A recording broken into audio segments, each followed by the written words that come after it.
What's going on, everybody? Ronan here. Welcome back to the channel. I want to welcome you to the full story series of What If Ash won the Sinnoh League. This is by far the one that I'm the most proud of. And the reason for it is because it's the most cohesive as far as styles are concerned from start to finish, and it really shows how far I've come as a content creator. However, before we get into today's episode, I'm going to need you to take a look at the analytical stat bar right here. You guys know the drill by now. Hit the like button and hit the subscribe button so that way you'll never miss another Ronan Charizard upload. With all that being said, let's get into What If Ash won the Sinnoh League, the full story. I hope you enjoy. Alright, we immediately start off the first episode of the 4th gen, following a maiden's voyage. We immediately see the feeling of this generation is going to be different. We start off the first episode with Dawn, a supporting character that, unlike the previous generations, actually plays an important role in the Diamond and Pearl series. Unlike May of Gen 3, she instantly knows what she wants to do with her Pokemon career, in following in the footsteps of her mom, who is a world-famous coordinator. After some brief daydreaming, Dawn takes off on her bike, heading to Sand Gem Town and Professor Rowan's lab. Dawn spends some time riding around getting lost. Then, she eventually bumps into a stoic figure who she comes to learn is in fact the famous Professor Rowan. The two head to Rowan's lab, and we are confronted with a scene of chaos, as the Firestarter Chimchar has chosen to be a dick and steal Piplup's food. This causes a fight in which the two starters end up running out of the lab into the forest behind it, causing the Staraptor evolution line to escape as well. This prompts Dawn to take off after the starters to get her first Pokemon. I also can't forget to mention that the only starter that has any level of chill here is Turtwig. I mean, just look at it. All he cares about is food. Anyway, back with Dawn, she eventually comes across the missing starters fighting, when she is then attacked by Piplup. The two starters then take off deeper into the woods as Dawn gives chase. She eventually comes to a spider's web with Piplup trapped inside, about to be devoured by an Ariados. This forces Piplup and Dawn to team up to ward off the creepy predator. Then, they are met by even more of the Spidermon, and after Dawn tries to sacrifice herself to protect Piplup, the little water bird finds the strength to protect her and chase off all of the Ariados, followed by a chance encounter with a mysterious force at Lake Verity. Dawn then makes her way back to Rowan's lab, where she officially chooses Piplup as her starter Pokemon. She then sets out on her journey to become the world's top coordinator. This episode ends with us finally seeing Ash arrive in the Sinnoh region with Pikachu and Aipom, followed by Team Rocket stealing Pikachu and separating it from Ash in the closeout of the episode. The next episode we're going to cover is the second one in the series, 2 Degrees of Separation. This episode picks up with Dawn, who is trying to catch her first Pokemon, and after failing gracefully, she encounters Pikachu. It is hurt after Team Rocket separated from Ash. After forwarding another attempt for Team Rocket to try and capture Pikachu, Dawn realizes that it belongs to another trainer, and she rushes it to a Pokemon Center. Dawn then calls Professor Owen to tell him about what happened. Meanwhile, Ash and Aipom are searching as far as they can for Pikachu, with no luck, until they get to Professor Owen's lab, and he tells her that Dawn actually found Pikachu. While this is happening, Team Rocket actually decides to crash at James's rich summer Sinnoh pad, where he is reunited with his long lost Carnivine. Over with Ash, he heads out to find Dawn when he is met with one of his oldest friends, Brock, the former gym leader of Pewter City. He came out to Sinnoh after he spent time with his family to travel with Ash once again. After being rejected by another woman and demonstrating the strength of his dominant hand, Ash tells Brock about what happened with Pikachu as they continue to search for Dawn. It's at this point that Aipom then gets in a fight with a Starly, and Ash immediately identifies the regional bird as his first catch of the Sinnoh region. After a bit of a struggle, Ash finally manages to catch the tiny bird Pokemon, and the episode ends with Ash and Brock running off towards Dawn and vice versa, while a new rival looks on, criticizing Ash's newest catch. And finally, the last of the drawn-out opening episodes, when Pokemon worlds collide. This episode is a very important one, because this is where we meet Paul, who some in the Pokemon community say is Ash's greatest rival, and it is immediately clear that Paul is a far different trainer than Ash. When Ash can't participate in a 3-on-3 battle, Paul tells Ash he's a waste of his time and he walks off, leaving Ash and Brock to find Dawn and Pikachu. Then, Ash and Brock notice something that looks like a Volt Tackle, and they go in to investigate, to which they find Team Rocket still chasing down Pikachu. After sending them blasting off and getting to meet Dawn, Ash thanks her for saving Pikachu. The new trio then head back to Rowan's lab to pick up a package that was sent there for Ash. After getting decked out in his new threads, Ash is officially ready to start his adventures in the Sinnoh region, and oh boy, we won't have to wait long, as Paul has followed him to challenge him and his Pikachu that knows Volt Tackle. This battle is important, but doesn't need to be a long drawn out explanation.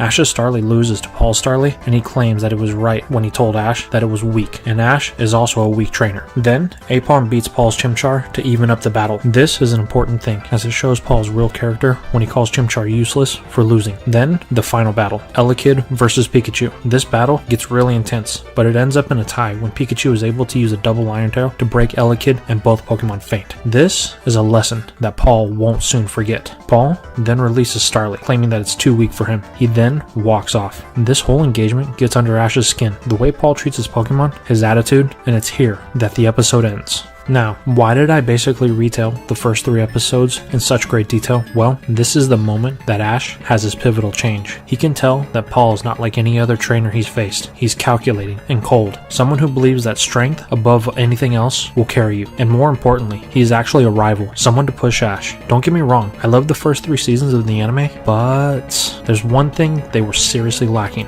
It's competition for Ash during his journey. His rival for the region didn't really show up until the actual league, which, in my opinion, is far too late, as the work for the league had already been done, so Ash didn't have anyone there as a measuring stick for himself until it was too late. And I know what you're gonna say. Well, Ronan, Ash had Gary for the first 2 generations of the anime, and while that is true, Gary didn't really push Ash in the anime. Their first official battle didn't actually happen until they were about to start Gen 2, and even in that gen, there were times when Gary could have battled Ash before the Silver Conference, but he refused. So in my mind, Gary was never truly a rival, not in the true sense anyway. And in here lies the change for Ash. Now he has a clear and defined rival within the first 3 episodes of the anime. Ash knows all of his past endeavors have led him to this point, a trainer who is a true challenge. And this one thought will be the driving force for Ash to get stronger, because little does he know, other far greater challenges await him in Sinnoh. Anyway, enough with my rambling. On to the next episode, titled Getting Twiggy With It. Now, before we go on, I want to state something. From this point on, anything involving Dawn and Brock that happened in the actual anime will actually happen. The only difference is Ash in his choice to push harder as a trainer. Not like Paul, but to be more focused. With that being said, in this episode, Ash catches a Turtwig in the normal timeline.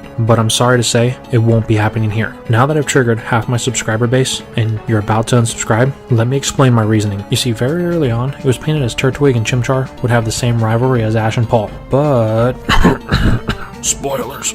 We all know how that turned out, and unfortunately as a result, Turtwig ended up just taking a backseat as it evolved, and the show got closer to the end. And there is also the fact that Turtwig and its evolution line was part of a glaring problem with Ash's team in Sinnoh that I'll go into much later. Moving on. In the next episode, Different Strokes for Different Blokes, we see Ash take on Paul once again. You see, this is what I'm talking about. 2 more episodes later, and these 2 have already battled twice. Anyway, normally Ash would use Turtwig here, but since Ash didn't catch the grass type, we'll replace it with Apom. The results will still be the same though, with Chimchar winning, showing Ash just how far Paul has come in such a short amount of time, forcing Ash to increase his training with all of his new Pokemon. Now, another side note, I feel that after spending a whole gen with May and Hoenn, Ash would be more inclined to practice with Dawn and help her develop, which in turn, she would become a lot stronger in this version. Plus, it would also make something way more apparent for earlier in this version than in the original.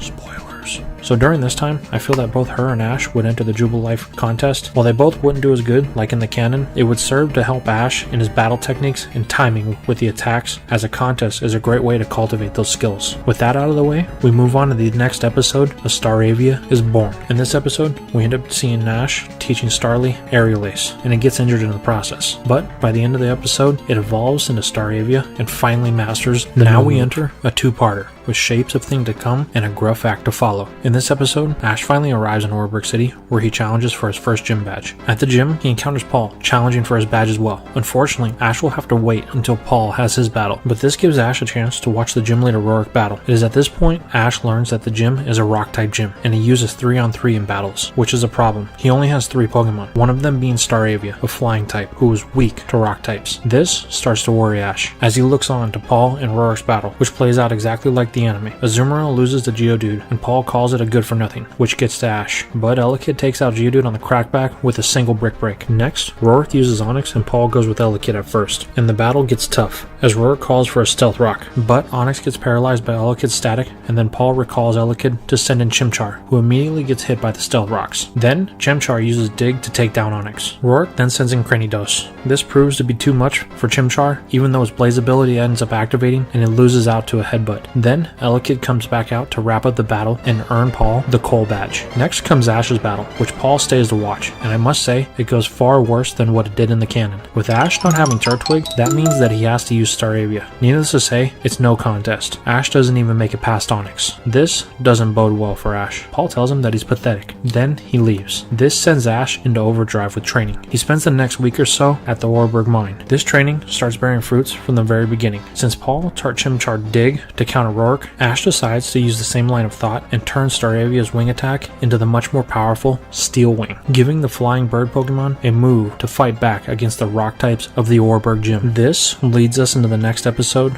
Wild in the Streets. We see Ash continue his training at the Orburgh mine, and Staravia has mastered its new technique, Steel Wing. Ash has also been working with Pikachu and its Iron Tail, as well as Apom and its Focus Punch. They have been practicing their moves on the huge rocks at the mine when Pikachu's Iron Tail smashes a rock and a strange looking piece comes out of it. Ash picks it up, he knows instantly what it is, when he is interrupted by Rourke. Ash shows him the rock, which Rourke then confirms to Ash that it is indeed a fossil. Ash tries to give it to Rourke, but the gym leader tells him to keep it. The museum has a fossil regenerator, and Ash can get it restored there. This excites Ash, as he's never had a fossil Pokemon before. But before they can go any further, they are interrupted by news that other fossil Pokemon have gotten loose and they are attacking everyone, thanks to Team Rocket. They then square off with an Aerodactyl, and Dawn unveils her new coordination moves with Piplup and Buneary. Rourke's Cranidos then evolves into a Rampardos. This gives Ash another level of things to overcome in his next gym battle with Rourke. Once everything is settled down, Ash shows everyone the fossil, but he has to wait a day for the regenerator to be reinstalled at the museum. So he and Dawn spend the night practicing the moves that she perfected. Now, here is the next change. Normally, Ash would challenge Rourke the next day, but since he has a fossil to revive, he in fact waits another week before he re-challenges, as his new fossil Pokemon has the ability to change the tides of this battle. After a week passes, Ash returns to the gym, telling Rourke he's ready to finish what he started. This leads us into our next episode, or Rampardos we watched. Ash gets his battle. First up is Pikachu against Onix, and the battle goes much different with Pikachu being able to take Onix down with an Iron Tail after using Dawn's spinning strategy. Ash then recalls Pikachu and sends in Apom to face Rourke's Geodude. Apom is able to use its increased timing with its Focus Punch and Dawn's spinning technique to dodge and put Geodude down, bringing Rourke to his final Pokemon, and he doesn't hesitate to send it in, Rampardos. Ash chooses to leave an Apom, but it doesn't last long, as it is quickly taken out. Ash then sends back in Pikachu. This battle goes a bit longer, with the Electric Mouse getting in some good hits with Iron Tail, but ultimately it falls as well. This brings Ash to his last Pokemon. He knows he has to make a choice here. Go with Staravia, who knows Steel Wing, but has a type disadvantage, or go with his new Pokemon, who not even Dawn or Brock know what it is. After some thought and some pressure from Rourke, the choice of his final Pokemon is made, and Ash chooses to send in his newest team member, Shieldon. Now hear me out on this choice. It checks a couple of things off of the types Ash needs box, being a Steel and Rock type. It also covers a much needed purpose that Turtwig would have eventually covered when it evolved into Torterra,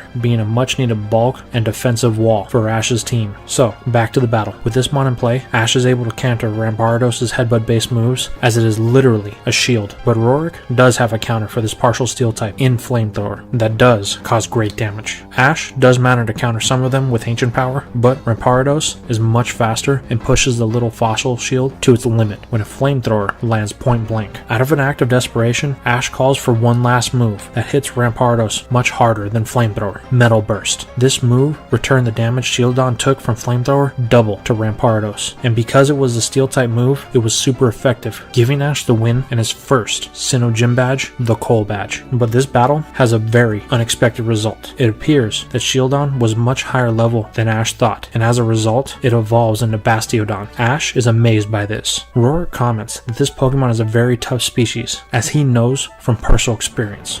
Foreshadowing. And he tells Ash that Bastiodon is a very hard Pokemon to gain the trust of, but once he has it, this defensive mon will never let him down. Now, I know what you're thinking. How could this mon evolve so soon? In the games, the fossils are restored at level 20. So Ronan, you're expecting me to believe that this Pokemon grew 10 levels in 1 week. And I say no. I'm saying that in the anime, fossils can be restored at any level. Just look at the Aerodactyl. It knew Giga Impact right when it was restored, a move that Aerodactyl can't learn until level 73. 3 in the games. So I think it's reasonably possible for Ash to find the same kind of fossil that is just ready to evolve. So moving on. After this, bunch of filler episodes where nothing really important happens. They do meet Pokemon Hunter Jade, who not only wants Pikachu, but Ash's Bastiodon. After they defeat her, Bastiodon warms up to Ash, as it finally sees Ash really cares for it when he refused to let Pokemon Hunter Jade take it. Then, in settling a not-so-old score, Ash and Dawn enter another contest. Ash doesn't do well, but Dawn ends up winning the whole event, earning her first ribbon to enter the Grand Festival. Right after this, Dawn catches up Weasel, which is important for later events. It becomes clear very quickly that Weasel isn't into the whole contest scene, as it prefers to battle. And to top it off, Weasel just doesn't want to listen to Dawn, even going as far as to pick fights with anything that it thinks is strong. The next major episode is an elite meet and greet. This episode is important for one major reason. Lucian of the Elite Four shows up, and the challenge of the Elite Four is clearly defined. Any trainer who wishes to challenge the Champion League has to win in the Sinnoh League first. If someone can accomplish this, then they can challenge the Elite Four. Ash asks for a battle with Lucian, but is turned down when he tells Ash that the only way for him to battle is if for him to win the Sinnoh League. But as for Dawn, Weasel wants to battle, so Lucian takes it up on the offer, which it immediately regrets when it gets taken out by Lucian's Bronzong. Ash, seeing how strong Lucian is, now has a level of motivation added to him that he's never seen before. This is going to prompt the next change in our story. Ash tells Dawn that he notices something. He sees that his Apom is happiest when it's in contests, after the last contest that they entered, and her Weasel is happiest when battling. So he offers her a trade. He thinks that it would be best for the Pokemon. He also mentions that he caught Apom outside of a contest hall, so it only seems natural. Brock then seconds this, as it seems Weasel just can't find its stride with Dawn. Dawn then seeks the advice of Lucian, and his response to her is a simple one. Your job as a trainer is to do what's best for your Pokemon, even if that means that it's not with you. Dawn is saddened by this, as she really wanted to work with Weasel, so she asks it if it would prefer to have a life of battling and training with Ash, or a life of contests with her. This gets Weasel's attention, as it was kind of feeling down after its loss against Lucian and his Bronzong. Dawn can see it in Weasel's eyes, so she makes the hard choice, but she agrees to trade with Ash. Now, Ash has Weasel much earlier in this timeline, giving him more time to work with it. Ultimately, the change proves to be the best for everyone, as Weasel gets out of its funk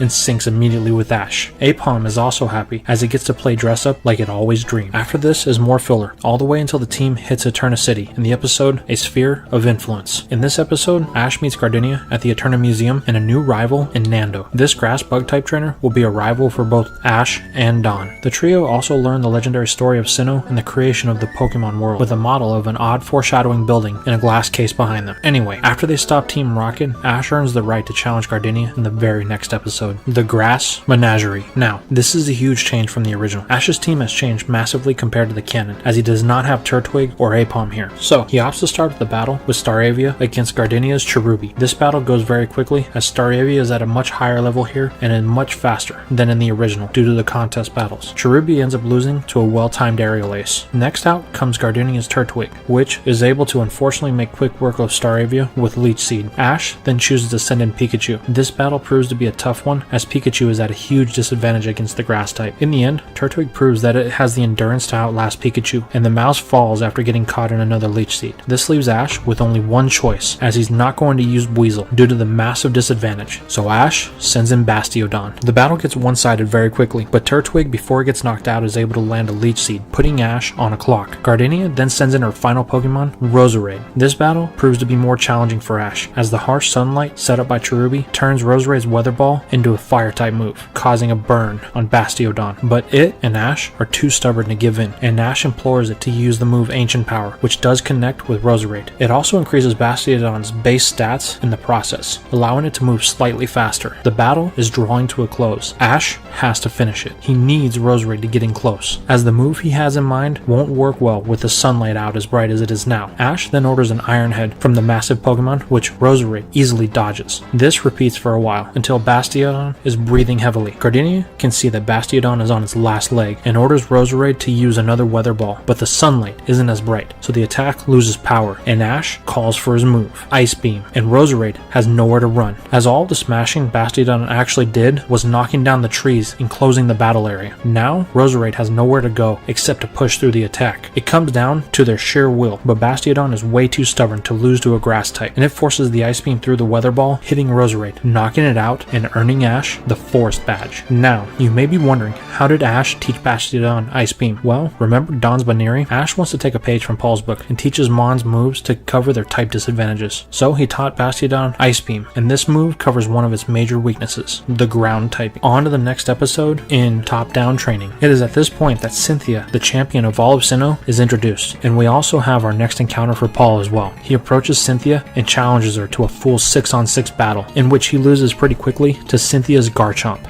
Later on, while getting his Pokemon treated at the Pokemon Center, Paul and Ash really start to butt heads on their personal philosophies. This is a pivotal point for Ash, as this is when he knows without a shadow of doubt that he must beat Paul out of sheer principle to prove that you must treat your Pokemon with respect. Ash also learns that the Pokemon that Paul used were caught from other regions, the same ones that he's journeyed to in the past, which gets him thinking about potentially swapping out his Pokemon with older Pokemon. But that's a thought for a later time. So after this, the trio moves on from Eterna City. There is some filler that happens here between the end of the season. The only real notable thing that happens here is the Pokemon Hunter Jade shows up again, but she is easily dealt with. But I'm going to add one major change here before we get into the last major episodes that we have to cover. It is at this point that Ash encounters and catches Gible, and here is my reasoning why. In the original canon, Ash didn't catch it until right before the 8th gym. This was clearly not enough time for Ash to help it master Draco Meteor and obtain any type of evolution. So this brings Ash's team to 5 members. We now head into the final 3 episodes of this season. They are Tag, Whirrit, Blaze Glory, and It Smells Like Team Spirit. The heroes end up in Hearthome City, and since Ash can't challenge the gym leader right now due to it being away, the group decides to enter the Hearthome Tag Battle. This will allow them to get some much needed training in. But Mr. Sunshine, Paul, is also here as well. The team all gets split up into different teams of 2. Dawn ends up with a very strategic trainer, Conway, and Brock ends up with a trainer named Holly, who immediately rejects him. Back to the hand, I guess.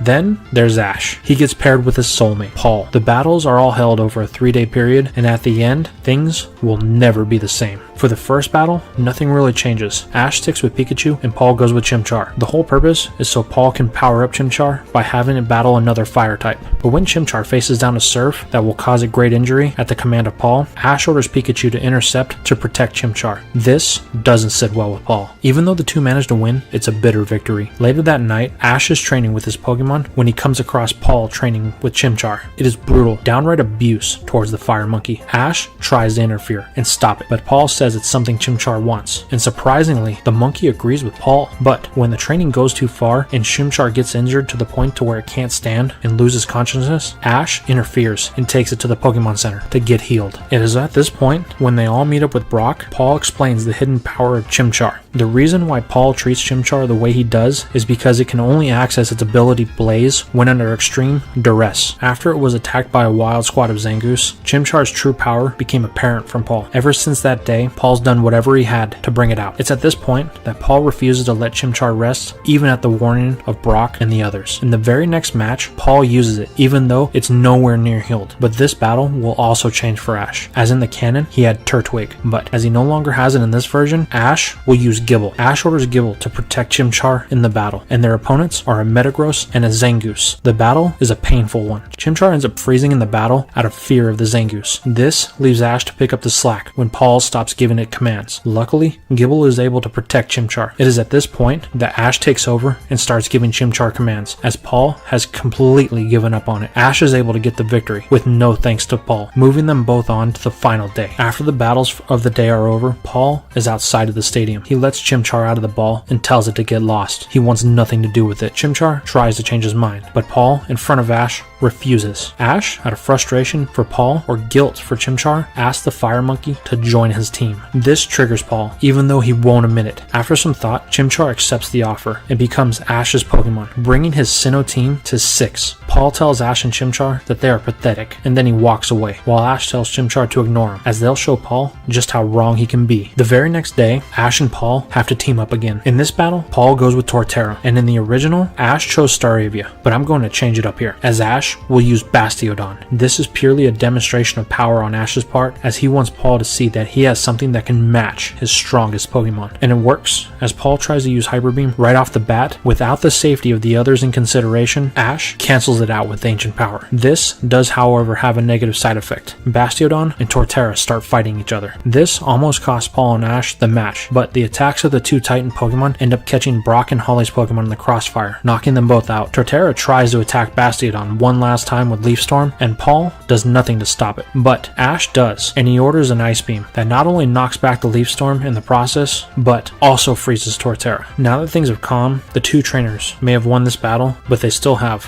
one more to go, and the tension between the two is running high. Now we come to the final battle. Ash goes with Chimchar, and Paul chooses Elekid. The battle is pretty much the same as in the original, with Elekid evolving, but with one key difference. After the battle is over, at the order of Paul, and to get back with Ash, it tells Electabuzz to attack Chimchar with a Thunder at full power. There's not enough time, and Chimchar gets caught in the path of the move. Ash calls to it, but Chimchar is unresponsive as it is flooded with electrical energy.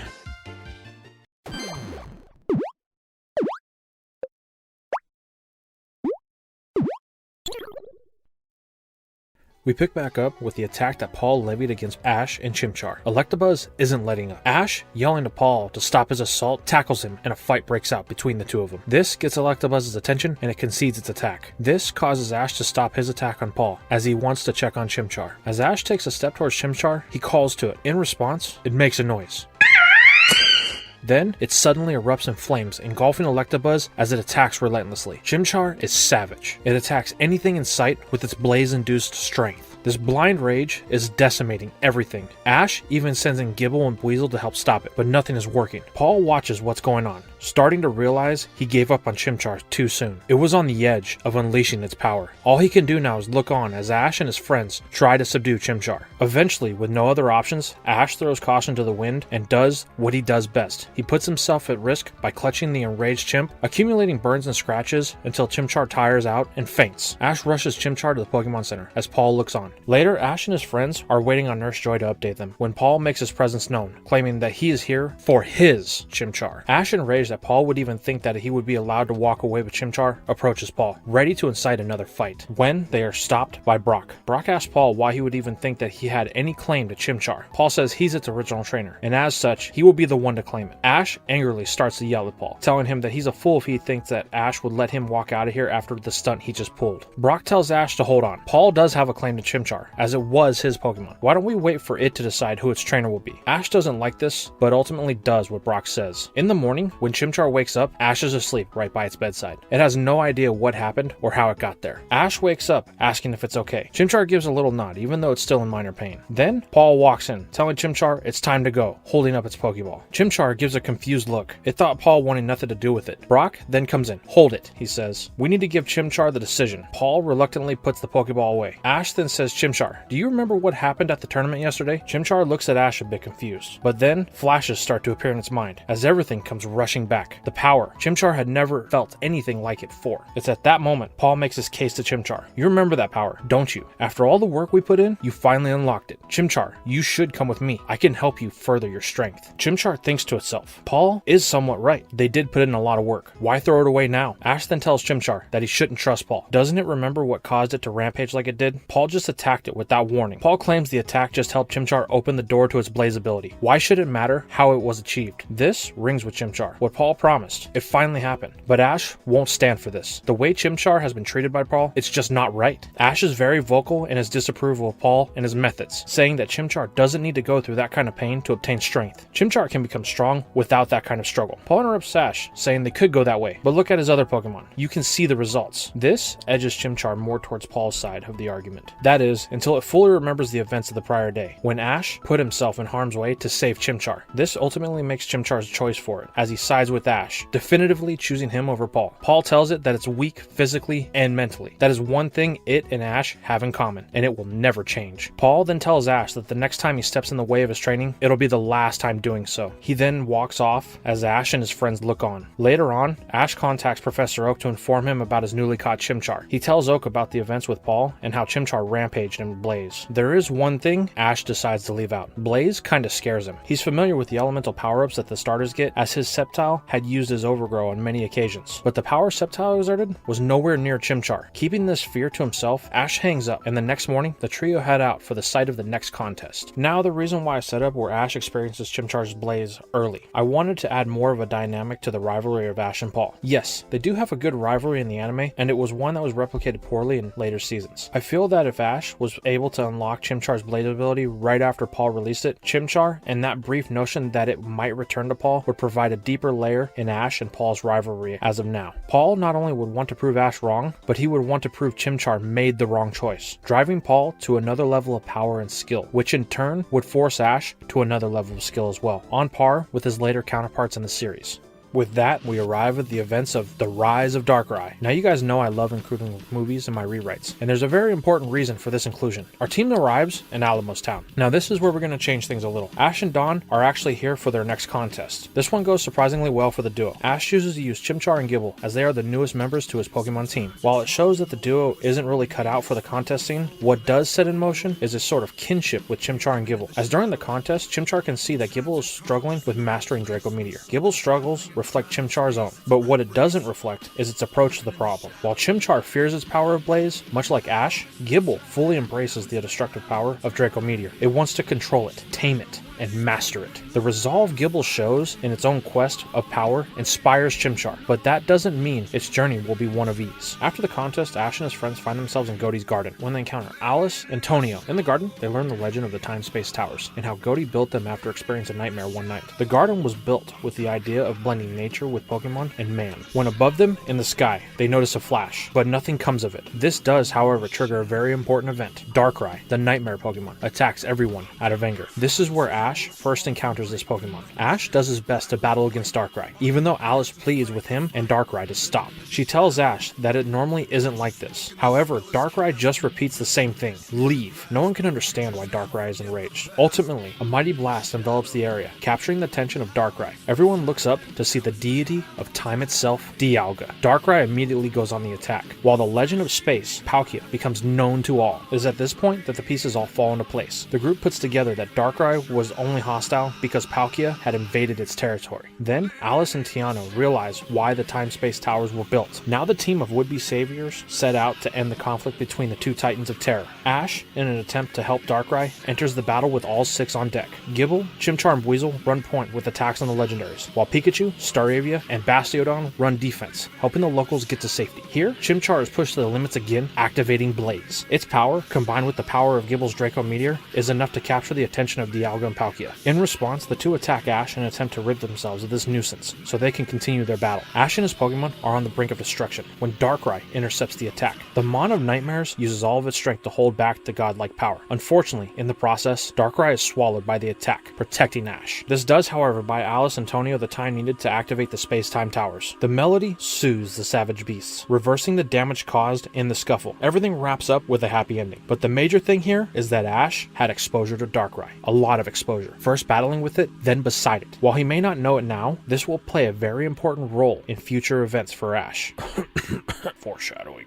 We now enter the next episode on the agenda, Tears for Fears. In this episode, we see Chimchar come to terms with the situation it's in. Things with Ash and his friends are different. The chimp Pokemon now has to take in the drastic change of environment. After it gets separated from Ash and spending time with Meowth of all people. And I say, this is a perfect moment to demonstrate how underutilized Meowth is in the anime. Anyway, Chimchar then returns to Ash only to be confronted by a squad of Zangoose, its greatest fear. But this time, Ash is by its side. Ash tells Chimchar, don't worry, it's not the only one who's afraid, telling it that he is also afraid that he can't help it with his Blaze ability. Ash tells Chimchar he's no longer afraid though. After seeing it battle Palkia and Dialga, Ash knows that Chimchar will master it one day. But for now, let's focus on getting stronger without the use of Blaze. This one comment gives Chimchar the confidence it needs to overpower the Zangoose, learning Flamethrower in the process. Now, let's pop into the next episode, the Keystone Pops. This episode starts off simple enough. We see Ash and Dawn having a practice battle, but after an attack goes awry, destroying a local monument, they free a Pokemon with the vengeance and fury of 500 years, Spiritomb.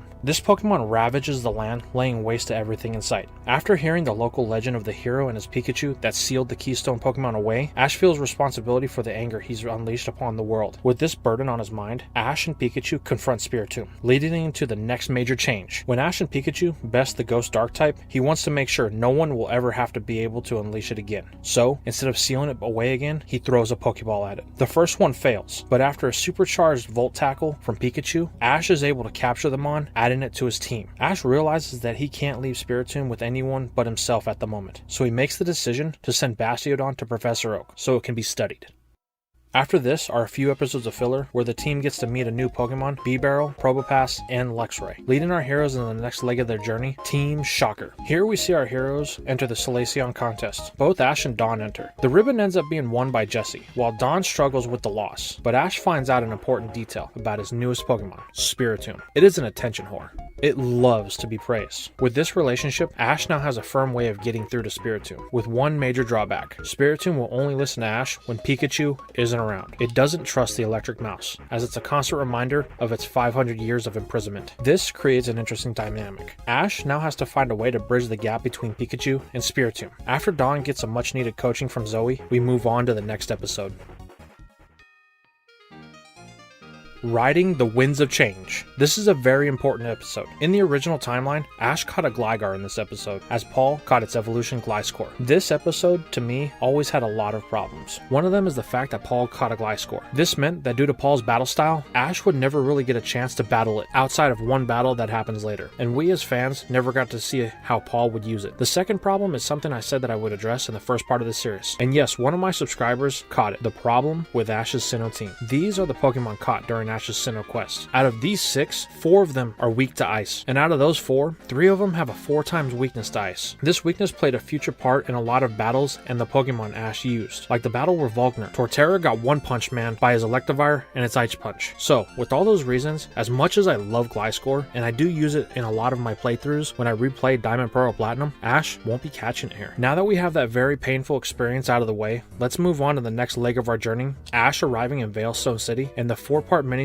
that is Ash obtaining his 3rd badge. Upon arriving to the gym, Ash finds a gym leader that's a shell of her former self. Mei-Ling is very depressed. She lost to none other than Paul, a very one-sided battle that has shaken her confidence so much she refuses to have another gym battle. But with the urge of her ace, Lucario, and Dawn, Mei-Ling comes back around accepting a gym challenge from Ash. From here, the battle plays out the same, as Ash has all this Pokemon that he used in the original, ending with a tie between Weasel and Lucario. Here is where we prompt another change. Ash and Weasel are not happy with this tie, as in the original, so they won't accept the badge. This prompts a session of training where Ash meets Reggie, Paul's brother. Here, he is introduced to the move Brave Bird, and he spends a few days mastering the technique. During this time, Ash and his friends learn more about Paul and the reason he battles the way he does. After Reggie, his hero, lost to the Pyramid King Brandon, Reggie changed his outlook on things, changing into someone who wanted to focus on breeding and raising Pokemon. Paul couldn't handle this change, however, so every move he's made since then has been an attempt to prevent the same fate as his brother. After intercepting and thwarting the plans of Team Galactic, Ash makes his way back to the Veilstone Gym to rematch with Mei-Ling. This time, things go much more in Ash's favor. He uses the same Pokemon, but with the twist. Staravia now has Brave Bird, and Weasel has a new ability as well. Ash has been training with it to keep its Aqua Jet up for longer periods of time, allowing it to use it as a shield to increase its endurance as well as increase its speed. Though it can only maintain this for short periods of time, in the end, Weasel is able to outlast Lucario and obtain a decisive victory, getting Ash the Cobble Badge. With that, Ash and his friends move on from Veilstone City for their next adventure. During this time, some things happen. First, Ash and his team come across a Riolu that was kidnapped by none other than Pokemon Hunter J. Now, I know some of you think that Ash should have caught this Riolu. While I can see the validity in that argument, I actually don't think that Ash should have. It's clear that Riolu had its own goal to get home. While you could say it could join Ash temporarily, like Lapras did in the Orange Islands, or Larvitar did in the Johto League, I don't think that this provides any substance to the story. In the end, Riolu would just end up leaving. It would defeat the purpose to have Riolu there, build a story, and then poof, it's gone. As far as Lapras is concerned, it was part of the story, as Ash needed a ride through the Orange Islands. So I'm sorry to say, no Riolu. The next thing is that Ash, Dawn, and Brock end up at the port of Lake Valor, awaiting on an old friend, May, from Hoenn. She has come the whole way to Sinnoh to compete in the Wallace Cup, a Pokemon contest named after the champion of the Hoenn region, Wallace. The group ends up meeting up with Wallace and his Milotic. They find out that he will be judging the contest, putting the pressure on May and Dawn. Ash also enters the contest with Weasel to hone his skills with Aqua Jet. Ash ends up making it to round 3 this time, losing out to Dawn. In the end, Dawn beats May in the finals, winning herself the next ribbon and moving our team on to their next adventure. Now we blaze into the events of Chimchard. In this episode, we see Ash training with all of his Pokemon for his battle at the Pastoria Gym, except for Spiritomb, as Pikachu is around, and it won't act right if the mouse is around. This is important for later events as well. But anyway, we have to change a few things here. One, Ash doesn't have Turtwig, so he's going to have to make another choice for that gym battle. Next, Ash doesn't have Gligar, so it runs off when it finds out that it won't be used in the gym battle. This change is simple, as we can just change Gligar with Gible, as it has not been in a gym battle at this point, and it would like to show its progress with Draco Draco Meteor, but Ash refuses, saying he will use it in the next gym battle. Gible runs off when it hears this, leading to another altercation with Paul. Some words are thrown around, Paul telling Ash that he's just as weak as ever after his pathetic showing at the Wallace Cup. Ash then challenges Paul to a battle. At first, Paul just keeps walking, until Chimchar steps forward, calling Paul out, getting him to accept the battle. The two go for a 3-on-3. Ash, in the normal timeline, goes with Gligar, but here, he'll just use Gible. Paul still goes with Gliscor. The battle goes much different than in the original. Gible is able to put up much more of a fight, dodging with digs and even landing a few rock smashes on Gliscor. But when it fails to properly execute a Draco Meteor, both Pokemon get caught in the explosion, knocking them out. Paul just shrugs this off, recalling Gliscor telling him that it's useless for tying with Ash. Gible takes the double knockout pretty hard as well, but Ash cheers it up, only for Paul to tell Ash that the loss is its trainer's fault. This statement gets under Chimchar's skin as it watches on. Paul then sends in Ursaring, and in a move completely out of character, Chimchar steps forward wanting to battle. Ash goes with it, and the battle gets intense. Ursaring is a fierce opponent. Chimchar reaches a point where fear completely overtakes it. When Ursaring hits it with a hammer arm, and what looks like a knockout victory for Paul quickly turns south as Chimchar emerges, surging with Blaze. It's on pure instinct. It launches an immense flame wheel at Ursaring, who is unable to stop it, getting knocked out as a result. But Chimchar isn't done. Now it's rampaging and destroying everything in sight again. When it attacks Ash, as he orders it to stop, Paul looks on, as does Gible. Ash then rushes in, holding Chimchar, trying to reach it. With one last surge of Blaze, Ash calls to Chimchar, getting it to come to its senses. As it does, Chimmy grows brightly, enveloping it and Ash in a light. Once the light subsides, Ash is holding a Pokemon that used to be Chimchar. Blaze forced its evolution into Monferno, but the strain of the experience caused it to pass out in Ash's arms. Paul tells Ash he's a fool if he hopes to control Monferno's Blaze like that. Paul then tells Ash if they can get control of that power, then they will battle again, taking his leave. On the side, Gible watched this entire interaction, the power that Monferno had inside of it. Gible knows that if its brother has that ability, then it must have a hidden power as well, strengthen its resolve to master Draco Meteor. Now, why did I evolve Chimchar here? This is a simple reason. That goes back to why I gave Ash Gible after the Eterna Gym. In the original, Chimchar didn't evolve until after the 7th gym badge. Then, it evolved right before the 8th gym badge. It really bugs me when they jump a character's development forward so rapidly. It almost feels like the writers forgot that they needed to evolve Chimchar until the last second, so they rushed it in. Don't get me wrong, I love the 6-on-6 battle that Ash and Paul had at Lake Acuity, and Chimchar evolving against Electabuzz was awesome, but when you remove the nostalgia filter, you can see that it was way too late, and I think it actually hurts Chimchar's growth overall. Now, with evolving it here, we have time to let Monferno grow into the devastating power that it has inside of it, making it actually have to work for it. Now, let's get into the next event of Pastoria City. After Brock's Krogunk becomes king of the Great Marsh, Ash gets to have his 4th gym badge of the Sinnoh region against Crasher Wake, the Rey Mysterio Sinnoh. Maybe him and Brock should have an arm wrestling contest and see who has the true 24-inch pythons, brother. Anyway, bad wrestling jokes aside, this match changes its context a lot. In the original, Weasel was motivated to win because it drew against Lucario at the Veilstone Gym, but we gave it the rematch it wanted, so it may have lost a little of its motivation. While Ash also doesn't have Turtwig, so we need a 3rd member. Ash will choose Spiritomb here. All of the training is done with Ash in the contest and against Dawn in the practice battles has really come to build a certain level of trust between it and Ash, as long as Pikachu isn't around. Then, Spiritomb just loses its shit. Anyway, let's jump into the events of the episode. After Pikachu hits Weasel with a Thunderbolt on accident, Weasel starts to act like a spoiled brat, giving everyone the silent treatment. But when Crasher Wake introduces his ace, Floatzel, its evolved form, Weasel's attitude changes instantly, wanting a chance to prove its strength against its evolution. Now, let's move on to the actual battle. We see the battle start strong right away, with Wake sending in his Gyarados. However, this doesn't phase Ash. We see the Sinister Serpent tank a Thunderbolt, and at this point, things are looking pretty good for Crasher. But things rapidly head south when Pikachu uses a Volt Tackle in midair, leveling Gyarados, winning Ash the first battle. Next, Crasher sends in Quagsire. Ash knows that Pikachu won't do well here, so he recalls it. Normally, he would send in Turtwig here, but he chooses to go with Spiritomb. This does create a problem when Pikachu is by Ash's side, and Spiritomb decides to attack it. Ash tells Pikachu to sit on the sidelines with Brock and Dawn for now, so Spiritomb will battle uninterrupted. Quagsire tries to be very defensive in this battle. It tries to overwhelm Spiritomb with its endurance, but there's only one problem. Spiritomb is far more defensive than it. The Spectre of the Stone uses high impact moves like Hyper Beam and Dark Pulse that push through Quagsire's defense, knocking it out. Next comes out the Ace of Wake, Floatzel. Ash knows that Buizel wants this battle, so he recalls Spiritomb and sends it in. From here, everything plays out as normal, just like in the anime. Buizel doesn't really cut it at first after Floatzel proves that it has power that can't be taken lightly. Ash then sends back in Pikachu after Buizel gets confused. The electric rodent puts up the best fight it can, but Floatzel is well equipped to deal with electric-type Pokemon, and Pikachu is unable to capitalize due to the earlier battle it had with Gyarados. When Buizel shakes off its confusion, it sees Pikachu struggling against its evolution. This gets Buizel out of the funk it had against Pikachu, and Ash sends it back in. Round 2 goes much different when Buizel uses Floatzel's Razor Wind as a cover to get in close and connect with the Water Pulse at point blank range, knocking it out and earning Ash the Fen Badge. Now we move on from Pastoria City into the very next episode, Hungry for the Good Life. Here we see Dawn capture a feisty Swinub with a huge appetite. Then, we move into the final episode for this part, Fighting Fear with Fear. In the normal timeline, this is the episode that Ash spends training with Gligar to get it over its fear of heights with Gary. We're going to change this to Gible. I think that this is where we could have a good focus on the training it undertakes to master Draco Meteor. Gary being the assistant to Professor Owen, who by the way, I know this is off topic, but doesn't Professor Owen look like an old Nigel Thornberry?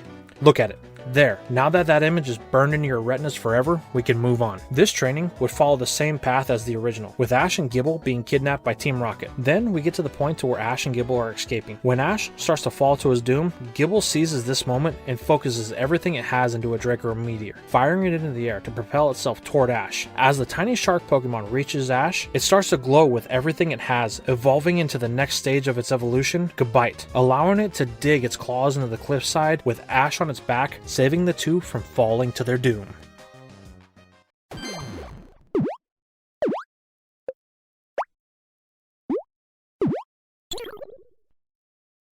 Alright, we are meeting back up with the group as they are arriving in style back in Hearthome City. Ash has come back in an attempt to battle the gym, but then he finds out that the leader Fantina is still gone on a mission to develop a new battle style. After that, Brock gets shut down by Paris, a world-famous Pokestylist. Dawn goes on to star in the Hearthome Collection, a Pokemon fashion show. This is something that'll help her develop a style to become a top coordinator. Then after meeting Edna Mode from The Incredibles and a stuck-up fashion designer named Coco, Dawn then learns the ways of her senpai, and we move on to the next episode. But before we do, I want to discuss why I think this episode is important. Here, while Ash is part of it, the main focus is Dawn, and she learns a valuable lesson in that sometimes less is more, a problem she's been struggling with finding balance in her last few contests. I think it's a great lesson for someone who wants to be a top coordinator, as they needed to know that each Pokemon is different, and it's up to the coordinator to identify and highlight those differences. Now, back to our regularly scheduled program. So, with no gym battle in sight for Ash, our heroes choose to move on to Celestic Town and the site of the next Pokemon contest, as Ash is still heavily involved with the contest scene here. Along the way, our group comes across a squad of Psyduck having a really bad day. After helping them clear out some muck from their local water supply, the team can move on to the next task,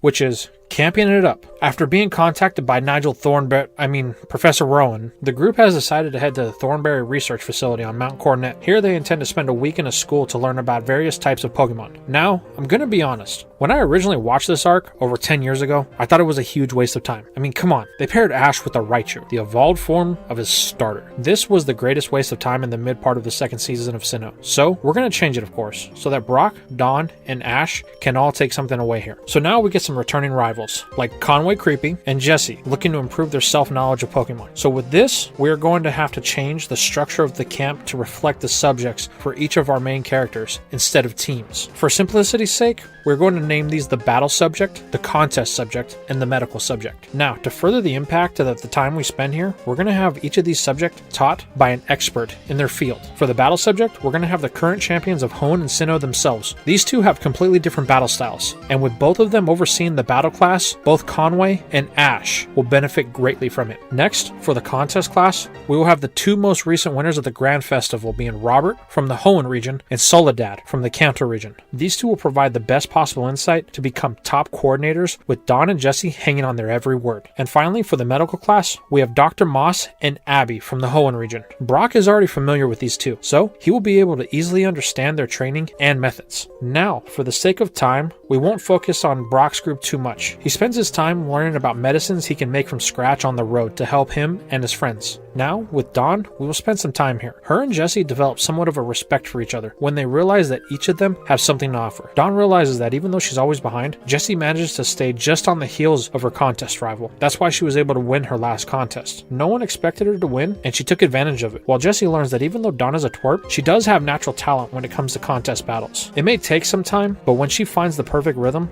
Dawn cannot be beat. They both end up as the top of their class at the end of all this. And lastly, there's Ash. In the original, he was paired with the Raichu and developed a rivalry with the girl Angie, who was paired with the Monferno. While I would say this would be great if Ash didn't already have a Monferno, so we're going to have to scratch that and replace it with a last minute entry. Someone who's been watching from the shadows the whole time. Paul, he's here, and while Ash isn't that excited to see him, but the feeling is mutual. On the other hand, Cynthia is really interested in seeing how these two young trainers react again. Now, let's not forget Conway. He's here too, and there's a reason why I want to stress his importance. Conway does whatever it takes to get inside information on his opponent. He analyzes their battle styles and their rosters of Pokemon so he can come up with the best strategy he can. He's kind of like Paul in that regard, but with less results. Now, for the next change to this class, each person will be placed with a 3-stage evolution family line. They will have access to the line for the whole week. This will allow them to know a certain Pokemon very well, but they can only get access to the next stage of their respective evolution line if they have gained enough points from doing tasks in the class, like winning battles or completing challenges. Now, for the Pokemon that the three will receive, Conway will get the Gible line, Ash will have the Elekid line, and Paul will have the Chimchar line. Now, the reason I'm giving these lines to them specifically is because it offers trainer exposure to the line that will have a greatest impact on how they understand it in the future. At the end of the week, Conway will know everything about the Gible line, its strengths, weaknesses, attitude,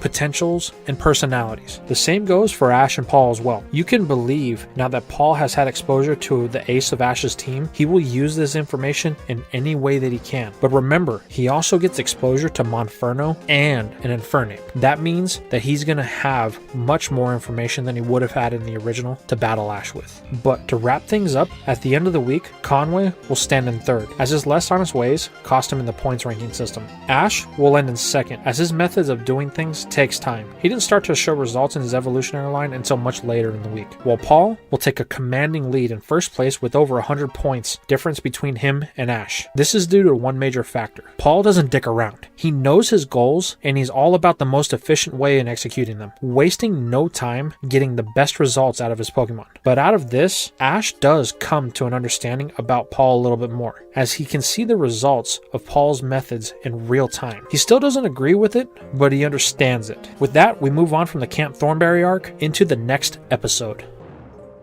Now we enter playing the leveling field. This episode is very important, as it's where Ash finally meets the leader of the Hearthome gym, Fantina. He's been itching for a battle with her, but she claims she hasn't returned to the gym because she wants to get stronger, the same way other trainers do when they return to her gym after losing a battle to her. She became a top coordinator, now seeks to develop a battle style like no other. Ash wants to put it to the test, so he challenges her to a battle. Fantina accepts, with the rules that the battle is over when one side's team is unable to battle. Substitution will be allowed. Now, we do have to change one thing about this battle. Ash has Monferno here, and Ash has been in a lot more contest battles in this story, so he should be able to handle Fantina more efficiently, right? Right? Well, actually no. You see, the thing that Fantina has going for her is she embraces the coordinator lifestyle into the Pokemon battles, to where up until this point, Ash has only been using the contest moves to strengthen his Pokemon. He hasn't actually been improving his battle style with the contests. Sure, he's copied a few of Dawn's moves, but he hasn't actually come up with anything original for his own Pokemon, and it reflects in the battle with Fantina, when her Drifloon sacks Buizel, lulls Monferno to sleep, then evolves in a Drifloon against Pikachu to control the battle and show Ash just how much he's going to have to improve if he wishes to get a badge from her gym. In the end, Ash loses pretty shamefully, but Fantina agrees to return to the Hearthome gym for a rematch with Ash. So he's really got to do well in the next contest and really use everything he's learned from traveling with May and Hoenn and Dawn and Sinnoh to catch a win here. But on the flip side, Dawn isn't just going to lay down and let Ash take a contest victory, not since she's behind all of her other rivals when it comes to ribbons. Now we have a few episodes before the next contest, with the first being Doc Brock. Here we get to see Brock utilize his training from the camp to stock up at a pharmacy at the base of Mount Cornet, while Ash and Dawn work on their contest strategy. Dawn is making great progress with Bunnery, but Ash is having trouble focusing. He's so concerned about his battle with Fantina that he hasn't really done anything to prepare for the contest. So after doing chores that Brock assigned to them, Ash and Dawn focus on more training. It is here that Ash decides to use Spiritomb per the advice of Dawn. It really likes contest battles, and Ash wants to grow his bond with it, so this would be the perfect chance to do so. Dawn tells Ash that he needs to focus more on using the moves of his Pokemon to his advantage. Don't you remember what happened in the battle with Zoe? Fantina used her magical leaf not only to counter, but also to distract Zoe. This gave her the split-second moment she needed to capitalize and win the battle. That's what contest battles are all about, using the shock of your opponent to take advantage to make you and your Pokemon look good. Ash knows Dawn is right. He has to do more. The actual move's power is only part of it. Execution can make your move that much more impactful. So, while they wait for Brock to return, Ash and Dawn spend the remaining time developing ways to better display and highlight the actual attacks of their Pokemon. Ash works with Buizel, Monferno, and Spiritomb. Pikachu is forced to look after the other Pokemon until Brock returns, as it's still not welcome around Spiritomb. The episode ends when Pachirisu recovers from a sickness, and Brock insists on both Ash and Dawn learning First Aid just in case something like this happens again. The next episode is Battling the Generation Gap. In this episode, we see the group finally arrive in Celestic Town, where Dawn and Ash both hope to take part in the next Pokemon contest. Now, there is an important chain of events that actually happen here. Dawn ends up meeting an old rival of her mother's, Lila, the one coordinator she could never beat. And as it turns out, she is competing in the Celestic Town contest, as she wishes to capture the feeling she had when she battled Dawn's mother so many years ago. In the main timeline, the duo end up battling it out in the finals, and Dawn ends up taking the win her mother never could. But here we have to change things a little, because we're adding Ash to the mix. He makes it to the top 8 with no problem, even winning his battle with Spiritomb. But then in the top 4, he gets matched up with Lila and her Delcatty. This battle is an important one for Ash, as he has been looking for a way to counter Fantina's Pokemon in his next gym battle with her. It's against Lila we start to see the beginnings of a familiar technique Ash will start to develop into something of his own contest style in the upcoming battles. Unfortunately, he does still lose here to Lila, and then Dawn goes on to win the whole thing. But something is not lost on Dawn. Ash is getting better at coordination battles. He keeps placing high in contests, which normally wouldn't be a problem, but she hasn't earned all 5 of the ribbons yet, and this could be a problem in the future. But let's not worry about that now and move on to the next episode, which is Losing Its Lustrous. This episode starts with a transport from Eterna City bringing the Adamant Orb to Celestic Town, but it's stolen by Team Galactic. Then we cut to Ash practicing a new defense that he's been thinking about, demonstrating his inspiration from the battles that he had with Dawn and Lila. Ambipom was the main inspiration of this defense. Ash really feels he's onto something. He's not ready to leave Celestic Town until he has it down. So we cut to the Pokemon Center where Brock is getting his Mac on when he doesn't feel a disturbance in the Force. Croagunk is focused on something, but what still remains to be seen. After learning that Cynthia will be at the research center, the group decides to head over to say hi. After being taunted by Cynthia's grandmother in his inability to beat Paul or her granddaughter, the real importance of this episode is revealed when we see Team Galactic making its move in the background, while a much more important character, Cyrus, who is known and trusted by all, becomes known. When once again Brock is expecting to be subdued by his froggy partner, is distracted by something much more important. The episode concludes with Team Galactic making its presence being known, boxing in our heroes. Croagunk is incapacitated by Saturn's Toxicroak, and things are looking bleak for everyone involved. This leads us right into the very next part and the conclusion of this mini-arc, Double Team Turnover. Here, we see Cynthia taking no chances with the full offense against Team Galactic, with her trademark Garchomp and a new member of her Pokemon team that we haven't seen before, Gastrodon. This is important, as now Ash has seen 2 members of Cynthia's championship team, but we will have to save that revelation for much later. There are, however, some things that we have to change, which is the Pokemon that Ash uses to oppose Team Galactic. Normally, we would see Pikachu and Chimchar here, but Ash has Monferno in our story, which will still make an appearance. We also have to include another member of Ash's team, Gabite. The reasoning here is because since the evolution of Gabite, both it and Monferno have become inseparable. Ash uses them frequently in tag battles, and the two do everything together. And Ash realizes that he doesn't have a better duo to pair up on his team than these two. However, there is one more reason that we need to interject Gabite here: Cynthia's Garchomp. It's Gabite's final stage of its evolution line. The power that Cynthia Cynthia's Garchomp demonstrates here will be a big inspiration to Gabite, its own personal goals and development. Now in the normal episode, Team Rocket interferes and basically turns half of the episode into useless filler, so we're just going to exclude that from the equation here, because I have something better in mind. Back to the point to when our heroes are trying to clear a path through all the Golbat. Ash orders a Volt Tackle from Pikachu. This prompts Toxicroak to attack. In the normal timeline, Chimchar got in the way of Pikachu. Here, the same thing will happen, but it will be Monferno. At first, the Poison Jab does have some adverse effects on Monferno, nearly knocking it out, causing Ash and Pikachu to rush to its side. Meanwhile, Team Galactic are doing everything they can to take the Lustrous Orb by force, while a secret reserve team is outside of the museum planning a stealth attack. Brock rushes in to find Croagunk is down, as well as Monferno. Ash is doing his best at commanding Pikachu and Gabite to knock out as many Golbats as possible while making his way to the orb. But Saturn isn't going to just let this happen, ordering Toxicroak to get involved. At this point, Brock is in the process of treating Croagunk, allowing it to regain consciousness. He then attempts to do the same with Monferno, when it suddenly opens its eyes. They're glazed over in red, and the flame on its tail surges. Ash knows what this is, and it's not good. They're in a building full of artifacts, and if Monferno rampages, there's no telling what damage will be done. Its presence is felt throughout the room, capturing the attention of everyone, especially Cynthia and Cyrus. Monferno yells in rage. Then it sets its sight on someone across the room, Saturn and his Toxicroak. The Team Galactic admin just laughs, thinking that this will end the same way it did before, but he's sorely mistaken. Monferno is unlike anything he's ever battled before. It's savage in the attacks it's letting loose. In no time, it puts Toxicroak down. This battle was shamefully one-sided, but now that the focus on Monferno's rage is gone, it needs a new one, so it turns to everyone else. It doesn't matter who it hits, friend or foe. They all get a smackdown from the People's Champ. Unfortunately, this is just the distraction that Team Galactic needed, as Commander Jupiter and her team were able to use it as cover to steal the orb without being seen. It eventually takes Cynthia's Garchomp to end Monferno's rage, demonstrating even more of its prowess to Gabite. Later, after everything is settled, the Odd Cyrus bids farewell as he has other matters to attend to, while Cynthia gives him a strange look. It is then established that Team Galactic knows much more information about the legendary Pokemon Palkia and Dialga than Cynthia and her grandmother do. It is here that Ash,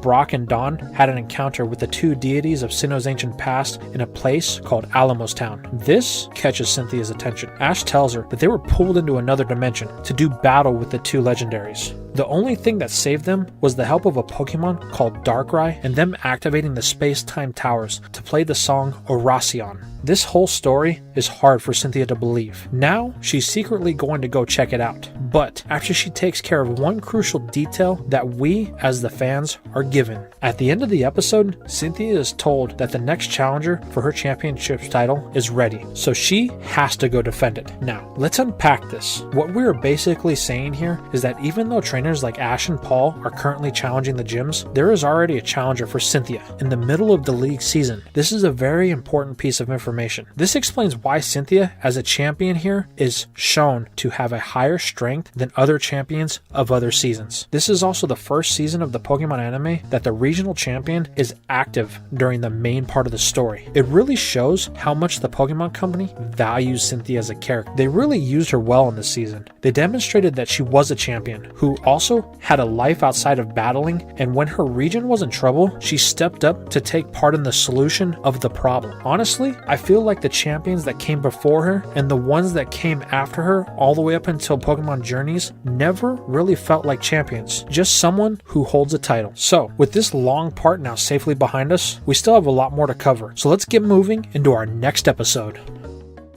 In a trainer and child reunion. Now this episode doesn't need to be a super long one, but it is important. Here we are introduced to Aaron, the second member of the Sinnoh Elite Four that's been introduced. We find out that he is the challenger for Cynthia's title, but more importantly, Ash learns that he is a bug type specialist, and his current Pokemon include Skorupi, Drapion, Vespiquen, and Aaron's first Pokemon, Beautifly. And more importantly, he gets an up-close look at all of them and what they can do. Now with all of that out of the way, let's get into the following episode, Aiding the Enemy. Here, we see the battle play out between Aaron and Cynthia, which Aaron gets wrecked, with Cynthia only revealing two of her Pokemon that we already know in Garchomp and Gastrodon. This is important, as it shows just how strong Cynthia is, only using two of her Pokemon to take out Aaron's full team of 6. And furthermore, Ash gets a chance to see Aaron's last two Pokemon. But we'll leave that for a future time, as there's one more event that happens in this episode. You see, Paul was present for the battle of Cynthia and Aaron, and after the match is over, we see Ash outside practicing his moves to battle Fantina. Paul can see this, confronting Ash about Monferno and its use of Blaze, but Paul becomes upset with Ash when he tells him that he doesn't want to focus on using Blaze. Another important interaction that happens here is between Paul and Brock. Brock tells Paul that he spoke with his brother Reggie, and he thinks that Paul's battle style is interesting, but he feels that Ash is starting to rub off on Paul. Then we get an interesting piece of backstory from Paul. He is upset with Reggie after he lost to Pyramid King Brandon and just deciding to give up on being a trainer. This to Paul is unacceptable. The fact that Reggie would give up everything and be okay with it is not something Paul can accept. And if all that already isn't a lot for our story, we still have the battle for Ash and Paul here. It's revealed that Paul's Murkrow evolved into a Honchkrow. This is a huge deal, as we already know that this is one of Paul's oldest Pokemon, so it will be powerful. Now for the change to this episode. Originally, Ash used Turtwig in this battle, which ended up evolving, with Ash still losing. But Ash doesn't have Turtwig here, so we need to have a replacement. I think the choice is actually an easy one, Staravia. The bird wants to test its skill against Paul's newest flying type, but the result will still end up being the same, with Staravia being overwhelmed by the new speed and power of Honchkrow,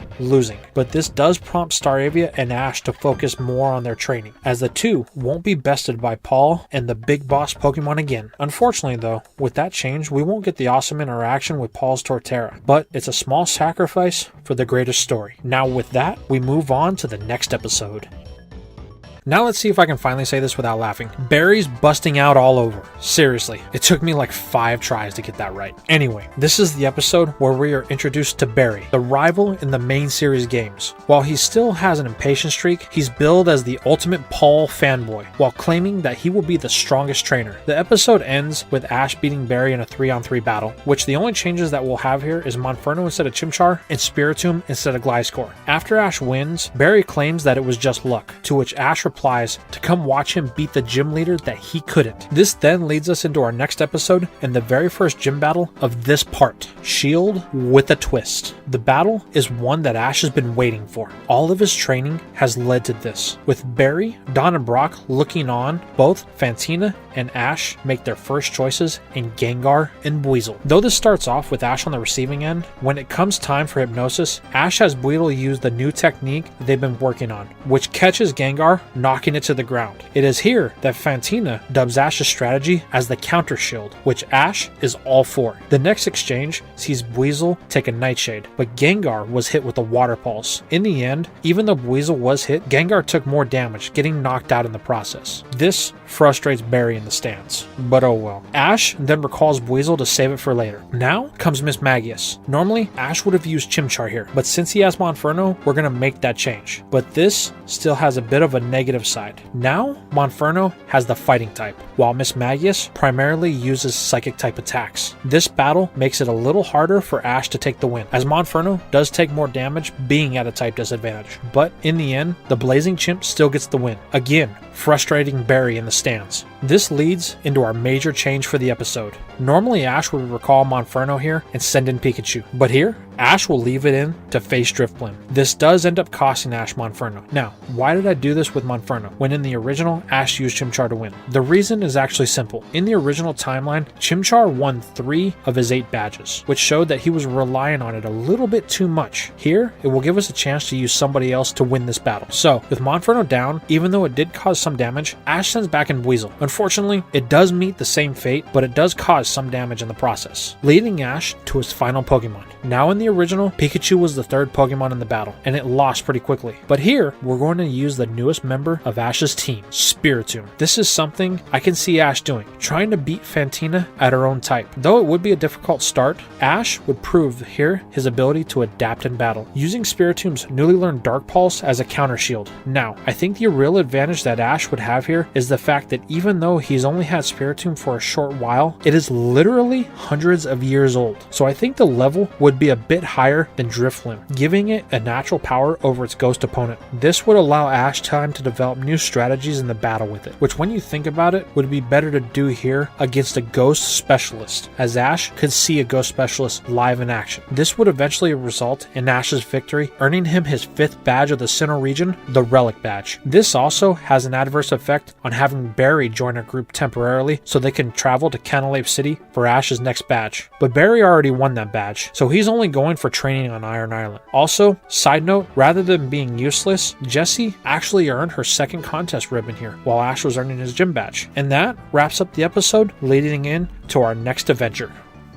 After that, a filler episode happens that rushes the group to Canalave City via blimp. That's only the really important part here. Then we end up in the next episode, sleepless and pre-battle. Now, a few important things happen here. 1, Ash gets a little bit more exposure to Darkrai. Not much, but some. Ash learns that the lunar wings actually help counter nightmares, a very important piece of information for the not too distant future. 3, the group meets Cresselia, which after everything is said and done, gifts some lunar wings to our heroes for their help against Team Rocket. And 4th, Dawn's Swinub ends up evolving here, which will be important for later. I think it's very important to establish that the Darkrai here is different from the one that was in Alamos Town. With that, a few more episodes happen, like a Breed Stampede, which is only really important for one reason. Normally it would be here that Gliscor learns Fire Fang, but here we're going to have Gabite learn it instead, in the exact same fashion that Gliscor did. This is followed by Ancient Family Matters. This episode is really only important for one major reason. Ash finds out that Rourke of the Orburgh Gym is the son of Byron, the leader of the Canalave Gym. But what is more important here is Ash gets a chance to see Byron's ace Pokemon, a Bastiodon. Now it makes sense when Rourke said that he was familiar with that Pokemon. Byron's strategy is shown here.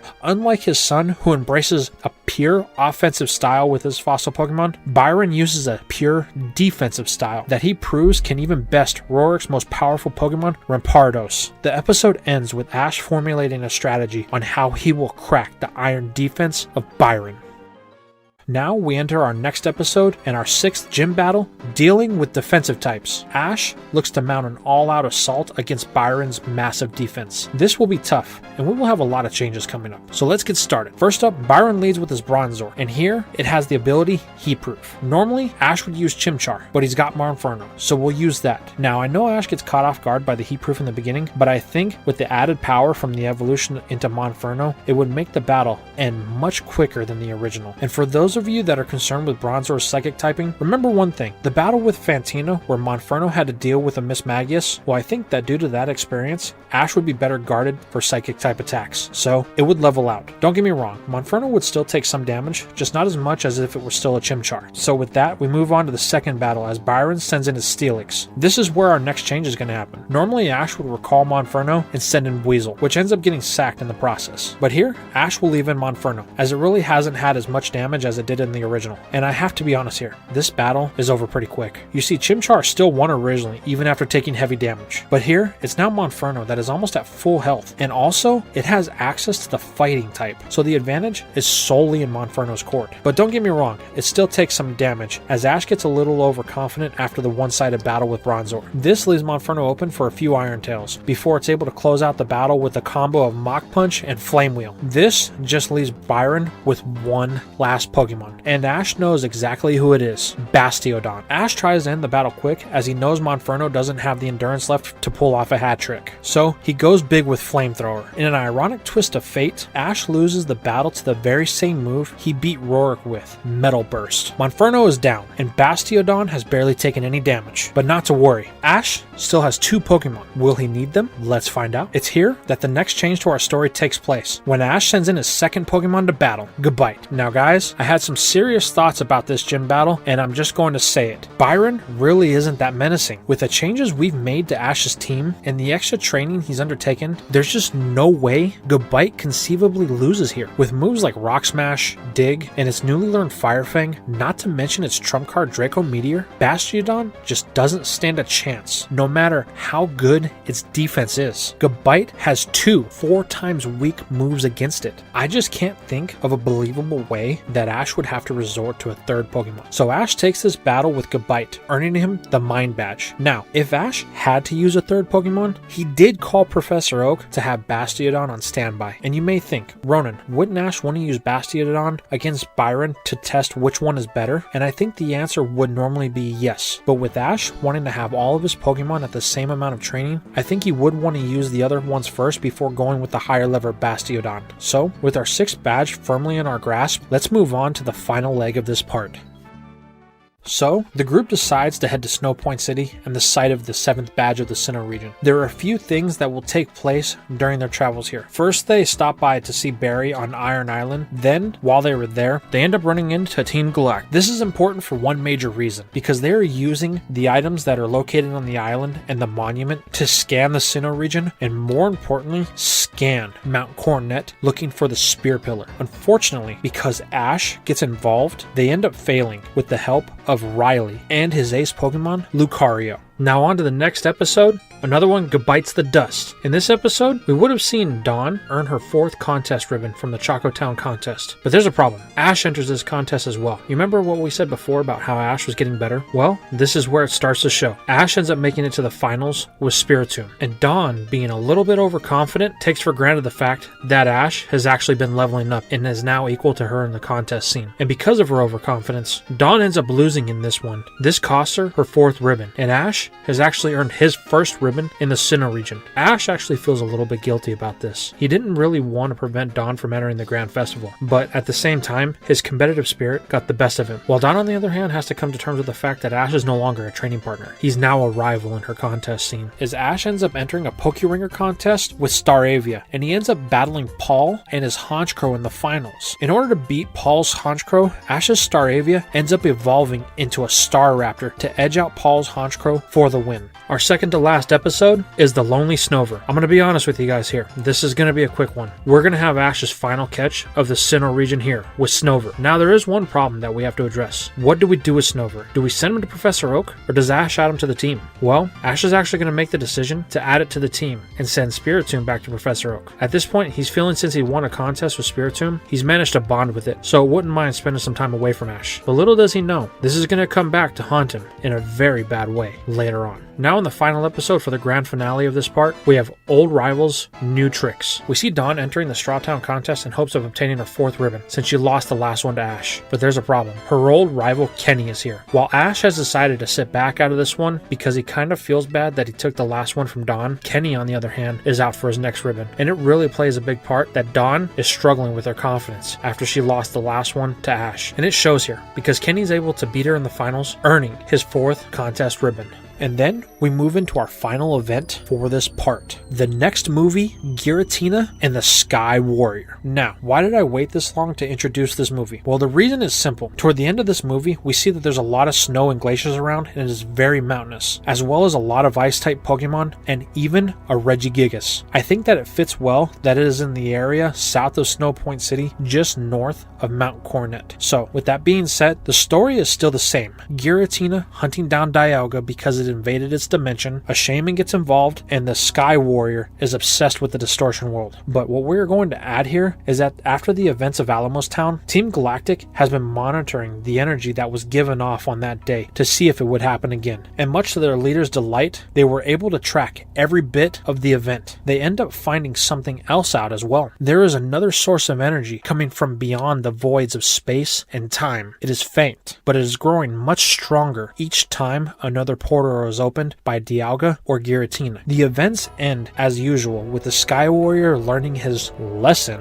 about what he did was wrong, and Giratina going off to look for Dialga for some reason. But the main thing here is now Team Galactic has its sights set on something they feel has valuable data. The ship of the Sky Warrior, Zero. Even though it can no longer fly, its onboard recorders have valuable information on the altercation between Giratina and Dialga. Not to mention that interesting technology that can open portals between dimensions. Now, with the next phase of Team Galactic's plans unfolding, we will end this part with Cynthia arriving in Alamos Town, following up with why Palkia and Dialga were there doing battle.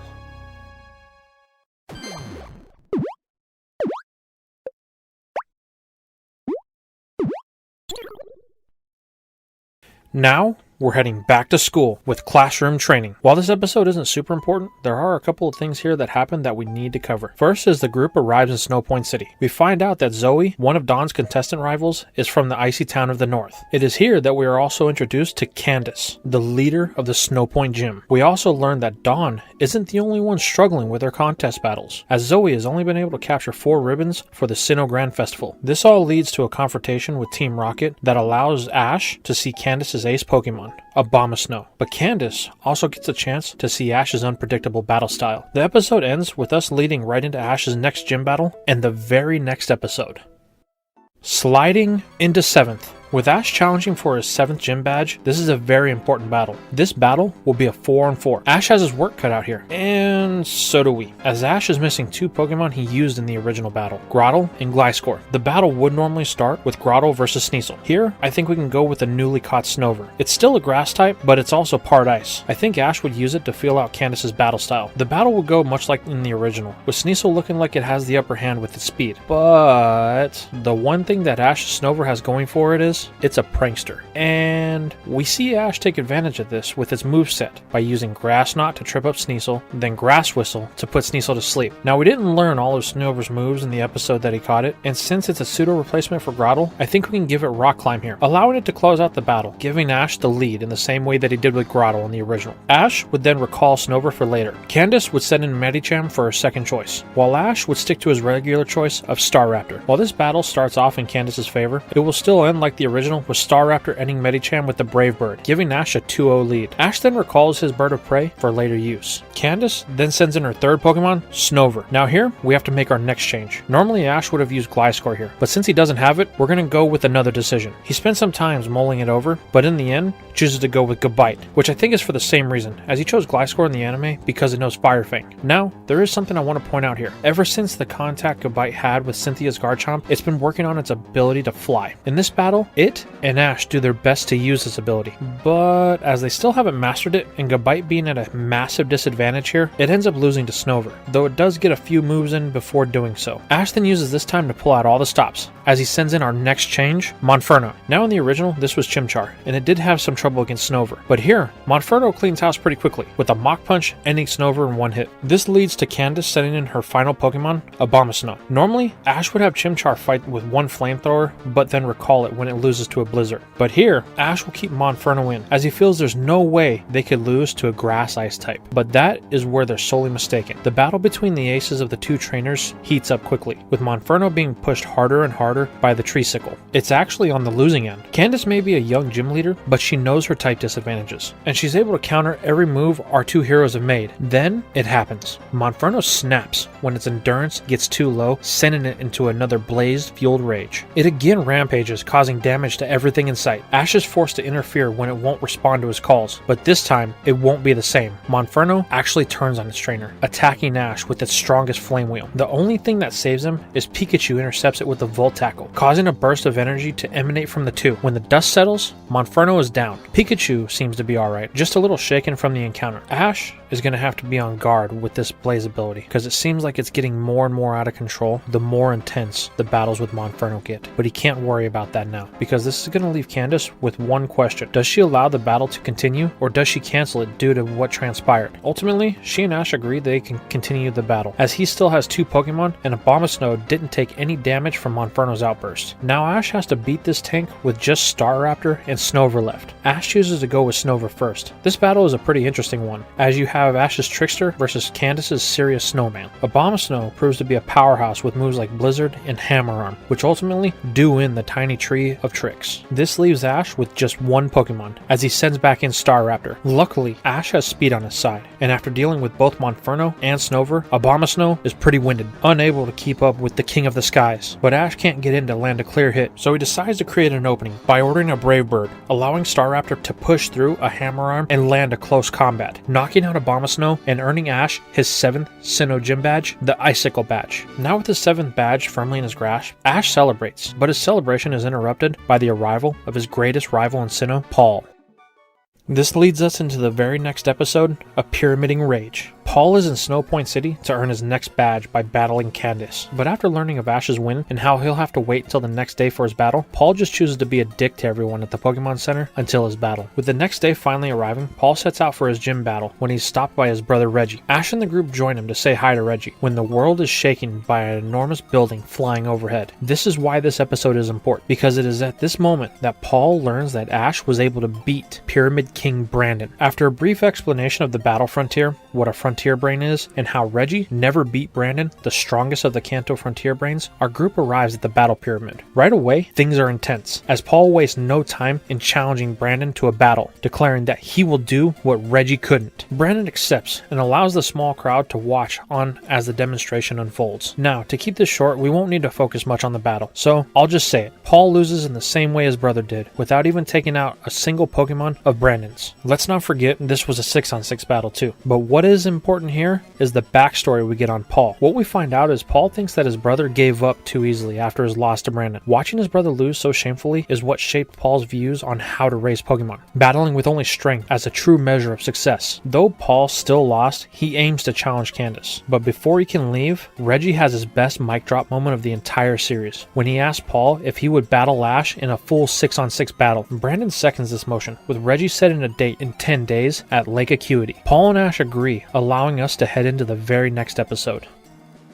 Pillars of Friendship. This is where we find out why Brandon is in Sinnoh, the Snowpoint Temple, and more importantly, the contents of the temple, Regigigas. It is here that we learn Pokemon Hunter Jay has entered the temple to steal Regigigas. But when she awakens it, something is wrong. Angered by the way it was awakened, Regigigas goes on a rampage. Brandon tries to catch Regigigas, but Jay interferes, stopping him. This was a mistake, as we learn that Regigigas can control the other 3 Regis, and it uses them to defend and attack for it, so it can continue its rampage across the forest of Snowpoint City. After a selfless sacrifice from Brandon, Regigigas finally returns to its senses, scaring off Jay and healing Brandon and the other Regis. Then, it returns to its crystal state, to slumber once more. It is here that the episode ends with a very important revelation. Brandon has decided to remain in Sinnoh to rebuild the temple and protect Regigigas from any future attacks. Now it's all aboard for Frozen on their tracks. This episode really isn't important, but it does introduce a somewhat important character, Looker, a member of the International Police who will be important much later.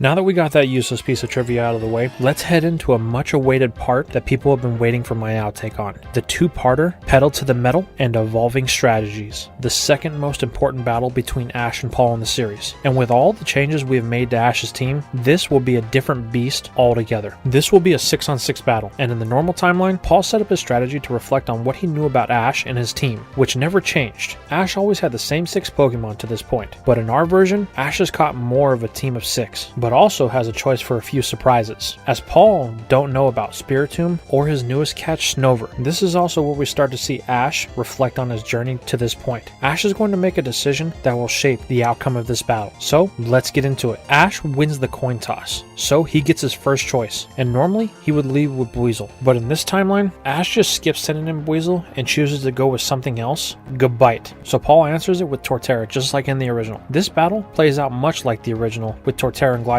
Gabite gets some good hits in weakening Torterra, but it gets caught in a Giga Drain, siphoning off Gabite's health to replenish its own. Gabite is able to use Fire Fang to escape, but Ash recalls it when it becomes clear that the crunch Torterra used on its leg is affecting its ability to stand. Ash then chooses to send in Staraptor. He then calls for a Brave Bird, which is immediately met with a Stone Edge, knocking the bird to the ground. Paul then recalls Torterra as it's starting to get weak. This is where we see our first change from Paul. Normally, he would have used Weavile here, and it would lose to Staraptor, but here, I'm going to change it to Nidoking. This gives Paul an advantage in this battle with the move Thunderbolt. Ash chooses to leave in Staraptor for now, and the battle starts. What follows is a showing of Staraptor's speed, allowing it to evade most of Nidoking's attacks. But this is what Paul wanted, as Ash gets a little overconfident, ordering a Brave Bird, which is met with a Poison Jab from Nidoking, causing a poison on contact. Ash, now seeing that he's on the losing end, recalls Staraptor for later. Paul then follows suit, Here's where we'll see our next change, as Paul would have sent in Honchkrow, but since it lost to Ash's Staraptor, he elected to leave it out of this battle in favor for his Hariyama. Ash, knowing that this is a mono power, chooses to match it with speed by sending in Pikachu. At first, things are going good for Ash, but when Hariyama tanks a Volt Tackle, giving Paul the opening he needs to use a cross drop on the electric mouse, it is one-shotted in the process. But it does leave Hariyama with the paralysis due to Pikachu's static. Paul then chooses to leave in Hariyama, much to Ash's surprise, but he intends to take advantage of this mistake of Paul's by sending back in Staraptor. Ash knows he's on a clock. The poison is causing damage every second, but he aims to use type advantage and speed to end this. Ash then orders an Aerial Ace and backs it with the Quick Attack, tapping into previous battles from his past. But this is when we learn why Paul left in Hariyama. Its ability Guts. Hariyama doesn't need speed when its power is amplified through the roof. Paul orders an Arm Thrust to counter the Aerial Ace, but the static slows it down just enough for Staraptor to inch past with the increased speed from Quick Attack and land a direct hit, knocking out Hariyama. Ash then immediately recalls Staraptor, as any more timeout will cause the poison to claim his second team member. Paul then decides to send in his next Pokemon, Magmortar. This then prompts Ash to send in his next Pokemon, one that Paul is all too familiar with, Bastiodon. Paul has been waiting for this one. He was hoping that it would be up next. This battle is one that Paul plays very carefully, as he knows full well of what this thing can do, but Ash won't let Paul take this victory from him. After seeing Flash Cannon from Byron at the Canalave Gym, Ash spent the last 10 days working on it with Bastiodon to turn his Metal Burst into the much more powerful move, and it's a perfect counter to the Flamethrower of Magmortar. Though Magmortar does prove to be faster than Bastiodon, in the end, Ash and its powerful defense is enough to outlast Paul's offense when Bastiodon lands an Iron Head, knocking out Magmortar. But this triggers its ability, leaving Bastiodon with a burn. Paul then sends in his next Pokemon, Ursaring. This battle proves to be much more in Paul's favor, as Ursaring's arsenal of fighting type moves, combined with the damage and the burn on Bastiodon, is enough to put down the prehistoric Goliath. Ash then chooses to send back in Staraptor in hopes of ending this battle before it will fall to the poison. So he orders a Steel Wing, but it is easily overpowered with Ursaring using its hammer arm, knocking it out. Paul chooses to stick with Ursaring here, as it is proved to have great endurance. This is where Ash goes with his ace in the hole, and he sends in Spiritomb. This completely catches Paul off guard. The fact that Ash has one of these wasn't in his plans, and he doesn't have any direct counter to it. But there seems to be a problem with it. You guys remember in the last part when I said that Ash may regret sending Spiritomb away? Well, here's why. It still hasn't gotten over its jealousy of Pikachu, and by sending it away without resolving this conflict, Spiritomb feels betrayed. Now it's like Ash never made any progress with it. The Keystone Pokemon won't respond to Ash. There's no movement. As a matter of fact, it just retreats inside of its Keystone, refusing to battle. This in the end costs Ash a Pokemon, as Spiritomb is declared unfit to battle due to its refusal to do so. This leaves Ash with just two Pokemon, one that is battle worn and one that is fresh, so Ash chooses to go with Monferno. Paul then recalls Ursaring for Electabuzz. This looks like we're going to get the battle that we've been waiting for. Ash then calls for a Flamethrower, but it is stopped by Protect. Then Paul calls for a Light Screen, followed by recalling Electabuzz, shocking both Ash and Monferno. Paul then sends back in Torterra. Ash tries a Flamethrower, but Torterra is protected by the Light Screen, and Monferno is hit with a Stone Edge, which seems to have hit with a critical. Paul then recalls Torterra and sends back in Ursaring. Ash chooses to leave in Monferno. Ash uses the fact that Ursaring is battle worn to his advantage, hitting with Mach Punch and Flamethrower. This allows the Fire Chimp to end Ursaring. Paul then finally concedes and gives us the battle we want by sending back in Electabuzz. This battle is just like in the anime, with both the two trading blows seemingly evenly matched. Ash even shows Paul the counter shield, which Ash may regret later. Then Monferno catches a static from Electabuzz. With the paralysis setting in, it seems that the battle has turned, until Monferno starts to surge with flames once again. This triggers fear and hesitation in Ash. But this isn't Blaze. Monferno seems to be in control. It's the determination to not be beaten, pushing through. Ash calls to Monferno and it looks back at him, giving him a thumbs up. Ash knows that Monferno is in control at this time. So, with one last move, he orders a Mach Punch, and Paul counters with a Thunder Punch. The two moves collide in an explosion of energy. When the dust finally settles, both are left standing, but it is clear that Monferno took more damage from the attack as it falls in defeat. Ash recalls it, knowing his back's to the wall. Monferno put in a lot of work. Electabuzz looks like it's on its last leg as well, but Paul still has 3 Pokemon in total. Ash digs in, knowing that it's his only hope, so he sends back in Gabite. Not wanting to give Ash a free win, Paul recalls Electabuzz, sending back in Nidoking. This battle will be a rough one, but they waste no time in getting started. Nidoking proves to be a force to be reckoned with, but Gabite won't be put down so easily, managing to barely knock out Nidoking hitting with a Dragon Claw. Paul then sends back in his Pokemon that he started the battle with, Torterra. Ash looks on. He knows that Torterra is Paul's strongest Pokemon. It was his first Pokemon, but Ash has battled it many times. He knows that he can't get in close, so he orders a Draco Meteor to rain down on Torterra, who just takes it. What is Paul thinking, Ash wonders, when he hears 2 words uttered from Paul's mouth. Frenzy Plant. Torterra rages and stomps the ground as tree roots surge from it in the direction of Gabite. But the leg injury it sustained in their first conflict prevents it from moving in time, and the Frenzy Plant swallows Gabite, bringing the battle to a close. Ash recalls Gabite, dropping to his knees. Paul simply walks away, with Reggie bidding them all farewell. You know, Ash almost beat you, Reggie says. Almost isn't a win, Paul replies, as they head to the Pokemon Center. Later that day, Ash finds his way to the Pokemon Center as well, but Paul and Reggie have already moved on. Ash and his Pokemon mope around for a few days. They were so close, but Paul just had the better strategy. Not only that, but Spiritomb.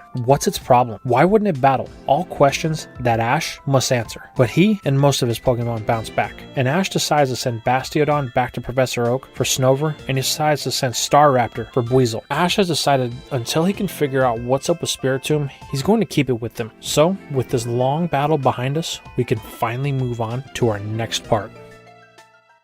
Gateway to Ruin. This episode is important for only one reason. We find our heroes back at Mount Coronet, and it is here we have our next encounter with Team Galactic and Looker. They are looking for Spear Pillar, but keep running into dead ends. With another failure, Team Galactic moves on, so we can too, which is our very next episode, Dressed for Just Success. It is here in Lilypad Town Dawn hopes of ending her losing streak. We also see that anytime James gets a chance to cross-dress, he will do so, as he impersonates Jessie because she comes down sick, going on to win the entire contest in her absence. However, Dawn seems to be okay with this loss. She is upset, but she seems to have learned to roll with the punches. Ash had considered entering the contest with Spiritomb, but it's been unresponsive ever since the battle with Paul. So he just sat there on the sidelines hoping that it would come out of the Keystone, but he didn't get any response. So with that, we can hop right into the next episode, which is a 3-parter in unlocking the red chain of events, the needs of the 3, and the battle finale of Legends. In the first part, we see Team Galactic's plans start to unfold. It's revealed that the meteorites they stole from Veilstone City were turned into the red chain. They have finally found the gateway to Spear Pillar, and for some reason, the Lake Guardians have bonded with Ash, Brock, and Dawn, without them even knowing. The gang meet up with Looker, only for all the data in the International Police Station to be erased that they had on Team Galactic. Then in the second part, it starts off with a dream that Ash, Dawn, and Brock are all having at the same time. The Lake Trio appear to them, and they are being chased by an unknown force. When they awake, they all realize that they all had the same dream. It is at this point that Pokemon Hunter J makes herself known by unleashing a galactic bomb in Lake Valor to open up a rift in space and time to summon Azelf.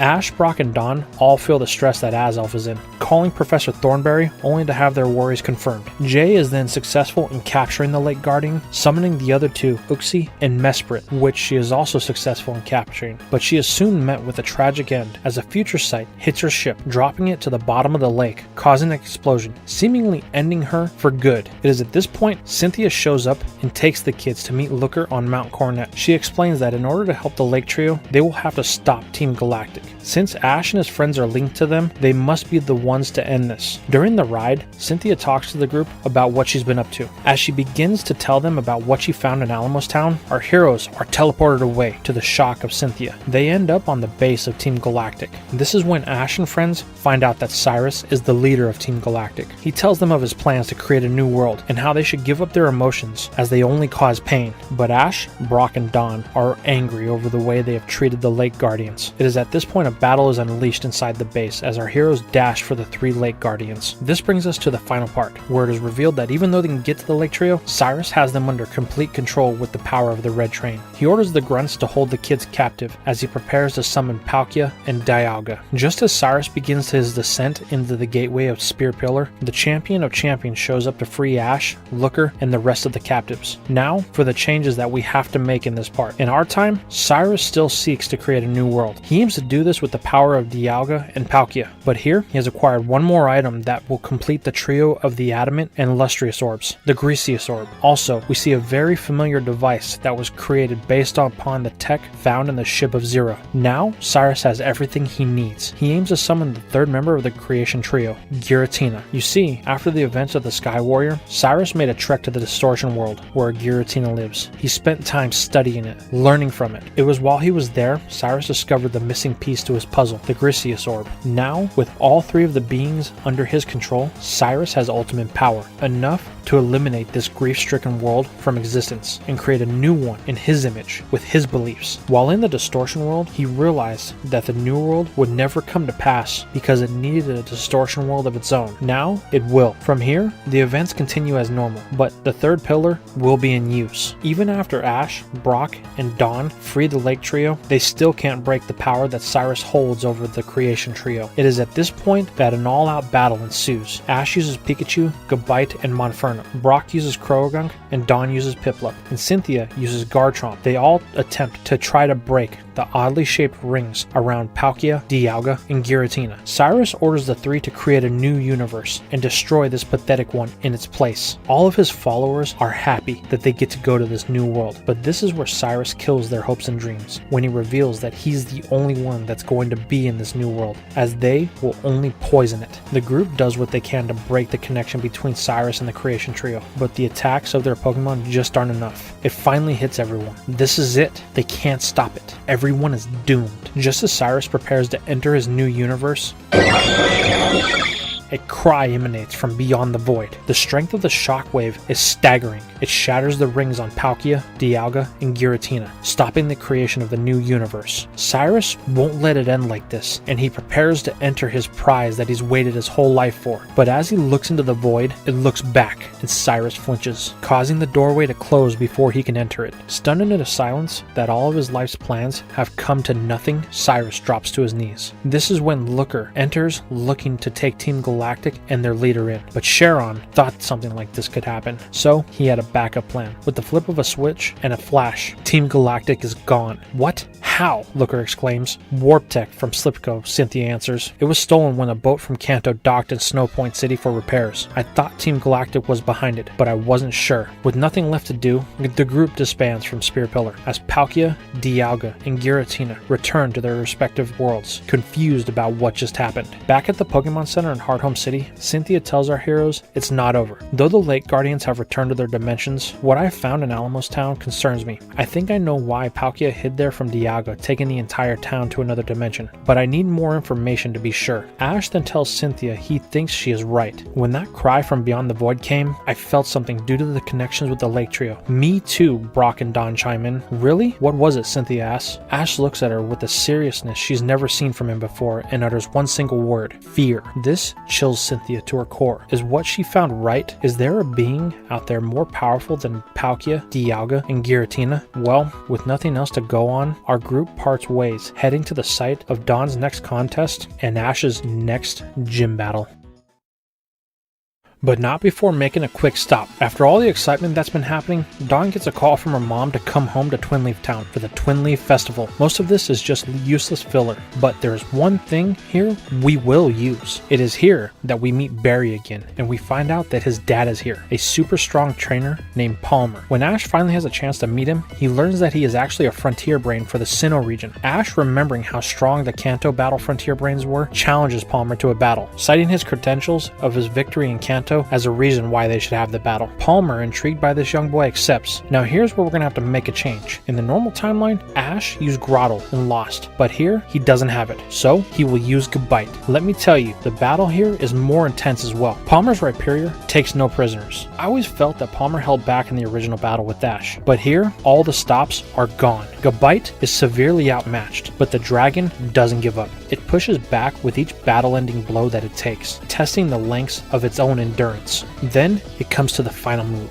Palmer orders a Rock Wrecker. Ash orders Gabite to counter with the Dragon Claw, which is barely able to hold back, but you can see Gabite starting to slip. The intensity of this battle is what Gabite was in need of. With the last bit of its strength, it cries louder than Ash has ever heard before, as the Land Shark starts to glow. That's right, Ash is now in possession of a Garchomp. But this masterpiece of evolution is short-lived, as even with its new strength, Garchomp still can't hold back the attack and it is leveled to the ground by Rhyperior. Palmer tells Ash that he wasn't holding back and he hopes that he has the opportunity to battle him again because he can see that Ash has great potential. Of course, he would want to do it when his Garchomp is at full strength. He knows that next time the odds may not be in his favor. So with Ash's newest evolution, we can move on to our next adventure, which is mastering current events. This episode is a very important one. Remember when I said that Gabite was having trouble with its flying? Well, it hasn't gotten any better as a Garchomp. This is where Ash meets the Air Battle Master and his Scizor. In the original timeline, Ash used Gliscor to battle it, but here we will see Garchomp do that. This eventually ends up with it learning Giga Impact. Then, a sad turn of events. Ash chooses to leave Garchomp with the Air Battle Master so it can learn and train in his very special air battling strategy. So, with an opening on his team, Ash chooses to bring Staraptor back onto his main 6 as we move on to the next set of events. This also starts our adventure in the 4th season of Gen 4, Sinnoh League Victors. What follows are some filler. Dawn enters a contest and loses again. Zoe wins her 5th ribbon, locking in her place at the Grand Festival. Dawn is now severely behind. This is the motivation she needed though, as she is now lasered focused on getting her last 2 ribbons. Then we head into Short Into the Punch. This episode we see Ash come across a trainer and his Mr. Mime. They do have a battle and that's not really important, but what is important here is after the battle, Ash and Buizel embark on some training that proves very fruitful as Buizel learns a new move through its specialty training, Ice Punch. This will allow us to move on to our next set of events. Our heroes finally make their way to Daybreak Town. It is here we see Dawn enter the next contest. He attempts to use Spiritomb, but the purple ghost is still ignoring its trainer, leaving just Dawn in the contest. She ends up in the finals with her Mamoswine and Cyndaquil. She takes the win as she is able to perfect her Fire Ice combo. This gives Dawn her 4th ribbon. Now to address the problem that we've created for ourselves. This was supposed to be Dawn's 5th ribbon, so now we have to create a way for her to find and earn that final ribbon. But don't worry, I have something in mind for that. A little while later, of course. Now, we hit a very important episode, fighting Ire with fire. This one is short, but sweet. Ash runs back into Barry, who has somehow managed to get ahead of Ash and earned all 8 badges. He thinks the Sunyshore Gym is the greatest thing since sliced bread. But then Ash runs into Paul, who has a very different opinion about the Sunyshore Gym, and it's not a positive one for sure. The episode ends with Team Rocket attacking. Now, normally, we would see Monferno evolve here, but I'm actually going to hold off on that for a while longer. So, we move on to the most important and final leg of this part. Flint sparks the fire. Here, our heroes finally arrive in Sunyshore City, but when Ash attempts to challenge the gym, he is just given a badge. Angered by this, Ash demands to see the gym leader. This is where we meet Voknor, the supposed most powerful gym leader in all of Sinnoh, but he has lost his thrill for battle. Then, our second important development of this episode happens as Ash is introduced to Flint of the Sinnoh Elite Four, the 3rd member we've met so far. He is here because his best friend Voknor, who he grew up with, isn't his normal self. See, Flint then makes a suggestion that he and Ash have a battle instead. Ash, always eager to battle a member of the Elite Four, accepts, telling Voknor he will show him what battling is truly about. Flint sends in his Infernape. Ash chooses to go with Buizel at first, but it is easily dealt. Then, Ash tries Monferno. It does give an actual decent fight against its evolution counterpart, even getting to the point of activating Blaze, forcing Flint to actually take the battle seriously, finally getting Voknor's attention. But Monferno eventually falls to Infernape as well. Ash then sends in Pikachu. It is here that Voknor finally gets invested into the battle. Seeing Ash and Pikachu's determination to win, even when they are clearly outclassed, reminds Voknor of the days when he was a kid and he had the whole world ahead of him. In the end, Ash does lose, but Voknor finally agrees to have a battle with him, with only one request. Voknor asks Ash to wait 2 months so that he can do some side training, as he's a little out of practice. Ash agrees to these terms, since if he can't win this battle, then he doesn't want the badge. So the episode ends with Ash now deciding what he will do to train over the next 8 weeks.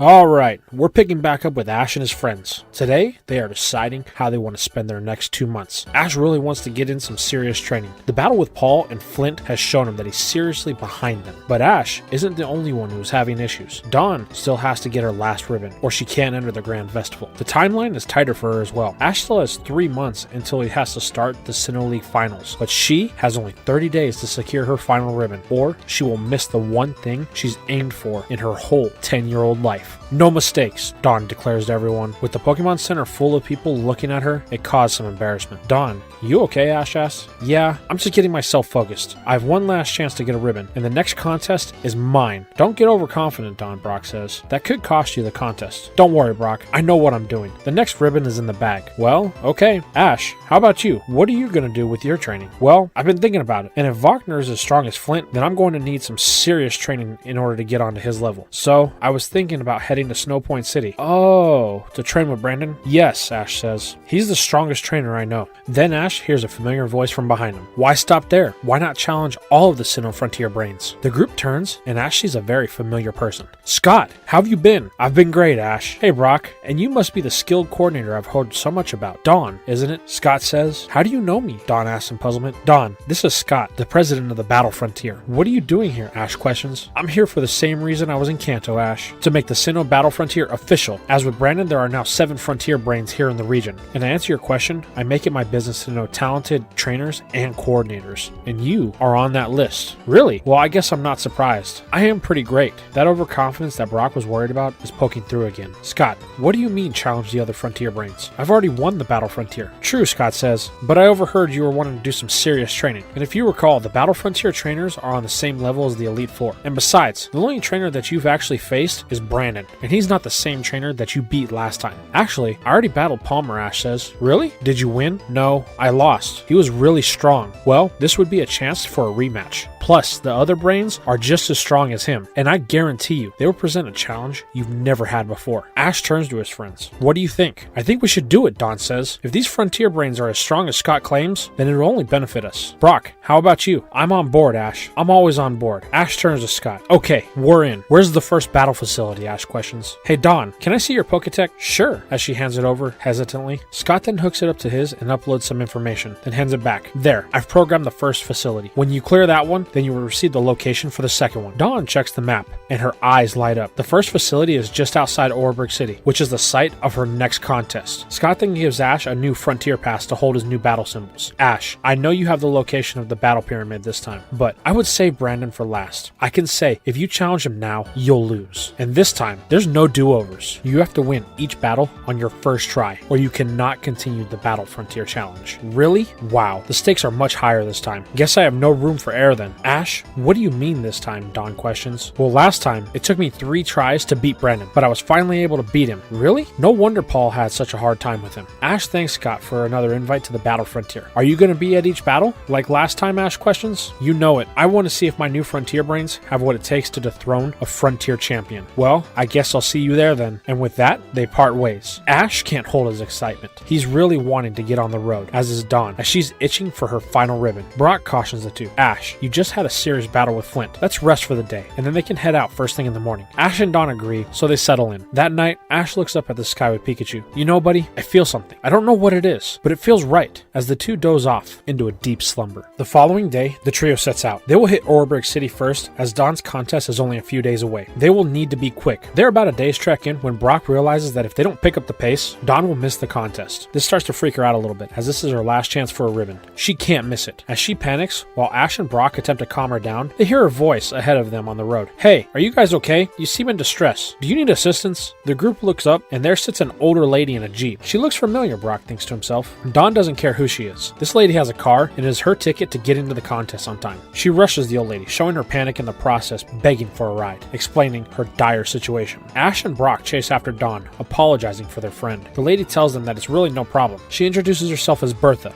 Bertha, wait, you wouldn't happen to be Bertha of the Elite Four, would you? Brock questions. The one and the same. Ash looks on, thinking, as Brock and Dawn talk with her. Then they call Ash, who seems to be lost in thought, snapping him back. Ash, isn't this great? Bertha will give us a ride so I don't miss my contest. The group starts to get in the car with Bertha, but Ash stops them. Wait, Bertha, my name is Ash Ketchum from Pallet Town. I challenge you to a battle. Bertha smirks at the boy, admiring his tenacity, but Dawn thinks Ash is being selfish. Her contest is close to starting, and he knows it. She tries to say something, but Brock stops her. Look, if we're getting a ride, then we'll make it. But you see that? The look in Ash's eyes? I've only ever seen that a handful of times. There's nothing we can say or do to change his mind right now. The determination from this young boy has Bertha intrigued. Okay, Ash, we can have a battle. How does a 2-on-2 sound? Ash tells her that's fine with him. He's more than ready. Bertha exits the Jeep and readies a ball as she declares, I hope you're a challenge. I don't don't normally take random battles like this one, but the look in your eyes has sparked my interest as she sends in her first Pokemon, Quagsire. Quagsire? Well then, this won't be an easy challenge. You're a ground type specialist, aren't you? Ash questions. Yep, and you better believe I know how to use them. Ash readies his first Pokemon, sending him Weasel.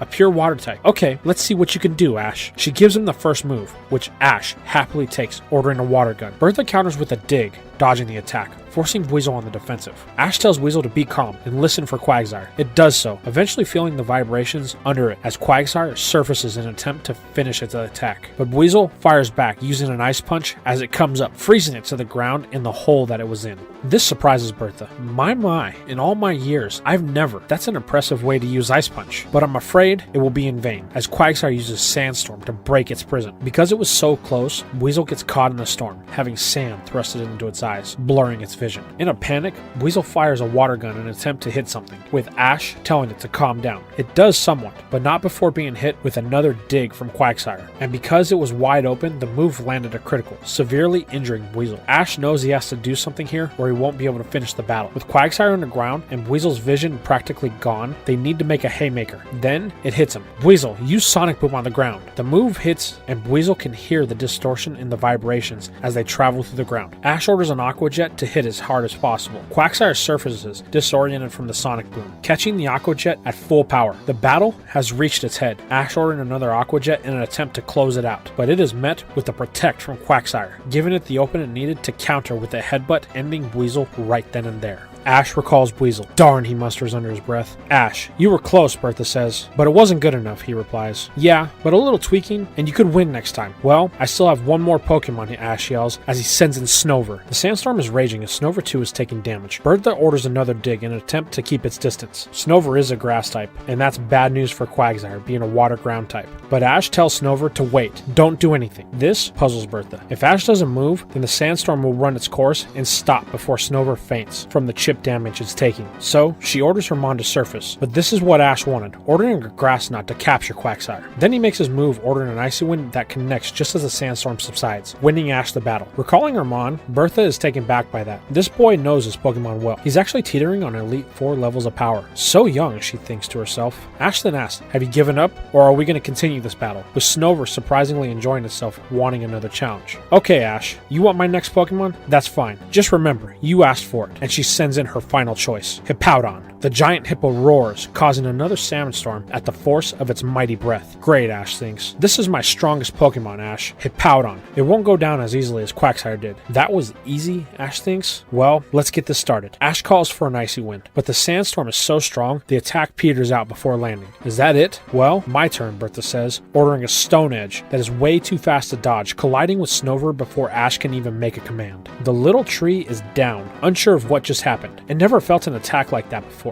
Come to think of it, it's never seen a Pokemon as strong as this before. That thought kind of scares Snover, but its fear is quickly subdued when Ash calls to it, asking if it can still battle. Something comes over the icy little tree. It stands up with the look on its face Ash hasn't seen before. The look of a Pokemon ready to battle. Ash smiles. I was hoping for this. He's been trying to get Snover to take battling more seriously, but has been having trouble. He orders a rock climb, causing Bertha to question this. How does he expect to lift my massive Pokemon, she wonders. Out of pure curiosity, she waits to give an order, wondering how this will turn out. Snover rushes in, pushing up against the giant hippo with all of its might that its little arms could muster, but nothing. It's not gaining any ground, getting more and more frustrated with each failed attempt. Come on, Snover, you can do it. The little Mon looks back at its trainer. No, its friend. The one thing it always wanted. Snover doesn't want to disappoint Ash, thinking its failure would end their friendship. Out of pure adrenaline, Snover begins to make ground on Hippowdon, to everyone's surprise. With all the force it can muster, it begins to glow brightly with evolution energy. Before they know it, Hippowdon is being stared at by a newly evolved Abomasnow. Ash, pulling out his Pokedex, learned that it gained a new move too, Woodhammer. Ash calls for it, triggering Bertha to finally make a move, ordering a crunch. Hippowdon clamps down on the arm that Abomasnow was going to use with the Woodhammer, canceling the attack. Then it follows with another Stone Edge. Ash calls for a dodge, but due to the crunch, Abomasnow can't move, and it takes the attack at point blank range, ending the battle. Ash walks over to its newest evolved Pokemon. Abomasnow looks like the world ended. It failed its one friend, but Ash just helps it up. Good work, Abomasnow. We'll get him next time. A sense of relief comes over the Mon as it gets to its feet. Bertha approaches Ash. You fought well, Ash. I want to battle you and your Pokemon again, but next time I want it to be an official league battle. That's where we'll meet. Ash shakes Bertha's hand. You can count on it. Thanks for the battle. It really helped my Abomasnow level up for the battle frontier. Oh, so you know Scott, do you? Bertha questions. Yes, I do. As a matter of fact, after Don's contest, we're going to the first battle facility north of Orburgh City for my first battle symbol. Ash, this will be a strange request, but do you mind if I watch both your battle and Don's contest? Sure, we don't mind, Ash says. Don seconds this. Well then, let's get going so we can get you to your contest, Don, as they all hop in the Jeep heading for Don's final showdown.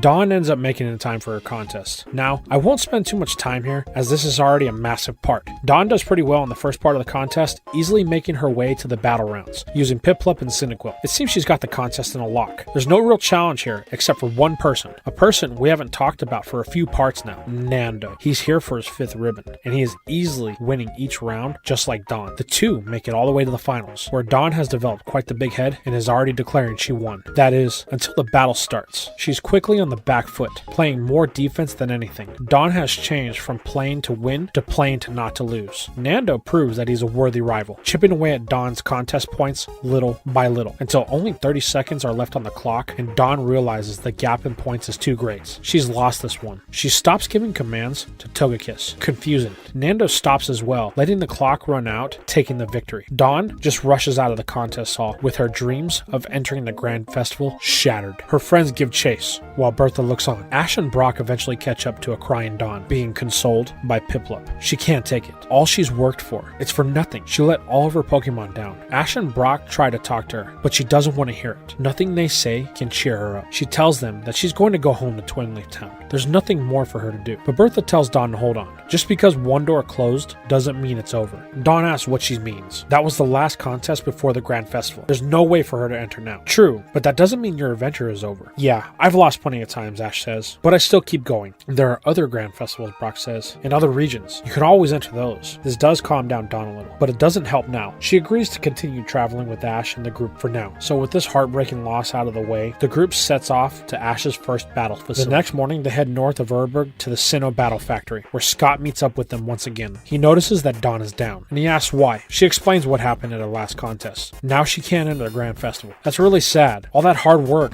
down the drain. I'll tell you what, Dawn, if Ash can win this battle, then I'll let you in on a little secret that very few people know about. This catches Dawn's attention. What does Scott know that she doesn't? Well, they all head inside where they are introduced to the factory head, Thornton. Ash immediately challenges him to a battle, but this frontier brain is nothing like his counterpart Nolan of the Kanto Battle Frontier. He's a very intelligent individual, designing and building high-tech gadgets that people of Sinnoh use. Ash doesn't really understand this guy. He's here for a battle, but all Thornton can talk about is a randomizer. This guy is definitely socially awkward. Then Scott approaches Thornton, telling him that Ash is his first challenger of the Battle Frontier, and a champion of the Kanto Battle Frontier as well. The words of Scott cause the demeanor of the young frontier brain to change to a more serious tone. Well then, you want a battle? Okay, it'll be a 3-on-3. Ash has no problem with this, as he pulls out his first Pokeball. Where do we do this? Hold on, Thornton replies. We do battle a little differently here in the Sinnoh Battle Frontier. What? Ash replies. Here, it's just better to show you, as they are led to the main battlefield of the factory. Thornton tells Ash to take his position and he will explain. As Ash enters his side of the field, a computer and what looks like a Pokemon transfer system appears before him. What is this? He questions. That is my battle randomizer, the factory head says. Here, in the battle factory, you don't choose your Pokemon. My randomizer does. It will do the same for me, and we battle. Everything else about a normal battle is still the same, but I designed the system to keep the trainers on their feet, testing their adaptability. Really? So how does it work? Ash says. It's simple. The computer before you has a database that you can plug your Pokédex into. All the Pokemon that are currently registered to you as a trainer in your Pokédex will be uploaded. Then the randomizer will choose one of those for you to use. If you don't have that Pokemon with you, then you simply call for it and have it transferred over. Any questions? Is that it? Ash says with a sense of confidence. I was worried for a second. This throws Thornton off. He wasn't expecting this kind of reaction, but this is Ash. He doesn't care how he battles as long as he gets to do so. So with that, Ash pushes the button and starts the console, triggering the randomizer. Thornton, taken aback by Ash's willingness to accept the terms of his battle, no questions asked, hits his button too. So let's see what their choices are.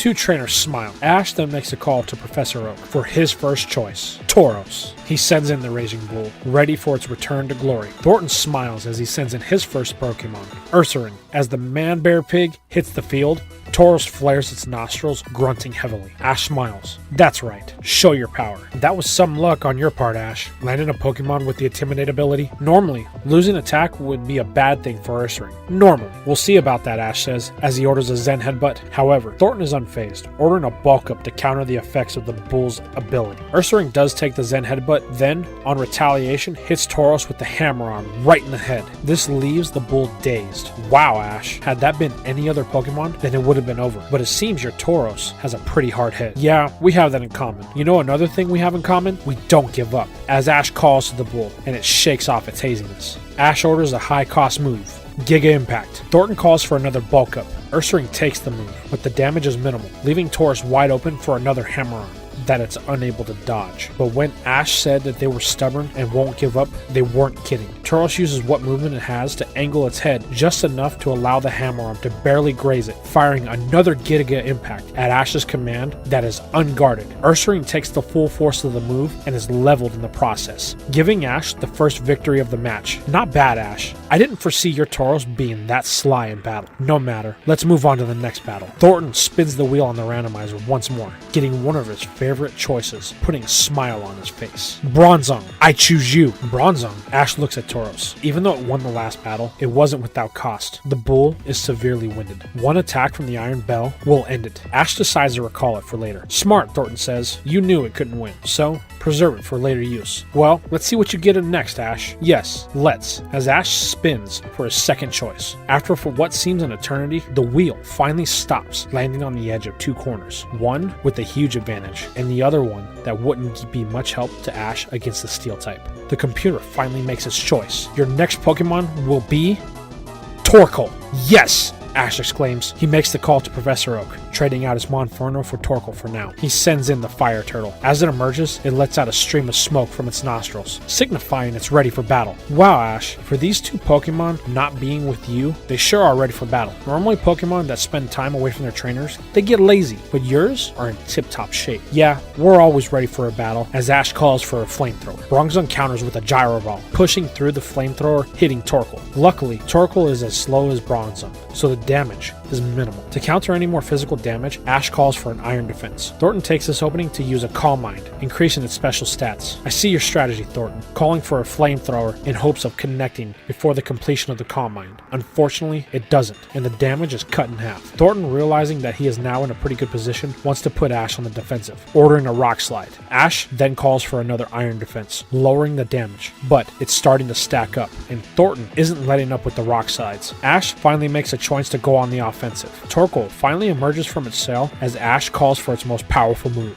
Heat Wave. Thornton has a plan for this though, ordering a Psychic to take control of the attack, sending it right back at Torkoal in full force. It's surrounded by its own flames, as it cries trying to avoid any damage, but it's unsuccessful, and once the flames subside, there's a clear winner in Bronzong. Ash recalls his old friend. Well, that didn't go as well as I thought it would, but thanks for the effort, Torkoal. Now Ash has a choice. Does he use his last spin, or does he send back in Tauros? After some thought, he decides that it hasn't had enough time for Tauros to recover, electing to use his final spin. Ash pushes the button on the randomizer for one final time. As the wheel spins, Ash is hoping for a heavy hitter. He sees the wheel spin by names: Corphish, Pikachu, Kingler, Muck. It's mind-numbing the choices flashing on the screen. Finally, the randomizer slows, revealing Ash's final Pokemon. Then a name flashes on the screen. The heavy hitter Ash was hoping for, Sceptile. He makes the call, changing Abomasnow for the Tree Gecko, and sends it in. Sceptile emerges from the ball in its usual calm, badass manner. Well, your last Pokemon had the advantage. Now, you have a disadvantage. I'm curious on how you'll handle this one. Thornton wastes no time, ordering a Gyro Ball, aiming for big damage. Ash counters with a Quick Attack to dodge, ordering a Bullet Seed that does little with Bronzong's increased stats. This isn't good, Ash thinks. Torkoal did damage, but not enough for Sceptile to end it in one move. If we play defensive, then we'll end up losing the Endurance game. I guess I only have one choice. Bronzong is coming in with another Gyro Ball. Ash tells Sceptile to wait. It does, letting Bronzong get closer and closer, until to the surprise of everyone, it connects. What? Why? Thornton thinks to himself, but then he hears it. Sceptile, Solar Beam. The Guardian of the Forest opens its jaws, enveloping the two with solar energy. Once everyone can see again, Sceptile looks a bit beaten up, but is still standing. Bronzong, however, is KO'd on the ground, giving Ash his second win. Thornton recalls Bronzong. Very gutsy, Ash, but it paid off. Yeah, but I knew my Sceptile could withstand that move. Well, I guess we're in the final stretch as Thornton pushes the button on the randomizer. The wheel begins to spin and quickly makes a decision. Thornton smiles. It's been a while since I've used you, as he sends in his Tyranitar. As Rockzilla emerges, a powerful sandstorm is whipped up. Ash recalls Sceptile to give it some time to rest. It's his best chance to win this battle, so he wants to save it for later. He then sends back in Tauros. The Raging Bull is less winded than it was the last time we saw it, but you can still tell it's close to the limit. Tauros uses its intimidation tactics to scare Tyranitar, but the sandstorm blanks the attempt as it can't see Tauros. Ash knows he only has one real move left for Tauros, so he orders the best move that he can in Mega Horn. Tyranitar, unfazed, grabs the literal bull by the horns, and at the command of Thornton, uses Body Slam, ending Tauros in one fell swoop. Well, that was an interesting encounter, Ash thinks. This Tyranitar won't go down easily. It's clear the power of this mon is above the rest that he's battled today. Ash recalls Tauros, thanking it for the effort that it put in. He sends back in Sceptile, who is still battle-worn. It also gets hit by the sandstorm, having its health slowly chipped away. Ash and Sceptile have to be careful. They have the type advantage, but not the defense. Ash orders a Bullet Seed, trying to keep a distance, but Thornton counters with a Storm Edge, overpowering the Bullet Seed. Ash orders Sceptile to dodge, and it narrowly gets out of range, but catches one of the levitating stones in its left arm. Great. More damage, Ash thinks. We can't battle up close, we can't battle from far away. That only leaves one option: speed. Ash orders Quick Attack, and backs it with the Leaf Blade. This gives Sceptile the evasiveness needed to finally land an attack and get away. The speed of the attack also allowed Sceptile to land a critical hit, causing even more damage, but Tyranitar is still unfazed. It shows no signs of pain. This is starting to worry Ash. The sandstorm is taking more and more Sceptile's health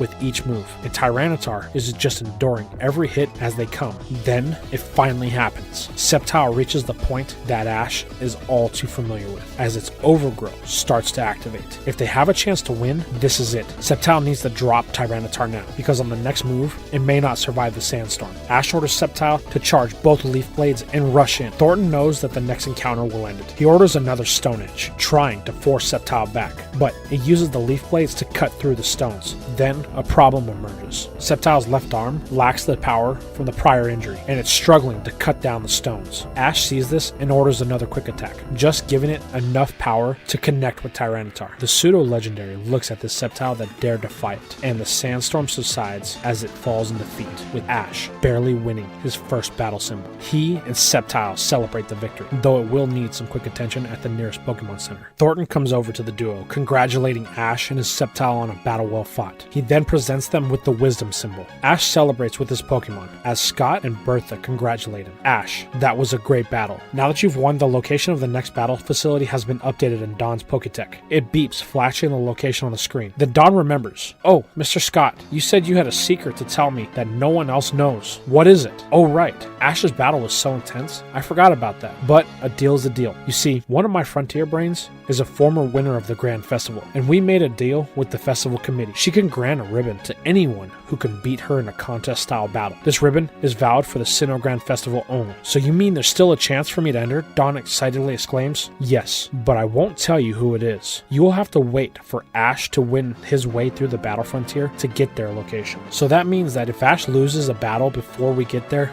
then yep, you will lose your chance. Oh, and by the way, it's a one and done deal. If you lose, then you can't re-challenge them. So this is literally my last chance then, Don says. Well, I'm all in. Ash, you hear that? My future in the Grand Festival is tied to you, so you better not lose. Don't worry, Don. I don't plan to. With that, our group heads back to the Orburgh City Pokemon Center. Ash begins exchanging out his Pokemon, but when it comes to Sceptile, he decides to keep it. He wants to see if it and Monferno can train to master its blaze. Sceptile has a deep understanding of its elemental ability and how not to be overcome by it. Then, Bertha bids the group farewell, wishing Ash and Dawn the best on their next quest. She tells Ash she expects to see him in the league finals. You know what he says, and with that, she takes her leave. Now, the group needs to set out ASAP. The deadline for the Grand Festival is is in less than a month, and they don't know where Dawn will get her next ribbon. The next battle facility on the list is called the Battle Arcade. It's to the east of Jubilife City. From where they are, it'll take less than 4 days to get there by walking. So the next morning, they set out. Ash spends their downtime on the plan he had to have Monferno train with Sceptile. The two spend an excessive amount of time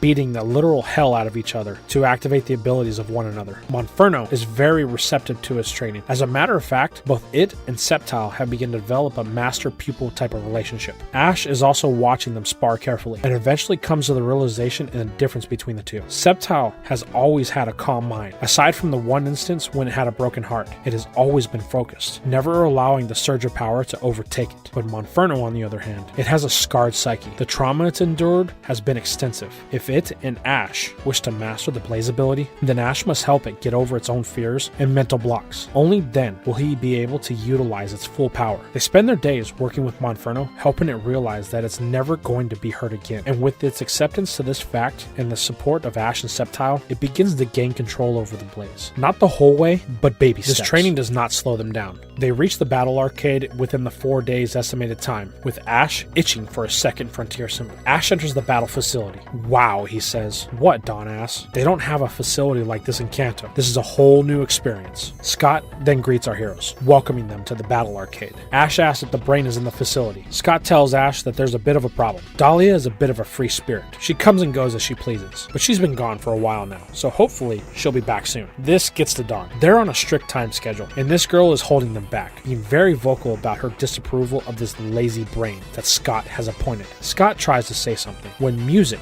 could be heard from deep within the facility. Ah, Dahlia must have returned, Scott says. Please, follow me. I will show you the way. Scott leads them to a room with a very exotic looking woman in the middle, dancing away like nothing else matters. Scott approaches her, attempting to talk, but she just continues to dance to the rhythm around her. This irritates Dawn even more, causing her to scream at the top of her lungs, but Dahlia is still unfazed, finishing her dance as the music fades out. Dahlia, oh hey Scott, how goes it? Well, I'm here with your next challenger. But Ash finishes his introduction, cutting Scott off with his name and title of the Kanto Frontier Champion. Oh, another champion. This should be a good battle, Dahlia says in a very laid-back attitude.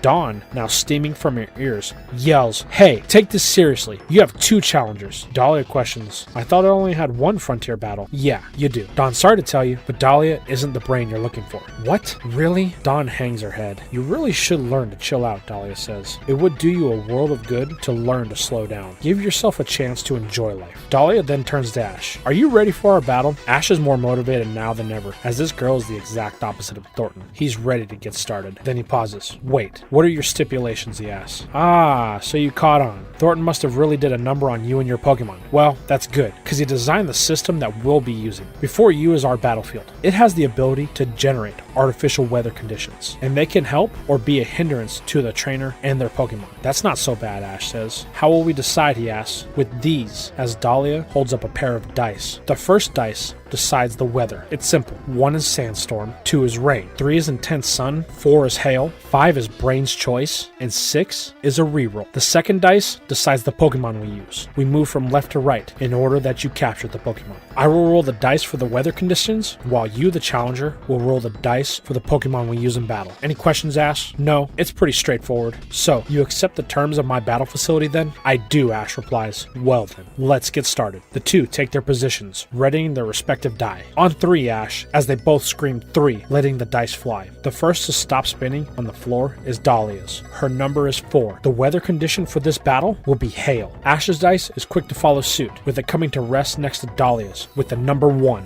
The 2 Pokemon have been chosen. For Ash, this is simple. It's Pikachu. But Dahlia, she just smiles. Medicham, go! The fighting type takes the field as psychic energy swirls around them. Dahlia gives Ash the first move, which he takes without a second thought, calling for a quick attack. Dahlia counters with the Reflect, minimizing the damage. Jeez, again? These brains are far different from the ones in Kanto. They really know their Pokemon. I need to end this before this gets out of hand. But Medicham is quick, and Dahlia wastes no time ordering a Brick Break. Ash tries to fend off the attack with an Iron Tail, but Pikachu is easily pushed back, forcing it into the barrier of the stadium, catching hail in the process. Pikachu, Ash calls, hoping it's okay. Once the dust clears, the electric mouse emerges, but you can tell it's really feeling that last attack. But the mouse is ready for more. Ash then orders a Thunderbolt, hoping to get some damage in, but Dahlia calls for a Detect that cancels the attack. Darn, She's very well defended, Ash thinks. The barrier for physical moves, detect for special attacks. How do we get through? Then it hits him. It's risky, but if it works, Medicham will do the work for it. Ash orders Pikachu to use Quick Attack around the battlefield, avoiding the hail as much as possible in the process, but not to charge in at Medicham. Dahlia, curious to what's going on, lets Ash do what he wants, until it sets in that he won't attack. But as Dahlia prepares to call for another attack, Ash changes his tactic, calling for an Iron Tail. Dahlia counters with another Brick Break, but the angle of the Iron Tail is too deep in Medicham's personal space, so the Brick Break is executed at an awkward angle. So awkward that Medicham's own attack shatters the Reflect as it connects with the Iron Tail. This time, Pikachu is on the aggressive end, forcing Medicham back, injuring its hand with the force of the attack. But it also had an added effect, as Dahlia orders a Force Palm, but Medicham, it can't move. Ash smiles. Seems Medicham is stuck.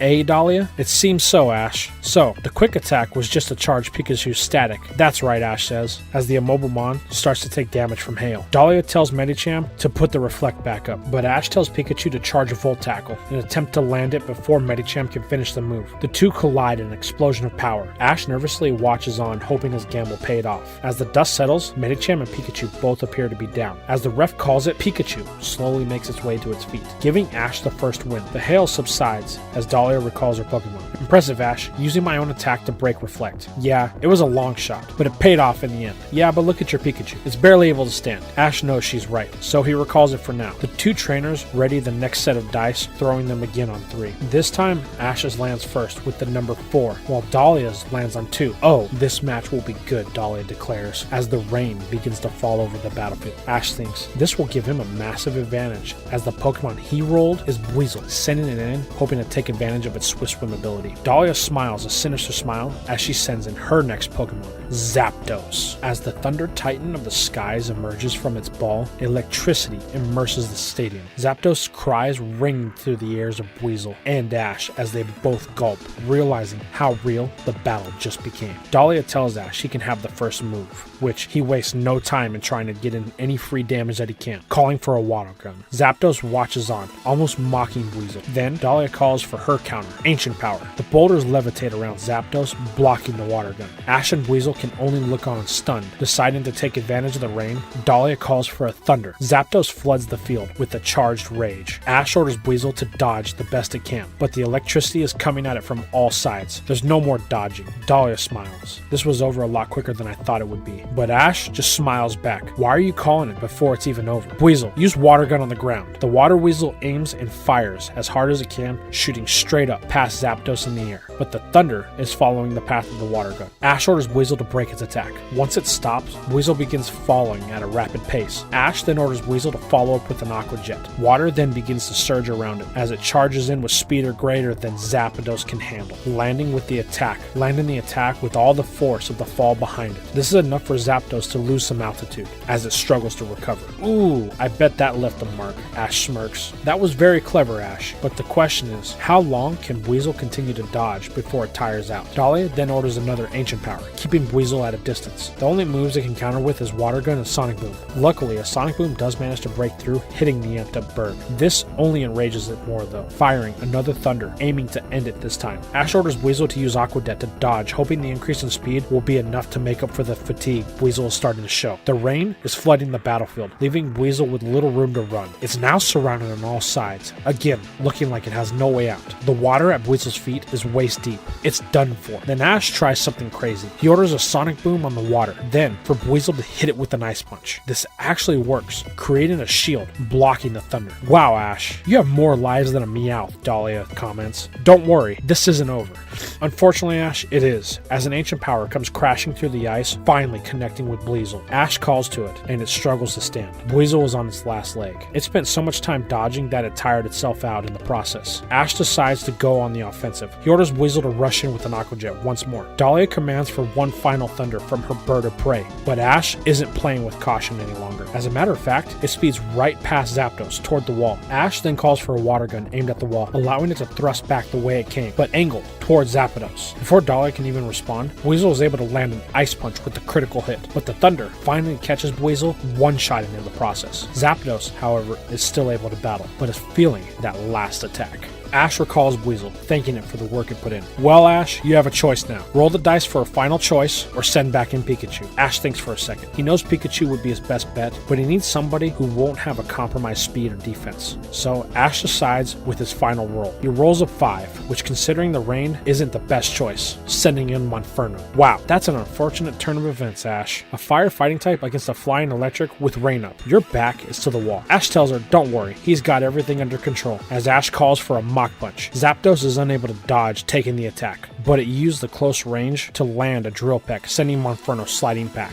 It felt that way, but Zapdos is a little worse for the wear. It's now having trouble flying. Ash takes advantage of this by using a Flame Wheel that lands on Zapdos, but it's still not enough. Dahlia then calls for another Thunder, but Ash counters again using Dig to dodge. Then it resurfaces with another Mach Punch to close out the battle, dropping Zapdos in the process. Dahlia then recalls the legendary bird as the rain subsides. Well, Ash, this has been interesting, but I'm afraid the moment you rolled that last dice, you lost this match. Now, let me roll mine so we can start this final leg. Dahlia throws the dice that seems to take an eternity to finish spinning. Once the result is revealed, a smile appears on the face of the brain. That's a 5. That means it's Brain's choice. Well, I guess I'll choose to keep the weather going under rain. Now, for my final Pokemon, Ludicolo, I choose you. As the Pokemon emerges from the ball, Dahlia begins to dance as she had when Ash first met her. Ludicolo follows suit. It's like the two understand each other and can read each other's feelings through the rhythm they feel. Ash decides he needs to conserve Monferno for later, telling Pikachu to re-enter the battle. This is where we need to make a massive push, but Pikachu won't last long. Ash calls for a Thunderbolt, using the rain as an amplifier for the attack. Ludicolo just continues to dance, gracefully avoiding the Electric Mouth's assault until the attack peters out. Dahlia then counters with her own attack, a Thunder Punch, aimed at the ground, using Ash's strategy against it. This has the opposite effect, as Pikachu is windowed, unable to avoid for long, taking the attack,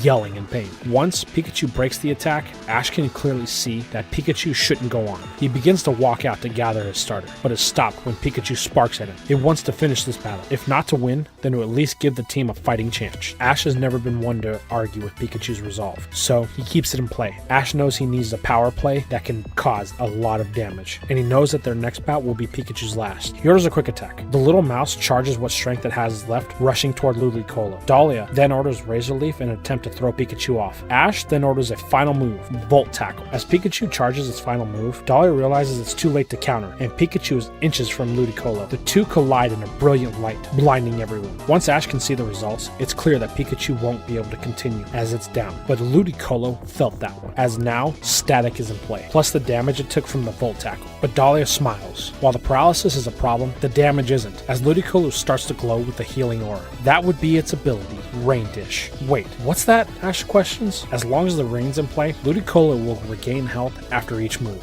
Ash grits his teeth. Now the odds are really against it. His back is to the wall, with Monferno left, and it's at a severe type of disadvantage. Ash only has one real play left. He needs to use Blaze. It's the only thing that could cause the damage needed to outpace the Rain Dish. He then collects Pikachu and sends back in Monferno. It's already taken heavy damage from the Drill Peck, so Ash needs to be careful. He calls for a Mach Punch that Ludicolo counters with a Thunder Punch. The two attacks cancel each other out. Ash then orders a Flame Wheel that is severely underpowered, but does cause some damage. Then the Rain Dish activates again. Ash thinks this isn't working. Monferno isn't getting enough damage in. Ash then makes a decision that could cost him the match. Ash tells Monferno to use Dig and getting close. Dahlia tells Ludicolo to dance around, preventing a hit from the Dig. Monferno finally surfaces, missing its target, and is met with the worst thing that it could possibly be met with, a Hydro Pump. The high pressure attack sends Monferno into the stadium barrier with a loud thud. Ash looks to it, instantly second guessing his choice. Well, you had a good run, Ash. The battle definitely was interesting, but it looks like your Sinnoh Frontier challenge is over. But Ash turns and smiles. I don't think so, as Monferno surges with flames, jumping back into battle. Ash and Monferno's training with Sceptile has been paying off. Ash has discovered that Monferno's Blaze has stages. The training they've done has gotten Monferno able to handle up to stage 2. 2. The problem is that the lower the health gets, the higher the stages go. And from that attack, Monferno was sent right into stage 2. Any more damage, and it won't be able to control Blaze. Ash attempts to make this quick, ordering another Flame Wheel. Dahlia realizes that this Monferno is different from the rest of its species. Blaze not only increases the attack of its fire moves, but its abilities in general, as now it's moving at a pace greater than before. Ludicolo can't handle that speed and takes the attack unguarded. The paralysis has caught it. What happens next is a barrage of Mach Punches as Ludicolo struggles to guard itself, but Ash and Monferno get overconfident, dropping their guard. This allows Ludicolo to land a Thunder Punch that sends Monferno sliding back as the rain increases the potency of the attack. This is what Ash was trying to avoid. The damage forces Monferno into stage 3 of Blaze, causing it to lose control. The chimp surges with flames that are literally evaporating the surrounding raindrops. They are no longer hitting Ludicolo, negating its own ability. Ash calls to Monferno, and it turns to him. Ash can see the look on its face. It's struggling to control this form. Monferno stops itself from lunging at Ash by jumping back at Ludicolo, catching everyone off guard. Monferno attacks without relent. Dahlia calls for a counter, but Ludicolo is totally paralyzed. With one last attack, Monferno fires the strongest flamethrower it can, engulfing the dancing stereotype, ending the battle. The ref calls it in Ash's favor as Monferno collapses from the strain of Blaze.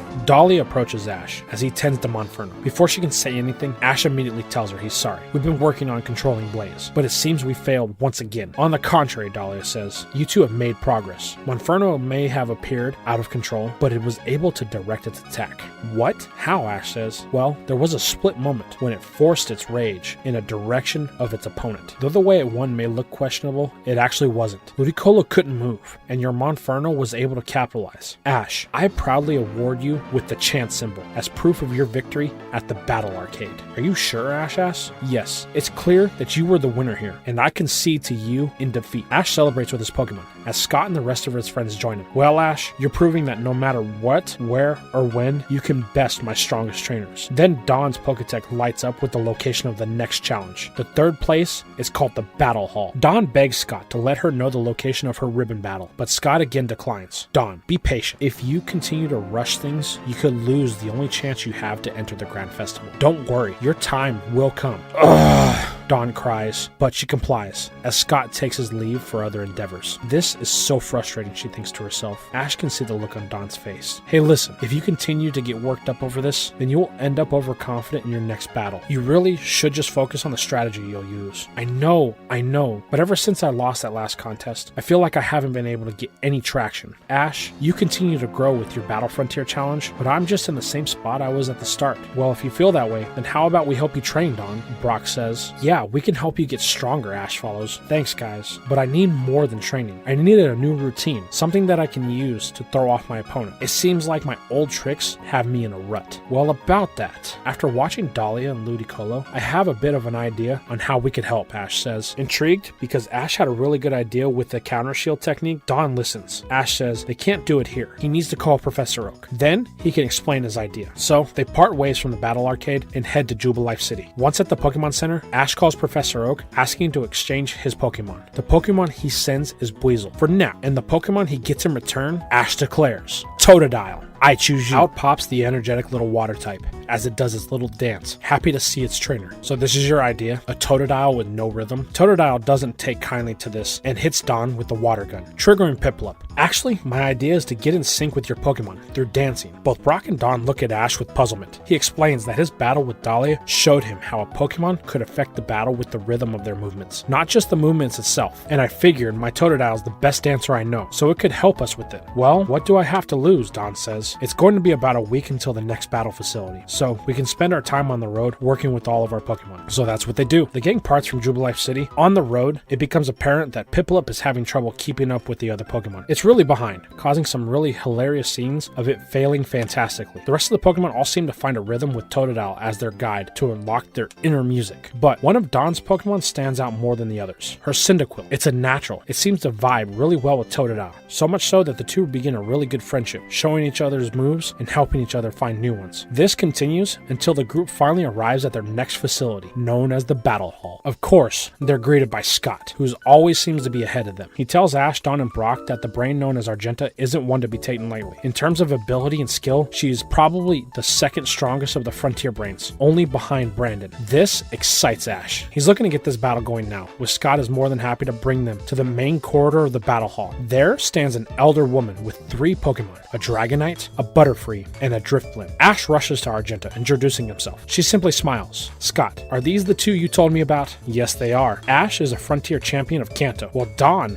looks to enter the Grand Festival. Really? Well, we do have a conundrum on our hands, don't we? Wait, what do you mean? I'm here to battle you for a Frontier symbol. Wait, you're not... Scott, is this the person you told me about? The one I can earn my last Frontier ribbon from? Yes, the one and the same, Argenta. So, we both have to battle her, Ash questions. That seems to be the case, Argenta replies, but I have a more interesting idea in mind. Really, Dawn asks? What is that? Well, how about we make this a double battle, Argenta says. If you both can beat me in a double battle in a contest setting, then you will have your prizes you seek. Double battle? Contest setting? Both Ash and Dawn question how they would be able to do this battle. Well, you both can only use 1 Pokemon each, while I will use 2. The first team to lose a member, lose all of their points, or have the lowest points at the end of a 5-minute battle will be the team that loses. What do you think? Ash and Dawn look at each other. They both have the same smile on their face. We'll take it, they say, and we have the perfect team to battle with. Really? Well then, let's get started. I'm interested in seeing how you 2 will fare against my team. Argenta leads with their Dragonite and Butterfree, recalling Drifblim in the process. Ash and Dawn ready their Pokeballs, sending in them at the same time. Totodile and Cyndaquil. The truth is, Dawn and Ash are at a disadvantage. While Totodile does have a unique battle style, it's never competed in a contest, so Ash will have to play it close to the chest, while Dawn is still harboring a secret. She's still not over the loss that Ash handed to her at the contest he won, so there is some tension between the 2 of them, albeit only on Dawn's side. Argenta gives the uneasy duo the first move. Ash and Dawn haven't practiced any combos, but Totodile and Cyndaquil have an unnatural rhythm with each other. Dawn calls for a Flame Wheel from Cyndaquil. Ash tells Totodile to wait for it, as Cyndaquil rushes in. Argenta is quick to counter, with the Whirlwind from Butterfree. As the wind is kicked up, Cyndaquil starts to get pushed back. Ash then calls for a Water Gun, attempting to push Cyndaquil through the Maelstrom, but it's no use, as Dragonite pushes a Dragon Pulse into the Cyclone, adding a swirl of blue hue to Butterfree's attack, strengthening it, sending Cyndaquil flying back to its side of the field. This does cost Ash and Dawn about a quarter of their battle points. However, thanks to Ash thinking to use Water Gun, Argenta lost some point as well. Good effort, but you 2 need to get over the tension between the 2 of you if you want to beat me. Tension? Ash questions, but then he looks at Dawn. The look on her face says it all. Ash, since you beat me in the contest, I haven't felt right. Battling is your thing. Contests were mine. Sure, I wanted you to get stronger, but I never thought you would beat me. And since you did, I feel like I've lost my purpose. Like I won't be able to keep up with anyone. Always a second place. Dawn, I'm Ash. Don't apologize. They hear from Argenta. She needs to understand there is always trainers and coordinators that are improving. That's not your fault. She is disillusioned if she thought you wouldn't get any better at coordination battles. This catches Dawn's full attention. Dawn, you should be thankful you have a friend that is growing next to you. It's always harder to grow on your own, but you have walled yourself off from growing. But me and Ash train all the time, Dawn says. Yes, your Pokemon are growing, but because you lost one battle, you are hindering your own growth. Stop holding yourself back and let Ash be your partner in this battle, or you will lose. Thinking about what Argenta said, Dawn realizes she's right. She's been holding herself back out of fear that she would experience the same crushing disappointment that she felt when Ash beat her, but no more. Dawn smiles and turns to Ash. I'm sorry, she says. I've been holding back, and it's been hurting us as a team and as friends. Don't worry about it. I know it's hard when a friend beats you. Trust me, I've been there. But as long as you learn from it, you will always come out stronger. No, we will, Dawn says. They both turn to Argenta. You want our best, then you got it, they say together. Ash tells Dawn to lead. She has the better coordinator sense, which she happily does, calling for a Swift. This seeks out both opponents without fail. Butterfree is hit rather easily, but Dragonite is able to dodge, until Totodile is able to land a crunch. This isn't so much for the damage, as it's minimal, but to divide the attention of Dragonite so the Swift can hit. This causes Argenta in the points, bringing her below the duo. Now, that's the teamwork I was hoping for, but it's still not good enough, as Argenta orders a Shadow Ball from Butterfree, then has Dragonite hit it with a Dragon Claw, splitting the moves into several smaller balls, making them harder to dodge, or so Argenta thought, as Cyndaquil and Totodile use the training that they've been through to just dance around the smaller attacks, costing Argenta more points. Well, that was unexpected, but very pleasant to watch. Argenta realized she needs to turn up the heat. Her poking and prodding has gotten them to a new level, so she must start trying. She then orders a move that they haven't seen, a Dragon Rush. Dawn orders a Flame Wheel to intercept, while Ash orders an Aqua Tail. However, Butterfree is waiting to use Confusion, catching the two in the air. This allows a free hit from Dragonite, catching a Sparkle from the Confusion as Dragon Rush connects. This causes serious damage, not only to their points, but to both Totodile and Cyndaquil. Argenta then looks to end this with another Dragon Pulse Whirlwind combo. Both Cyndaquil and Totodile are stunned by the last attack and are having trouble moving out of the way. Ash and Dawn call to both of their Pokemon. Cyndaquil is still unresponsive, but Totodile is able to finally move as the attack collides, enveloping the two in light, causing more points to drop. Dawn and Ash are in awe as it looks like they have lost. If either of their Pokemon are knocked out, then the battle is over. But as the dust settles, something remarkable has happened. What was once a small, less than opposing Totodile has now taken its much more sturdier second form, Croconaw. Its evolution completely negated the damage that the two would have taken, and once Ash uses his Pokedex, he learns that his Mon has learned a new move, Ice Fang. It's here that Ash has a brilliant idea. Hey Dawn, have Cyndaquil use a Swift Attack again, focusing it into one giant star like Ambipom does. Dawn, trusting her partner, orders it, and the star begins to grow in size. Argenta knows that this one hits, one of her Pokemon may be knocked out. She orders Butterfree to use a Whirlwind to counter, and for Dragonite to fire another Dragon Pulse, holding nothing back. Butterfree fires its attack, just as the Swift reaches full size. Then Ash calls for his move, Croconaw. Use Ice Fang on the Swift. The water crocodile jumps in the air, using its newfound bite strength to chomp down on the star, infusing it with the Ice Fang energy. Dragonite fires the Dragon Pulse at the same time, but it's too late. The Whirlwind is being used to Dawn and Ash's advantage as hundreds of small ice stars ride the air currents to find their targets. The ice-infused Swift connects without prejudice on Butterfree and Dragonite, knocking out the dragon in the process. It is at this point the match is called. Dawn and Ash did it. They won. The two celebrate with their Pokemon as Ash tells Croconaw he didn't think it would ever evolve, but it seems it was finally ready for the next step. But it still hasn't lost its stride as it starts to dance as if it were still a Totodile. Ash and Dawn laugh as Argenta approaches them, congratulating them on their win. She then presents Dawn with the ribbon she sought for so long, the battle ribbon, and she gives Ash his third symbol, the idol symbol. Argenta then tells them that she was glad to battle them. She thought she had this one, but didn't foresee Ash's Totodile evolve. She would like to battle with them again. Scott then chimes in, telling the two it was a terrific battle. See, Dawn, I told you patience would pay off. You are now ready for the Grand Festival, and I hope you win it. Thanks, Scott. I'm aiming for the top. Then, the Poketech rings with an update for the next battle facility. Dawn looks at it, and it's out of the way of the Grand Festival location. Don't worry, Ash says. We can go to the Grand Festival first. I wouldn't want to miss that for anything. Dawn just smiles as the two prepare for the next part of their journey.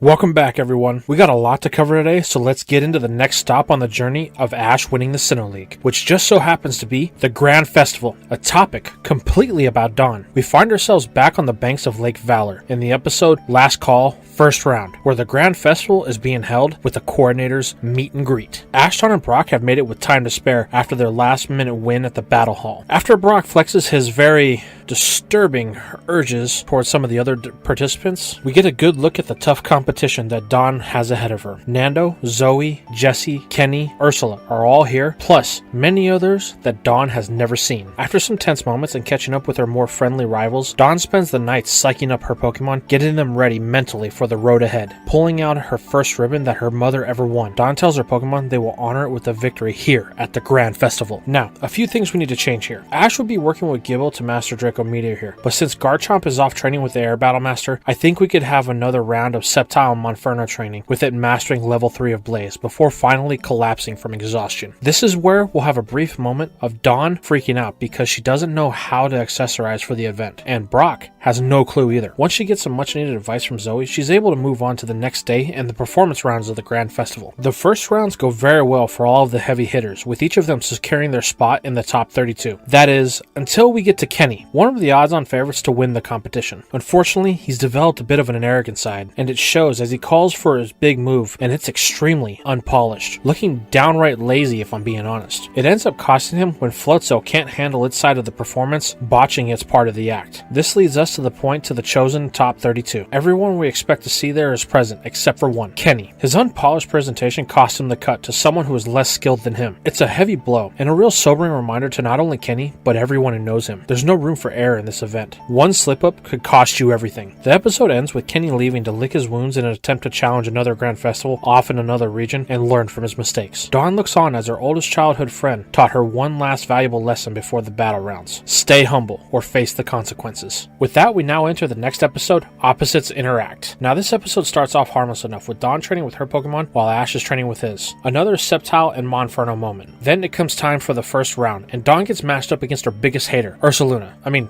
Man, I've been playing way too much Legends Arceus lately. Anyway, this battle goes down the same as in the anime. Dawn takes an early lead due to Ursaluna's overconfidence, but it's this same overconfidence that allows her to easily take back the lead and create a huge separation in the points. Ursaluna doesn't even give Dawn a chance to display her abilities. It even gets to the point that the only way Dawn could win is with a double knockout. Then, in what I have to call as a pure Ash Ketchum moment, Dawn uses her opponent's own dig against her, when her Pachirisu uses it for cover to avoid any oncoming attacks to form her newest move, the Ice Chandelier. With a little extra boost from a hidden power, Pachirisu delivers what essentially is an ice rollout to both Gabite and Flareon, knocking them both out with 7 seconds left on the clock. This battle was close, and she almost fell prey to the problems that plagued her in the past, but her determination to never give up carried her through. And to wrap up the episode, we see the rest of the heavy hitters move on to the next round with their own victories. Now we come full circle in full festival circle. Man, either I'm getting lazy at these introductions to each episode, or the names are just getting lazy. Anyway, this episode has a lot of good parts and highlights the uniqueness of contest battles. There's a lot here, and I don't think we could do it all justice. But let's start off with the first battle, Zoe versus Nando. These two exemplify what a contest battle should be. From using Sing to turn Lopunny into a ballerina, to using Psywave to create wings on Leafeon for its aerial ace. These two take it to a level that even Dawn questions if she can participate at. In the end, it comes down to a clash between Kricketune and Leafeon, with Zoe barely moving on to the finals. Now, on to the last battle of this episode that is between Dawn and Jessie. Now, I have to admit, this battle was rushed just so they can get to the finals in the very next episode, and I'm kind of disappointed in this. Even in the canon, this is a semifinals bout. It should not be glossed over like this, and more so to the fact that Jessie got here. It should have allowed this battle to be more interesting, as she did try harder than the previous Grand Festivals, especially with the writers knowing that Gen 5 was on the horizon and that there would be no more contests. Why not cut loose and let her and Dawn have a full-on battle, and let Jessie be an actual rival that was a real obstacle to overcome in the semifinals? But no, they made Jessie look like a total fool, with Dawn possessing a very significant lead over her at the end of the 5 minutes. Now, I'm not going to go into too much because there's still a lot of stuff to cover, but I would like to think that in our version, with everything that Dawn has been through, and Jessie doing more like the classes at Camp Thornberry, she would be far more skilled as a coordinator than in the main series. Not enough to beat Dawn, but enough so that it doesn't look like Dawn's second best battle of the Grand Festival happening in the opening round, giving Dawn the feeling like she should be in the finals, not just because she got a cheap win over an opponent that was underskilled. Now with that rant over, let's get into our final piece of the Grand Festival, a grand fight for winning. This is the final round between Dawn and Zoe. This battle is a crucial one. If Dawn can pull this off, then she will win everything, but Zoe won't be easy. This round starts off with the entrance of the Pokemon that'll be used in this battle. For Dawn, Togekiss and Piplup, followed by Glameow and Gallade for Zoe. Both appear to be even at first, as neither has seen the secret ace of the other being Togekiss and Gallade. Now the question is, with the changes we've made to Dawn and Ash in this journey, can Dawn change fate from her main series counterpart? Well, let's take a look. Dawn starts off strong with the Noirsphere Bubble Beam combo, but Zoe quickly sees through this, using Dawn's own move to highlight her own Pokemon. I think that Dawn would kick herself because this is one of the first lessons she learned. The Pokemon are the stars, as she watches her points drain. But Dawn doesn't dwell long, looking to take control of this battle by ordering Togekiss to draw the attention of Zoe by flying up in front of them. She then orders a Hydro Pump from Piplup. In the main canon, Zoe's able to counter this with a Fake Out from Glameow and cost Dawn more points. But here, I think Togekiss would get ready to respond with a move that it was charging when Dawn told it to fly up. Sky Attack. Togekiss at this point would aim for the cat, but Gallade would intercept, blocking Glameow from the Sky Attack. This does cost Dawn more points, but it opens up room for a Hydro Pump to connect, finally knocking Zoe down closer to Dawn in points. The next exchange is between Togekiss and Gallade. When it fails a Vacuum Wave, and Togekiss is able to counter with an Air Slash, dropping Zoe even further, evening out the points with Dawn. The following altercation sees a Signal Beam Iron Tail combo collide with the Whirlpool Aurisphere Special, erupting in a sparkling gleam. This again drops both points to even amount. Dawn then pulls ahead slightly when Safeguard outshines Swords Dance. This pushes Zoe to use Shadow Claw on Togekiss. Dawn at this point would call for a Sky Attack to counter, but she can see this is a trap, as Shadow Claw doesn't have any effect on a normal type. So taking a risk, she orders Piplup in with a counter. Zoe responds with a Psycho Cut from Gallade to intercept. But Togekiss is now free to charge in with an Air Slash at the command of Dawn. This is able to push Gallade back, helping Piplup, as the Shadow Claw fails, costing Zoe more points. She can't believe it. Whatever training Dawn has done has really helped her claim a new level of understanding of contests. With the gap between Zoe and Dawn ever widening, in the final attempt, as the last 30 seconds are on the clock, Dawn combines Peck Attack with a Sky Attack, creating a move of devastating power, while Zoe uses a Psycho Cut Thunderbolt combination to counter. As Gallade springs off Glameow's tail into the air, Dawn's point drops ever so slightly. The final attacks collide with an awesome power in midair, creating a blinding light as the Pokemon level out from their battle time being called. And the score goes to the judges to decide. Dawn and Zoe both have a void in the pit of their stomach. The suspense is eaten away at both of them. But in the end, just like in canon, Zoe is declared the winner. Now you're going to ask, why would I still give Zoe this win? Well, this is a very simple answer actually. It came down to Togekiss. Though its moves are elegant and it moves very gracefully, in the end, it had a lack of battle experience that Glameow and Gallade both have. This means that the ability to respond to their coordinator has a greater bond than Dawn and Togekiss. This sliver of a difference is what cost Dawn here. Had she used any other Pokemon in the combination with Piplup, or polished the dancing strategy that she had developed with Ash, Dawn would have had a whole new routine that Zoe couldn't have, but her understanding of Togekiss, or the lack thereof, played a key role in her losing this battle, both in canon and in this What If. With this loss, it's another lesson that will be good for Dawn to learn. She thanks Zoe for pushing her to another level. Next time they meet is going to be in the finals again, but the result will be much different. Now at this point, Ash decides that it's finally time for him to bring back some Sinnoh Mons, changing Sceptile and Croconaw out for Abomasnow and Bastiodon. And with that, we can move on to the next part of our journey.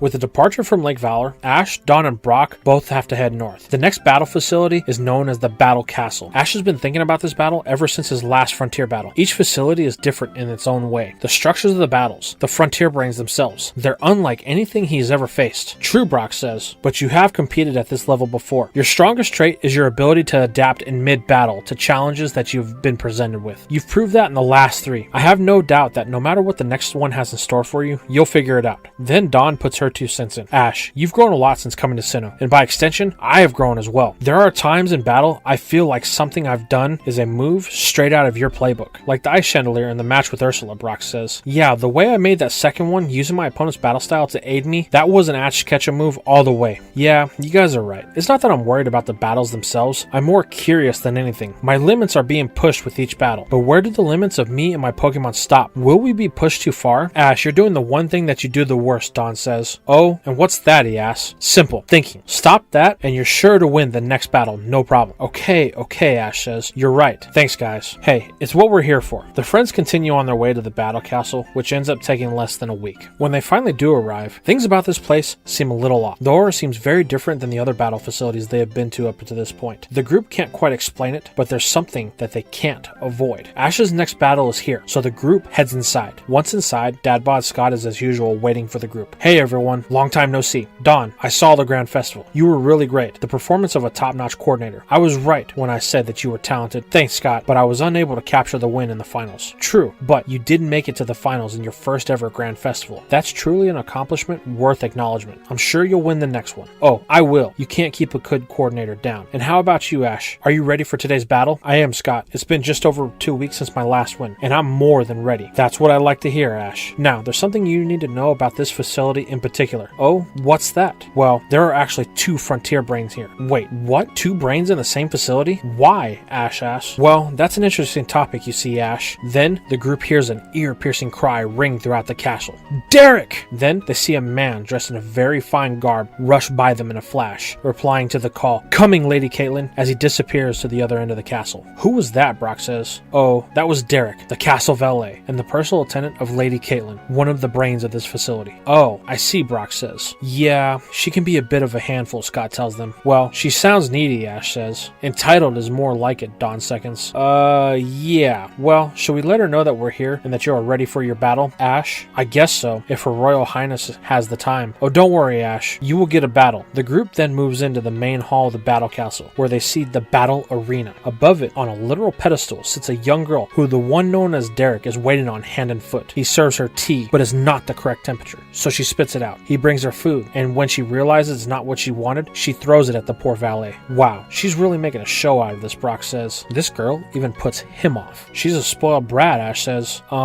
Ash, you might want to watch what you say. Why, Scott? It's not like she can hear me from up. Then they look up, and Caitlin is glaring at them. Who are you? And how dare you enter my castle unannounced? Caitlin cries, as if she's offended by their presence. Caitlin, these people are with me. This is Ash, the trainer I told you about. The brain looks him up and down, seemingly unimpressed by the sight before her. She simply waves her hand. I'm not interested. Go battle another facility. You're not worth my time. She then calls for Derek again, who is returning from changing out her meal due to her disapproval of the previous one. Once he enters the room, all he hears is Ash. Why, you stuck-up little brat, he screams. How dare you look down your nose at us like that? Scott is trying to cool Ash down, but the brain has triggered him, and we are now beyond this point. Ash then goes on to call her every name under the sun that he can think of, entitled, spoiled, self-centered. The list goes on and on and on. But Caitlin has spoken. She just ignores him. Ash continues on his screaming tirade, but is then interrupted by Derek. Sir, though Lady Caitlin can be difficult, I will have you cease your disrespectful tone and choice of words toward her, lest I take action. This gets the attention of our heroes. Wait, how could you defend her? Dawn interjects. She is my employer. I am responsible for defending her honor and making sure she is comfortable at all times. Scott then speaks up. Derek, this is Ash, the challenger I told you about. He is here for his battles. Well, I'm afraid that after the way he handled the situation, he will be leaving empty-handed. You heard Lady Caitlin. Now, I must ask you to leave. Derek then turns to bring the long-awaited mail to his master, leaving everyone speechless. Ash is now seeing red. Scott, this is supposed to be a frontier brain? I expected better. She's no trainer. She's an incompetent, spoiled child. Ash, you might want to hold your tongue. Why? It's not like she's gonna do anything about it besides demand that we leave. It's not her you have to be worried about, Ash. Oh yeah? Then who? As he looks up to see Derek looking him down with a death gaze. Him, Scott says. Remember when I said there were two brains in the battle castle? Well, Derek is the second one. He then says something to Caitlin, followed by turning to rejoin the others on the battlefield. Ash stares at Derek. The looks in his eyes, they have changed. Is this the strange feeling I was getting? Ash thinks to himself. You there, boy. Boy? Ash questions. You are called Ash, are you not? Yeah? Well, I will not tolerate the disrespect you have shown, Lady Caitlin. I warned you. Now, you will battle me. Battle you? Yes. This is what you were after, is it not? As Derek holds up his battle symbol. Well, if you can beat me, then it's yours. But only if you can beat me. So Scott was right. You are a brain. Okay, what's the stipulations of this battle facility? Well, that's not for me to decide, as this is the residence of Lady Caitlin. It is solely her choice. Ash looks at her as she slowly eats her meal, without a care in the world, giving no attention to Ash or even Derek. Hey, are you going to stop stuffing your face for 5 seconds to name the terms of our battle? Caitlin just ignores them to continue eating, but Derek, now infuriated with Ash's remarks, snaps at him. How dare you? The only one being disrespectful is you. You will wait until Lady Caitlin is ready to address you. This outburst grabs the attention of everyone in the room, even Caitlin. Well, you have angered Derek, which isn't something easily done. I must say, now you have my attention. Ash, was it? Didn't Scott say you were some sort of high-class trainer?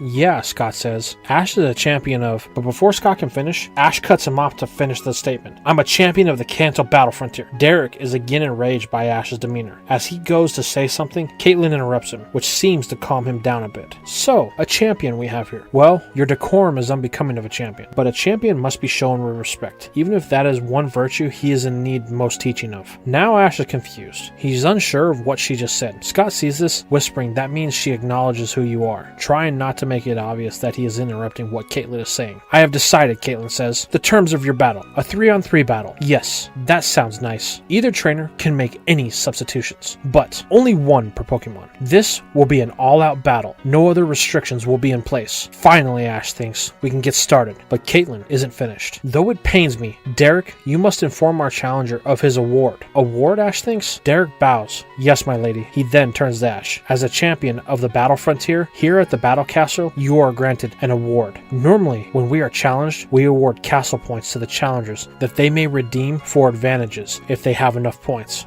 But you will be awarded the champion's advantage. What does that mean? Ash questions. That's simple. You can make one request. Any request, and it will be granted. For instance, if you wanted me to hand over this symbol without a battle, then all you have to do is ask. Or you could change the stipulation of the battle. Ash looks at the castle valet. So anything I want, you say? Yes, anything. Ash thinks about it. Then he turns to Caitlin. My request is simple. After I beat your servant and claim his battle symbol, you will battle with me so I can claim yours. Interesting, Caitlin says. Very well. If you can beat Derek, then I will battle battle you. If. Good, Ash says as he smiles. He then turns to Derek. Are you ready? The valet asks. I've never been more ready, Derek. Well then, take your position and prepare to lose. There's that look again, Ash thinks. Does this guy have a different personality or something? Oh well. The two trainers take their positions. Derek choosing his first Pokemon to be Staraptor. The bird emerges from its ball, and there is a clear difference between it and Ash's regional bird. Not only is it bigger, but it is a different color. Ash gulps. He can tell that this bird has been through some battles as it carries its scars with pride. So Ash, shall we begin? Derek asks with a sinister smirk. Well, Ash got the battle he wanted, and he's not going to turn tail and run now. With no hesitation, he sends in his own Staraptor. Once his emerges from the ball, the size difference is even more evident, as Derek's towers over his. Well, no matter, we will still take this, Ash thinks to himself, ordering a Steel Wing to start the battle. Derek, unimpressed, orders a double team, avoiding the attack. Really? Is this the best you got, Ash? Not one to back down, Ash orders an aerial ace, which connects this time. But Derek, still calm, orders another double team even though his bird just took damage. Ash feels like this is a trap, and he wants to close out the battle before the double team gets out of hand. So he orders a Brave Bird, hoping it will end it. It is at this point, Derek changes his move to Agility, allowing his Staraptor to pull ahead and outpace Ash's, disappearing in the process, forcing the move to fade out before it connects. Wait,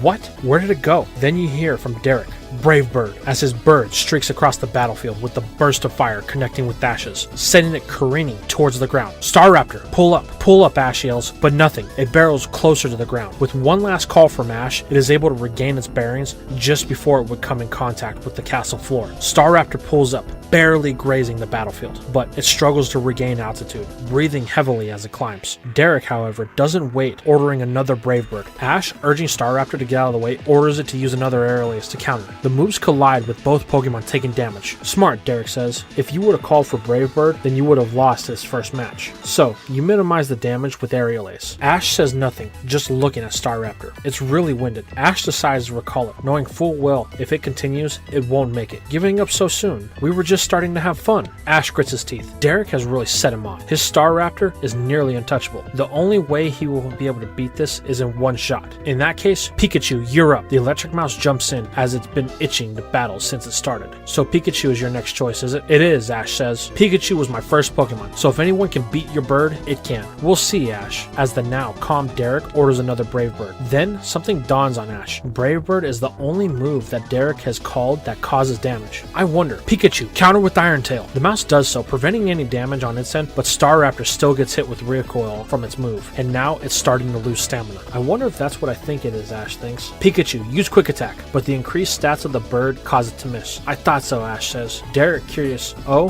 what's that? Your only attacking move is Brave Bird, isn't it? Well, you are smarter than you look, Ash. This is indeed true. Well, there are huge flaws in your strategy, Ash says, and I'm surprised someone who is a frontier brain wouldn't see that. Oh, and what is that, Ash? Brave Bird. The recoil will eventually take the health with repeated use. This is true, Derek says. So then, I just have to outlast you. We'll see, the brain rebuttals as he calls for another attack. Pikachu, use Iron Tail, but this one misses and the mouse is hit with the attack, sending it back. However, Staraptor is now beginning to lose pace, slowing down after the recoil. That's it, Ash says. His confidence is growing. He knows that Derek won't recall his Mon because it'll lose the stat boost it's gotten, and the rest it gets won't be enough to offset the advantage it has. Just one more attack, Ash thinks. But this thought is quickly devastated by the next command Derek gives. Roost. Ash watches as a healing aura washes over Staraptor. It begins to regain its advantage in altitude, as Ash now questions how he will get out of this one. However, there's one thing that Ash has going for him. Roost. It doesn't fully heal the Pokemon, so with enough pressure, then maybe, but there's no time to think. Derek is back at it with the same song. Ash decides he has to go for it. Pikachu, Volt Tackle. The electric mouse charges up, hurtling down the battlefield, but it misses, catching another Brave Bird. This time though, it was a full attack unguarded. Staraptor does take damage from the recoil, but Pikachu is down. That attack was more powerful than Ash realized. He calls to his partner. Hey buddy, are you okay? The electric mouse shuffles to its feet, wondering if anyone got the name of that bus that just hit it. Derek, however, isn't going to give it any chance to recover, as his predator is back on the prowl once more. Pikachu, Ash calls. The mouse responds, shaking off the cobwebs. Staraptor is nearly on top of it. Then Ash has an idea. Pikachu, use your tail like a spring to bounce towards Staraptor. The mouse does. Then at the command of Ash, it charges a Volt Tackle that actually hits the bird, forcing it into the ground. No, Derek thinks. Staraptor, stand up. Use Roost. The bird struggles up, but Ash knows this is his only opportunity, ordering another Volt Tackle as the bird begins to heal. They then disappear in a cloud of smoke as Pikachu lands with its assault. The tension is so thick that you can cut it with a knife, as they wait to see if any of their Pokemon are still standing. Finally, a gust of wind blows as Staraptor cries. But to the surprise of everyone, only one wing is working. That powerful gust came from one wing, Ash thinks. Wow. Derek orders his bird back into the sky, but it can't take off with the bad wing. The Volt Tackle hit at such an awkward angle that Staraptor took the brunt of the attack on its wing. Reluctantly, Derek must recall it, though he does not declare it unfit for battle, which is strange, Ash thinks. Well, aren't you full of surprises, Derek says. That was impressive. I don't think anyone's ever grounded my Staraptor before. Oh well, I'll save it for later. But now, things get interesting, as the tone of Derek's voice shifts with a sinister grin. It's like Ash is looking at a whole different person. That strange feeling is back. The calm demeanor that he had with Staraptor has now been replaced by one of malice, almost like it's hate. Pay for your disrespect you showed Lady Caitlin. Houndoom, go! Derek says in a disturbing voice. Ash looks to Pikachu. You still okay to battle, buddy? It nods, not giving any hint of fear of its next opponent. In the stands, Ash's friend look on, questioning the sudden tone shift, while Caitlin thinks to herself that things are finally beginning to pick up. Wanting to keep some distance until he knows what he's dealing with, Ash calls for a Thunderbolt. Derek, however, isn't having it, ordering a Thunderfang to cancel out the attack. Then, without missing a beat, he orders Houndoom to use Dark Pulse and spread it across the battlefield. Ash tells Pikachu to run, but the places it can go quickly disappear. The mouse just watches as the move readies to consume it, but Ash orders an Iron Tail on the ground to break the path of the move. This actually works, but through the veil of the attack, Pikachu is caught in the fangs of Houndoom. What? It was, yes, a distraction, as Derek orders a Toxic from Houndoom. The move floods Pikachu. The mouse can't escape, as its tail is in the firm grip of Houndoom. It's like Derek wants to hurt Pikachu. Ash orders a Thunderbolt. While this is successful in breaking the two apart, the real damage has been done. Pikachu is now on the clock, and Ash knows it. Wow, Derek's battle style has completely changed. His approach was much more deceitful, Ash thinks. Almost evil. Pikachu is still able to battle, and Ash decides to keep it in for the time being. Ash tells Pikachu to use Quick Attack so it can outspeed and get some much needed damage, but Derek uses Dark Pulse again, creating another shield to hide behind. Pikachu, stop, Ash commands. Wait. The mouse does, but this is what Derek wanted, as Ash can hear him laughing maniacally, commanding a nasty plot from behind the wall of darkness. Then, another command. Dark Pulse. This time, it comes in a more concentrated burst. Ash knows that this is where Houndoom is. Pikachu is burning precious seconds waiting for an order from its trainer. Finally, Ash orders a Volt Tackle and a charge into the oncoming attack. Pikachu rushes in, but it is blind, only having the direction that the attack came from. But Houndoom was ready at the command of a Thunderfang, emerging from its hiding spot. The Devil Dog chomps down on Pikachu's tail once more as it flies through the air. Ash just smiles. I thought you might try something like that. Pikachu, use Iron Tail and curl up. The mouse does so, pulling Houndoom in as the two start to roll. Remember, the Volt Tackle is still active, and the momentum of the roll is in Pikachu's advantage as Houndoom hits the wall with the Volt Tackle, connecting, ending the battle in one motion. The sinister look in Derek's eyes fade back to the calm of the previous battle as he recalls Houndoom. Well, Ash, that was impressive to use the momentum of the roll like that. I must say, you're an oddity. While above, Caitlin is thinking the same thing. Ash looks at Pikachu. The poison is beginning to have a noticeable side effect, and even though it won the last battle, the little mouse has sustained a ton of damage in the process. Pikachu, come back, Ash says, so it returns to the side of its trainer. Derek finds himself in an awkward position, a Staraptor that can't fly, and one full health Pokemon. The choices.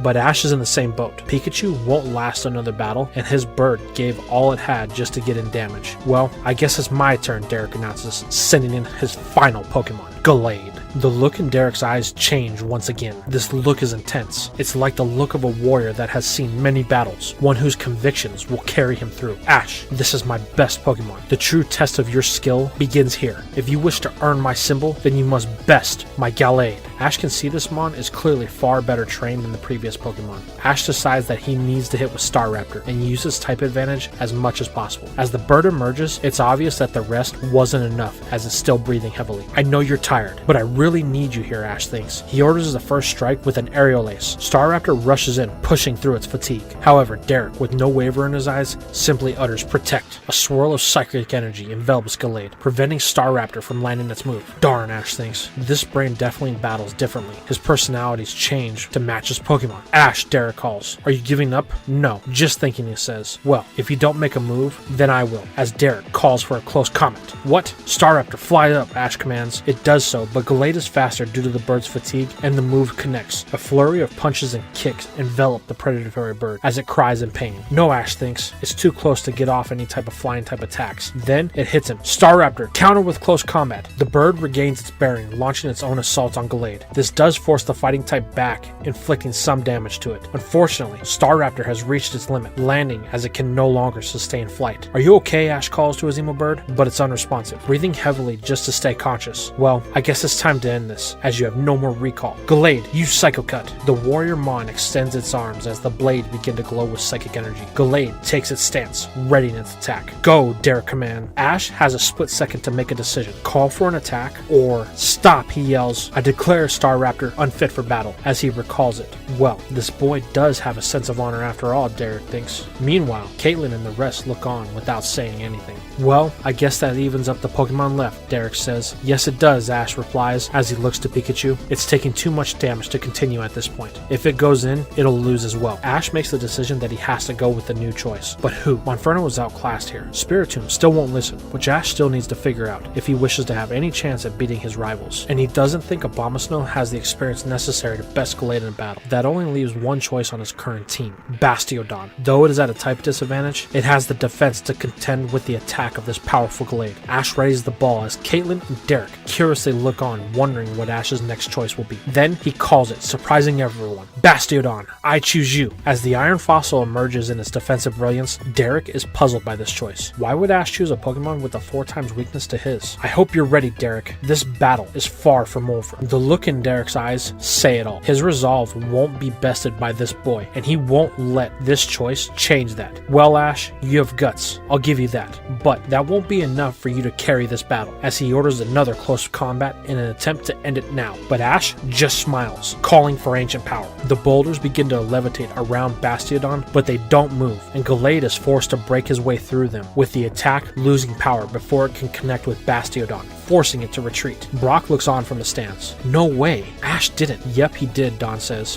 What? Scott questions. That move is a variation of a move that Ash's rival used when he had a full 6-on-6 battle at Lake Acuity. Really? Scott remarks. Yes, Brock says. The idea is to use it as a shield to protect against attacks. Well, this is interesting, Scott remarks, as he turns back to the battle. Caitlin is still watching, now more involved than ever. Well, Ash, your defense is top-notch. Not bad, since that's the first time I've tried that with Bastiodon, Ash says, causing a look of shock across the brain's face. Well, you are full of surprises, Ash. But so am I. Gallade, Swords Dance. The gallant Mon begins to glow. Great, Ash thinks. This just got harder. Well, I can match you too. Bastiodon, Iron Defense. Both Mons glow with their stat change, readying their next exchange. Ash orders another Ancient Power, readying it as a shield. But Derek has something else in mind, ordering a Psycho Cut to be fired in succession to eat through the stones as it rushes in. This gives Gallade the opening needed to hit with a close combat, as its speed far outclasses Bastiodon's. Though the attack hits, it's like nothing happened. Bastiodon didn't even flinch. You like that, Ash says? Bastiodon took the move on its thickest part of its body, its face, the literal shield. Ash smirks. Wait, you wanted Gallade to get in close, Derek says? Yep, there's no way we would be able to hit it if we went after it, as Ash calls for a flash cannon. Gallade is too close to dodge, taking the attack at point blank. This isn't enough to put it down, but it is enough to cause some serious damage, as Gallade retreats, smoldering a little from the blast. See, Derek, you're not the only one that could change his battle style mid-battle, Ash taunts. So he's not going to attack, he's just going to wait for me to attack, then counter. This prompts a change in Derek's approach. Gallade, use close combat on the ground. It does so, sending a barrage of stones flying toward Bastiodon. Wait, Ash thinks, why would he? Then it becomes clear, as Gallade uses the stones as cover to get in close again. This time Ash doesn't have his shield up, so he has to go on the attack, ordering Flash Cannon to break away the stones hurtling toward him. As the light envelops the area, Ash loses sight of Gallade. Before he knows it, the Mon is above Bastiodon in the air, with Derek giving the order for another close combat. No, Ash thinks, this isn't good. Bastiodon's weakest point. With little room for air and little time, Ash calls for another Iron Defense to minimize the damage. Gallade pummels on the back of Bastiodon as it cries in pain. Once the assault subsides, Gallade returns to its side of the field. Ash looks to his Pokemon. Things don't bode well for the young trainer. It's down and unresponsive to Ash's calls. Well, I guess this is it for this battle. Though your Bastiodon fought well, I'm afraid in the end, it didn't have have the defense you were hoping for. The ref prepares to call the battle when they are stopped by Caitlyn. Wait, she demands. It's not over. But Lady Caitlyn, it's clear that this Pokemon can't continue. Caitlyn just glares at Derek, as if to say, how dare you question me, and with what seems to be some sort of glow in her eyes for a brief second. Ash sees it, but thinks nothing of it, more concerned with this Pokemon. But as Derek is left in a stumped manner, Bastiodon begins to stir, slowly bringing itself back to its feet. Wait, what? Derek says, shifting his attention back to the battle. Well, it seems Caitlyn was right after all, Ash says. It's not possible. That was a clean hit. There's no way. Actually, there is, but it was a minimal chance of success from the very beginning, Ash says. Well, what is it? Derek demands to know, the look in his eyes turning to frustration. That's simple, Ash says. It's ability. Sturdy. It prevents moves that would cause a one-hit KO. Sturdy? Well, you really are grasping at straws if you're using desperate tactics like that. This is true. Ash won't deny the fact that Bastiodon survived that last attack on pure chance. Ash looks to his Mond. He knows the next exchange will be the last. Ash thinks, how can we make this end in our favor? But before he can decide, Derek is right back to the battle, ordering Gallade to use another close combat on the ground. The boulders fly through the air, giving Ash little time to respond. The last time this happened, Flash Cannon provided cover for Gallade. Ash can't do that again, or they'll lose. But they need defense. Then it hits Ash. Bastiodon, use Ice Beam on the rocks. The Iron Defender charges what energy it has left, firing the beam, catching both Gallade and Derek off guard. The move freezes the rocks in midair, creating a wall of ice and rocks between Bastiodon and its opponent. Unfortunately, it doesn't have enough time to pull back, so it must use its charged close combat on the wall. But with the attack increase it's endured, it is able to break through the wall, losing power in the process. As the close combat lands, Ash calls for another Flash Cannon that catches Gallade, as it connects with Bastiodon, erupting in an explosion as the two moves collide. Once the smoke clears,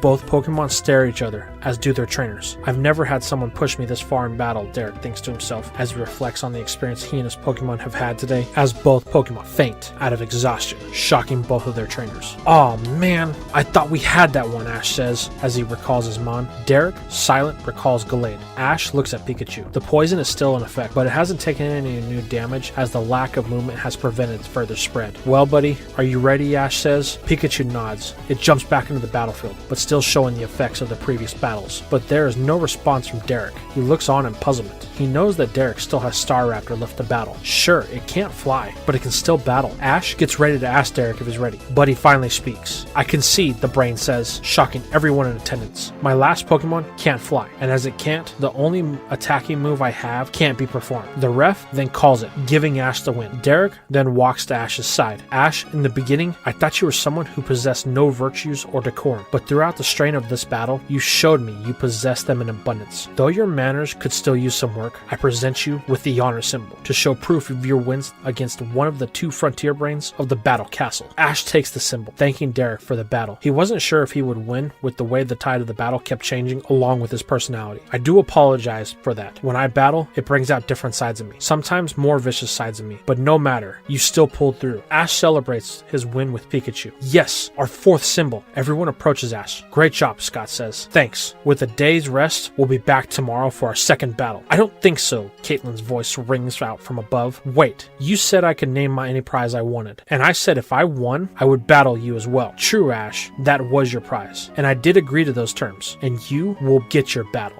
Now. What? Now? Yes, now, Caitlyn says. The agreement was that if you win, then we battle after you win, which is now. But Lady Caitlyn, Ash and his Pokemon need time to rest. The battle they just went through has left his team very worn. How dare you question me, Derek? Are you opposing my decision? No, my lady. Good.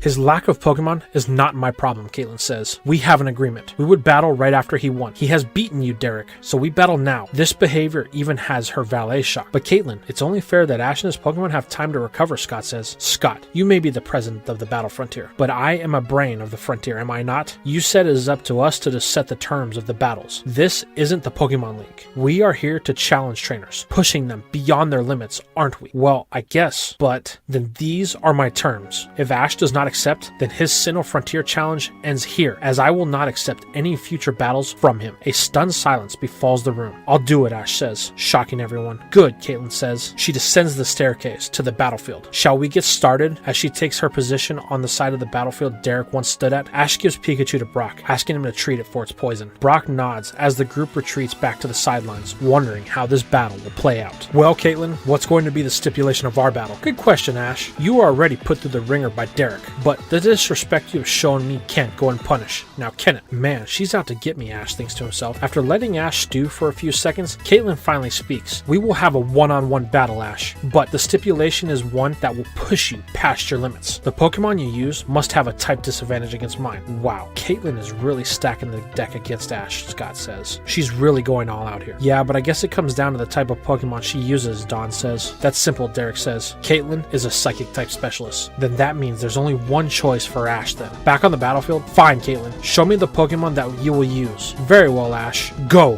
Gardevoir. The psychic type emerges in a meditative state, focusing in its mind even before the battle has begun. Oh well then, that only leaves one of the remaining 3 Pokemon that I have live with me. Ash thinks, well, it's the best possible chance I have anyway. Monferno, I choose you. The Inferno Simian emerges with a spout of flames, demonstrating its confidence. Ever since his battle with Dahlia, Monferno has had a new sense of self, Ash thinks. It's like a whole new Pokemon. The training that it and Sceptile went through was beneficial for both, helping each reach new levels of untapped power. Well, Ash, you are the challenger, so I will gift you with the first move, Caitlin declares. Gladly. Monferno, use Flame Wheel, Ash commands. The fire monkey envelops itself with a ball of flames, barreling down the field toward Gardevoir. Caitlin gives but one simple command. Teleport. In a flash, it vanishes, leaving Monferno without a target, forcing it to stop out of confusion. Both it and Ash look around. Then, a burst of psychic energy hits Monferno, sending it into the wall of the battlefield. Where did that? Then Gardevoir appears from out of nowhere. Ash, that's pathetic. You and your Monferno couldn't even see that attack. It was so obvious. Gritting his teeth, Monferno, are you okay? Fortunately, that wasn't a one-shot, so it is able to stand back up, jumping back onto the battlefield. She didn't even give it a command. Was that an actual attack, or was it just the force of Gardevoir reappearing from teleport? All questions that Ash will find out the answers to soon enough. Ash, you okay? Caitlin asks. Seems you've lost all your confidence you had. Ash just looks on, trying to see any way through this battle.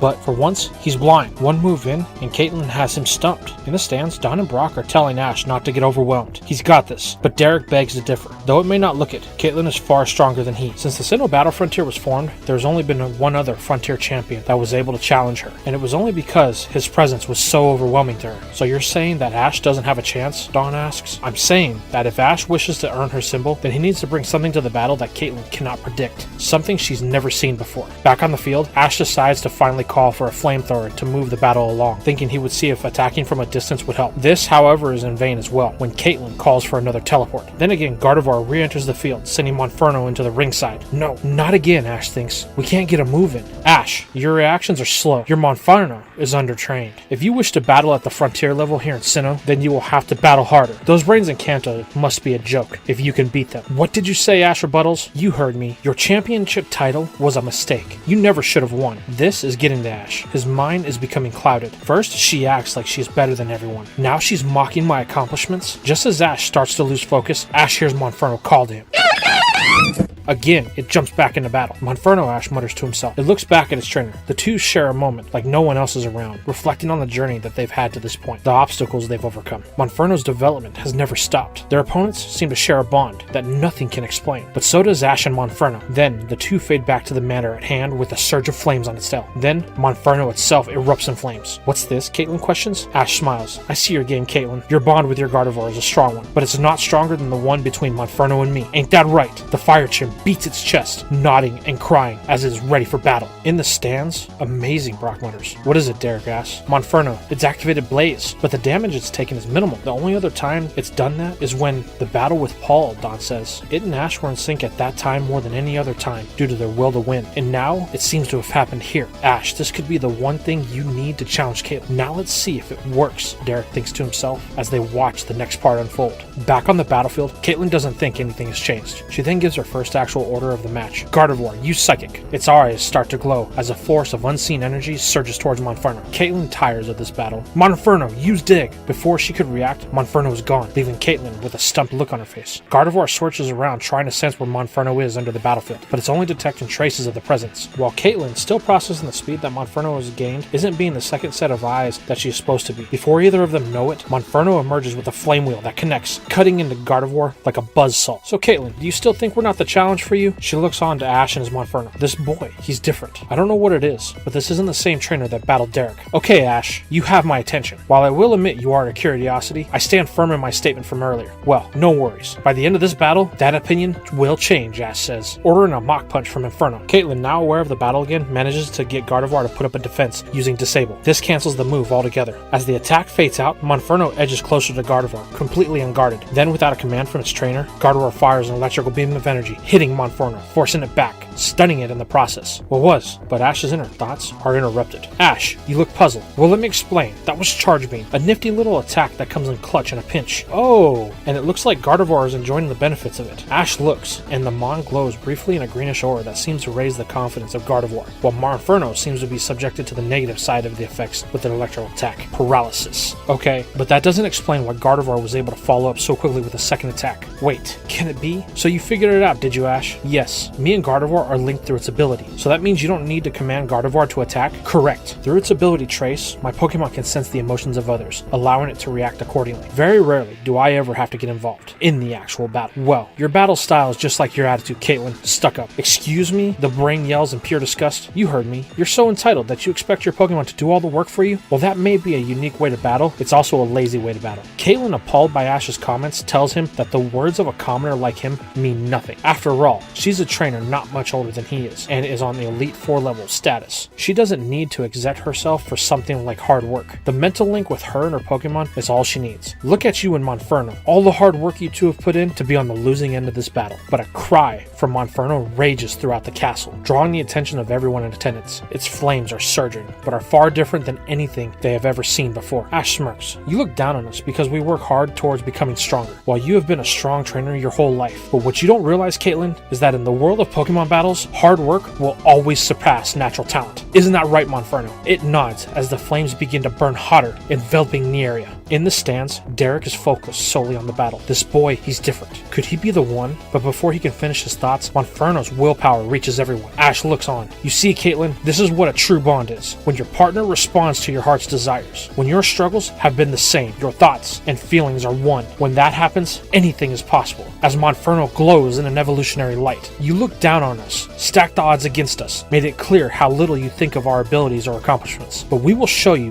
what things we are capable of as Infernape emerges from the light with a blinding speed, hitting Gardevoir with a new move. What was that? I've never felt resolve like that before. Gardevoir is set in the wall of the battlefield, visibly shaken from what just happened. Over with the spectators, Brock elaborates to dawn upon the evolution Infernape learned close combat. Meanwhile, Derek doesn't budge, transfixed on the battle. Ash could finally be the trainer that challenges Caitlin, Scott says. Both Dawn and Brock look on, questioning him about the statement. She's never really had someone to challenge her ideals or her truths before, as in the exact opposite of everything that Caitlin stands for. Being bored with natural talents, she's never really worked hard for anything, but she has made it very far as a trainer, hence being one of my frontier brains. It's always come easy to her. Then there's Ash, someone who's had to work hard for everything, never being given a free pass. His struggles challenge everything Caitlin knows, so let's see how this plays out. Back on the field, the battle is back on, with Gardevoir on the receiving end of Infernape's attacks. It's struggling to defend itself, let alone go on the offensive. Caitlin is now confused about what to do, because this is an actual battle. Realizing that her timing with Gardevoir isn't as great as she thought it was. She's even stepped in giving actual commands, but Gardevoir's response is off, giving Ash and Infernape milliseconds opening to take advantage and landing attacks in succession. Then, Caitlin notices something. Infernape is slowing down. Ash can see it too. His newly evolved starter isn't used to the blaze burning at this level of intensity. That combined with the paralysis is eating through its stamina. Once Caitlin realizes this, she slowly starts to calm down, allowing her to resync with Gardevoir, and its responses start to improve. Well, Ash, it appears all that talk was merely an embellishment. on your part. Hard work, struggles, those are beneath me and my Pokemon. You have proven that here today. Darn, Ash thinks. Infernape is starting to tire. Its breathing is getting heavy, but Gardevoir isn't in any better condition from the looks of it. Ash orders a flamethrower, but his luck finally runs out as the paralysis catches Infernape. This gives Caitlin the open she needed to land another Charge Beam, again raising the stats of Gardevoir. This is it, Caitlin declares. You put up a good fight, but your path to victory fell short, as she calls for another Psychic. Infernape, Ash calls. I know you can do this. We can't let her beat us, but it can't move. And the paralysis has it. No, Ash thinks. It can't end like this. Everything we've been through, all the training, it won't end here. Then something clicks. Infernape and Ash can feel each other. Their bond, it's truly become complete. Infernape's blades surges one more, pushing it beyond the boundaries even Ash thought. Use close combat, Ash calls. The blazing baboon fades out of sight of everyone for a brief moment, only reappearing when it collides with a wall of psychic energy that was heading for it. Infernape and Gardevoir clash, refusing to give any ground, but they are both at their limit. Infernape starts to falter. As the base of its attack, its legs begin to wobble, shaking from the strain of the battle. It's losing its pace. No, Infernape, Ash yells. Caitlin looks on in confidence. This battle is over, but another surge of blaze envelops the field. It's Infernape's will. The pressure from its will overwhelms Gardevoir's mind, forcing it to drop the attack, allowing Infernape through to land a close combat with what little strength it has left. Both Pokemon stare at each other after battle subsides, both exhausted beyond anything they had ever felt. Infernape begins to teeter, losing its motor functions. Ash yells, Infernape, but before Infernape completely loses itself, Gardevoir falls in defeat, hitting the ground when Infernape does. Both Ash and Caitlin look on in pure disbelief. Who's the winner, Ash asks. Well, it's clear I won, Caitlin smugly claims, but Scott calls for a slow motion replay. So they go to the screen, frame by frame. Everyone can see the two drop to the ground, but as it comes to the end, it's clear who the winner is. By mere millisecond, Gardevoir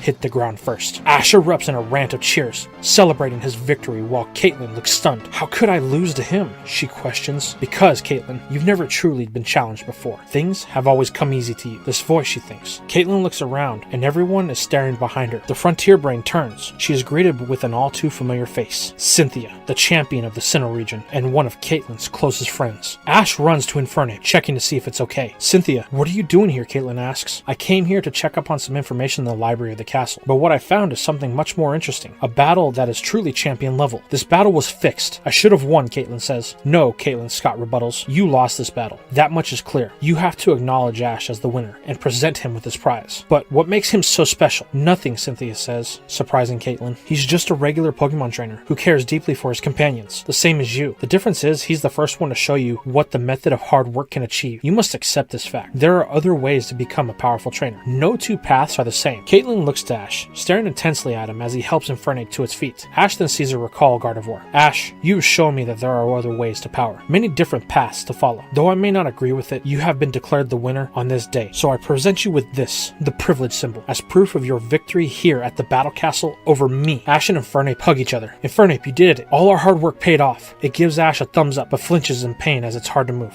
Ash recalls it for some much needed rest. Well, Ash, you've proven your status as a true champion, thus far with 5 wins in the Sinnoh Battle Frontier, Scott says. Then, Dawn's Poketech lights up with the location of the next battle facility, which to everyone's surprise is in a place called the Battle Zone, which they will need a boat to reach. Luckily, there's one leaving from Veilstone City in a few days. Cynthia, it's good to see you, Ash says. Hey Ash, I see Infernape and you have been training hard to get stronger. We have, he says. Right now, I'm challenging the Battle Frontier. With Caitlin's symbol, I now have 5. Wow, Ash. You are really putting in good work to get ready for the Pokemon League. Have you gotten your 8 badges? Well, no, Ash says. Wagner asked if I can wait for him to train so he could battle with me. My battle is less than a month, so I need to finish the Battle Frontier before then. Well, Ash, it seems you have a full schedule. I wish you the best of luck and can't wait to see what you've learned at the Victory Road tournament. Ash tells her he won't miss it for anything. Oh, and Dawn, you did great at the Grand Festival, Cynthia says. Second place in your first one is something I've rarely seen done. You have what it takes to become a top coordinator, so don't give up. Thanks for that, Dawn says. Coming from someone of your accomplishment, it means more than you will ever know. Ash and his friends then head out as the boat leaves from Veilstone City in less than a week, and if they want to stay on time, they can't stick around any longer. So, with that, they say their goodbyes and part ways. But Caitlin and Derek are curious to why Cynthia is here. She tells the two brains that she needs access to the library of the castle, as it houses some of the oldest books in all of Sinnoh. Of course, Derek says. yells, "Please follow me." He leads both Caitlin and Cynthia down the long corridor to a pair of unnecessarily large doors. Once Derek opens them, Cynthia sees she's in the right place. The amount of information here rivals that of the library in Canalave City. She wastes no time in beginning her search for the answers she seeks. Derek leaves the two girls as he has other responsibilities in the castle to tend to. This leaves Caitlin to start asking questions. Why are you here? What are you looking for? And so on. Cynthia tells the brain that due to the recent events thanks to Team Galactic, she fears that an imbalance in the world may have been created. You're not wrong, Caitlin says, triggering a reaction from the champion. Please do tell, she requests, knowing that Caitlin is a very sensitive psychic.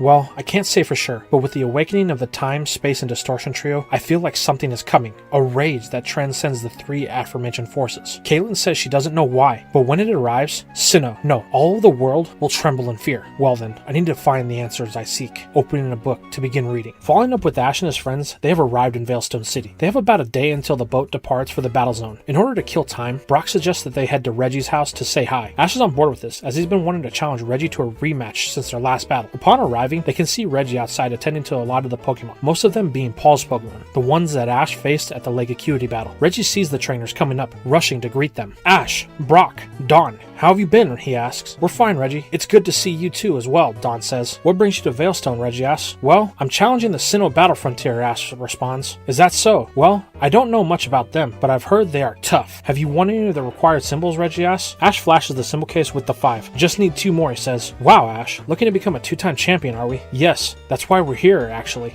Our next stop is in the battle zone and the battle tower. I see. Well, you guys are welcome to stay the night here until the boat leaves. Thanks, Dawn says, at the thought of a warm bed and a hot shower. Well, actually, Reggie, Ash interjects, I was wondering if me and you could have another battle. A full battle, like the one me and Paul had. Really, Reggie asks? Well, I never expected this. Looking into Ash's eyes, he can see that this isn't the same boy that battled at Lake Acuity. He's changed. He's grown. Reggie can't explain it, but he can't bring himself to say no. Okay, Ash, you want a 6-on-6? Then you got it. Pulling out a Pokeball. With Pikachu on his shoulder, Ash readies his own Pokeball. Let's do this. But there's a slight problem that Ash is still overlooking. He only has an active team of 5 due to Spiritomb, but he knows that he needs to get through to it, and the best way is to battle. Reggie invites the group out to the field behind the house, where more notably the Pokemon have gathered as well, majority being the ones that battled Ash at Lake Acuity. Alright, Ash, a full battle is what you want? Reggie questions. Yes, Ash says. You being Paul's brother makes you the perfect person to battle, Ash thinks to himself. Well, Ash, I won't be going easy on you, as Reggie sends in his first Mon, B-Barrel. Oh, an old favorite, Ash says. Well, I guess I'll have my work cut out for me, sending in Bastiodon as his first Pokemon. Well, Ash, definitely starting out strong. Well, let's see if your defense can handle this, ordering a Super Fang. Ash smiles, ordering an Ancient Power. Bastiodon glows as the beaver gets in closer, but the boulders create a barrier preventing the attack. Ash then retaliates with a Flash Cannon that is delivered with a speed that Reggie wasn't expecting. He orders a takedown to counter, but B-Barrel isn't quick enough as Bastiodon closes the gap, connecting with the move. Once the attack subsides, B-Barrel is notably singed and wobbly from the attack. Looks like it felt that one, Ash comments. Wanting to shift the momentum in his favor, Reggie orders an Ice Beam, knowing full well that Ancient Power could come back to bite him again. But Ash, wanting to match Reggie's power, orders his own Ice Beam. The moves connect with neither side giving any ground, but it becomes clear that B-Barrel is the weaker of the two due to the damage it had taken. Reggie, knowing that he only has one probable move left, orders B-Barrel to break the move and dodge. It does so, rushing to the side, then launches a secret power that connects with Bastiodon. At first glance, it appears to have no effect, but then Bastiodon just collapses, confusing Ash. Bastiodon, are you okay? Ash says, running over it, worried that something as serious has actually happened. Don't worry, Ash, Reggie yells. It was just the move's secret power. It has a potential side effect, sleepiness. Upon further inspection from Ash, it turns out that Reggie was right. Bastiodon is out cold, snoozing away. Well, that's embarrassing, Ash says. And due to Bastiodon being unable to battle, this gives Ash the first loss. Ash recalls his Mon, telling Reggie that it was smart, but a risk. Yeah, I know, but worth it, as it gave me the win. Now Ash has to come back strong, as Reggie's in the driver's seat of this battle. Reggie recalls B-Barrel for later, telling Ash that he needs to be a bit more clever if he hopes to win this battle. Ash tells Reggie not to worry. This battle is just getting started. Thinking about the Pokemon that he does know that Reggie has, he orders Pikachu into battle, knowing it has the level to compete with Reggie's Pokemon. Pikachu, eh? Well, I guess I'll use one of my stronger Pokemon. Drapion, go! The Scorpionmon emerges from its ball with a battle cry that can be felt throughout the surrounding area. Ash, this is one of my strongest Pokemon. It single-handedly earned 3 of the battle symbols I won in the Battle Frontier. Well, Pikachu is the one who beat Brandon, so I think we'll have an exciting match on our hands. Looks like we will, as Reggie orders the first move, Swords Dance, to raise the attack of this Mon. Ash, wanting to take advantage of this free hit, orders Pikachu to use Iron Tail. The mouse rushes in with its free opening, connecting with one of the legs of Drapion. It cries in pain as it needs its legs to support its massive frame. Smart, Ash. Drapion needs its legs to use its power. So, you trying to take him out? Well, let's see if you can do that again, Reggie says. With pleasure, Ash replies, ordering another Iron Tail. But Reggie won't give Ash another free opening, and again, ordering Drapion to use Dig. This forces Pikachu to stop mid-assault. Ash orders it to feel out where Drapion is. Pikachu tries to focus, but is met with a Surface Drapion that connects with the completed move, sending Pikachu in the air. As Pikachu comes back with its fall, Reggie orders Drapion to ready for interception. Ash decides now that he needs to throw a Haymaker, ordering Pikachu to use Volt Tackle in midair. As Pikachu charges its attack, Reggie orders Drapion to charge an Ice Fang. However, Ash isn't new to the party, ordering Pikachu to tuck and roll with the Volt Tackle still charging. This allows Pikachu to connect with an Iron Tail that has the energy of a Volt Tackle that pushes through the Ice Fang to connect. Both Pokemon separate to gain some much needed space. Wow, Ash, your combos in battle really have improved, Reggie says, but that was a big move for Pikachu to use as the electric mouse is winded. Its strength is nearly sapped. Reggie's right. Pikachu won't last much longer, Ash thinks. Wanting to keep its distance, Ash orders a Thunderbolt, but Reggie simply orders another Dig to dodge. Ash tells Pikachu that this is their chance and to use Iron Tail on the ground. It does, forcing Drapion to surface where it is met with an Iron Tail on the same leg as the first, causing it to collapse. We're down, but not out, Reggie thinks, as he orders Drapion to steady itself with one of its arms. This works, but Drapion's mobility is limited. This, however, is what Ash was aiming for, ordering Pikachu to use Iron Tail on the other legs, then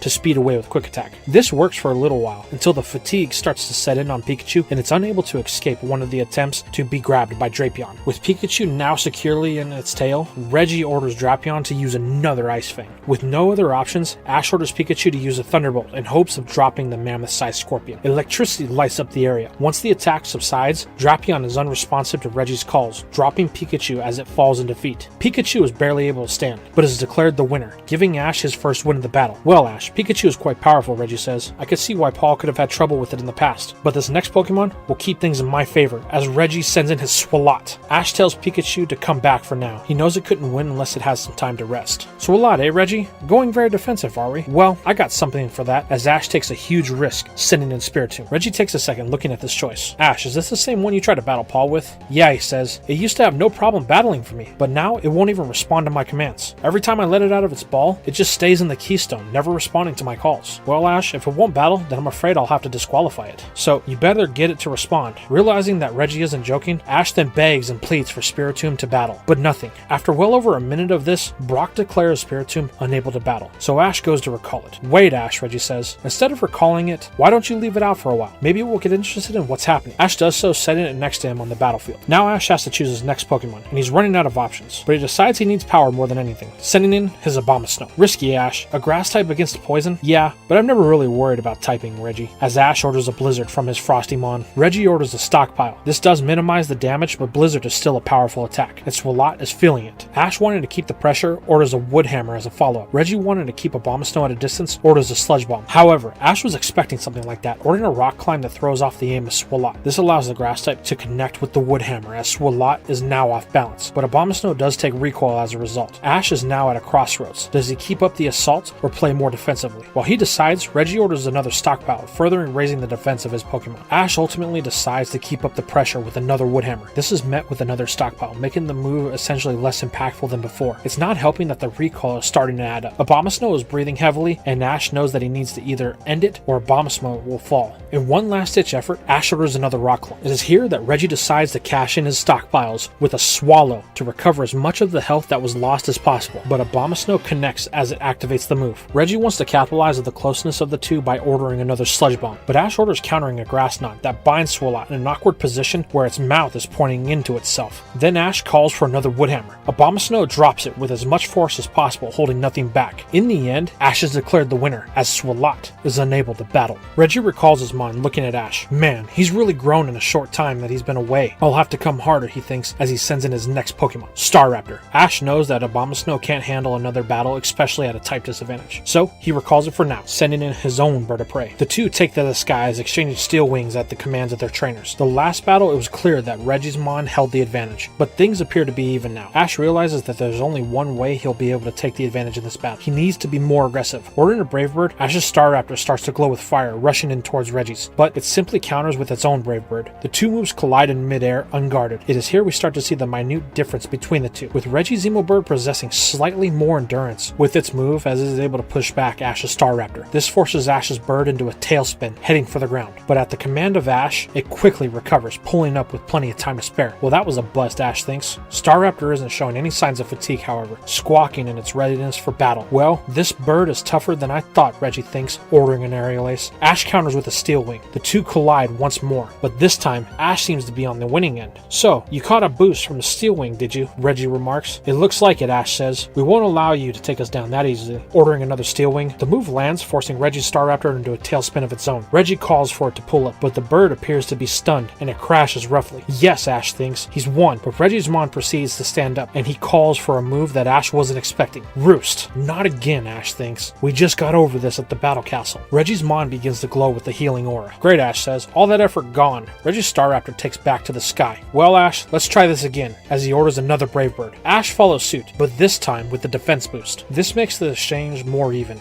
Well, this may be harder than I thought, Reggie says, ordering a wing attack. Ash counters with another steel wing. Ash's Mon is able to push Reggie's back as it gains another defense boost. But Ash's Staraptor is starting to slow from exhaustion, struggling to stay airborne at the level of Reggie's. Well, it looks like this is over, Ash. Staraptor, use Brave Bird, Reggie commands. Ash counters one last time with an aerial ace instead, surprising Reggie, but Ash doesn't want the risk of recoil. Though the power of the two moves aren't equal, the defense buff is enough to offset this, allowing Ash's to take the lead, as his Mon pushes back his opponent. Then Ash follows up with a high-risk move, Close Combat. This is enough for Staraptor to force Reggie's to the ground, closing this battle with the victory for Ash. Well, that was close, but Ash managed to take it. Well, I guess I need to stop playing around, Reggie thinks, as he sends in his next Pokemon that Ash has yet to face. Kangaskhan. Ash orders another Steel Wing. Staraptor rushes in, hardening its wing. Reggie, not wanting it to get another defensive boost, orders his mom to use one of the 5Ds as Kangaskhan dives to the side, then countering with an aerial ace that flattens the bird into the ground, finishing this round of the battle. Ash recalls Staraptor, saying nothing. He's only got one fresh Pokemon. The rest are battle worn. Ash needs to save Infernape as long as he can, ordering back in Pikachu. The mouse sparks as it heads in. Ash, not wanting to waste any time, orders a quick attack, but Reggie counters with the Protect, canceling the damage. Ash, undeterred, orders an Iron Tail, but Reggie has an answer for this as well in Shadow Claw. Darn, Ash thinks, but he's interrupted by Reggie. Hey Ash, you better think quick. Pikachu's getting tired. Ash plays off the quip from Reggie, but deep down he knows he's right. Well, go big or go home, Ash thinks. Pikachu,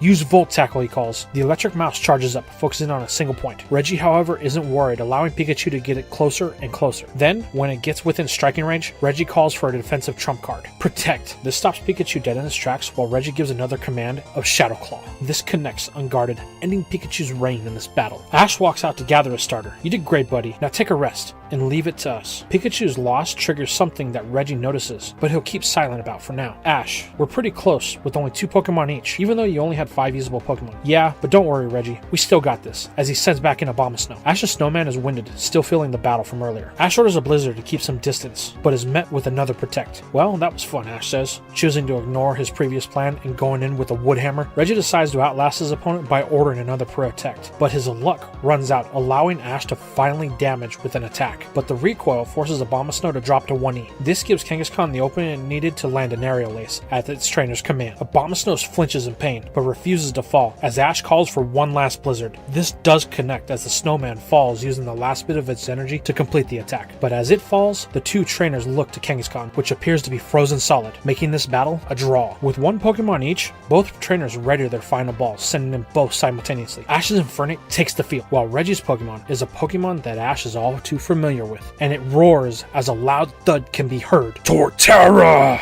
Wait, is that Paul's Torterra, Ash asks? Reggie smiles. No, this is mine. It's my strongest Pokemon, my first Pokemon. It's clear as this Torterra appears to be much bigger in size compared to Paul's. Infernape dwarfs in comparison. Infernape, be on guard. We will need any opening we can get. It nods, taking a battle position. But Reggie and Torterra just stand there in what seems an unguarded position. Curious, Ash decides to make the first move, ordering a Flamethrower. But as Infernape charges the attack, Reggie orders a Sand Tomb that begins to pull Infernape underground, forcing it to stop the attack. Ash takes a moment to get over the shock of the speed and efficiency of the attack, finally calling for a dig after he is brought back by Infernape's cry. The Fire Ape manages to get out of the prison that was being created for it, but not without taking damage. Ash, I'm not Paul. You can't treat me like him. Though we are brothers, that doesn't mean that our battle styles are the same. You can't battle my Torterra the same way you would his. Ash, gritting his teeth, wonders how he can get past this. Well, he says, I guess I have to do what we do best. Infernape, close combat. Infernape Infernape rushes in with a speed clearly greater than Torterra's, but Reggie doesn't even try to avoid the attack, but welcome it with the move that Ash didn't see coming. Curse! Torterra glows with a ghostly aura, raising its stats to new levels. Infernape connects, but the damage is cut in half along with Infernape's defensive stats. Torterra shakes off the attack, while Infernape puts some distance at the request of its trainer. We need to keep our distance, Ash thinks. That Torterra is very bulky, and it seems that it specializes in immobilizing its opponents. Ash then orders a flamethrower that is again met with a Sand Tomb, forcing Infernape to cut it before the attack connects. This gives Torterra the opening Reggie was hoping for, calling for a new move, Leech Seed. Ash calls for a flame wheel that burns up the seed. With this distraction, however, Reggie calls for another seed-based move in Seed Bomb. Infernape can't maintain the flame wheel with the seeds exploding around it, knocking the blazing chimp down. The damage Infernape has been taking is starting to stack up. Ash knows that Blaze is coming, which could be a good thing for them, or could it? Ash tells Reggie that this battle is just what he and his Pokemon needed. No matter the outcome, Ash knows that there will be a lesson for him to learn to help him in future battles. Reggie says if he can keep that line of thought, then no matter win or lose, you will always take something away that will make you a better trainer, as he commands another curse. Ash, wanting to get in some damage before the stat boost, tells Infernape to use Flame Wheel. It envelops itself in fire, shooting towards Torterra. The attack connects, having a side effect on both Pokemon. Torterra develops a burn from the Flame Wheel, while Infernape's stamina has hit the point to where it slowly descends into its Blaze boost. Ash knows that they don't have much time. While Infernape is now in Blaze, each attack it takes could be this last. So Ash orders a dig. Infernape tunnels into the ground, but Reggie is no one's fool, calling for another Sand Tomb. This forces Infernape to surface, where Torterra is waiting with a Seed Bomb that connects. This causes Blaze to intensify a bit more, increasing the power and speed of Infernape. Trying again, Ash orders another Flame Wheel that Torterra just takes as the burn kicks in, but the Titan Turtle is still standing, firing back with another Seed Bomb. The move does not hit Infernape directly, but the shock waves from the explosions do connect, triggering Blaze a little bit more. Ash is totally oblivious to this, unlike Reggie, who seems to be pushing for it. Ash wanting to end this calls for a close comment, but Reggie has been holding something back for this, ordering a Seed Bomb on the ground around Torterra. This creates a literal minefield that Infernape must travel through. Ash tells Infernape to jump over to avoid the bombs, but the distance is great, and it falls just outside of the safe zone Torterra has created for itself, getting caught in multiple explosions, causing Ash to yell to his Pokemon. Once the dust settles, Infernape is still standing. Yes, Ash thinks, telling it to complete its attack. Infernape takes a step forward, but only to fall as it has fainted, ending the battle in Reggie's favor. Ash recalls Infernape, thanking it for a hard-fought battle. Reggie walks to his Torterra, telling it was a job well done. After all these years, they still got it. Ash, Don, and Brock join Reggie as Ash thanks him for the battle. They almost had him, but he could expect nothing less from the older brother of Paul. You know, Ash, you almost did win. The only thing I could say about that battle is that you need to be a little bit more conscious of Infernape's Blaze. Then you would have won. What do you mean? Ash questions. Well, it was small, but during the battle, Infernape's Blaze kept getting more intense, but the intenser it got, the faster its stamina increased. That's why I set Torterra's Seed Bomb the way I did. So you use Blaze against me? Yes. You need more training strengthening Infernape's endurance. If you guys can master that, then I don't think anyone would be able to stop you. Not even Paul. Really? Ash says excitedly. Well, it looks like we have more training to do. Reggie and the rest laugh as he invites them in for a meal before they have to get to bed. The next morning, as the group sets out, Reggie stops, telling Ash there's one more thing about their battle that he forgot to mention. Spiritomb's Keystone. It seemed to react to Pikachu's loss yesterday. Really? Are you sure? Ash asks. Yes, but it was only for a second, Reggie says. That's odd, Ash says, but it makes sense, as it never really liked Pikachu to begin with. Well, it's not much, but at least it's something for you to go on, Ash. Thanks for the info, Reggie. I'll make sure to follow up with it, as they wave goodbye to their old friend. The group arrives at their destination at the Veilstone Pier, only to be met with bad news. The boat they were supposed to take was stolen the previous night by an unknown individual, so they will not be going to the battle zone. Ash, visibly upset, questions if he'll be able to complete the battle frontier in time for his gym battle with Wagner, but Brock interrupts Ash's sulking, telling them that if they travel 2 days north of Veilstone, there is a small port on the coast. It's close to a place called Machina Town, a town said to be dedicated to the alpha Pokemon. With no other choice, our heroes set out in hopes of catching this other boat. Meanwhile, in a base located on an island off the coast of Sinnoh, we are met with some familiar faces, Cyrus and Sharon. They are working on modifications to the technology that they built based on the tech they had gotten from the ship of Zero. Master Cyrus, it's done. With this dimension splitter, you will be able to summon this Pokemon you claim to have seen in the void. Claimed? Cyrus snaps at Sharon. I know what I saw. There's a force out there stronger than even the deities, Palkia, Dialga, or Giratina. Giratina. It has the power to create what I truly desire, and this time, nothing will get in my way. Then Cyrus' inner monologue is interrupted when Jupiter tells him that the task she was assigned is completed. According to their calculations, the Pokemon is most likely to emerge in a place called Machina Town, a place that just so happens to house the temple of the alpha Pokemon. Cyrus looks out the window. When will this occur, he asks. In 2 days' time, sir. Cyrus smiles as he readies for his final destiny.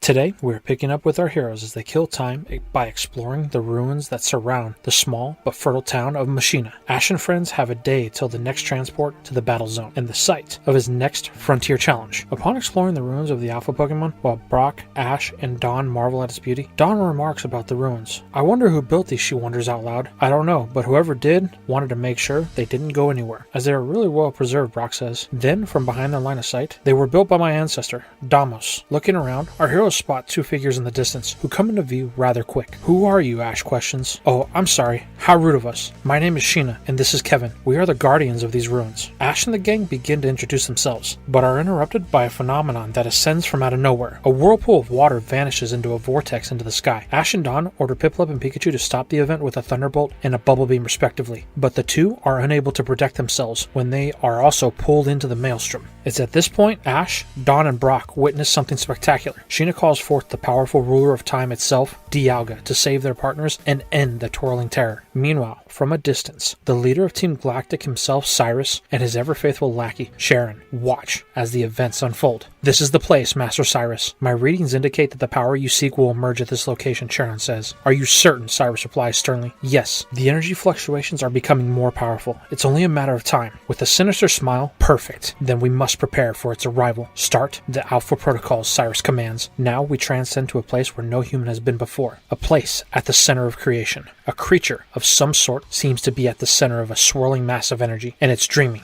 No, having flashbacks of the time it put its trust in humans and was betrayed. With the flashback ending and this creature being attacked, it awakens after many thousands of years with the declaration that humanity will pay. Back with Ash and their new friends, they're being given the tour of the temple. Come to find out, Sheena is a direct descendant of the person who built the temple, Damos, but her family has a shaded history. Brock, with his never-dying reproductive drive, inquires why this is. Sheena leads the group to a room where there is a model that she explains represents the different dimensions: space, time, reverse, and Earth. But there is one more that is present that Dawn asks about. Sheena explains that this is the realm of the alpha Pokemon, Arceus. She then goes on to explain that in the past, a meteor threatened Earth and all of life and creation. The alpha Pokemon known as Arceus, the creator of all things, would not let it end its most precious creation, life. So, it stopped the meteor, but at great cost to itself. Arceus was hurt, and it had lost all of the plates that gave it its power, the power of the universe. So if that's the case then, did Arceus? No, Sheena said. That's where my ancestor, Damos, comes in. Watching the events unfold, he located all of the lost plates and returned them to Arceus. Moved by the kindness of this one human, Arceus granted Damos one wish. In one last selfless act, Damos wished for the power to transform the land of Machina Town, so his people would no longer suffer. Arceus, acknowledging Damos, gave him control of 5 of its plates: the water, grass, ground, electricity, and dragon life plates. Together, these forces formed the Jewel of Life and brought fertile lands to the once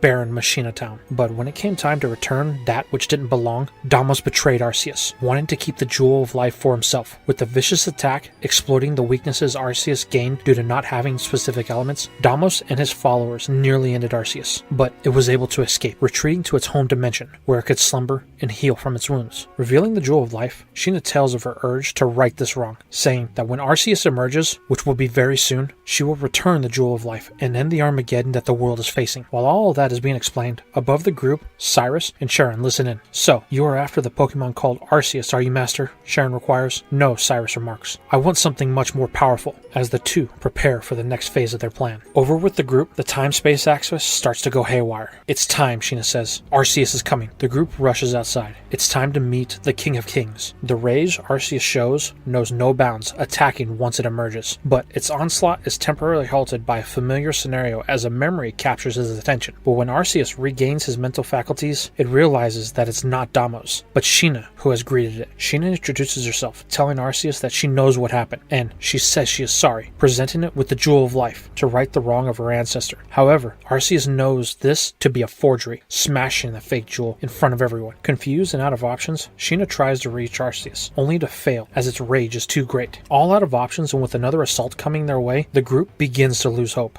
Until the deities of time and space emerge to defend our heroes. Dialga, Palkia, they have sided with the humans, enraging Arceus further. Unfortunately, the two are unable to match their creator in power and are quickly sidelined. With nothing else to lose, Ash orders Pikachu to use Thunderbolt. This does something, but it is quickly overwhelmed by an attack from Arceus. Luckily, Giratina enters the fray, siding with the humans as well. Furious that its own creations would stand against it, Arceus launches an all-out attack on everyone, looking to level the earth in the process. But this attack is what Cyrus was waiting for. Using a drone, armed with the dimension tech they pillaged from the ship of Zero, it absorbs the attack of Arceus, making their presence known to everyone. Got it, Sharon says, as the drone joins them next to Cyrus. Ash and the group, knowing full well who this is, demand to know what Cyrus is doing here. Then Brock clues in. They're after the power of Arceus, he yells, laughing maniacally. No, you foolish boy. I want a power that is greater than this trivial excuse for a god. I want the power that created it. Enraged by this remark, Arceus fires another attack, only for it to be absorbed by the drone once more. That's it, Master Cyrus. We now have the exact location of its dimension, the one of creation. Smiling because now, after all this time, Cyrus has what he wanted, he turns back to the group as he begins to open a portal. At that exact time, Arceus fires another attack, aimed for those humans, while Dialga realizes that there's only one chance to fix this, in the past. So it fires its own attack, to open up a time-space distortion. The three beams collide, all at the same point. But what is created isn't the portal Cyrus or Dialga had intended. It's something much more unstable, a time distortion field. Charon, realizing what it is, tells Cyrus they must retreat. They have the data they came for. Cyrus is unhappy with this, because as far as he's concerned, he's waited far too long. Ash, Dawn, Sheena, and Brock are also within the area of the distortion field trying to escape. But then, flashes start to happen. First Sheena disappears, then Dawn, then Cyrus, followed by Brock. Ash, looking on at his friends, begins to panic as they all vanish. It is at this point Arceus fires another attack at the distortion field. In a flash of light, Pikachu, Ash, and Spiritomb's keystone are enveloped in it, as the world they know fades from existence. Ash looks back to see his friends being pulled through the time stream. One by one, they begin to vanish, leaving only Pikachu and the keystone. This only lasts for a moment though, as they are pulled away as well. First, Ash loses his grip on the keystone, dropping it in the time stream. Then, Pikachu flashes away, leaving only Ash desperately trying to find a way out of the situation. Before he knows it, everything fades to black, as Ash loses consciousness. Ash eventually awakens, but he finds himself alone. Pikachu and Spiritomb's keystone is nowhere to be found. To make it worse, the area Ash is in is very unfamiliar. It seems like he may know this place, but things are not right. There are no modern buildings anywhere in sight, almost like Ash isn't even in Sinnoh anymore. To gain his bearings, Ash calls on Staraptor by sending it out of its Pokeball, but as he releases it, nothing happens. The ball won't open, like it doesn't have the power to operate. Even pushing the button in the middle does nothing. Unsure of what to do, and with no other options, Ash begins to make his way, setting out in a direction he hopes has any sign of life. After a while of walking, nothing has changed. Ash begins to think to himself, this land, it's very untamed, like it's untouched by human hands. Looking around, Ash notices something off in the distance. Another person maybe, Ash thinks? He runs, calling to the shadow figure, but what Ash is met with is a sight that he's never seen before. A Pokemon. Is that a Steelix? Ash thinks to himself, but this is no ordinary Steelix. It's a size far beyond any other Ash has ever seen before. Not to mention, the aggression of this Pokemon is far greater than Ash has ever experienced from any wild Pokemon. The wild monster attacks, holding nothing back. Ash does what he can to dodge the Iron Tails that have been hurled his way, but the sheer size of the steel snake makes it hard to avoid. Ash finds himself backed into a corner, staring down his impending doom. There is a tight spot with only inches to spare. As Steelix fires the next Iron Tail, Ash jumps to avoid, narrowly missing him with the Iron Tail slamming into the rocks that had Ash boxed in, forcing it to crumble to stone. Ash, looking at the stones, notices something. Is that? It is. It's Spiritomb's keystone. Ash rushes past another Iron Tail and grabs the keystone, thinking, how did it get sealed in that rock wall? But he has no time to think about that now. He needs to lose this Steelix. With no other choice, Ash begins to run, hoping to outmaneuver it. But Ash is tired. The wilds of this land take a toll on the unprepared. Just when Ash can't run anymore, another problem presents itself. Before him is a building-sized Rhyperior, just as angry as the Steelix. The Rhyperior begins to attack. Ash, fatigued, has no other options but to turn foot and run the way he came. His plan is simple. Let the two kaiju-sized Pokemon fight it out. Hopefully, they will lose interest in him. Luckily, the one time actually thought things out works in his favor, allowing him to escape as the two Titans battle it out over territory. Ash eventually makes his way to a cave, just in the nick of time. As the sun is setting, and in this harsh, unfamiliar land, the last thing Ash needs to do is be out in the open once night falls. Once inside, Ash sets the Keystone down, thinking about his next move. Again trying his Pokeball that Infernape is in, hoping to at least get a fire going, but he is unsuccessful. Beginning to get flustered, Ash decides to try to get some sleep, as it's really his only option. After a while, Ash finally manages to fall asleep, but the unforgiving weather outside of the cave has dropped the temperature to near freezing, and Ash is beginning to shake, but he is still asleep. This prompts a reaction from the Keystone, to where Spiritomb emerges for the first time in many years. Now you may ask, Ronan, why are you saying years? Well, it's because when Ash was separated from everyone in the time stream, Spiritomb was sent back farther than Ash, back to a point that it got sealed in the rock side, when the harsh weather of the region caused a mudslide that trapped the Keystone. For Ash, they were only separated for a few hours, but Spiritomb, it was years, and all it could do was wait. Now, here it is, staring down the same trainer that it had thought abandoned it. But no, even though Spiritomb had become a recluse, Ash still cares for it. Plus, the pesky electric mouse was nowhere near, so maybe this time it could help this human. A few more hours pass, and it is now the coldest part of the night, but the cave is not freezing, with Ash waking up to a fire going, and it's been burning for a while. The cave is at least 80 degrees to where the outside is clearly frozen over. Looking around, Ash sees firewood and what looks like some berries that have been laid out for him. Wondering who could have done this, Ash then begins to put two and two together when he remembers his Pokeballs won't work. Looking at the Keystone, Ash thanks Spiritomb as he finishes the meal and fades back to sleep. This prompts a slight glow from the ghost type as the night fades on. In the morning, when it is warm enough outside to move, Ash gathers what supplies he can and heads out with the Keystone in hand. After a while, he happens upon a sight he thought he would never see. It seems someone had lit a fire off in the distance. Hoping it's one of his friends, Ash runs to greet them, but it's not what he was expecting. Instead, he is met with an older woman, someone who looks remarkably familiar to someone Ash knows, but he can't put his finger on it. But his thoughts are interrupted when the woman addresses him. Boy, if you're looking for your father, he already left on the task I paid him for. Boy? Father? Task? These are all things that run through Ash's head. Sorry, I think you may have me confused with someone else, he says. My dad doesn't live in Sinnoh. Sinnoh? What's this Sinnoh you speak of? This land here is called Hisui, not Sinnoh. Now even more confused, Ash begins to formulate a question, but is again interrupted by the old woman when she realizes what he's carrying. The Keystone. Don't tell me your brain-dead father forgot the Keystone I gave him for the task, she yells. Ash is now just trying to get some sort of words out, but is unable to when the old woman pushes him off in the direction that his father went, telling him that it's urgent that he get that Keystone to him now. Unable to process what's going on, Ash walks in the direction he was pointed, with the old woman stating he's just as dense as his old man, and he was dressed awfully funny as well. Now off the beaten path, Ash has no idea what he's looking for. The one person he met since the Battle of the Ruins of the Alpha Pokemon, and they were totally nuts. And this place is called Hisui? What was that about? Man, people in this part of Sinnoh are weird, Ash thinks to himself, but his thoughts are interrupted when off in the distance, a loud crash can be heard. Then, a sparking electricity shoots into the sky. I would know that anywhere. That's a Volt Tackle. Ash begins to run in that direction, excited, thinking that he may have finally found his buddy. Once Ash arrives at the site of the electric attack, it is indeed a Pikachu, and it's engaged with another of those absurdly large, overly aggressive Pokemon. Ash calls to Pikachu, but he is interrupted by someone giving it a command of a Volt Tackle, which Pikachu responds. This one was enough to send the oversized Staraptor packing. Ash rushes to Pikachu, happy to see a starter, but as Ash gets closer, a look of pure confusion befalls Pikachu's face as it looks back at its trainer. Next to Ash stands a man that looks just like him, but an older version of him. Now officially freaked out, Ash begins to panic, ordering Pikachu to use a Thunderbolt. Confused, Pikachu doesn't respond. It just looks on in disbelief as this seemingly older version of Ash stares at his younger counterpart. Your name wouldn't have to be Ash Ketchum, would it? The old man asks, surprising Ash even further. Yes, it is. Why do you look like me? He says. Well, this is quite an interesting development, the old man says. Listen, we need to talk. There's a lot I have to fill you in on, but we can't stay out in the open.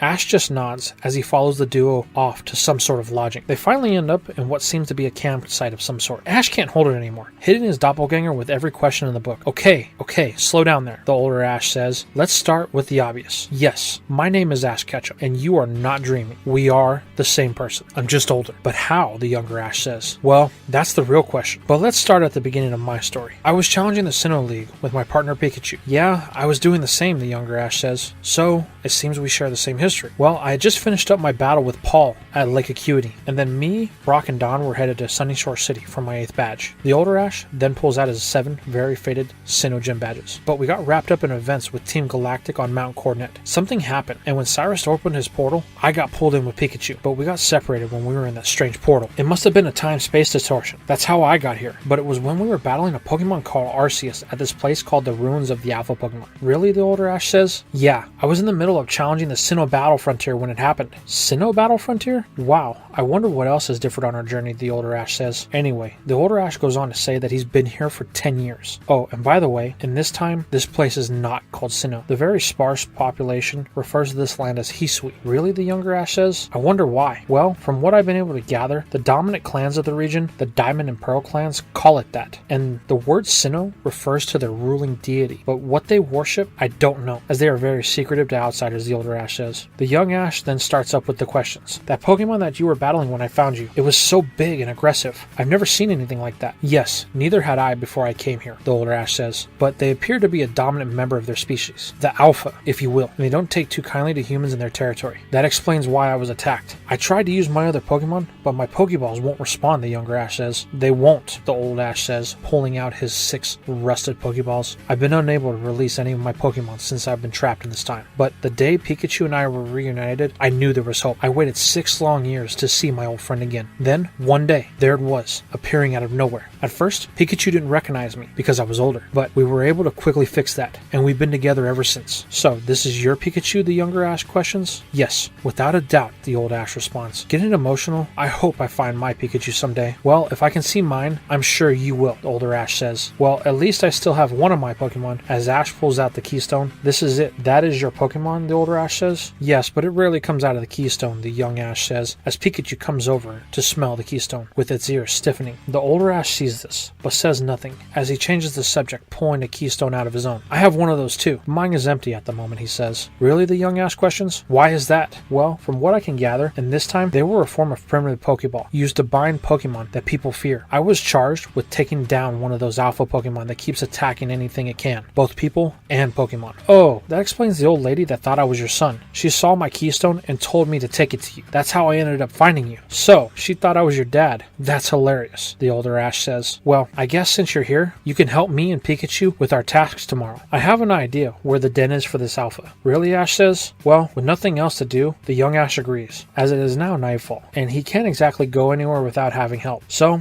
the group settles in, waiting for dawn. Once the night reaches its peak and the fire has died down, things are quiet. The older Ash can't sleep. Thinking about what the arrival of this other meme means, it is at this point he notices that Pikachu has begun to cuddle with the younger version of himself. Thoughts begin to rush through his mind, but he just turns over to try to go to sleep again. At the crack of dawn, old Ash is up, readying for the day of hunting. Waking up Pikachu, he tells it to be quiet, not wanting to wake his younger self. But this is to no avail, as Ash was already awake, as he spent the night clutching his keystone, as it's the only thing he still has from the life he's left behind. Older Ash tells him that it's time that they set out, trying to play off the situation like it's nothing of importance. This does work, as young Ash has spent the night coming to terms with that he may never see his friends or home again. So, with light now moving into the sky, the duo set off. It takes a few hours, and a couple of close calls with some alpha Pokemon of the region. It's here where young Ash learns that this Pikachu knows a new style of attacks. It's still the basic moveset that his has, but its execution of the attacks. Older Ash calls them strong style and agile style. Each have their benefits and weaknesses, but the point is that it allows diversity in the way you can use the moves, which is important here in Hisui. Impressed, Ash hopes to get the chance to teach this to his Pokemon someday, but they have no time to wonder about that, as they are losing daylight, so they move on. After some more time passing, the travelers find themselves in an area that seems familiar to young Ash. He can't put his finger on it, but it's like this place. He's been here before. Then, they see what they've come for. Their prize. An alpha Pokemon.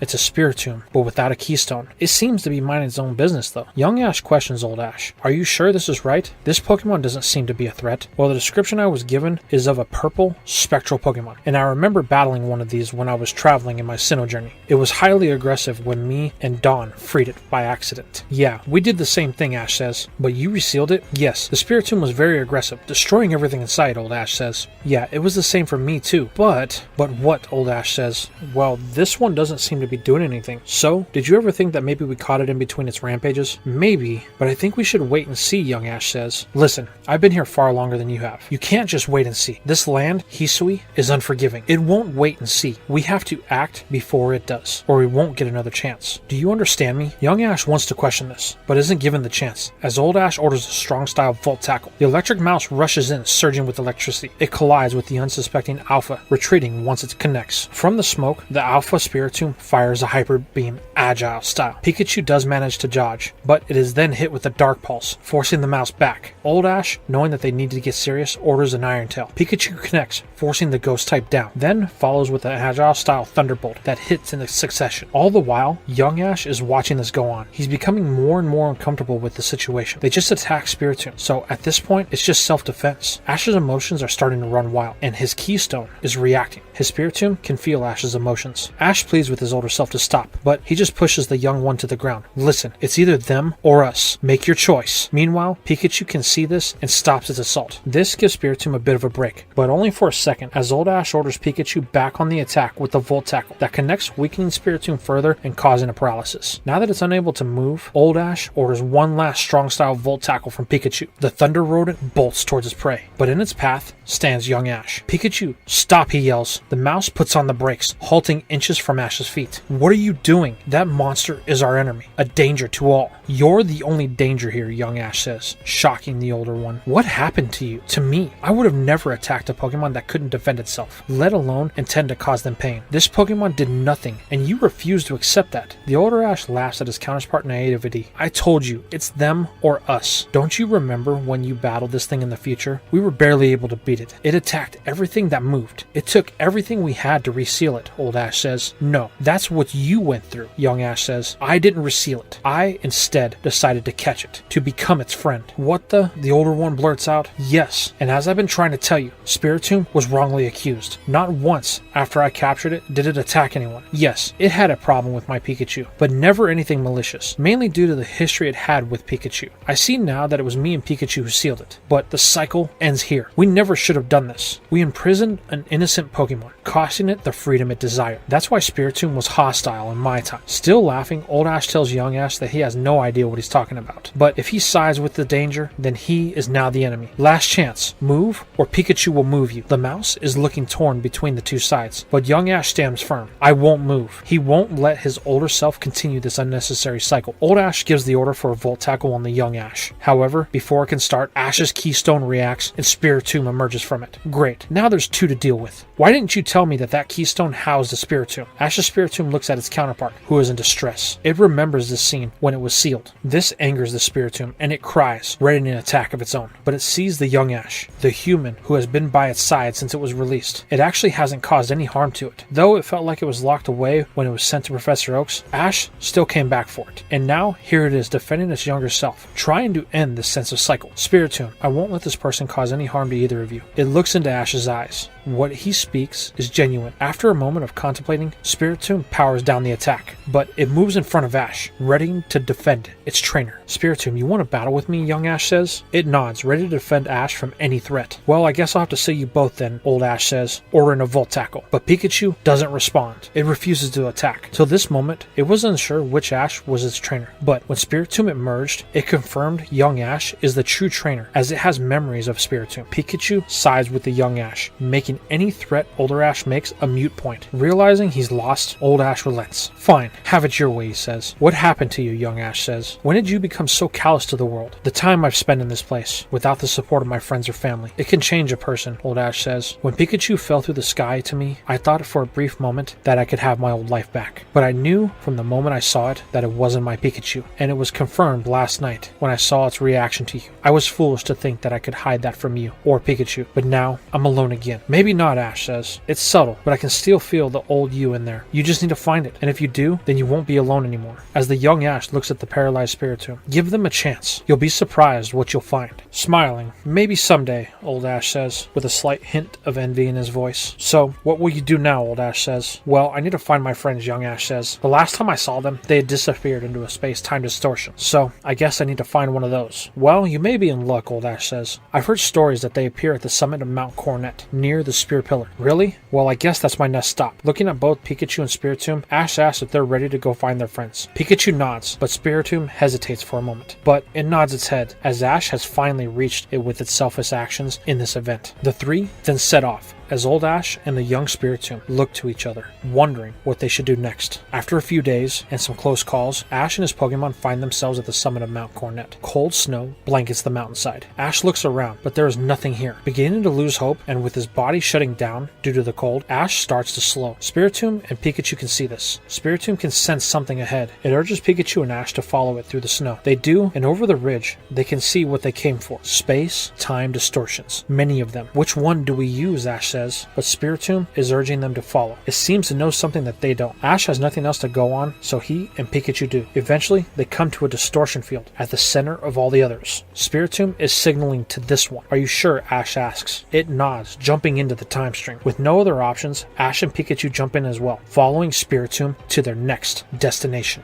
While in the time stream, Ash tells Spiritomb that he's sorry. If he would have known that he was the one who sealed it in the past, he would have never done it. The life that it lost, Ash could never replace. But as its trainer, Ash vows to do whatever he can to make it up to it. Spiritomb says nothing at this, but signals they are about to reach the point that they have to exit the time stream. In a flash, they arrive at the temple of the Alpha Pokemon, but it is clear that they are not in their time, as the temple is like new, maybe a few years old at most. Ash looks around, lost in the sight of the magnificence before him. However, there is no time for this. Ash and his Pokemon are flanked by the guards of the temple. Spiritomb and Pikachu want to fight, but Ash tells them to stand down. He wants no harm to come to them. This results in him and his two Pokemon being separated. Spiritomb and Pikachu end up in the dungeon with the other Pokemon that appear to belong to the one who rules these lands, while Ash is put in a cell. Luckily, the ones he came to rescue, Dawn and Brock, are here, but they are not alone. Sheena is here with two men, the one called Damos, Sheena's ancestor, and another red-haired man who calls himself Marcus. Marcus is distanced from the group, upset because he is imprisoned. After Ash and his friends catch up, it appears that even though it was days for Ash, for his friends, it was only hours. The time they have been apart has been moments, but that's the best news, as the one they were after, Cyrus, is here in the past as well. Ash wants to know where. Why isn't he in the cell with them? They have to warn the one in charge. Well, that's the problem, Ash, Sheena says. The one called Cyrus is the one in charge. What, Ash questions? This is where Marcus speaks up. I was in charge, but he showed up 6 months ago and forced me out of power. Then Damos adds his perspective, saying that Marcus intended to overthrow Damos and is just upset that he didn't get the chance. But the issue at hand is tonight the moon is supposed to cover the sun, and we are supposed to return the Jewel of Life to Arceus. Well, we need to get out of here, Ash says. We need to get to Pikachu and Spiritomb. Wait, Pikachu and Spiritomb? Brock questions. Ash begins to explain the events that unfolded for him. Now following up with Cyrus and his new role as the ruler of Machina, he looks to the sky. Soon, I will have the power I seek, he thinks to himself. Though my portal generator was damaged, I was able to fix it with this primitive technology, though it took longer than I would have liked. But tonight, when Arceus emerges to reclaim what belongs to it, I will claim my birthright, the power of creation. Then the chief of guards comes in. Master Cyrus, another outsider, arrived moments ago. He was dressed like the others. Oh, and what have you done with them? Cyrus asks. We sent them to the dungeons. Good, Cyrus says. Keep them there. I can't have any interference in the events of tonight. As Cyrus looks back to the sky. Over in the Pokemon dungeon, Pikachu and Spiritomb have met up with Piplup.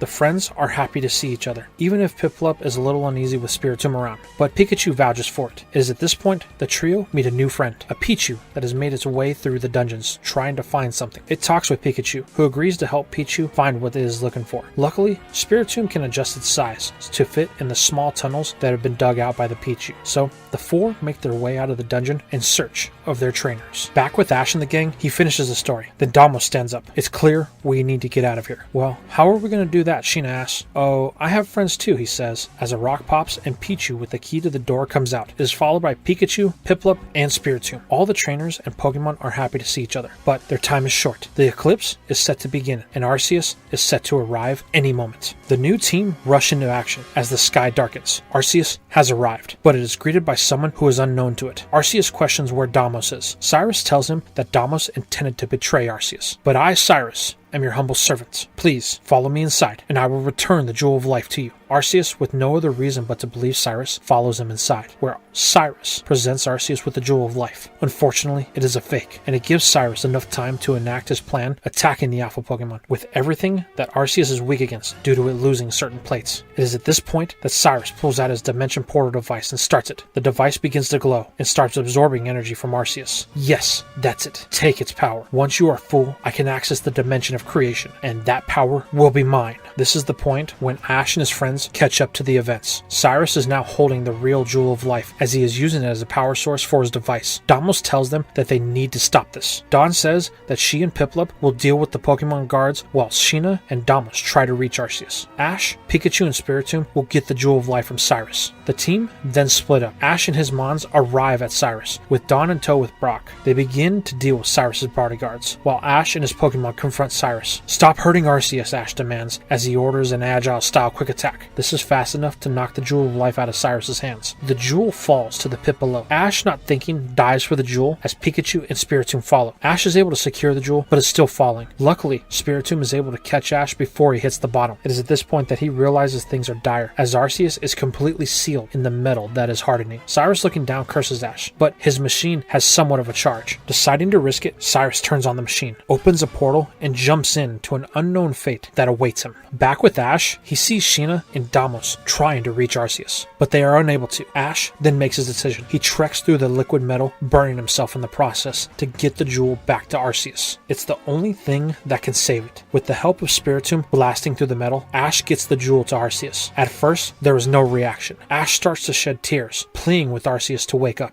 Finally, the jewel begins to react, separating back to the individual plates. They then absorb back into Arceus, awakening it, but the rage in it hasn't subsided. The alpha Pokemon thrashes about, endangering Ash and his Pokemon. Sheena and Damos then try once again to reach it as it rages about. This time, their resolve is hardened after watching Ash do what he could to save Arceus. They inch closer and closer to Arceus, nearly reaching it, when a time portal opens up. It begins to pull all of the time travelers into it, leaving Damos to subdue Arceus by himself. Ash and his Pokemon are in the middle of dodging Arceus, but Ash gets caught in a direct line of energy blasts. If it hits, Ash could be erased. Seeing this, an unlikely hero steps in. Spiritomb pushes Ash out of the way, firing a Dark Pulse back at the attack, but this came at a cost. Spiritomb is now out of range of the portal as it closes, with Ash yelling for his Pokemon. Back in the present time, the team arrives back to the rampaging Arceus. Ash has tears in his eyes at the loss of Spiritomb, but he has little time to mourn. As it appears, Damos was unable to save Arceus. The alpha Pokemon prepares its final assault when it is stopped mid-attack. Things begin to change. The timeline is correcting itself. Damos was able to get through to Arceus as it remembers the new events and the people who saved it, including Ash. The temple begins to shift, repairing itself. Charon, realizing that his master failed in the past, makes his escape, unsure of what to do next. The then damaged creation trio joins their master in the sky, as its rage has subsided and they have begun to heal by the change of history. With the threat subdued, Palkia, Dialga, and Giratina return to their respective dimensions. Arceus thanks Ash and his friends for their efforts in rectifying things before preparing to leave, but Ash stops it. Arceus, can you tell me what happened to Spiritomb? The Titan is silent for a moment. That I cannot say, Ash. When the timeline was set right, I left to return to my home dimension to rest for my injuries. That was the last time I saw your Pokemon. Well, is there a way I can go back, Ash says. I'm sorry, Ash. I can't allow that. Any more changes in the timeline could unravel reality as we know it. Things have to stay as they are. I see, Ash says. Well, what about Cyrus? What happened to him? Oh, don't worry about that, Arceus says. He got what he wanted in the end. Ash hangs his head, saddened for his friend that he gave itself to protect him. Arceus then says its goodbyes as it heads off into the new world before it. With nothing left to do, Ash and his friends prepare to set off, but are stopped when Kevin tells everyone to look at this. The group looks at a carving that wasn't there before. It's from Damos, Sheena says. It's a thank you for our help, and that he hopes what they leave behind is a future that is bright, with endless possibilities. Then Sheena pauses. Ash, there's something here about Spiritomb. It says, to the human that lost their magical creature, know that it lived a life worth living. It stayed as the guardian of this temple and land, protecting us from any threat that dare present itself. This brings a smile to Ash's face. At least he knows that Spiritomb had a good life. Then Kevin, now with his memories of the corrected timeline, says, wait, Ash, follow me. As he leads the group back down to the room where the time-space axis is, there's one additional pedestal beside it. Ash runs, as he can't believe it. Spiritomb's keystone. There it is. There's a plaque here, Sheena says. She begins to translate it. Here sits the guardian of the temple, forever waiting for the human that called it its friend. Ash calls to the keystone, but there is no response. Eventually, Brock says that it must have moved on at some point. The keystone appears to be inert. Saddened again, but glad that Spiritomb did get to live a full life, the group turns to leave. But purple glow envelops the room, and Spiritomb emerges from the stone. Ash, happy to see his old friend, rushes it, but the ghost is unresponsive, just looking at Ash. It is at this point Spiritomb rushes Ash. Pikachu, thinking it's attacking, readies a Volt Tackle, but it's not needed, as Spiritomb just smothers Ash, happy to see his very old friend for the first time in many centuries. Ash pulls out Spiritomb's Pokeball. So what do you say? Would you like to rejoin me on my journey? It looks at the ball, then Ash. With no hesitation, it nods, and Ash returns it, happy that he got his friend back. With that, Ash and the group say goodbye to Sheena and Kevin as they head to the port and board the boat, bound for the next battle facility, the Battle Tower. Now, we travel back to the past as Cyrus arrives in the dimension of Arceus. Finally, everything I've wanted in the palm of my hand as the energy of this place flows around him. But this moment of glory is interrupted by a blinding light. As the ruler of this dimension, Arceus appears before him. Human, why have you gone through such great lengths to get to this place? Arceus questions. It's simple, Cyrus responds. I seek a world of my own, a world with no strife, famine, war, a world that is perfect. With the power here, I can create that world. Silence befalls the two. Then, with one last breath, if that is what you seek, then let me show you what it is, Arceus says, as its eyes begin to glow, pulling in Cyrus. And that, my friends, is where we're going to be leaving this part.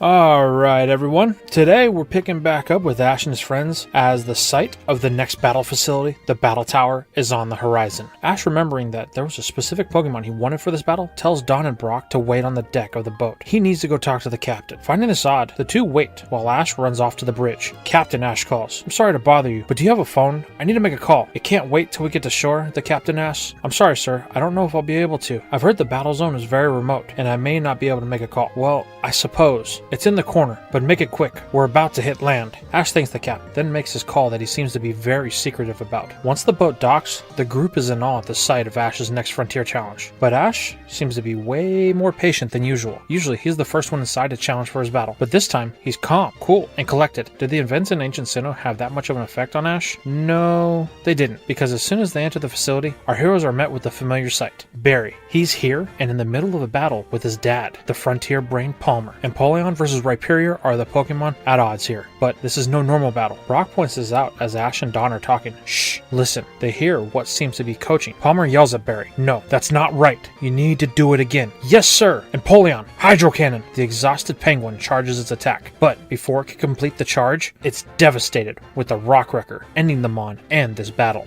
Barry drops. Not again, recalling Empoleon, but this move is quickly changed when he notices the onlookers. Ash? What? Why are you here?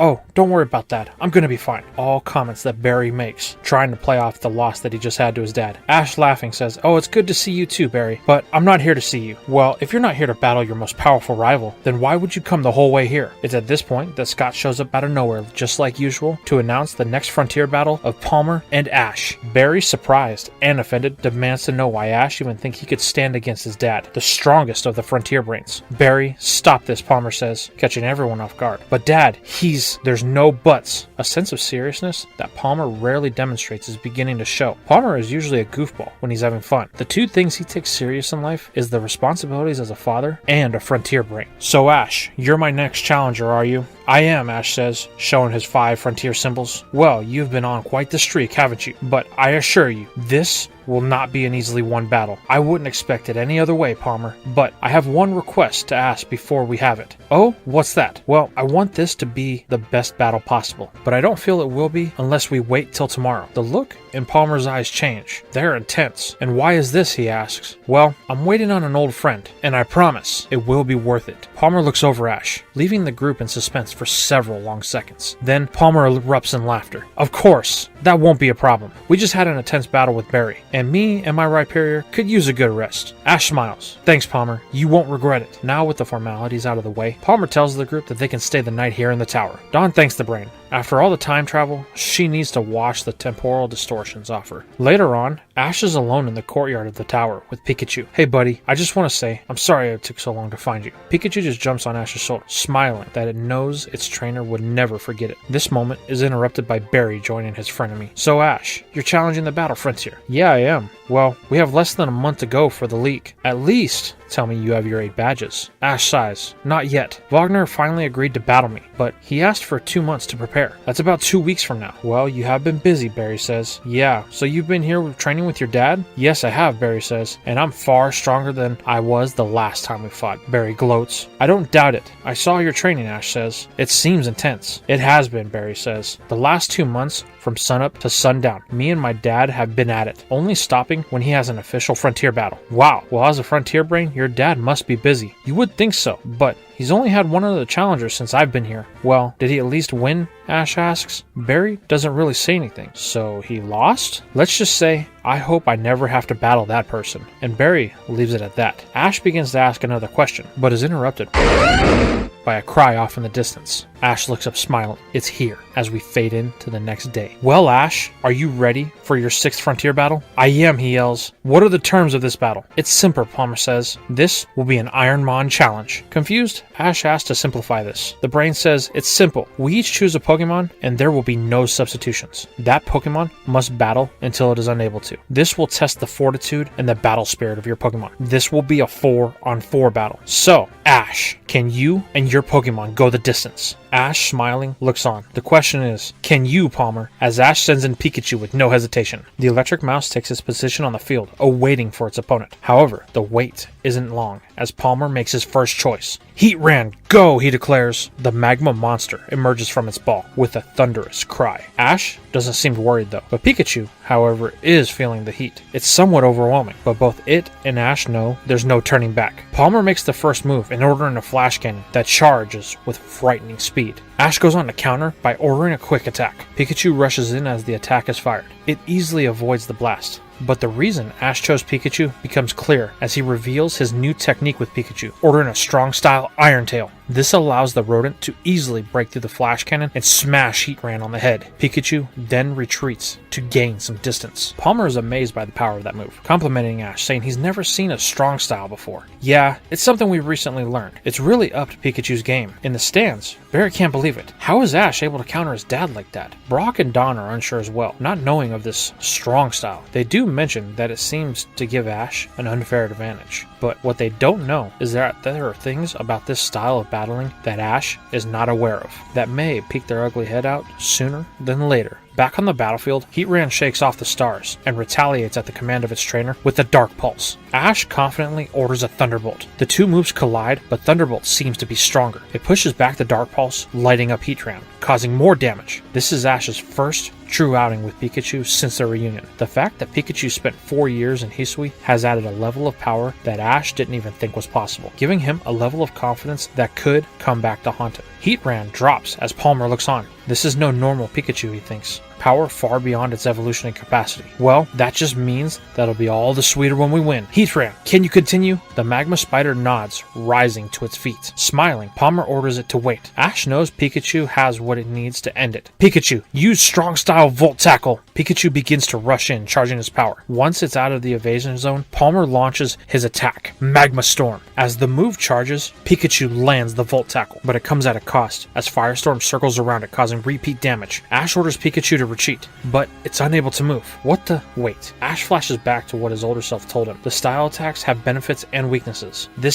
But it's too late, as Heatran is on top of Pikachu with another flash cannon. Knowing Ash can't evade, he tells Pikachu it has to push through the pain. Use Thunderbolt. Luckily it hears Ash and responds, lighting up the area and Heatran at point blank. Once the electricity fades, Pikachu is still standing, while Heatran lay in defeat. Ash celebrates, telling his starter, well done. Pikachu, with its noticeably singed fur, gives the thumbs up, but another vortex of fire envelops it. Wait, what? Ash says. Recalling Heatran, that's the side effects of Magnastorm. Damage continues over the duration of the battle, but the question is, can Pikachu outlast the damage? Gritting his teeth, Ash looks on, realizing he was a little overconfident in that last battle. Pikachu, can you continue? The mouse nods, looking on, but breathing a bit heavy. Palmer readies his next ball, declaring, Milotic, go! The beauty of the seas emerges from its ball, captivating everyone. Barry comments that if Dad's chosen Milotic, then he's not leaving anything to chance. chance. He wants to make sure that he takes the lead here. Brock and Dawn look on, wondering what he means by this. Ash starts the battle with the quick attack. Milotic's stance suggests that it's very defensive, but Ash wants to test this. Pikachu connects, but the attack does little damage, as Milotic moves with the impact like water, minimizing it. As I thought, Ash says. Well, we need to cause much more damage here. Ash takes another chance with an agile-style Volt Tackle. This allows Pikachu to get in quick and back out to ready another attack.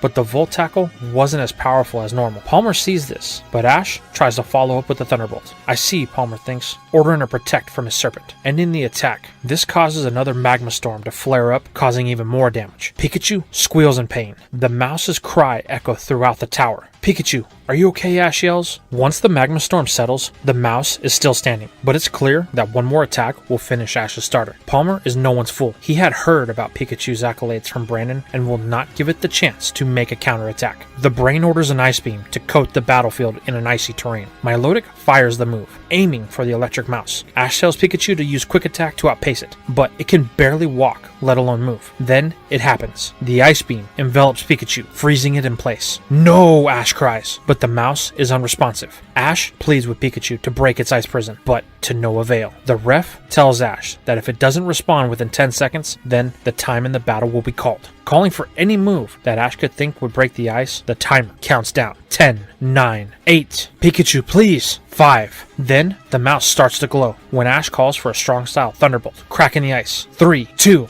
The ice shatters and Pikachu emerges. 0 as the mouse falls to the ground, unable to continue the fight. Ash walks out to his starter, but he's not upset. Picking up Pikachu, Ash tells it that he's sorry. He didn't realize that the time that they spent apart had that much of an impact. Pikachu and Ash's timing is off as a result of their past separation. This is something that the two will have to overcome if they wish to win any future battles. Pikachu looks into Ash's eyes as it passes out from the strain of the battle. Ash then takes his starter to Brock and Dawn, telling them to look after it. Now, Ash has a problem on his hands. He's faced several Milotics before, but Pikachu has always been the one to bail him out and win the battle. But now, that is no longer an option. Thinking carefully, Ash thinks he needs something that has a lot of power and is very defensive, but not at a type disadvantage. Palmer warns Ash that there is a time limit with an Ironmon match. If he can't produce the next challenger within 1 minute of the defeat of the previous one, then he will lose that battle, ending his Frontier run. Knowing he's out of time, Ash sends in his next choice, Abomasnow. Just barely too. The clock he was on was at 2 seconds. Palmer, curious about this choice, declares the start of the match by ordering a Hypnosis. Milotic's eyes glow as it locks onto Abomasnow. Ash, however, just smirks as a gust of cold air envelops the surrounding area. This causes Milotic to lose sight of its opponent. Palmer's taken aback by this, and he tries to get defensive. But before he can make an order, Milotic is met with the Wood Hammer as Frosty makes itself known through the thick snow. This levels Milotic. Not enough to end the battle, but enough to send a message. So this is your Pokemon's ability. Snow warning, is it? Ash still smiling. Yep, I figured since you were nice enough to freeze the battlefield, it would intensify the storm, providing the perfect cover. Smart, Ash. Using my attack against me, you have the makings of a Frontier brain. Yeah, I had that offer, but it's not for me. Well, that's too bad, Palmer says, as Milotic rises, shaking off the dust from the last attack. Palmer wastes no time ordering his Serpent in with the Water Pulse, but the storm that has covered the battlefield is thick, with visibility very low, causing the attack to miss. Then, Ash gives his next order in Icy Wind. This is a cause for concern, as there is no way to tell where the attack is coming from. Palmer, thinking quick, orders another Water Pulse fanned out across the battlefield. This gives him an idea of where the attack is coming from, as they can see where the wind current is being interrupted. It's not enough to stop it, however, and Milotic is hit once again. Even though Ash can't see, Abomasnow can. The two are in perfect sync, and it's beginning to have Palmer sweat, as the hail has another very real problem in play: chip damage. Palmer compliments Ash on turning his initial strategy against him. It seems to be working as Milotic is starting to waver. It's moving slower at the signs of fatigue, but there is one thing that Ash has been mindful of. The hail does have a time limit, and it's almost up. In an attempt to end the battle, Ash calls for one more Wood Hammer. Abomasnow prepares itself for a final attack, but as it closes in on the target, the hail fades, revealing its position. This gives Palmer just enough time to counter with the Protect, blocking what would have surely ended the battle. That was close, Ash, but it looks like your Storm Shield has failed, ordering a Hypnosis on the snowman. This one does connect due to how close Abomasnow is. It falls back as it fades into slumber. No, Ash yells, calling its name, but there's no response. It just lays there snoozing away. The ref begins his countdown once more. 10, 9. Abomasnow, wake up. 6, 5. No, it can't end like this. I need you here. 3, 2. Then its eyes burst open, responding to the call of its friend. I knew you wouldn't let me down. Wow, Ash, the bond you have with this Pokemon is something special. It is, Ash says, as Abomasnow rises to its feet. This battle isn't over yet. Seems so, Palmer says, as he orders an Ice Beam. Ash counters with an Icy Wind, canceling the two moves out. Knowing he needs to get close for a Wood Hammer, Ash orders a Rock Climb in an attempt to throw off Milotic. The rocks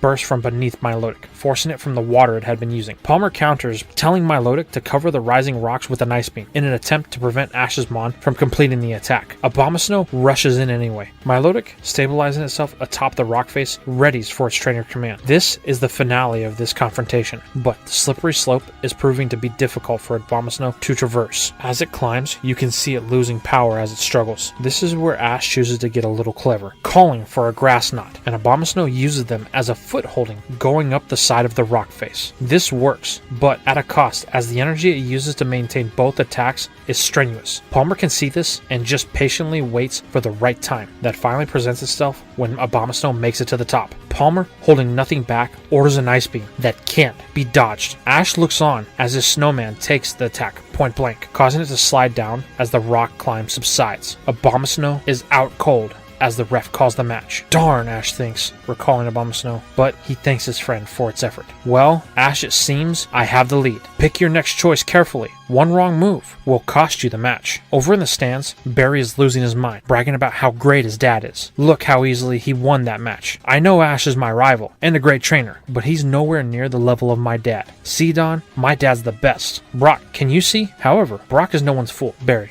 just sit down and see. Let's wait for the match to end before we celebrate. Barry, taken aback by this, looks on as Ash makes his next choice. Ash looks on, knowing that even though he lost that battle, it wasn't without cost to this Milotic. The damage it took has been heavy. I need something that can give me a win and outlast Palmer's third choice, Ash thinks. So, this leaves me with only one choice. Spiritomb! I choose you. The Alpha Protector emerges with a presence that can be felt by Palmer. Well, Ash, this Pokemon appears to be something special. Is your bond with it as great as the previous two? Spiritomb looks back at Ash. The two nod at each other. Palmer, our bond is one that is forged in time, as Ash orders a move we haven't seen before. The priority, Shadow Sneak. Spiritomb fades into the shadows, attacking from behind, hitting with stab. Milotic feels this. However, it doesn't end the Serpent. Palmer counters with the Water Pulse, but Spiritomb has the perfect counter for this, as Ash pulls a move from Palmer's book, calling for Protect. Spiritomb prevents any damage, putting up a barrier deflecting the attack. This opens Milotic for a close range attack from its opponent in Dark Pulse. Its beauty is corrupted by dark energy as it surges in pain. Spiritomb ends its assault, retreating to its side of the field. Good job, Ash says. Palmer calls to his Pokemon, struggling to get back up as the ref begins to count. 10, 9, 8. Milotic begins to stir. 5,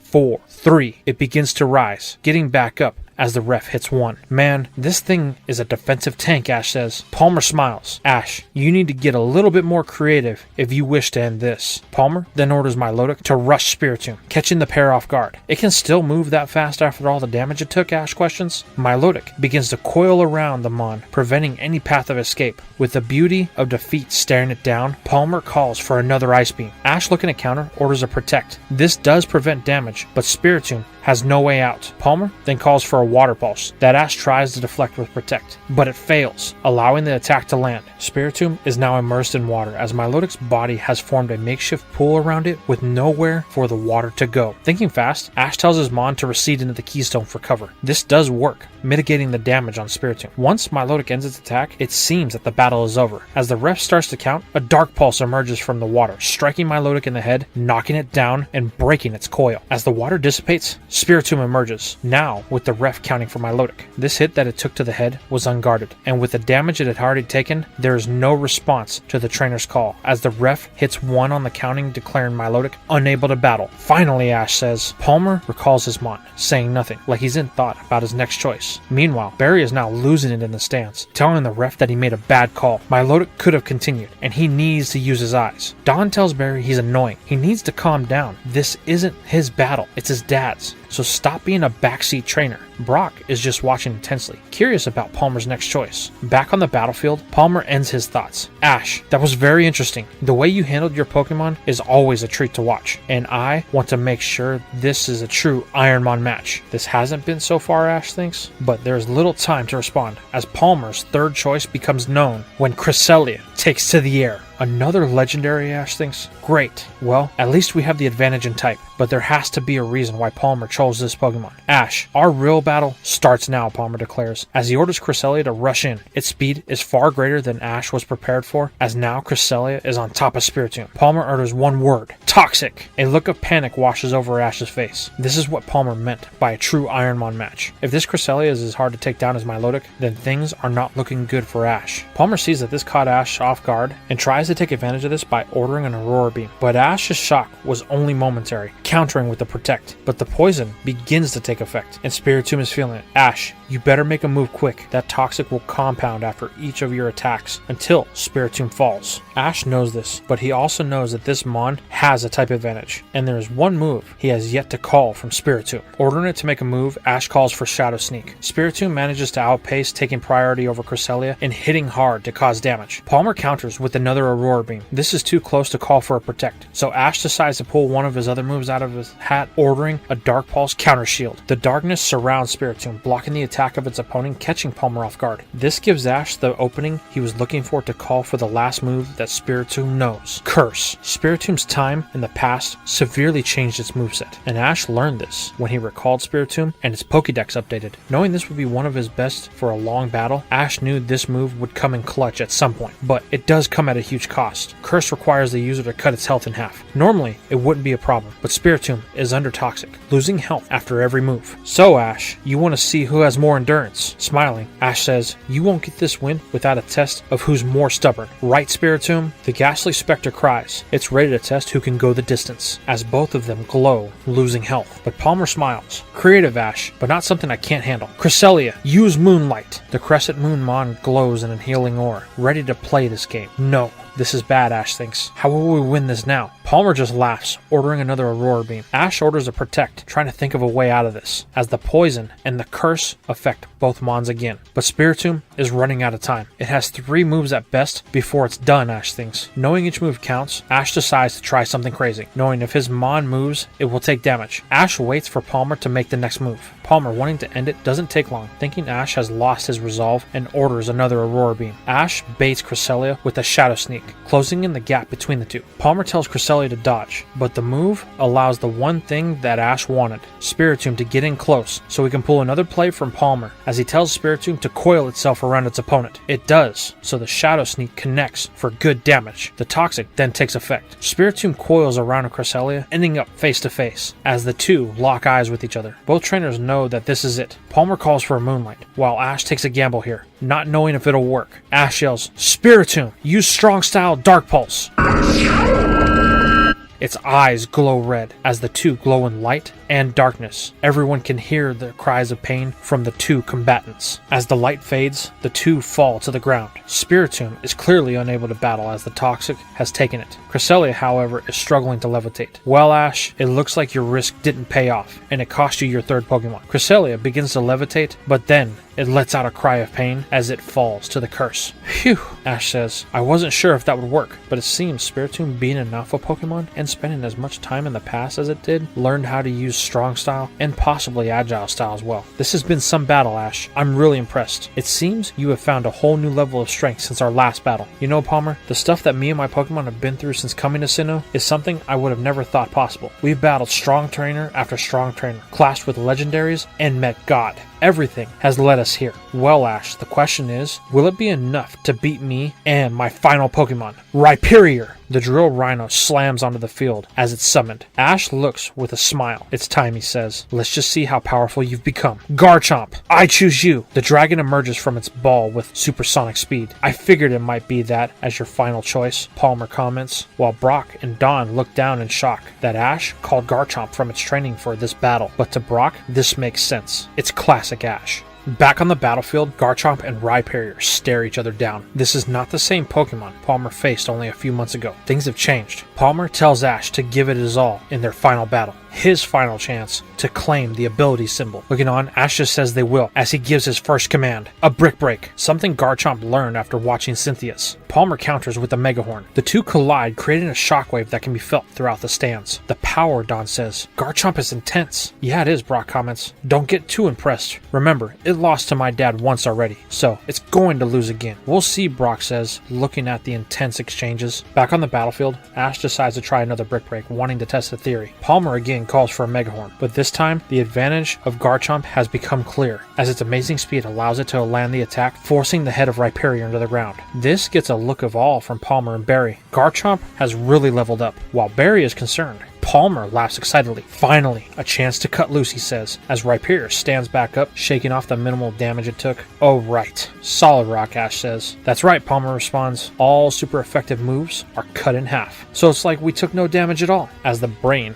begins his counter with the move that makes the bulking behemoth before Ash the true ace of Palmer, Rock Polish. Rhyperior begins to shine as it and the Landshark exchange their next set of blows. But even with the speed increase, it still looks like Rhyperior standing still, and the Megahorn misses once again, and it's met with another Brick Break, leveling the Rhino once more. Garchomp returns to Ash's side of the field, ready for their next altercation, but once again, its opponent stands up, with little damage done. Palmer then orders another Rock Polish, raising the speed of the Rock Titan once more. This isn't good, Ash thinks. If this continues, then soon, it will be as fast as Garchomp. We need something big. Palmer interrupts Ash's inner monologue with his next command. Rhyperior, use Rock Wrecker. This new Turbo Rhino speeds close to its opponent, while charging a Goliath-sized rock to smash it with. Countering, Ash commands another Brick Break, but this time it's Garchomp on the receiving end as it smashes into the arena floor. Great, the speed advantage is gone, Ash thinks. But then he notices something. Rhyperior slowly steps back to put some distance between the two. That's it. Garchomp, stop playing around. It's time to take control of this battle. The dragon opens its eyes, standing back up. That's it. We won't be taken down like that. While Rhyperior struggles through the temporary paralysis. Ash orders a Draco Meteor. Garchomp fires its most powerful dragon move into the air as Palmer looks on, ordering his Pokemon to get out of the way. Rhyperior begins to regain its mobility due to the Rock Polish, but it's still slow, and the attack rains down on it in full force. Once the dust settles, it's clear that the attack was felt. Wow, Ash, that was impressive. It takes a lot of power to damage my Rhyperior. Ash smiles. That is only the beginning of what we've got in our bag of tricks. I look forward to it, Palmer says, as he orders another Rock Polish. Ash tells Garchomp to be on guard. It takes a defensive stance, almost ready to fire a move. Palmer then orders another Rock Wrecker. Rhyperior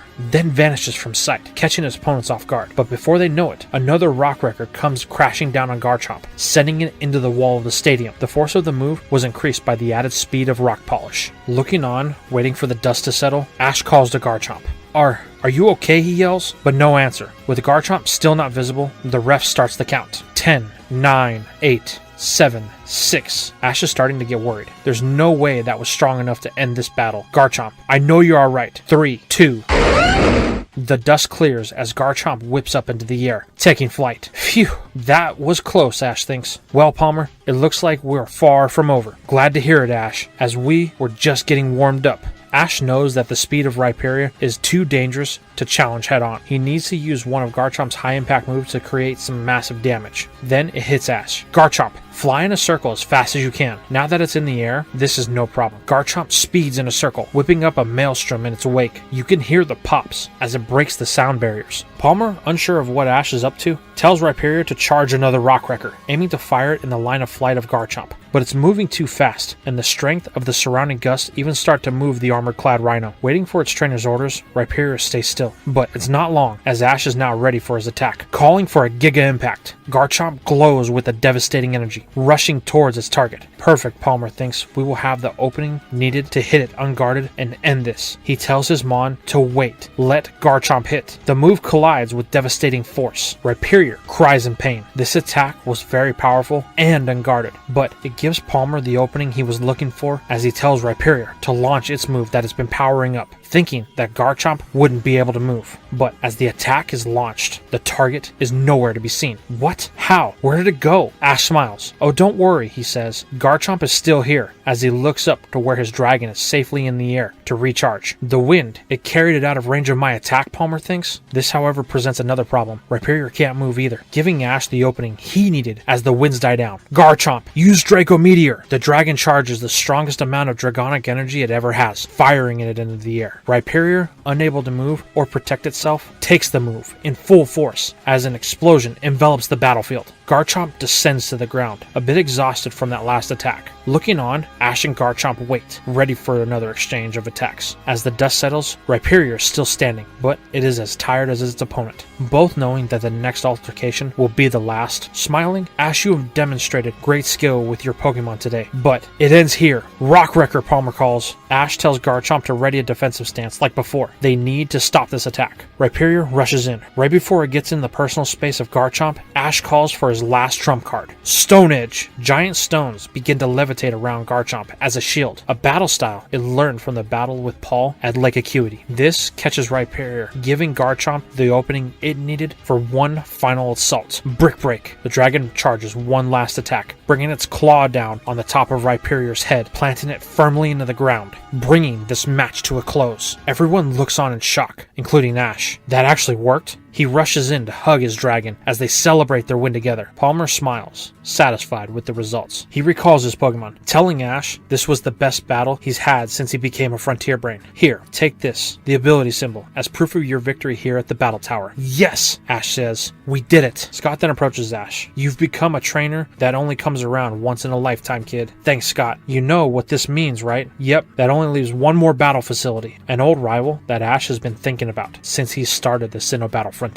Ash and his friends thank Palmer for the hospitality he's shown. He offers them to stay the night again. The group accepts this since the day is almost over, due to the battle lasting so long. This, however, prompts a reaction out of the one person who's been oddly silent. Barry, my dad has been cheated. You're the strongest trainer I know. There's no way he could have beaten you. Barry, Palmer yells. How dare you? You are a strong trainer in your own right, but the one thing I've been unable to teach you is humility. This quiets the overclocked boy, but Palmer says with a sigh, that is my failure as a father and a teacher. You need to know when it's over and how to accept it. You can learn more things in losing than in winning, son. Ash presented me with battle tactics and skills that I have never seen before today. Those are lessons that will help me in my goals as a brain of the battle frontier. Barry just looks at his dad, not used to being scolded like that. He then runs out of the battle tower. Ash wants to go after him, but is stopped by Palmer. Let him go. He needs time to process what just happened. Some time passes, and Ash is outside. It is now nightfall. He is with Pikachu, Garchomp, and Infernape. They are saying goodbye, as Garchomp is heading back to the Air Battle Master for some last bit training before the start of the league. Their friends wave goodbye, as Garchomp disappears into the night sky. Barry sees this exchange, and decides to approach Ash. Hey, Ash, I'm sorry about today, he says. Ash tells Barry not to worry about it. After all, they are friends, and he's experienced something like this before, referring to his gym battle in Hone against Norman and the aftermath with Max. He understands how Barry is feeling. Barry tells Ash not to get lazy. They will battle in the Sinnoh League, and Barry won't be the same person he battled last time. Ash just smiles as the night fades on. The next morning, the group sets off from the battle tower for their final battle facility at the Snowpoint Temple. It takes a few days, but Ash and his friends arrive safely. Scott is outside the battle pyramid. Ash, I was wondering when you would get here. Brandon has been waiting patiently for your arrival and your last rematch. Good, Ash says. Lead the way. Confident, are we? Well, follow me. Scott leads them inside of the massive structure where Brandon is waiting. Ash, he yells. You've kept me waiting. I was beginning to think you wouldn't show. Oh, there's no way I would miss this, Ash says. Good, the brain mutters excitedly. Then, the stipulation of our battle. Wait, Ash yells. As a champion of the Kanto Battle Frontier, I would like to set the stipulation for our battle, Ash says.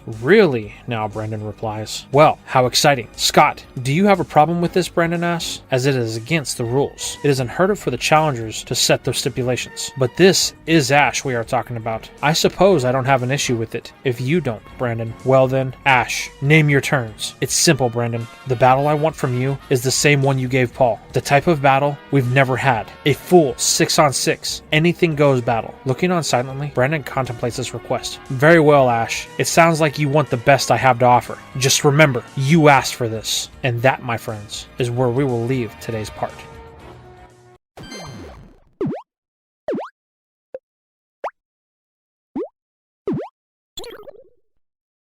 In today's part, we are picking up with Ash and Brandon as they are taking their respective sides on the battlefield. The two stare each other down, but say nothing. However, both are in deep thought. Brandon can see that this is not the same Ash he battled last time that barely won. This kid has grown in his time in Sinnoh. This isn't the same kid that took him 3 tries to win last time. The chance is very real that Brandon could lose here, and the Pyramid King knows it. While over with Ash, memories flash in his mind, the struggles he's had through every region up to this point. Ash fully realizes that Brandon is possibly even stronger than Cynthia. And the last time they battled, Ash just barely won. This time, it's all or nothing. And the challenge ahead is far tougher than anything he's ever faced to date. It is here that Ash makes a silent promise to himself. No matter what happens in this battle, or any battle from here, he won't hold back. Every tactic he's ever learned, every strategy he's ever used, every Pokemon he's ever caught. If he needs them, then he will call for them. Ash, are you ready? Scott yells, breaking the silence throughout the area. I am, Scott. Very well. Brandon, are you of the same mind? Scott, the last battle we had will be nothing compared to this masterpiece that is about to occur. Well then, I, Scott, President of the Battle Frontier, announce the official start of the final battle for this Frontier run. Please hold nothing back. Battle with everything you have. Now choose your first Pokemon. Not having to both be told, both trainers were ready with their Pokeballs before Scott completed his announcement. Ash is first to make his choice. Weasel, I choose you. The Water Weasel bursts from the ball, ready for this final showdown. Well, Ash, I can see you're taking a completely different strategy than last time. Good, but I will keep things a little more similar. Registeel, go! The Iron Golem takes his position on the field with a quaking thud that can be felt by Ash and Weasel. Ash, you one of my best, so I will be holding nothing back. Show me you can handle it. Don't worry, Brandon. In the end, we will leave nothing left. Weasel, use Water Pulse. Charging the Aqua attack, Weasel begins preparing to put some force behind the attack, but Brandon won't give it the chance, ordering Registeel on an assault with an Iron Head. Smiling,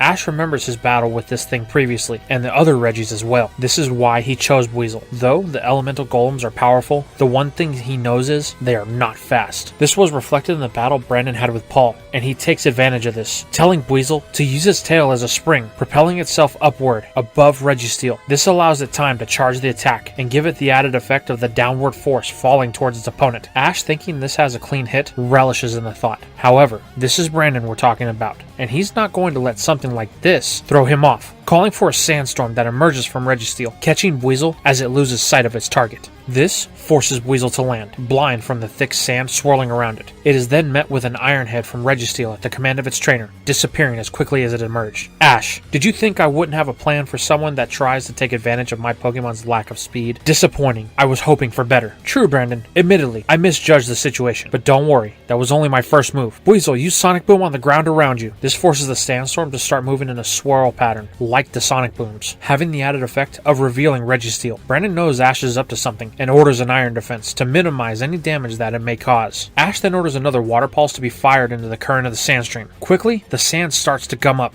becoming mud that's now flying in the direction of Registeel. Though the sandstorm is a ground attack, it doesn't affect steel types, but it has now been transformed into what could be considered a mud shot, which the Steel Sentinel is now being barraged with. Brandon and all is very impressed. Now that's what I'm talking about. The flying mud has another effect of stopping the sandstorm prematurely, as the mud is too heavy to keep airborne, but not before Registeel takes a decent amount of damage from the mud tornado. Registeel regs itself, stepping forward. Brandon orders another Iron Head in junction with this movement. Ash, choosing a more head-on approach this time, tells Weasel to use Aqua Jet to counter. This exchange, however, is in Registeel's favor, as Weasel's small stature is unable to contest that of Registeel. Then, Brandon makes a choice to throw Ash off, recalling the Steel Beast. Ash is kind of stunned at first, but quickly gets over it when he remembers he asked for no holes barred like Paul had. Brandon tells Ash he now has the full attention of the Pyramid King, and will adjust accordingly, sending in a Pokemon that Ash never knew he had. Tangrowth, go! The overgrown vine monster erupts from its Pokeball, silently awaiting the command of its trainer. Ash, unsure on how to approach this, uses his Pokedex to find out something about this. Being a grass type,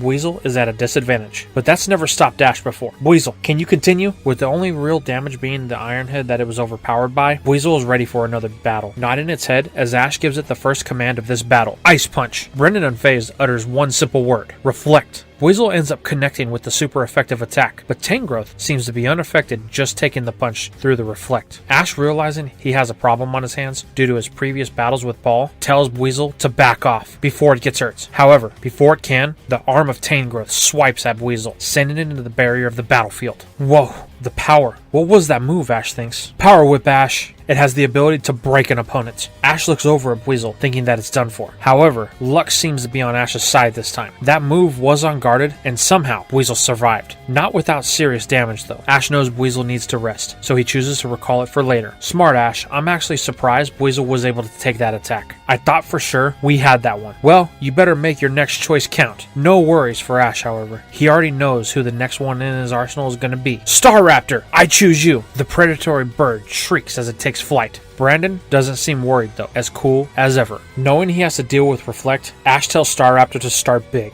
Brave Bird. Gaining the altitude it needs, Staraptor dives, engulfing itself in flames. Brandon lets the bird get closer and closer and closer. Feeling like Brandon's up to something, Ash tells Staraptor to pull back at the last minute, as Brandon's plan becomes known as he calls for Ancient Power, attempting to trap the flyer close to Tangrowth. Fortunately, Ash listening to his gut here paid off, allowing no damage to be exchanged and revealing Brandon's plan. Very good, Ash. You have grown in the short time since our last battle. You're beginning to develop the sense of when something is not right. Yeah, it didn't feel too good, so I pulled back. But don't worry, that doesn't mean we're done. Staraptor, Brave Bird once again. Following the same line of play as before, Staraptor ends up in the personal space of Tangrowth, surrounded by the Ancient Power. The Brave Bird is successful in connecting, but the retreat is fraught by bombardments of boulders. Staraptor makes it through, but not without cost. It's still able to fly, but it was like flying into a brick wall several times over. Ash doesn't seem troubled by this though, just smiling, as a former lesson is about to come into play. With one word, Ash shifts Brandon's normal, stoic demeanor into one of urgency, when Staraptor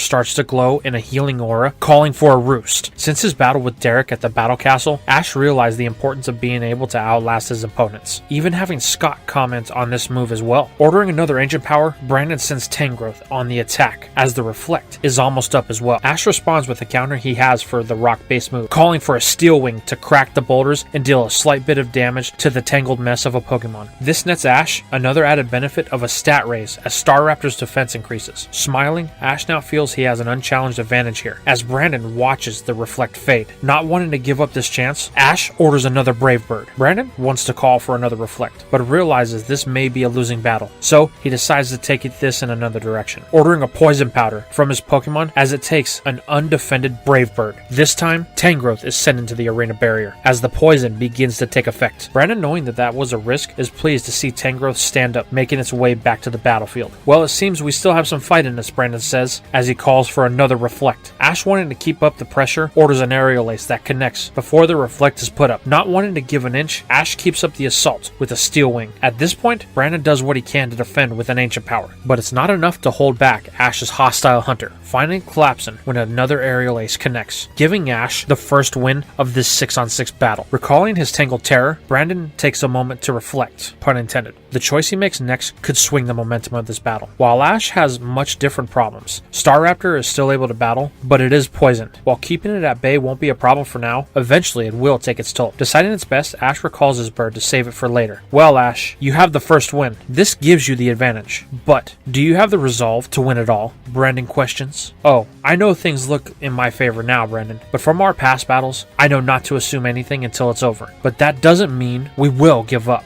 Scott then tells them to choose their next Pokemon. It is time to start the next round. Being that Ash won, it is his choice to choose who to start with. Knowing the next Pokemon is one that he could be all too familiar with, Ash looks to his starter. Hey Pikachu, you ready, he asks? The mouse sparks in confidence, taking his position. I see. Then I will honor your request, Ash. Regice, go! The Sub-Zero behemoth levitates over the battlefield. Brandon is looking for payback, so this won't be easy for Ash. But when has that ever stopped him? The match starts with Brandon calling for an Ice Beam. It juts in the direction of Pikachu, inching closer and closer. This is odd to Brandon. Normally Ash would have responded by now. Just when he thinks Ash is going to throw the match, the young boy finally responds. An agile style Iron Tail. The mouse charges past the Ice Beam, avoiding it by millimeters, to crack the Golem with a Steel type move. And before Brandon can counter, Pikachu is back at it again, this time with a Thunderbolt. You see, in the time Ash was traveling to the Battle Pyramid, Ash had Brock and Dawn work with him, Pikachu, and Spiritomb to master these new styles they have acquired. The one thing is, with Spiritomb, it seemed pretty straightforward, and it seemed to have a good handle on both styles. Pikachu, however, favors the agile style, reserving the strong style for only the most dire of situations. It is at this point Ash notices something. Unlike Palmer, Brandon doesn't seem surprised. Then he hears it. Good work, Ash. You've discovered a forgotten secret of Pokemon battles. You have really grown up. Wait, you know about that style of battling, Ash questions? Brandon laughs. It's my job to study history, lad. Though none of my Pokemon know it, I have studied it extensively over the years. You can say I am the authority on the subject. Well then, you know the benefits of them, don't you? Ash replies. I do, but I also know their weaknesses. Like when you use agile style, the power of any attack is cut in half to favor speed, while the strong style sacrifices speed for power. These are dangerous if used incorrectly, so let's see if you've mastered them, Ash. Brandon then orders a thunder of his own. The move crashes down on Pikachu, dropping several bolts in the process. Ash orders Pikachu to evade with quick attack. However, it's too much energy for the electric mouse to dodge for long, and eventually it finds itself contesting one with a thunderbolt of its own at the command of Ash. Though Pikachu is a specialist of this type, the power of Regice cannot be underestimated, as the mouse starts to lose the struggle. At the order of Brandon, it dumps more energy into the attack, overwhelming Pikachu in the process. As light charges the area, the sight of everyone is lost. Calling to his starter, Ash can do nothing but wait until he can see again. Once everything clears out, the battlefield has been leveled, and Ash can't see Pikachu. Regice, however, is perfectly fine, awaiting its next orders. Ash calls to the mouse, getting nothing but silence at first, until some rustling can be seen in the area where the last bolt struck. Bursting from a pile of rubble, Pikachu is back into the fray, but it's breathing heavily. Since our last battle, Ash, I've toned all my Pokemon. Regice was the one I focused on the most. We sharpened its electrical abilities until they were a razor's edge. The result is what you've seen now. Thinking he's gonna have to get creative, Ash tells Pikachu it's time to bust out the big guns with the Volt Tackle Agile style. The mouse charges in, connecting before Brandon can make a move. You may have power, Brandon, but when it comes to speed, no one beats my Pikachu. As Ash then follows with a strong style Iron Tail that knocks Regice down. Brandon is unfazed, just uttering one command. Regice, use rest. As it falls asleep, Ash gives a command to use Iron Tail, knowing that it will regain all of its health. But Pikachu is unable to move, recovering from the strong style. This gives Brandon a free turn. However, Regice fails to awaken at the call of its trainer. Pikachu finally regains some of the energy to move,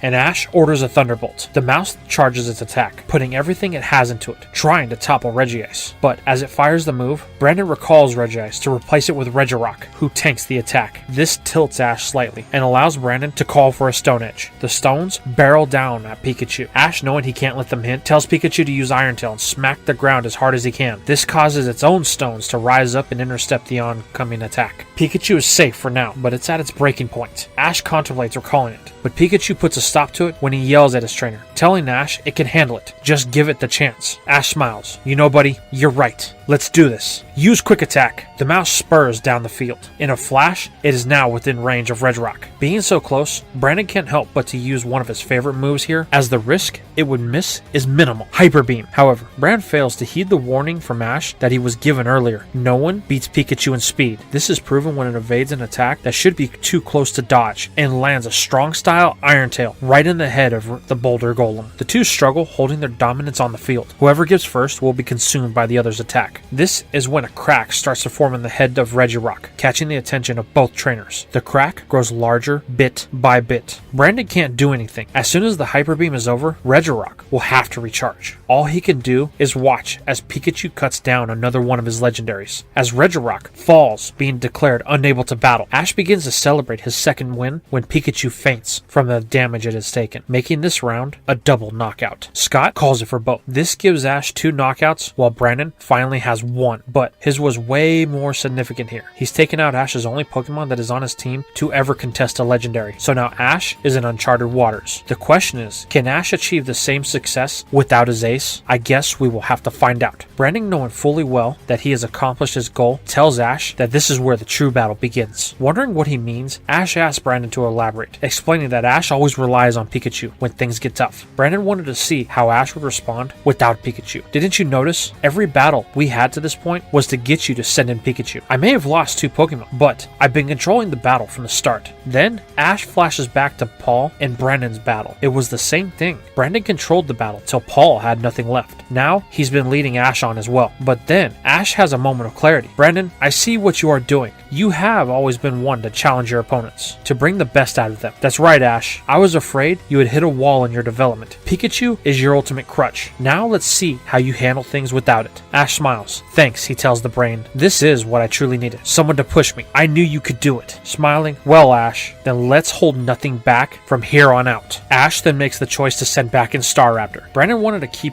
Ash on his toes, chooses something that he technically hasn't used against him before. Dusknoir, you're up. The Phantom Menace takes to the field, surprising everyone including Ash. Using his Pokédex, Ash learns that this is the evolved form of a Pokemon that gave him so much trouble in his last battle. So, Dusclops evolved, did it? Ash questions. Yes, it did, and it's ready to push you beyond the point it did last time. Well, let's get started then. Staraptor, you Steel Wing. As it rushes in, Brandon maintains a calm exterior, calling for something that Ash hasn't heard before. Trick Room. A barrier forms around the battlefield as his Pokemon's attack misses. Not sure why, Ash orders an Aerial Ace, thinking that there's no way that this can miss. But something much worse happens. Dusknoir outspeeds and lands its own move, a Mean Look. Having flashbacks to his time with Morty, Ash knows what this means. The battle won't end until one of these two Pokemon falls. Things are not in the young trainer's favor, as he still has the poison to contend with. Telling Ash he better make a move or the poison will make one for him, Brandon begins to taunt him slightly, but this isn't malicious. He wants to see if Ash can stay cool. Ash orders a Steel Wing again, but it's countered with the Fire Punch. Wait, why does Staraptor keep being outsped? Brandon can see the wheels beginning to turn as Ash asks what that move Trick Room does. Brandon tells Ash that it allows super slow Pokemon to move first. His Dusknoir will always be the faster of the two combatants. Now Ash is beginning to see the whole picture. It's poisoned, he can't recall it, and Staraptor is slower. Brandon set this one up before he had even made his choice. Now his bird is starting to get tired. Ash orders another Roost to push off the defeat for a little longer, but the healing is only temporary as it is met with another Fire Punch at Brandon's command. The damage is coming in faster than Staraptor can heal. Choosing to go on the offensive, Ash orders an Aerial Ace. Staraptor begins to rush in, gaining speed as it moves, but again, Trick Room forces Dusknoir to outpace it, connecting with another Fire Punch. However, just as it connects, Ash chooses to do something a little different. Using the speed that his Mon has gained, Ash orders Staraptor to dive. This allows it to only be grazed by the Fire-type attack, as it circles around, hitting Brandon's Mon from behind, finally causing some damage. This, however, is a double-edged sword, as the poison is starting to take effect again. Seeing this, Brandon declares it's time to end this, telling Dusknoir to lower itself to the ground. Ash keeps to the air, telling Staraptor to use Roost. The Healing Glow does provide immediate relief. Ash, knowing this is now or never, decides to use the big damage move. Brave Bird, he yells. As it begins to dive, Ash notices something. Staraptor is starting to move faster. The effects of Trick Room must be up. This allows Staraptor to retake its speed advantage, cutting through the surrounding area, aiming to end this. As the two connect, Brandon then orders one final Fire Punch from both fists. They close in on the head of Staraptor, crushing it between the two flaming knuckles. Though this wasn't without cost,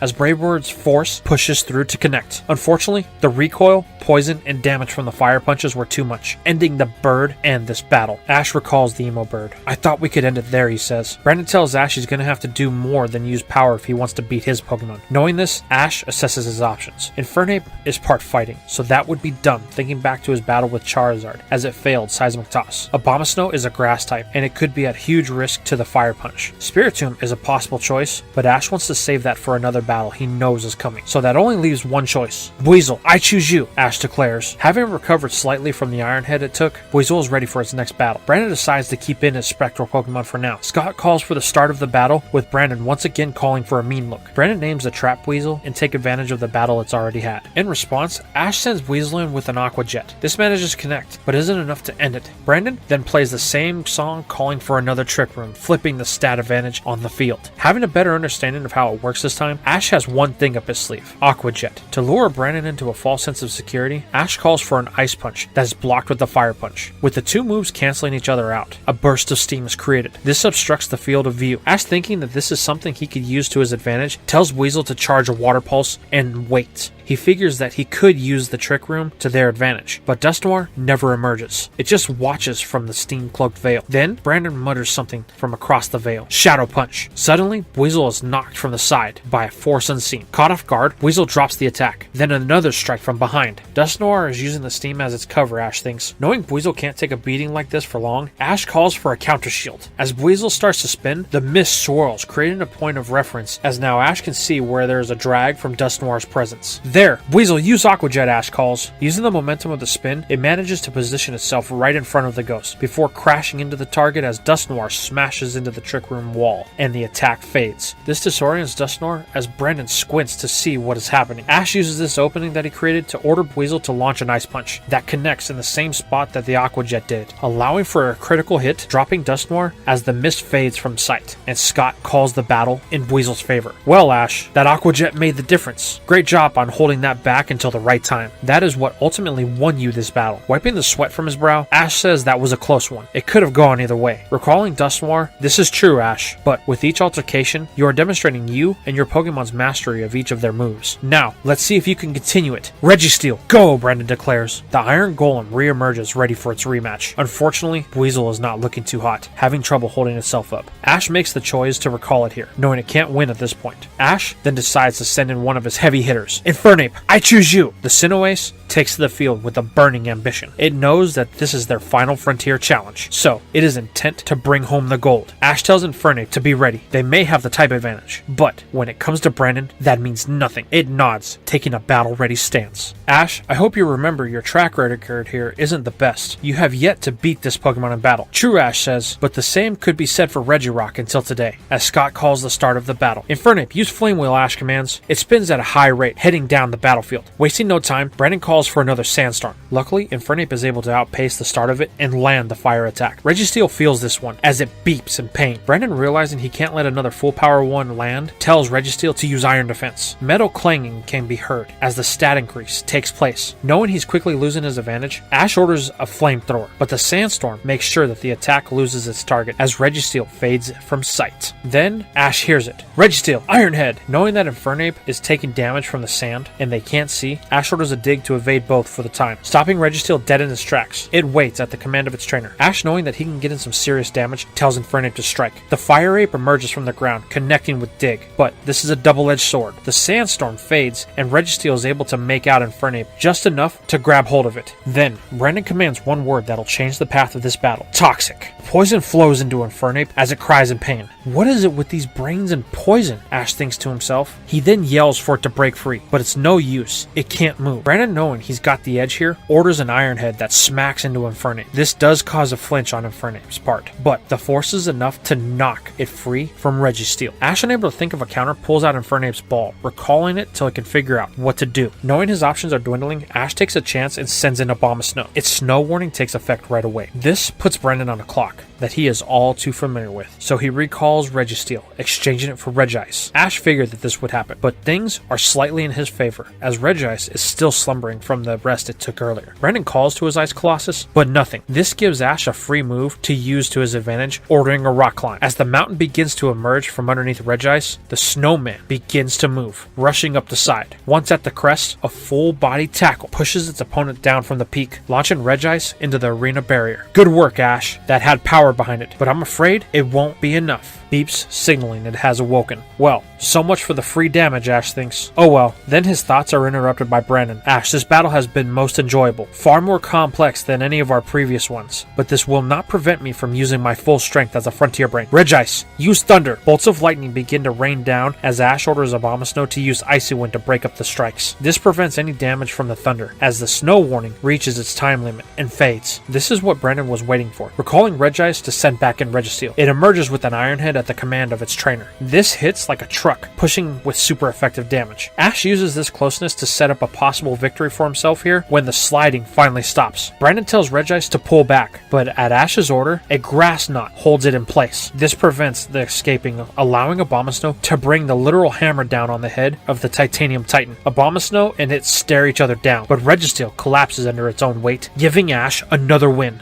Yes! 3, he thinks. Brandon recalls Registeel. Most impressive, Ash. I didn't think you would be able to win that one. The Grass Knot was a great way to keep us close enough to end it. Knowing he's only got 2 choices left, Brandon sends in Regice. Thinking about the level of difficulty that was Registeel, Ash knows he has to be careful. This is the one Reggie he could beat, but only Pikachu has done that. Deciding to leave Abomasnow in for now, Ash takes the first move with an Icy Wind. Knowing that his Pokemon can easily beat this move, Brandon commands an Ice Beam that pushes through the Icy Wind to connect with its target, causing some damage. Ash wants to make this personal. He orders another Rock Climb. As another mountain begins to emerge from the ground, taking the Titan Airborne, Brandon knows that this is his chance. Telling his Mon, it's time, and Regice begins to charge and attack as the Snowman closes in. With one final assault, Abomasnow launches into its opponent. But just before connecting, Brandon orders his charged move, Focus Punch. Regice brings down its Iceberg arm as the Rock Climb subsides, ending the battle between the 2 ice types. Ash recalls his Pokemon, thanking it for the effort that it put in. You got a little bit too overconfident, Ash. Make your next choice wisely, the brain suggests. Thinking on the words that have been said, Ash contemplates his next move, knowing that Infernape may be needed for the final match. Ash chooses to go with his only fresh Pokemon, Spiritomb. I choose you! As the Spectral Stone emerges, Brandon can feel its presence. This thing is dangerous, he thinks. If I'm not careful, the match could be over right here. Ash, I want you to give it everything. I won't be holding anything back. Don't worry, Brandon. Spiritomb and I won't either. Brandon makes the first move, ordering an Ice Beam, and Ash counters with the Protect, evading the damage. He then goes on the attack with the Shadow Sneak. Spiritomb cracks Regice as hard as it can with the priority move. Regice is starting to feel the damage stacking up, and its trainer can see this. Knowing he has to prolong this battle as much as possible, Brandon calls for another rest. The Ice Goliath begins to snooze away, recovering from all of the damage it's taken in the previous battles. Ash knew this was coming, and this is why he chose Spiritomb, as he smiles, calling for Curse. Spiritomb glows as a spectral aura envelops the Ice Titan. Damage immediately starts happening to Regice as it fails to awaken, but Brandon doesn't seem worried, which Ash curiously asks why. Brandon acknowledges the situation he's in, but he also understands to use Curse, Spiritomb had to cut its own health in half. Well, when you put it like that, it does seem like it could end badly, but that's only if Regice wakes up, as Ash calls for a Dark Pulse. The Shadow Energy spirals towards Regice, connecting to stack the damage further. This finally wakes up the Golem, as Brandon commands a Thunder to keep the distance between the two. Ash counters with the Protect one more time, as he knows that attack could end Spiritomb. Brandon then follows with an Ice Beam. Brandon is counting on Ash's inability to use Protect again, but Ash is ahead of the brain as he calls for a Counter Shield, surprising Brandon. Well, Ash, once again, you have surprised me. I guess I should expect it by now. Well, Brandon, I've been pushed harder in Sinnoh than on any other journey I've been on. The result is what you see before you. Well, Ash, let's see if you can handle the pressure of continuous attacks. Regice, use Ice Beam, cover Spiritomb and the battlefield. The beam lays waste to the field, as Ash tells Spiritomb to dodge as fast as possible, but Regice isn't letting up. The ice is closing in. Ash orders a Shadow Sneak. This allows Spiritomb to speed ahead and connect with its opponent once again, stopping the Ice Beam as the curse takes effect. Regice is starting to feel fatigued. Brandon contemplates his choices left, which isn't many. Choosing to take a play from Ash's book, Brandon risks calling for another rest, with Regice now asleep again, recovering all of its health once more. Ash, knowing he needs to start to stack up more damage, chooses to use his last resort. Spiritomb, strong style Dark Pulse. It connects with an explosion, but an unfortunate turn of events as Ash's gamble backfires when Regice wakes up. Now Ash is in an awkward position, calling for Spiritomb to use Protect. He hopes it can move, but Brandon is not going to let this stroke of luck pass him by and orders a Thunder. It crashes down on Ash's Ghost as it is unable to outpace the move.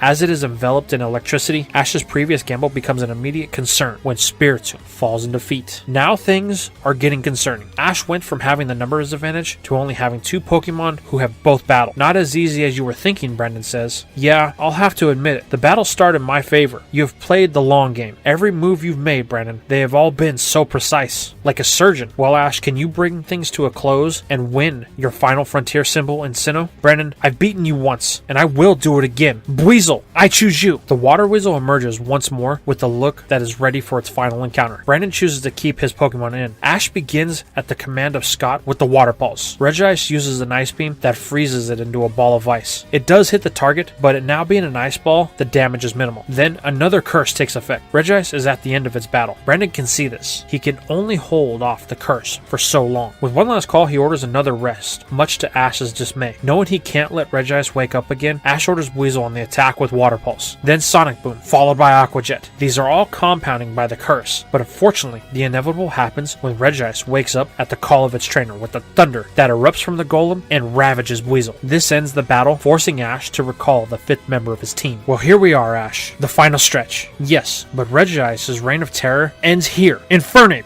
I choose you. It emerges into the battle with the hopes of Ash's frontier run on its shoulders. Brandon wastes no time. Thunder once more. However, Regice is moving slow, allowing Infernape to crack it with the flamethrower. The intensity of the flames finally bring down the Pokemon. Brandon just smiles, knowing this would be the result. Well, Ash, here we are. Can you feel the tension in the air? I can, Brandon. Now the question is, what Pokemon is your final Pokemon? I've taken down all of the Pokemon you've thrown at me, all I've battled in the past. Well, Ash, you're not the only one who's gotten a new Pokemon since you last left Snowpoint City. If you want it, then I suppose that I will not disappoint you. Regigigas, it's your turn. The ruler of the Regis takes the field, as stoic as Brendan. I knew it wouldn't take you long to capture it, Ash thinks. Well, this will be our final encounter, Brendan, and when it's over, there will be a definitive winner. Ash knows he needs to end this quickly. Infernape, everything we've worked for over the past 2 months has led to this. It looks back at Ash and the two nod, aligning their goals, knowing that the toxic will start to take effect soon. Ash wants to hit hard. Infernape, use close combat. The fire starter closes in, launching a volley of kicks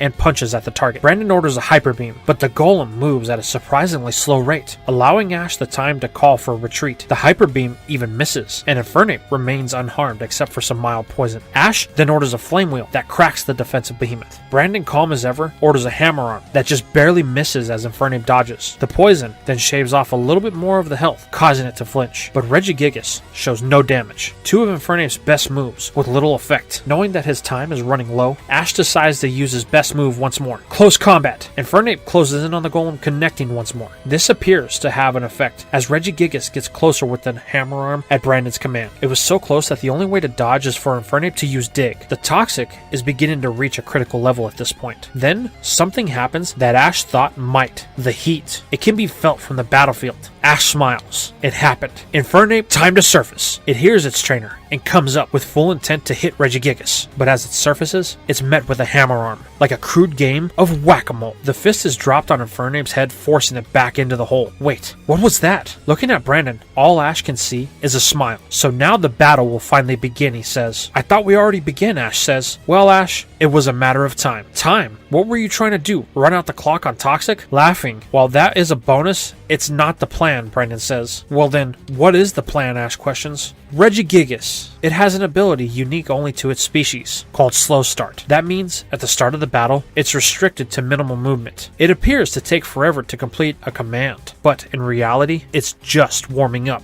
until the restraints come off and its full power is unleashed. When that happens, Regigigas is unstoppable. While a normal trainer would be worried, this is Ash. He smiles back. Is that all? Well, good. We need a challenge. Isn't that right, Infernape? The fire monkey emerges from the hole, connecting with the dig, finally completing the attack. What? Brandon mutters, as Infernape is glowing in a bright red flame. So, Blaze is it? Yes, Ash says. And my Infernape is unlike any other, Brandon, and you're going to see why. Infernape, use close combat. It rushes in, attempting to end the battle, but the giant is now able to counter Infernape move for move with its stats unlocked. This catches Ash off guard. This thing can match Infernape? Telling it to keep its distance, Ash orders a flamethrower. The monkey fires the blast of heat, but Regigigas pushes through it at the command of Brandon as he orders a hyper beam. The two moves collide, appearing to be even at first. The blaze starts to burn brighter, and Ash has a flashback to his battle with Reggie. The stamina of Infernape is starting to falter with the toxic in its veins. Brandon tells Regigigas to unleash everything it has. The hyper beam then swells with power, pushing back the flamethrower. Realizing there's only one way to win this, at this point, Ash tells Infernape to drop its attack and to rush into the hyper beam. The blaze acts as a temporary shield. As Infernape pushes through, it inches its way toward Regigigas, pushing the levels of its endurance. Regigigas, at this point, is at maximum power and starting to lose its momentum. With a slight ease up on the beam, Infernape is able to make its way to the giant before it, and at the command of Ash, unleashes a blaze power close combat. The power that's been exerted here erupts in an explosion, catching the two Pokemon in the process. Smoke surrounds all unintended. Ash and Brendan remain quiet, looking to see who is the victor. The suspense is killing everyone, so much so that even Brandon is on edge, waiting for the results. As the visibility comes back, they finally view who the winner is. Scott calls it. A draw. The match is over, and both Pokemon are unable to battle. Ash smiles. Thanks, Infernape, he whispers, as he recalls it. Well, Ash, it seems you couldn't bring it home, Scott says, as his friends look on from the stands. Brandon then approaches. I wouldn't say that, he shouts. Ash, you battled harder than any other challenger I've had. The tactics you deployed, the bond you have with your Pokemon. I think you deserve this, Ash. Brandon then presents him with the newest frontier symbol, the Imperial symbol. Ash looks at the prize that is being offered to him. But I didn't win, he says. Well, you didn't lose, Scott counters, and Brandon deems you worthy of this symbol. Shaking his head, Ash declines the symbol, stating that he won't accept it. Per the rules of the Sinnoh Battle Frontier, he would only get one if he beat the Brandon charge. But Ash doesn't have any Pokemon left that can still battle. This makes it a draw. He, nor his Pokemon, wouldn't want such a hollow prize. Are you sure? Brandon says. Looking at his friends and Pikachu, yes, I'm sure. But don't worry, Brandon. After we're done with the Sinnoh League, I'll be back, and we'll have our rematch. Smiling, okay, Ash, you will get your chance to battle me again, but only if you win the Sinnoh League. That's my plan, Ash says. And that, my friends, is where we're going to leave today's part.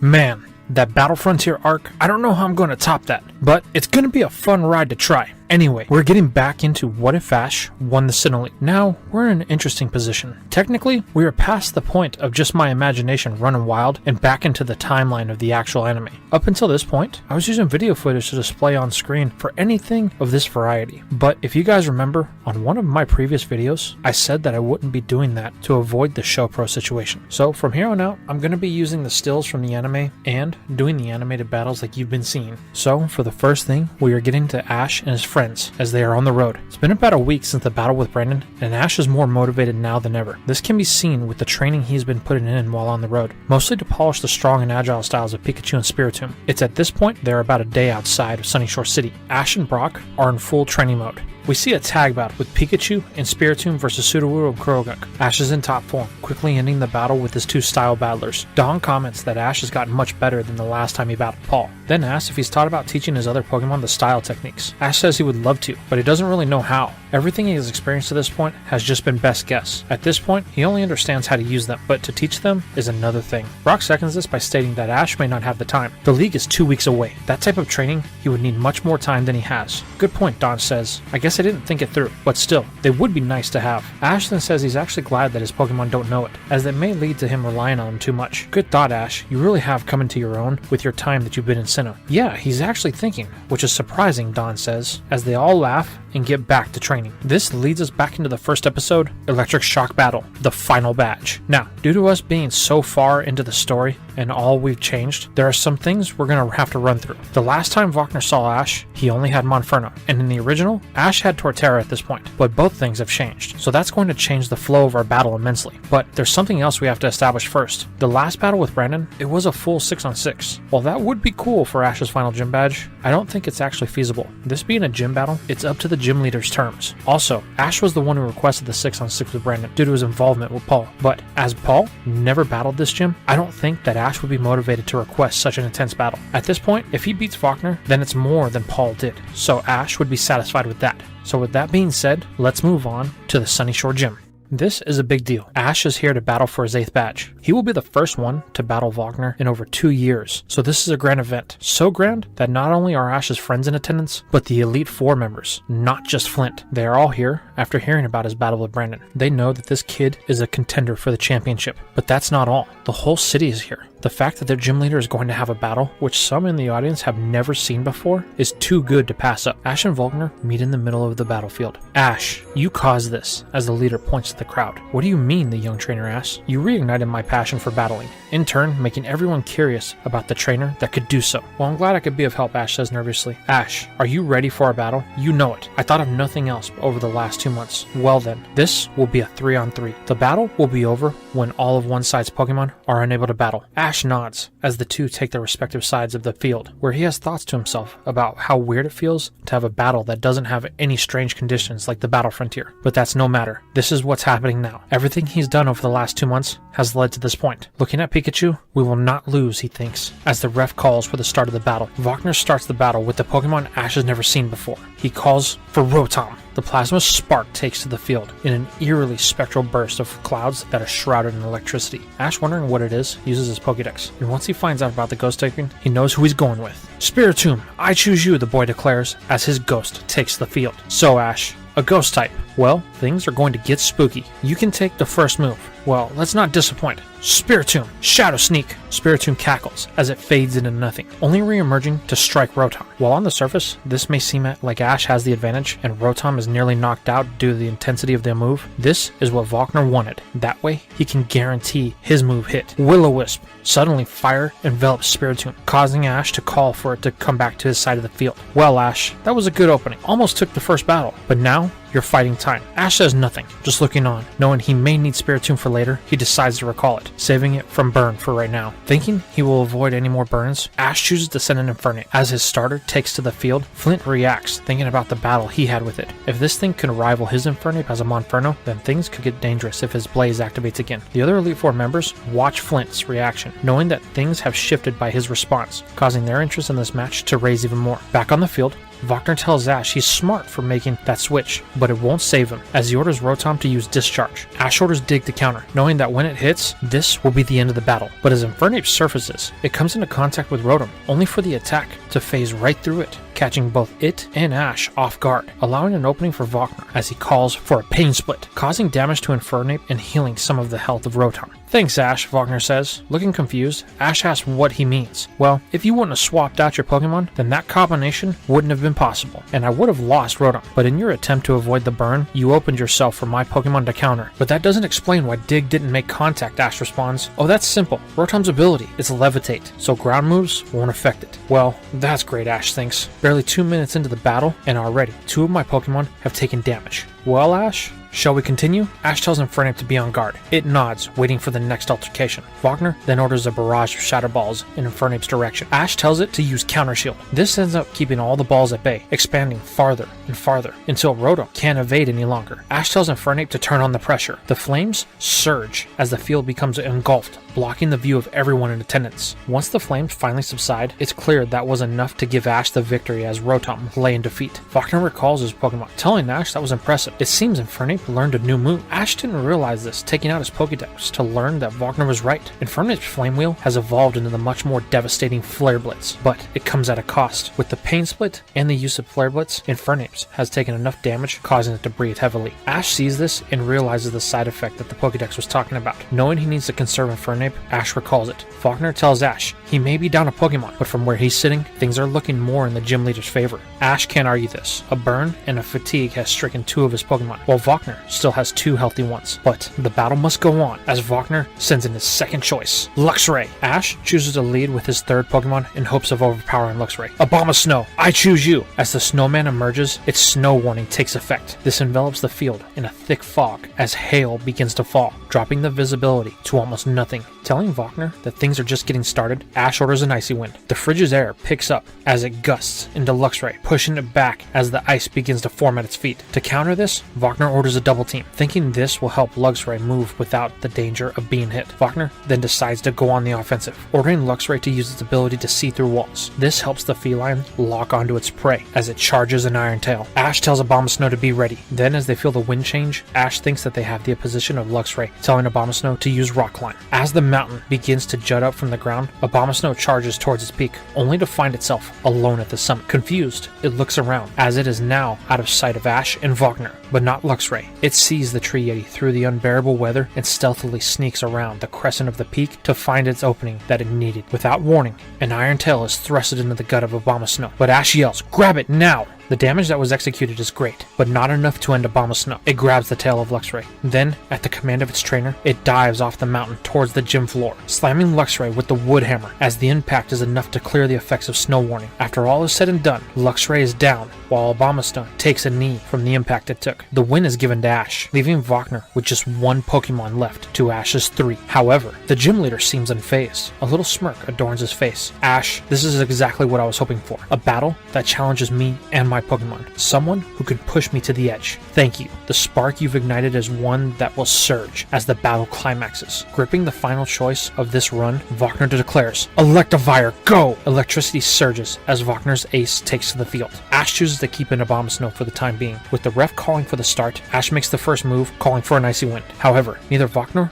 or his Mon flinch. A simple command is given. Cross Chop! Suddenly, Electivire barrels across the battlefield, using its forearms to block the Icy Wind. As they grow brighter, Electivire connects, driving Abomasnow into the floor of the stadium with all of its weight behind it. This one-shots Abomasnow, almost saying, here's payback for what you did to Luxray. The crowd erupts with excitement, while Flint and the rest of the Elite Four look on, silently watching. Ash recalls his Pokemon, complimenting Wagner on the speed of his Pokemon. He let his guard down, and it cost the team, but that's okay. As he sends back in Spiritomb, the Spectre takes to the field, establishing itself as the alpha it is. However, Electivire doesn't even flinch, as the ref calls for the start of this battle. Wasting no time, Wagner takes on the first move, calling for an Ice Punch. Knowing Spiritomb won't be able to win with speed, Ash chooses to be more defensive, calling for a Protect. This stays off the damage from Electivire, but the burn is still a concern. Ash then calls for a strong Style Shadow Sneak. Spiritomb fades into the shadows once more, putting all it has as it charges, cracking Electivire from out of nowhere. The Oni shrieks in pain, as Electivire wonders where that power came from, but he doesn't dwell on it for long, as Sinnoh's strongest gym leader is quick to notice that Spiritomb is unable to move. Choosing to capitalize, Wagner calls for a Thunder. It strikes down on Spiritomb. Ash calls for a Protect, but the response from the Pokemon is slow, as it is lit up from the electricity. Once the attack subsides, Ash calls to Spiritomb.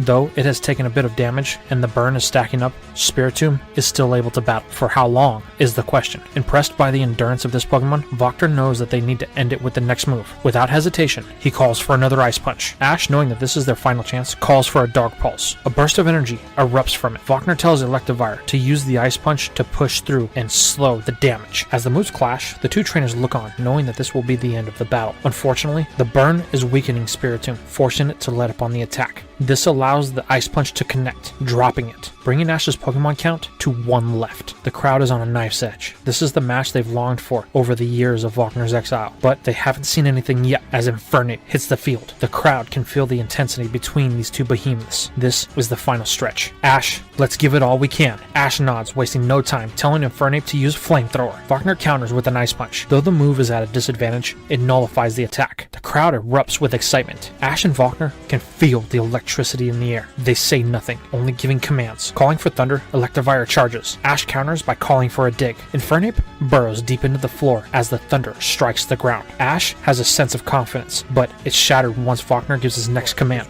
Earthquake! The ground shakes as Ash hears his fire starter shriek in pain. Infernape surfaces as quickly as it can to minimize the damage, but it's met with a cross chop that has the full weight of Electivire cratering it into the gym floor. Ash looks on as Electivire steps back, the ref counting down to eliminate Ash and Infernape. The numbers fade away as the memories of their recent battles zoom through Ash's mind. There's no way that was enough to end it. Infernape, stand up, Ash yells. As the ref reaches to the count of 3, a reddish-orange glow begins to seep from the hole in the floor. Ash smiles as Wagner and Flint grow concerned. The last time they saw this power, neither of them can control it. Infernape begins to walk out of its grave, burning with intense flames. Well, Wagner, you want our best? Then here it is. Infernape, close combat! Before Wagner can even respond, Infernape fades from sight. The next thing he knows, Infernape gut checks Electivire, followed by a flurry of punches and kicks as the flames rage and the heat intensifies. Infernape then steps back as Electivire doubles over as the count begins for it. Wagner is in shock. This boy, his Pokemon, I don't know what it is, but they are special. They won't get our badge without a fight, however. Electivire, stand up. The Oni shakes off the dust. The two rated themselves. This will be their final encounter. Ash, I'm glad you were the one to pull me back from the brink. This battle has been the one I've been longing for. Ash replies, all we've done is battle. It's nothing special, but we are here to win. Right, Infernape?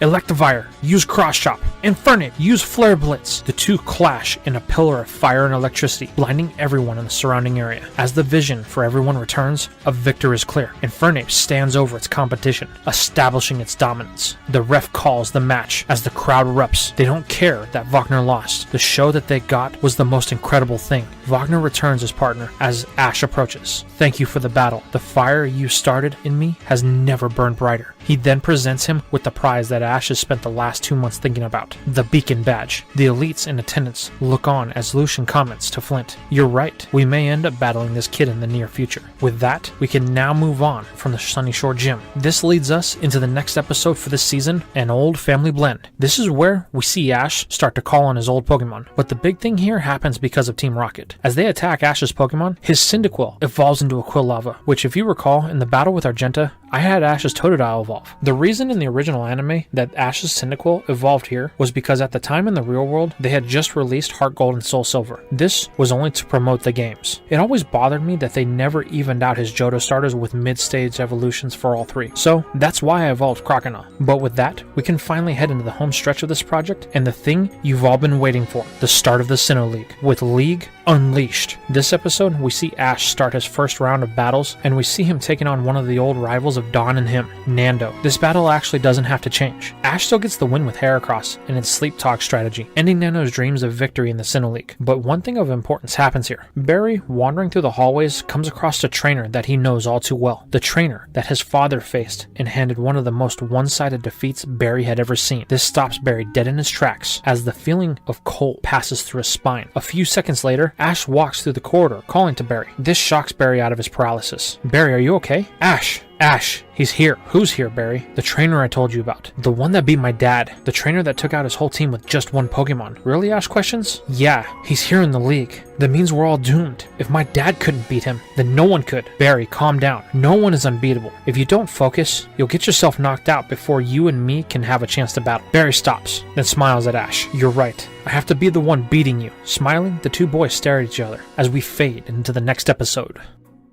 With everything that's been going on in the background, Paul has been winning his way through the preliminaries, securing himself in the top 8. Barry has also secured himself a spot in the top 8, while carefully avoiding the trainer of his nightmares. This leads us into the very next episode, working on a right move. It's here where we see Ash take on Conway, the barrier for him making his way into the top 8. In the beginning of this episode, we see Conway stalking Ash with his Infernape, Glalie, and Bastiodon instead of his long-lost Torterra. Here, we see Ash talking about the Pokemon he will use in the next battle with Conway, gesturing to the 3 that he has out with him. Conway takes this as an absolute truth and slinks off to plan his battle strategy with Ash. The next day, we see the two square off with everything on the line. Conway feels confident. The Pokemon Ash had with him, his whole strategy is built to counter them, and any other possible outcomes that he may think of. To say Conway is confident that he's the winner already is an understatement. Ash and him exchange no words, just readying their first choices as the ref calls for the start of the battle. In the stands, Barry, Paul, and the one who shall not be named watch on, as well as a certain champion that Ash and friends haven't seen in a long while, Cynthia. Back on the field, the first 2 combatants chosen are Shuckle for Conway, and for Ash, something Conway wasn't expecting, Noctowl. This tilts Conway a little, but doesn't last long, as Ash calls for an Air Slash. Conway counters with a withdrawal. It glows, raising its defense. The Air Slash still connects, with Conway following up with a second and a third withdrawal. Ash is quick on the Air Slashes as well, with both trainers making little to no ground. Then Conway chooses to change things up a little bit by calling for a power trick. Shuckle glows slightly, while Conway explains what's about to happen. Ash, however, is unfazed, telling Noctowl to dive. Conway counters with a Gyro Ball, and Ash calls for a Hypnosis, but it misses, and Shuckle connects, appearing to one-shot Noctowl in the process. Luckily, Noctowl is able to stand back up, but this does have Ash a little concerned, so he chooses to recall it for now. But Ash has a plan, so he sends out his grass starter from the motherland, Bulbasaur. The tiny grass toad emerges from its ball, ready to battle. Conway isn't phased, choosing to leave in his stat-boosted Mon. The battle starts, and Conway calls for a Sludge Bomb. Ash just smiles. Bulbasaur is the perfect counter for this, with Ash calling for a Vine Whip to knock back the Sludge Bombs, one even hitting Shuckle in the process. Conway, now a little flustered, tells Shuckle to use Gyro Ball. Ash tells Bulbasaur to be on the move and start charging a Solar Beam. It does, but this process is slow, and Ash needs time. Unfortunately, the Gyro Ball just keeps coming, with each pass getting closer and closer to landing a hit. Then Ash has a brilliant idea. Bulbasaur, use Vine Whip, catch Shuckle, and hold it in the air. Bulbasaur snags the Shell Shock bug as it spins wildly in the air above its head. Then, with nothing holding it back, Ash commands it to release the Solar Beam that blasts Shuckle into the next generation. Conway recalls Shuckle, though he isn't worried about his loss. Conway tells Ash that was clever, but not to get too comfortable. His calculations still say he's going to win. Ash just smiles. His confidence, his calm exterior, it's obvious. Conway ignores this for now, sending in his next Pokemon, Licky Licky. Ash chooses to keep in Bulbasaur for now. The ref calls for the start of this battle, and Ash commands a Vine Whip. Conway counters with a Lick that pushes back the Vine grinds. Conway then calls for a Power Whip, in which Ash counters with a dig. As Bulbasaur tunnels, Ash feels safe, but Licky Liggy jabs its tongue into the ground, forcing Bulbasaur out. It's at this point Ash chooses to recall it, sending back in Noctowl. Conway tries another Power Whip, but Noctowl is just out of reach. This allows it to counter with an Air Slash, flooring Licky Licky in the process. It seems to have flinched as it's unresponsive to Conway's commands. This gives Ash the opening he needs to use an Extra Sentry, slamming the Tongue Titan into the ground and ending Conway's second Pokemon. Recalling it, Conway smiles. Two of Ash's Pokemon are known, and they have both battled. Without hesitation, Conway sends in his final Pokemon, Dusknoir. Ash thinks this is just a little odd. Conway can't be planning what he thinks he is. But as the ref calls for the start of the battle, Ash's suspicions are confirmed when Conway calls for a Trick Room. Ash doesn't even break eye contact with Conte, throwing him off a bit. Well, Conway, I expected better. What do you mean? My calculations have been foolproof. Well, this isn't anything I haven't experienced before. Trick Room allows the slower Pokemon to move faster, which could be a problem if you don't know about it. So in the end, this isn't as bad as it could be. We'll see about that, Ash, as Conway orders a Thunder Punch. Dusknoir speeds ahead of Noctowl, connecting with the jab, knocking out Ash's first Mon. Unfazed, Ash sends back in Bulbasaur. He tells it to be on guard. Calling for the start of this battle, Ash orders a Vine Whip, but again, Dusknoir outmaneuvers it to land a Shadow Punch, knocking Bulbasaur in the direction of the stadium wall. Ash tries to recall his Pokemon in an attempt to save it, but Conway wastes no time calling for a Mean Look that locks Bulbasaur into this battle till the end. Bulbasaur crashes into the wall with a thud, but it's too stubborn to be knocked out that easily. Pushing itself back to its feet, Bulbasaur staggers back to the field.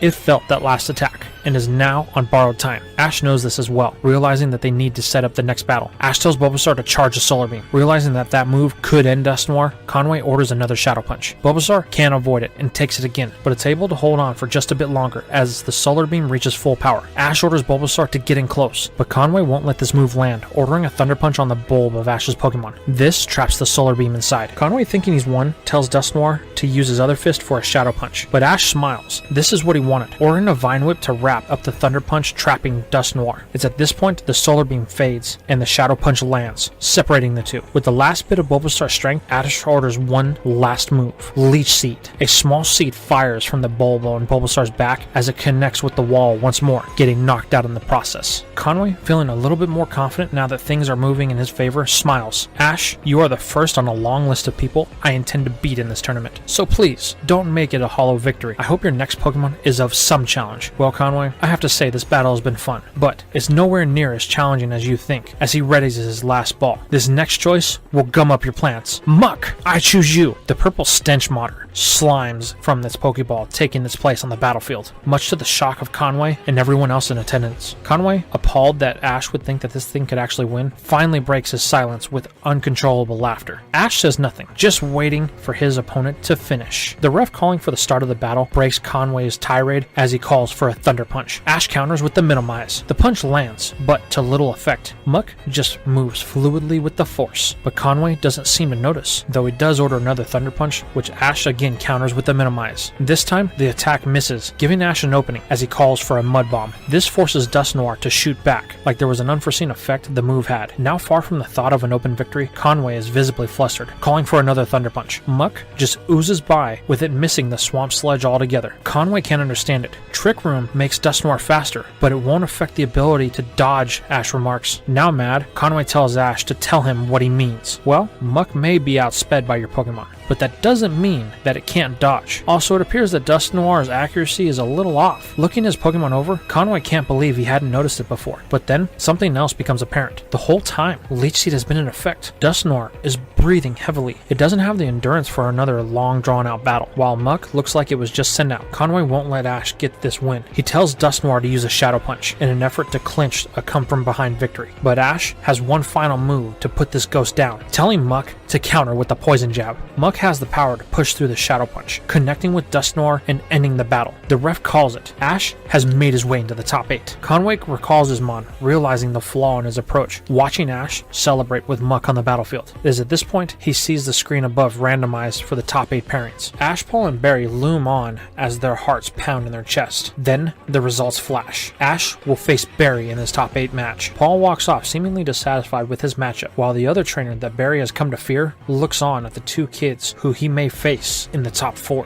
Later that night, Ash is in the lobby of the Pokemon Center, talking with Professor Oak. "Well, Ash, I heard Muck was the one that got you the win today." "He sure did, Professor. I'm glad I got the chance to use it." "Well, Ash, you're sure the Pokemon that you have are the ones you want? Tomorrow is your first full 6-on-6, and I hear that your opponent is the son of one of the Sinnoh Frontier Brains." Ash tries to answer, but from behind, Barry intrudes into the conversation, telling Oak that he is Ash's greatest rival. So if Ash wants those Pokemon, then they are the ones that will give him the greatest battle, even better than the one that he had with my dad. "Well, you must be Barry," Oak says. "I look forward to watching your battle tomorrow." Barry goes on to say more, but the call gets disconnected when Muck tackles Oak. "Well, Ash, I hope you bring your best tomorrow, because I don't want a hollow victory." Ash just smiles at Barry. "That's the only way I know how to battle," as we fade into the next day. Ash and Pikachu stand across from Barry. The two have said nothing since the previous night, but there are no more words, only the battle. With the ref calling for the start of the battle, the two ready their first Pokemon, releasing them simultaneously to reveal Heracross for Barry and Tauros for Ash. The two seemingly stare each other down, but to Ash, this Tauros seems a little off. Unfortunately, with Barry interrupting the call to the professor last night, he didn't have a chance to see if this was the one that he normally uses. The one that is usually sent to him is always ready for battle, while this one is more docile in nature. What we saw as a stare down was actually Tauros staring into space. Ash now has to pull out his dex to see which Tauros stands before him, but he doesn't have much time as Barry goes on the attack with the Brick Break. The Battle Beetle quickly skates across the battlefield, landing it on the head of the bull. This drops it with one strike as Barry looks on with a smile. "Ash may have beat my dad, but he won't beat me," he thinks to himself. "I've spent the last 2 months going through the most intense training I've ever been part of. My dad put us through the ringer, and our hard work is not going to be for nothing." But Barry's inner monologue is interrupted by the voice of Ash as he calls out for an attack. "Payback!" The bull is on the attack, slamming Heracross with a gut-wrenching thud. This sends Heracross sliding back to Barry's side of the field with a message attached. If he doesn't take this battle seriously, then Ash will sweep him. Luckily, Heracross has a resistance to that type of attack, but that doesn't mean that it didn't take some serious damage. Barry can see this, and his mon is favoring the side that the attack landed on. This prompts the first back and forth with the two. "Ash, I'm glad we get a chance to have this battle," Barry says. Smiling, Ash agrees. It's been a long time coming, but it won't be easy as he makes the call for a Giga Impact from his bull. Knowing he needs to counter, Barry calls for a Mega Horn. The two collide, but Heracross is on the receiving end, taking even more damage as it's sent flying back. Barry takes this free gift, recalling Heracross before it hits the stadium wall. Knowing he needs to get back in the driver's seat, Barry decides to go big, sending in his tank, Snorlax. The Giga Impact gave Barry a free switch, which he uses to its fullest, calling for a Body Slam, attempting to flatten Tauros. While it does take damage, what is more important is the side effect, paralysis. Now Ash is on the back foot, trying to stave off the attacks, but Tauros is taking every other Body Slam. Eventually, Ash decides to recall his mon, but the question is, what could he send in? Most of the Pokemon he has with him are lacking in the raw power department. That's why he brought out Tauros. But with the mounting pressure from the ref, Ash finally decides on someone. "Pikachu, let's go." The mouse sparks as it enters the battle. The start of this match begins with Barry starting big. "Snorlax, use Earthquake." But Ash isn't going to let that just go, ordering Pikachu to use its tail to spring up into the air. This puts it above Snorlax, out of its reach. Barry thinks he's got this though, telling Snorlax to use Crunch on Pikachu when it comes down. This is where Ash reveals his trump card, Agile Style Iron Tail, while putting a spin on it. The two strike back to back on Snorlax's head. This causes it to become a little bit wobbly as Pikachu lands. Then a towering shadow appears from the back. Snorlax is falling in the direction of the mouse. "Pikachu, use Quick Attack," Ash calls. The mouse speeds away from the Lummox falling face first. But now what? Is the battle over? However, Barry has the answer as he calls for a move that could be a huge problem for Ash. Rest! Snorlax passes out with its face into the ground, snoring away without a care in the world. Ash knows that he needs to take advantage of this, ordering a strong style Volt Tackle. The electric mouse bolts down the field to collide with the Mammoth Swine-sized target. While this move does move the health meter on Snorlax, it doesn't wake up. Ash chooses to be a little smart here, recalling Pikachu so the effects of the style could wear off, and it could recover from the recoil. Snorlax remains snoozing for the time being, but Ash now has to make a choice. He needs something that could contest this power. With the time on the rest running low, Ash decides to make an interesting move. "Croconaw, I choose you!" Ash's Water Johto starter takes to the field, ready to dance away with the victory. It's at this point, Snorlax wakes up, ready for more. This match begins with Barry calling for a body slam. Croconaw is easily able to dodge this, spinning out of its way. This catches Snorlax off balance as it falls face first once more. This causes Croconaw to laugh in amusement. This in turn frustrates Barry and Snorlax as it rushes back to its feet with no hesitation. Barry calls for an earthquake, but again, Croconaw just shifts its rhythm, matching the shaking on the ground, dancing like nothing's happening. Now, Snorlax and Barry are mad. Nothing they do can affect this disco dial. This is what Ash was after. Barry losing his cool by not being able to keep up with Croconaw's rhythm. Now, he launches his attack. Use Hydro Pump. Snorlax is off center and the pressure of the move causes it to fall flat on its back. This was the opening Ash was hoping for, calling for an Ice Fang. Croconaw chomps down on Snorlax's arm. Out of pain, it begins to wave back and forth trying to break the bite of this thing, but the grip is firm. With really only one move left, a crunch is ordered from Barry. Snorlax bites down on Croconaw, sucking its whole arm into its mouth like a spaghetti noodle. Croconaw releases its grip out of pain. Barry thinks he's finally got this one, the first win of the match, but Ash has one thing he hasn't tried yet. Croconaw, use superpower! The blue reptile begins to glow with a savage energy. With its body swelling to a hulking size, one strike kick is dealt to Snorlax's head, bringing the behemoth to its knees as the battle finally ends. Finally, Ash thinks. Sure is a good thing that Barry doesn't know how to use rest like Brandon, or we may never have won. Barry recalls Snorlax, thanking it for the battle it fought. Though it lost, it took 3 of Ash's Pokemon to do so, which they all took damage. Ash then recalls Croconaw to save it for later. This leaves Barry to choose his next Pokemon. He needs to set the pace here. Something that can strike quick. I've got it, he thinks. Roserade, go! Ash remembers battling this thing before. He can tell it's grown since then. He has to be careful. Mulling over his options, he decides that he's used too many of his Pokemon, so he needs to stick with one of the ones he's already used. So, he sends back in Tauros. The bull emerges, visibly winded from the last battle. The paralysis is still very much a problem, but this does have an added side effect. Barry isn't sure of Ash's angle, so he's going to be a little cautious here. Ash wastes no time calling for payback. Barry, after watching Ash's battle from the other day before, responds with a move that he may be all too familiar with. Double Team. This isn't enough to stave off Tauros as it pushes through the paralysis to land the payback. Roserade slides back, but is still able to battle. Barry then tells it to go on the attack with the Poison Jab. Unfortunately, the paralysis takes hold and Tauros takes the attack, dropping the bull. Ash is starting to feel the pressure. The reason he chose Tauros is so he could avoid poison from Roserade, but that may be coming back to bite him now. Roserade is now back on the attack with the Giga Drain to recover some of its lost health. Ash has one more move he can use, hoping it'll work. He calls for a rest, but nothing. Paralysis taking hold again. Fortunately for Ash, Tauros is able to stand back up. Realizing this is about to be over, Ash makes one desperate play that could at least get some damage in. Giga Impact. This time, Tauros is able to charge in with full power, but Roserade is able to sidestep the move, landing a Poison Jab and dropping the bull for a final time. The battle is called, with Ash recalling Tauros, thanking it for its efforts, even though he never really battled with this one. Barry tells Ash that he's now in the driver's seat of this battle, and he will be the one to cross the finish line. Ash smiles, holding his next Pokeball. Barry, you've grown, but that doesn't mean you're the only one that has. Quilava, I choose you! Ash's newest evolution takes to the field, bursting with fire, ready to battle. This makes Barry a little on edge. He watched this thing battle Nando, and the power it has is worrisome, but Roserade still has a slight advantage with its increased invasion. The ref calls for the start of the match, and Barry calls for another double team, but Ash has a counter when he commands a Swift. The stars begin to flood the battlefield. Roserade dodging the best that it can at the order of Barry, but it is in vain, as eventually they find their target. The damage wasn't battle-ending, but Roserade definitely felt it. Barry knows that he needs to go on the offensive, so he orders a Poison Jab. Ash has a counter for this though, calling for a smoke screen. Quilava uses the gas cloud to hide from its opponent, forcing it to stop dead in its tracks. Using the cloud as cover, Ash tells Quilava to get into position. Barry is beginning to feel a bit uneasy, telling Roserade to charge a Poison Jab and to be ready. He knows that Quilava will eventually come close, but Ash is a move ahead, calling for an eruption. Suddenly, the battlefield is engulfed in flames. Roserade jumps around, evading the fire as it spreads, eventually finding itself at the center of the attack with Quilava. As the flames race closer, Barry tells it to fire the Poison Jab. The move connects with Quilava as the flames engulf the two of them. Once the attack dies, Quilava and Roserade are still standing. Then Quilava begins to stagger as it cries in pain. Wait, is it down, Ash thinks? Luckily, Quilava is able to still battle, holding itself up, but the jab had everything Roserade could put into it, so the damage was extensive.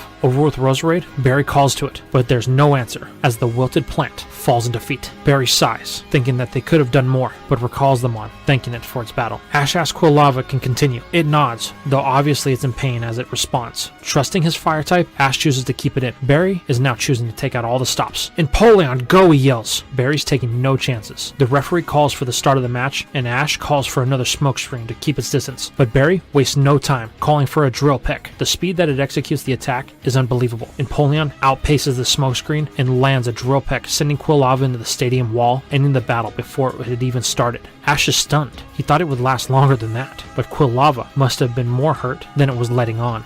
Ash recalls it, knowing full well he must be careful from this point on. Barry is trying to take the lead with power. Barry recalls Empoleon, as it has served the purpose he needed for now. Ash must choose his next Pokemon to start the battle, so he chooses to go with someone fresh. Glalie, I choose you! The Ice Head bursts from its ball, ready to battle. Barry smiles. This is the opening he was looking for. Rapidash, go! The Fire Stallion emerges from the ball at the call of its trainer. Well, this won't be easy, Ash thinks, but let's see how it goes. The battle starts, and Barry wastes no time calling for a Fire Blast. Ash chooses to play a little defensive here, telling Glalie to put up a light screen. The barrier shields it from a one-shot, but Glalie still takes damage. That should make this a little easier. Ash then calls for an Iron Head, but Barry won't let Ash get a break, calling for a bounce. Rapidash takes to the sky, avoiding the attack. Ash can't see it, with the sun in his eyes. This gives Barry the opening he needed as Rapidash comes down on top of Glalie with its full weight pushing it into the ground. Once the horse moves, Ash looks on. Luckily, Glalie isn't out, but Ash recalls his Mon, as it's clear it won't be able to win this battle. Knowing he needs someone fresh, he sends back in Croconaw. Barry is confident in choosing to leave in his Fire Mare. The ref calls for the start of this battle, and Ash leads with a slash. Barry wanted to use this to his advantage, calls for a Will-O-Wisp. Croconaw is able to land its attack, but at the cost of a burn.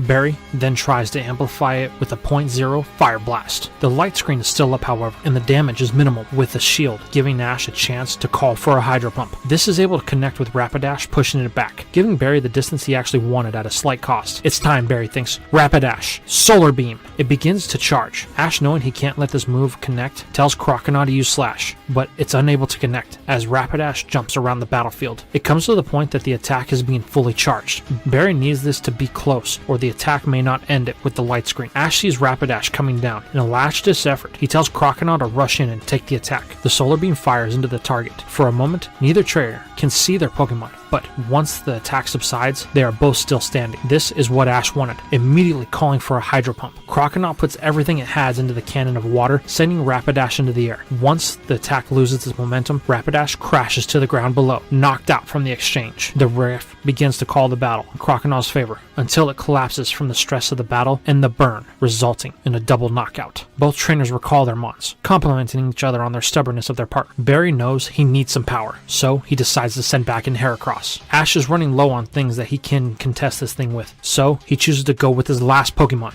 Bayleaf, I choose you! Ash's final Mon takes to the field, ready to make its trainer proud. The reason Barry chose Heracross becomes clear as he calls for a Brick Pick, as the Mon connects with the light screen, shattering it, but Ash counters with the Body Slam. The two connect, struggling for the more dominant move. Heracross is on the receiving end once more, being forced back. Barry then chooses to go big, calling for a Mega Horn. Heracross speeds down the battlefield, but Ash is ready for this, calling for a Vine Whip to ensnare Heracross. This binds the beetle as its horn is driven into the ground. Ash then follows up with one final Body Slam to end this exchange. However, Barry is unfazed. He accomplished what he wanted in breaking the protective barrier. Ash chooses to recall Bayleaf. He knows he may need it for later. Barry then chooses that he needs to go with his ace in the hole and sends in his last Pokemon, Altaria. The Cloud Dragon takes to the air, ready for battle. Ash thinks he's got the perfect counter. Glalie, I choose you. It takes to the battlefield, still feeling the battle from earlier. The battle starts and Barry calls for a Dragon Dance. Altaria skates across the sky, Glalie giving chase with an Iron Head at the command of Ash. The Iron Head connects, knocking it from the sky, but Altaria recovers quickly at the command of its trainer. Barry follows up with another Dragon Dance, much to Ash's surprise. He wants to get in as much damage as possible, so he calls for an Ice Beam. Unfortunately, with the new speed that Altaria has gained, it's able to outpace the attack. This allows Altaria to get in close to Glalie, and in a flash, Barry ends the battle with the Flamethrower. Glalie is down, forcing Ash to recall it. Ash knows that things are bad. His one advantage he had is now gone. Turning to his starter, "Are you ready, buddy?" Pikachu nods, jumping back in. Barry knows he's in a good place. This battle is in his favor. The ref calls for the start, and Ash wastes no time calling for a quick attack. It's able to rush down the battlefield, getting close. Barry quickly calls for a sky attack in order to put some distance between the two. Pikachu won't let it get away, however, using an agile-style Iron Tail. The first one is used to launch Pikachu airborne. The second one cracks Altaria on the head, but this gives it little area to dodge dodge the sky attack as Altaria connects with it. The mouse is sent into the field below as Barry calls for a follow-up Dragon Pulse. Pikachu stands up to watch the attack come barreling down on it. Ash calls for a Thunderbolt. The mouse charges the attack, but it's too late and the Dragon Pulse connects. Once the dust clears, Pikachu is still standing, but that was not good for it. If Ash doesn't think of something, then they will lose. Then he has an idea. He tells Pikachu to use an agile-style quick attack. Bolting around the battlefield, Barry is confused, calling for another Dragon Pulse, but Altaria is as confused as its trainer, unable to lock onto its target. Finally, Ash makes a call for Pikachu to mount the wall and use it to push off to catch Altaria. The mouse does so, locking on the cotton ball of the sky. This gives Altaria a chance that it needed to fire the Dragon Pulse, but Ash was ready for this, calling for a strong-style Volt Tackle. Charging the electrical barrier around Pikachu, it protects it from the Dragon Pulse, allowing it to collide with Altaria at maximum power. An explosion erupts with both falling to the ground. The ref begins counting as the two Pokemon struggle to their feet. Pikachu is having the hardest time, as the recoil of the Volt Tackle shook it to its core, but it is able to stand back up at the count of 1, with Altaria unable to do so, being disqualified due to fainting. Wow, Barry says, I didn't think we would lose like that, as he recalls Altaria. Ash looks at Pikachu. It's breathing very hard. Walking out to retrieve it, Pikachu stops him. It wants this battle with the Pokemon they both know is coming. If not to win, then at least to give them a fighting chance. Ash understands, choosing to leave in his starter. With no other options, Barry sends in his final Pokemon, Empoleon. Things are at a crossroads. Barry knows it's all or nothing. Ash starts the battle by calling for an Iron Tail. Barry counters with a Drill Peck. The spinning penguin collides in the middle of the field, overpowering the mouse. The exchange sends Pikachu back. Barry tries to capitalize on this with the Flash Cannon. Ash, knowing he needs to make a move, orders another agile-style quick attack. This allows Pikachu to dodge the Flash Cannon, making its way right under Empoleon. Ash tells Pikachu to dump everything it has into a strong-style Volt Tackle. Empoleon lights up in electricity, but Pikachu can't hold it and faints from the strain of the strong style, ending this battle in the process. Wow, I got lucky, Barry thinks. If that would have lasted any longer, then Empoleon would have lost. Ash walks out to gather a starter. Don't worry, buddy, you did great. Just leave it to us. With Pikachu now safely at his side, Ash sends back in his final Pokemon. Bayleaf, I choose you. Ash's final hope takes to the field as we enter the final stretch of this match. Barry, you've been a great opponent, Ash yells. Thanks, he responds. It's a shame that it has to end here, but I will be advancing to the next round, Ash. Not if we have anything to say about it. Right, Bayleaf?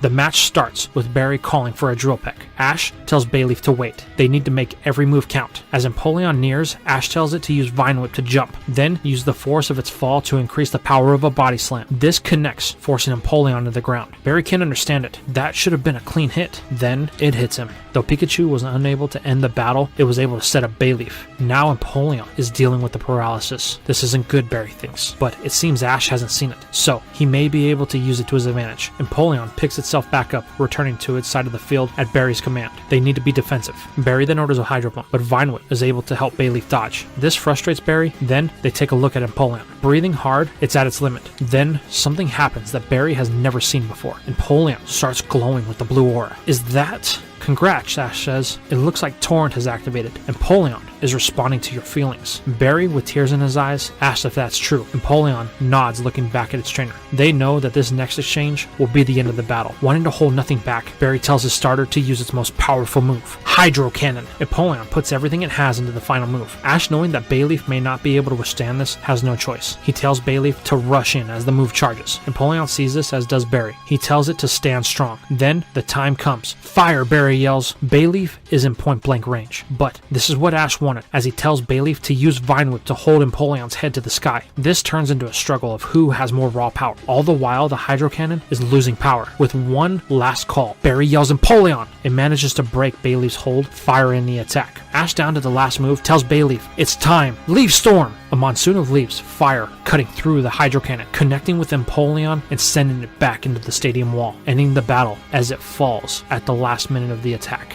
Barry can't believe it. He lost. Ash celebrates with Bayleaf. I knew you could do it, he says, as he rubs it on the head. Then Ash notices Barry. He's silent. No energy, not his normal self. Ash approaches him to say something, but Barry breaks his silence. Ash, since you beat me, then you have to win the whole thing, or I'm going to fine you. Ash just smiles. You got it, he says. It's here that the screen above the stadium comes alive as the top 4 battle pairings are announced. What Barry sees chills him to his bones. That trainer, Barry shudders as Ash's next opponent has been revealed. And that, my friends, is where we're going to leave this part.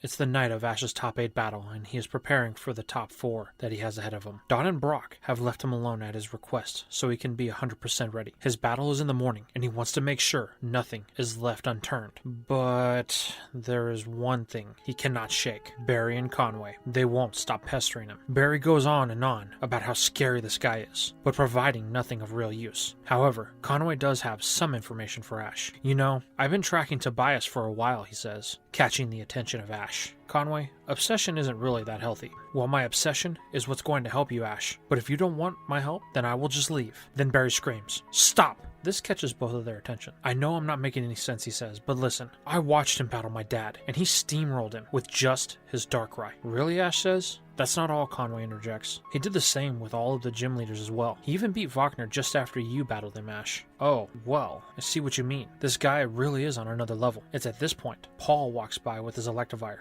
Paul, are you going for some last-minute training, Ash asks. Yeah, my top 4 battle is after yours, Ash. I won't lose, and you better not either. Our match is only worthy of the finals. That is, if you can make it there. Paul then walks off. Barry is angered by Paul, but Ash just laughs, thinking to himself, Paul will be there. It's at this point the computer in front of Ash pings. Then Professor Oak appears on the screen. Ash, all of your Pokemon you have requested are ready. All of them, he questions? Yes, they are all ready to be transported. Ash then puts all 6 balls one by one, changing out his Sinnoh team for his reserves, the ones he will need for the task ahead. Professor Oak tells Ash not to worry about Pikachu's ball. Even though he didn't send it, Oak disabled the ball so the PC thinks that Pikachu is with Oak, so it can stay there to cheer Ash and his other Pokemon on. Thanks, Professor, Ash says, as the screen goes dark. Looking at Pikachu, well buddy, this is it. Let's leave it all out on the field. Pikachu sparks in confidence as Conway and Barry pester Ash about the Pokemon that he has chosen while the night fades away. The next morning, to a packed stadium, Ash and Pikachu walk out to the battlefield. The crowd is cheering while in the stands, Don,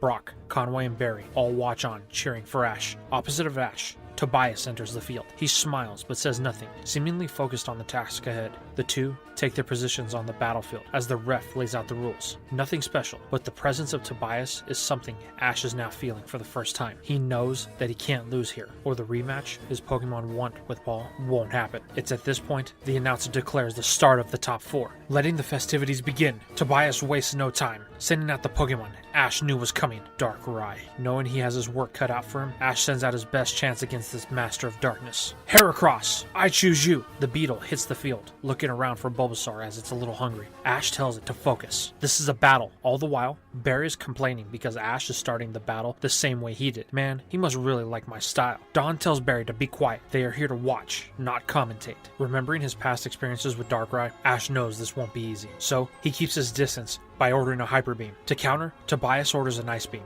The moves collide, canceling each other out. It's at this point, Heracross can't move, giving Tobias the opening needed to call for a Dark Void, putting Heracross right to sleep. But Ash was ready for this. Heracross may be asleep, but it begins to swell with power. Ash smiles as Barry asks what's happening. Brock says that's Heracross's ability, Guts. It happens when a status condition affects it. Well, that's done, Barry says. Heracross is asleep, so it won't be able to use that power. Brock tells him yes, normally that's the case, but this is Ash's Heracross. Then they hear the command, Heracross, use Sleep Talk. The group looks on as Heracross, who is still very much asleep, flies limply toward Darkrai with the glowing horn to land its Mega Horn, drive it into the wall of the stadium, as Heracross has no control over itself.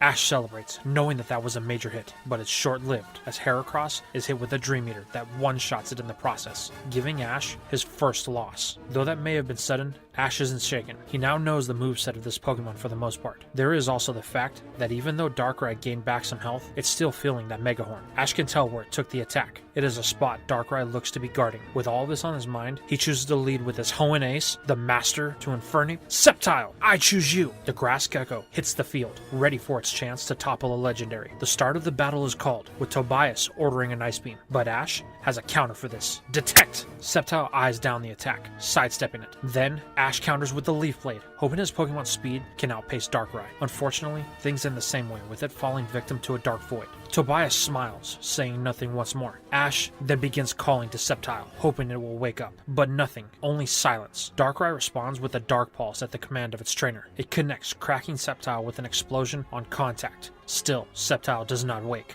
Then, the end. Darkrai, Ice Beam, Ash hears. The Shadow Spectre begins to charge the battle-ending attack. With nothing else to do, Ash calls to Sceptile. Inside Septile's dreams, an echo can be heard, something familiar to it, a voice. It knows this voice. Then a bright light pierces through the darkness. Back in the battle, Tobias tells Darkrai to fire the attack. The ice beam comes crashing in. With one last scream at the top of his lungs, Ash calls, "Septile!" as the attack connects. Smoke envelops the air from the explosion that ensues. The ref prepares to call this match, only for Ash to give a command. "Septile, use Sleep Blade!" Tobias, now giving attention to the battle, looks around, but it's too late. Septile appears, glowing in a green aura behind Darkrai, as it drops the Phantom from an overgrown, powered Leaf Blade. Tobias and the rest of the stadium look on in shock. This boy's the first one to ever knock out his Darkrai. The ref calls the battle in favor of Septile as it looks on, spitting out its twig, almost saying, "You'll have to do better than that." The ref then calls for Tobias to recall his Pokemon, which finally snaps him out of his obvious confusion. Recalling his Mon, Tobias looks on as Ash and Pikachu check up on Septile. Though its Overgrow has been activated, Ash determines it should rest, so he recalls it for later.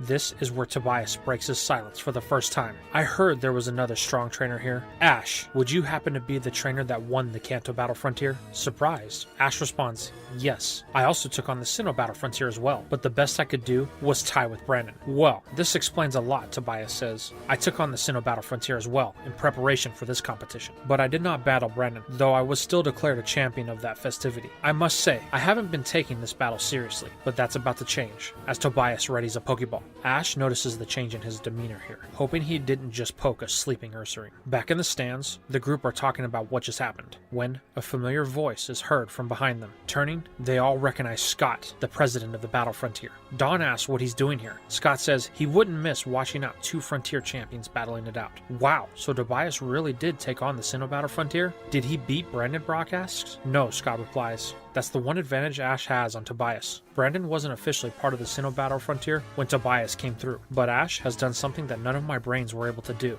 "What's that?" Don asks. "He took out Darkrai. Now, we are in uncharted waters, and Ash is in the eye of the storm. Hopefully his skills can help him weather it," as they look on, watching the match play out. Back on the field, the ref calls for the next choice of the combatants. Tobias is the first to choose, as he calls Shaman! The grass hedgehog takes to the field, capturing the crowd with its cuteness. Ash, looking on, was not expecting something this pretty, but he knows he's got the perfect Pokemon to battle this thing. A sure win. "Swallow, I choose you!" Ash's Hoenn Flyer takes to the air, eyeing its prey from afar. The match is then called for the start, and Ash wastes no time, calling for an aerial ace. Tobias tells Shaman to wait. "Hold strong." It stands, taking a battle-ready stance, as Swallow holds nothing back, driving its beak into its prey with all of the force it can muster. Unfortunately, this is what Tobias wanted, calling for a sweet kiss that connects, confusing Swallow in the process. Suddenly, it starts flying erratically, not really making any sense in its movements, dropping Shaman in the process. As it lands back on the battlefield, Shaman looks around, trying to get a sense for its location. Then, it sees something. Glancing back at its trainer, Tobias nods. "Do it." Suddenly, Shaman bolts across the field, as Ash calls for Swallow to attack, but to no avail. Shaman finally reaches its destination, a small patch of flowers that grow in the far corner of the field. Shaman submerges itself into the bed. It's at this point, Ash gets through to Swallow, calling for an air slash. It fires into the flower bed, tearing it into pieces. But the target escapes, taken to the air. Great, Ash thinks. Shaman's taken a sky form. Well, things just got a little bit harder. Tobias then calls for a Zen Headbutt, which connects, as Swallow isn't fully over its confusion as of yet. This sends it spiraling to the ground, where it strikes with a blood-curdling thud. Swallow isn't out, as it's still flailing around, but it won't come back to its senses. To this, Ash decides to recall it so he can break the confusion. But we don't have to wait long, as Ash chooses to send back in Swallow, surprising everyone, including Paul in the stands. Ash calls Swallow, making sure it's alright. Tobias won't let this continue, as he calls for another sweet kiss. But this is where Ash pulls out an old combo attack, calling for a quick attack into an aerial ace. This allows it to outpace the sweet kiss and connect, leaving Shaman with a nasty headache. But Tobias won't let this go unpunished, as he calls for an air slash. Swallow counters with one of its own, but Swallow's misses, allowing Shaman to land the hit. This stuns the flyer, giving Shaman the opening needed to land a second headbutt, sending Swallow into the ground for a final time. Ash recalls Swallow, thanking it for the battle it fought. Tobias chooses to do the same, wanting to save Shaman for later. Since Ash lost this battle, it's up to him to make the next choice.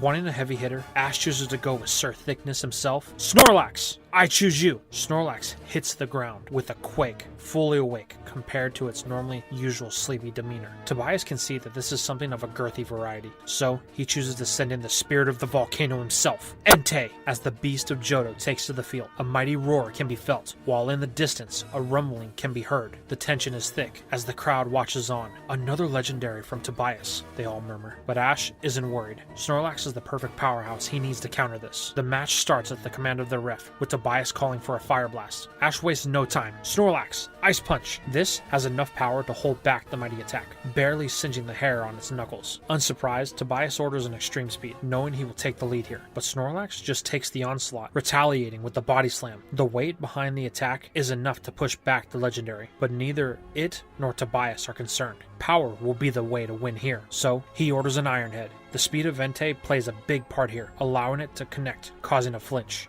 This allows Entei a free Fire Blast that unfortunately does more than damage, leaving behind a burn when the flames subside. Snorlax felt that one, and Tobias knows it. Ash isn't worried, telling Snorlax to retaliate with another Body Slam. Entei tries to counter with another Iron Head, but Ash tells Snorlax to use its hand to push Entei's head into the ground. This puts Snorlax full weight above the Volcano Lion, as it caught some air with the movement involved. This allows Snorlax to crash down on Entei with a half a ton of mass that causes the legendary to yelp in pain. Once Snorlax moves off of Entei, it's clear that the back of it took most of the force. This results in a paralysis that took away the only real advantage that Entei had, its speed. But this came at a cost. Snorlax is starting to tire, and Ash can see it. Tobias can too. Not wanting to put in another mon that could end up getting hurt, Tobias chooses to keep an Entei, calling for another Fire Blast. Ash chooses to put off the damage, calling for a Protect. The Fire Blast peters out, as Snorlax is safe from any more damage. It's here that Tobias tries to lead again with an Extreme Speed, but this is met with paralysis. Realizing the gift that he's been given, Ash takes advantage, calling for one last move of his Jiggly Giant. Rest! Snorlax falls back into a deep sleep at the surprise and concern of Tobias. Knowing this could be his only chance to end this, Tobias launches an all-out attack against Snorlax, with any move that Entei has a chance to use. Iron Head connects, then Extreme Speed, followed by Fire Blast. But unfortunately, the heat from the attack is what wakes up Snorlax, and it's angry. As for Entei, it's visibly winded. At one command, Ash tells Snorlax to launch a Body Slam that cannot be avoided, bringing Entei down for the count, much to the surprise of Tobias and the referee looking on. Tobias recalls his Fire Lion, thanking it for its hard-fought battle. Now Tobias must think. Snorlax is a problem. It's nearly at full strength, and the burn is gone. Well, if fire doesn't work, then Tobias chooses to go with the exact opposite. Articuno, go! The Ice Titan takes to the sky in all of its majesty. Here, Ash chooses to leave in Snorlax. As the battle starts, Tobias calls for an Ancient Power. Knowing that this could have some unfavorable outcomes, Ash chooses to call for a Protect. Tobias chooses to try another one more time, but Ash orders an Ice Punch that shatters through the rocks, hitting Articuno as Snorlax jumps for it. However, Snorlax is met with an Ice Beam. This hits the beast hard, but this is where Snorlax's ability comes into play. Thick Fat. Tobias is finding this out the hard way. This is the reason that Entei's Fire Blast didn't have that great of an effect, but Snorlax is starting to slow due to its fatigue. Ash then calls for rest once more, which Snorlax is all too happy to do. Tobias once again tries to use this to his advantage by using an Ancient Power. Ash calls to Snorlax, but it doesn't wake up and ends up taking the attack. This is where the one thing that Ash was hoping wouldn't happen, happens. The stat boost to Articuno. Tobias calls for another once again, but Ash won't let a second one go through, returning Snorlax for the time being. Now Ash is at a crossroads. Snorlax is his best bet to beat Articuno, but it's a long, drawn-out process. He wanted to hold off on this longer, but he's got no choice. Charizard, I choose you! Ash's oldest powerhouse takes to the field, with the ground shaking thud. Tobias looks on, weighing his options. Even though there's a type disadvantage, the stat boosts that Articuno has received are too good to pass up, so he chooses to keep it in for now. The battle starts with both Pokemon taking to the air. Articuno is much faster than Charizard, so Tobias tries to use that. Ancient Power, he calls. The boulders begin to speed towards Charizard, but Ash just smiles. Steel Wing, he yells. Its wings begin to glow, hardening as they shatter the boulder, striking Articuno with razor-like precision. This sends the Ice Bird into a barrel roll to avoid any more attacks from Charizard. Tobias then calls for an Aerial Ace. Suddenly, Charizard is on the receiving end of an attack that forces it to land. That move proves that Articuno is dangerous. They need to end this, Ash thinks. But before Ash can make his next move, Tobias recalls Articuno, surprising our hero. In the stands, Scott, Barry, Brock, Dawn, and Conway watch in silence as this battle has everyone's full attention. Above in the VIP section, Cynthia watches on, licking away at her ice cream, knowing full well that one of these two could end up battling her in the very near future. Back on the battlefield, Ash and Charizard wait for their next opponent to take to the field. They came to battle, so Ash tells Tobias not to disappoint them. Smiling, Tobias tells Ash he won't. The next one will electrify their battle as storm clouds begin to circle from above the stadium. Raikou, go! The Thunder Tiger takes to the field, surging with an electrical aura. Ash realizes that he may need to watch what he says, because things just got intense. The battle starts at the command of the ref, Ash calling for a flamethrower, but before he can respond, Raikou lights up the fire lizard with a discharge at the command of its trainer. Charizard cries in pain, forcing Ash to recall it before it can take any serious damage. Knowing he needs a win, Ash chooses his next path. Sceptile, I choose you! Taking to the field, Sceptile is still feeling the battle from Darkrai, but the effects of Overgrowth still haven't worn off. Ash makes his first move, and chooses to use a Leaf Blade. Rushing down the field, Sceptile finds itself in the personal space of Raikou, striking it with its blades. In response, Tobias calls for a Reflect to soften the strength of its physical moves. Ash tells Sceptile to fall back, assessing his options, but Tobias won't give them any time to think as he commands for an Aura Sphere. A ball of energy stripes Sceptile without warning, dropping it to one knee. It's at this point that Sceptile's aura starts to intensify. Overgrow is at its strongest, and that means that Sceptile is at its limits. This next exchange will end this. Not wanting to let up, Tobias orders one final Aura Sphere. As it closes in, Ash knows that there's only one option. Sceptile, use Energy Ball! Sceptile charges its final attack, forcing all of the energy from its Overgrow into it. The two spheres collide in the middle of the field for a brief second, before the Energy Ball rips the Aura Sphere apart and strikes Raikou, dropping it in the process. But this was only temporary, as it pushes off the ground, only for Sceptile to collapse from exhaustion, bringing this battle to a close. With a sigh, Ash recalls Sceptile. Thanks, he says. Now, Ash may actually have a chance. This isn't a race, it's a marathon, so if Ash doesn't pace himself, he will lose. Tobias compliments Ash on being able to take the battle this far. It's been a long time since he's actually had to battle an opponent. I knew this was going to be a challenge, Ash says. Your Darkrai has been impressive the whole tournament, so I knew that if I made it past that, then the set of challenges would only get harder. So I brought my oldest Pokemon, my strongest Pokemon. This was the only way I would have a chance. Well, I think your choices have been top-notch, but I'm afraid we are at the halfway point, and you're looking a little weary. Don't worry about me, Ash says. My Pokemon will rise to the challenge. The back and forth has Ash's friends on edge in the stands. Even Scott is wondering what his two champions are saying, but things are quickly interrupted when the ref calls for the start of the second half of this match. Tobias chooses to leave in Raikou. However, Ash has a choice. Both Charizard and Snorlax have battled, with one asleep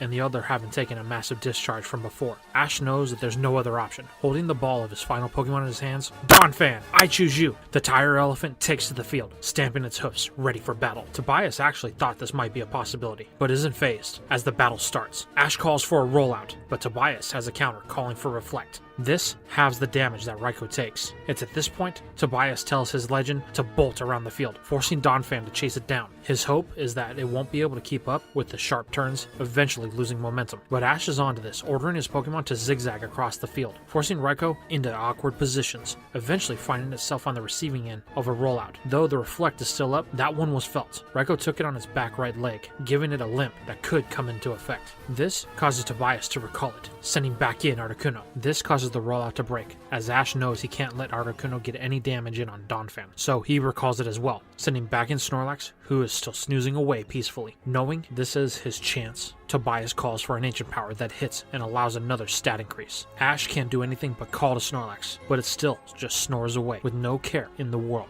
Tobias then calls for an Ice Beam. This move strikes, but the damage is minimal. All Ash can do is watch as another Ancient Power lands. Luckily, there is no stat boost, but the damage on Snorlax is starting to add up. But due to the previous battle, Articuno is starting to show some fatigue. This is where Ash takes his chance. As an Aerial Ace is called by Tobias, he recalls Snorlax, sending back in Charizard. As it emerges, the Fire Lizard avoids the attack, taking to the sky. Tobias calls for a final Ancient Power in hopes of ending this battle. Ash knows it's a risk, but he orders Charizard to fly in close in an attempt to dodge the levitating boulders. Unfortunately, one does hit Charizard in its head, but it shakes off the pain, finding its target, the Ice Bird. With nothing held back, Charizard launches a flamethrower, driving Articuno into the ground, ending this battle, but not in the way Tobias thought it would be. Knowing that Charizard took more damage than he wanted, Ash recalls it again. Now things are looking a little bit more even, but this battle is still in Tobias' favor, as he sends in Raikou once more. Ash is curious about this. Tobias seems to be avoiding his last Pokemon. Ash knows that a lot of his Pokemon are worn out, and one is asleep. Unfortunately, they have no choice but to keep pushing as he sends in Donphan once more. Ash knows that the Reflect is still up as it hasn't faded yet, so he needs to be ready. As this battle starts, Tobias calls for an Aura Sphere. Ash tells Donphan to use Defense Curl. He knows this may not affect the damage much, as this is a special attack, but it does have another side effect. That is shown when Ash calls for Rollout. Tobias calls for a Crunch, but Raikou is overpowered by the Rollout, as the increased defense gave it the extra power not only to rival Raikou with Rollout, but to shatter the Reflect, allowing Ash to get in a good amount of damage. Raikou is having trouble moving at this point, with the injury from the earlier battle coming into play. Wanting to battle from a distance, Tobias calls for an Aura Sphere, but Ash can play this game as well. Donphan, Earthquake! Both Pokemon take the attacks unguarded,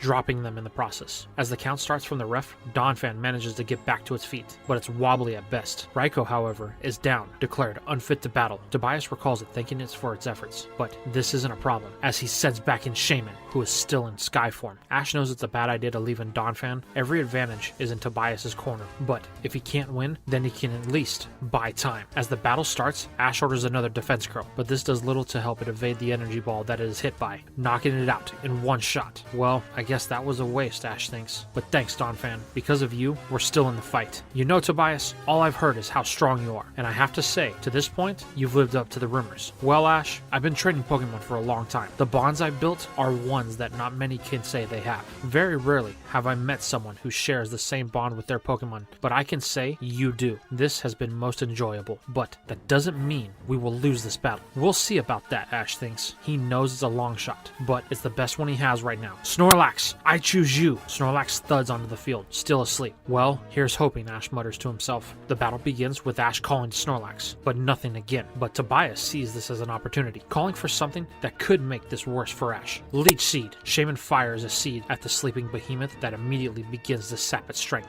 Shaman feels the healing effects right away. It's here that Tobias calls for an energy ball in hopes of ending this battle. Swooping down to get in close, Shaman drops the attack, but Snorlax suddenly bursts up as the Leech Seed starts to make it feel hungry. Shaman is directly in its line of sight, firing the ball of Grass Aura into the face of Snorlax. This does cause some damage, but it's not enough, as while Shaman is trying to pull up, Snorlax hits it with an Ice Punch, ending this match. Tobias can't believe it. Snorlax looked like it wouldn't wake up, but it did. Smiling, Tobias recalls Shaman, readying his last Pokemon. Ash, you have made it this far, but your journey ends now. Latios, go! A blue, jet-like Pokemon bolts from the ball, heading into the sky. Tobias' last Pokemon has made itself known. Snorlax is looking around. It wants food. Ash can see this, telling Snorlax that it can have all the food it wants after the battle. This isn't what it wanted to hear, as its strength is now weakening. Ash tells it to win the battle. Then, they can go eat everything it wants. Snorlax smiles back at its trainer, ready for this final stretch. The ref calls for the start, but Snorlax is struggling before the first commands are given. It sits from fatigue. Tobias sees this, telling Latios to use Dragon Pulse. Ash, not understanding what's going on, tells Snorlax to use Body Slam, but its hunger has taken over. It takes the attack from Latios, barely hanging on.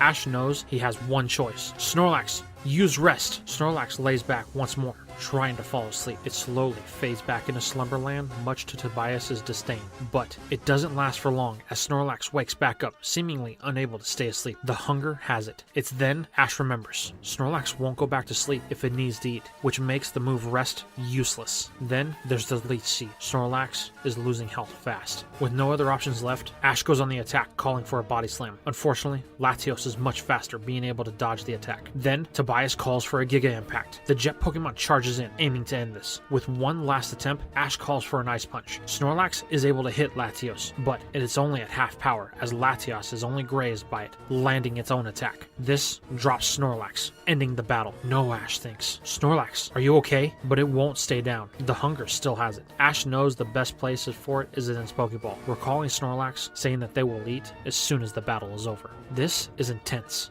Both trainers down to their final Pokemon. Ash looks down Latios and Tobias. He knows that there has been some damage done to Latios by Snorlax, but how much remains to be seen. Knowing that this is the last battle, Ash takes a deep breath. The last time he was in this situation with the same Pokemon, they battled an opponent that they knew nothing about, and they lost. But not this time, Ash thinks, clenching his final choice. Charizard, I choose you! Ash's last hope takes to the field, staring down its next challenger. Charizard, Ash yells. This is it. Everything in this battle rides on you. I know you can do it. Charizard spits fire, signaling it's ready for this last stand. With the start of the final bout underway, Ash makes the first move with the flamethrower. As the flames approach, Latios bolts vertically into the sky. Knowing they won't win on the ground, Ash tells Charizard to give chase. Flapping its mighty wings, Charizard takes to the air. Unfortunately, a massive disadvantage becomes apparent as Latios easily outpaces Charizard, forcing it to use long-range attacks to close the gaps. Latios is able to stay ahead, but the flamethrowers are slowly catching up. Ash knows he needs to find a way to get Latios to come to him. It's here Tobias gives an order for his own Dragon Pulse. Latios fires one that Charizard repels, leaving the two at a stalemate once more. But that altercation gave Ash valuable information that he needs to test. Charizard, keep up the flamethrowers, he commands. This continues for a few moments till Tobias calls for another Dragon Pulse. Ash watches closely as he orders a Dragon Pulse of his own. The two moves collide in an explosion of brilliance. Smiling,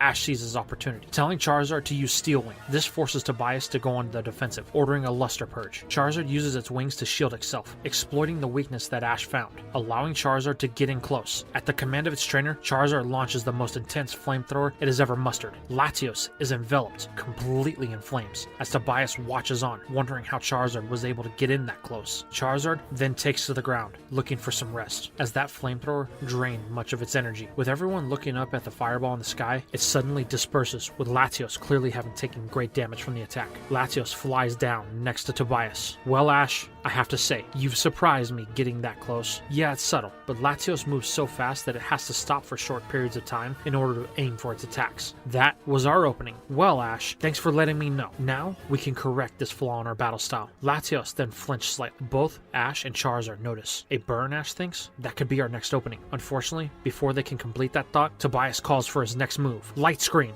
Really, Ash thinks? Now we have this? That's going to make things far more complicated. Charizard is already exhausted from the damage it's taken. That means there's only one play we have left to make that can potentially end this. But even that's a risk. Ash then orders Charizard to use a Dragon Pulse. This forces Latios back into the air. Then Ash has an idea. He needs to push Latios higher. Charizard, after it, he orders, use another Dragon Pulse. Taking flight, Charizard begins to gain altitude. It's on to what Ash wants to do. Tobias orders a dodge, telling Latios to use its own Dragon Pulse. Ash counters with a Steel Wing to reduce the damage, but it's at this point Tobias sees an opening, calling for what he thinks will be a final move. He orders a Giga Impact. Latios bolts through the sky, breaking the sound barriers in short distances across to connect with Charizard. The force of this is too great, and Charizard is sent spiraling to the ground with a deafening thud. Ash looks on in disbelief. Charizard, he mutters to himself. It's reached its limits, our hero thinks. Charizard struggles, pushing itself up with its arms. Everything hurts after that fall, and everyone can see it. But we are far beyond the point of giving up. Charizard refuses to stay down. As it shakes, it stumbles, pulling itself back to its feet. Charizard, don't! But Ash's words are cut off by a look from his oldest ace. This isn't over, the look says. We can do this. Ash smiles. Fine. If you won't give up, then neither will I. Tobias is surprised that Charizard is still able to stand, let alone battle. But this next altercation will be its last. Above, Latios hovers, awaiting orders, keeping its distance as it flinches once more from its burn. Ash tells Charizard to take flight.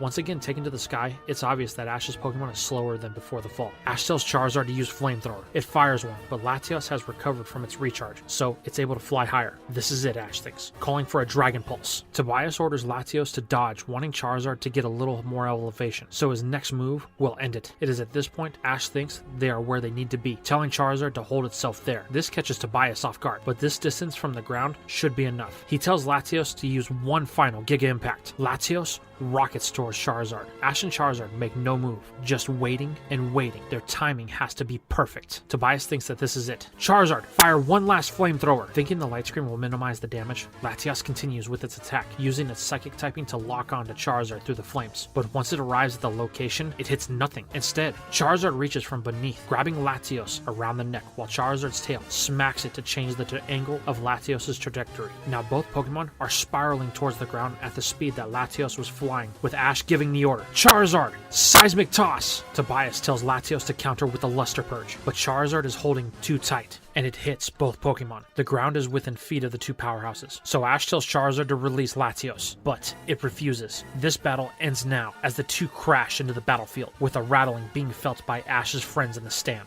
A cloud of dust slowly disperses, revealing a sight of carnage, a crater in its wake. In the middle, the two lay. Both appear to be knocked out. The ref looks on. This battle is unlike anything he's ever seen before, but it's clear to him this is a draw. As he prepares to call the match, a rustling can be heard. Looking into the crater, Ash and Tobias' hearts pound in their chests. Who is it? They have to know.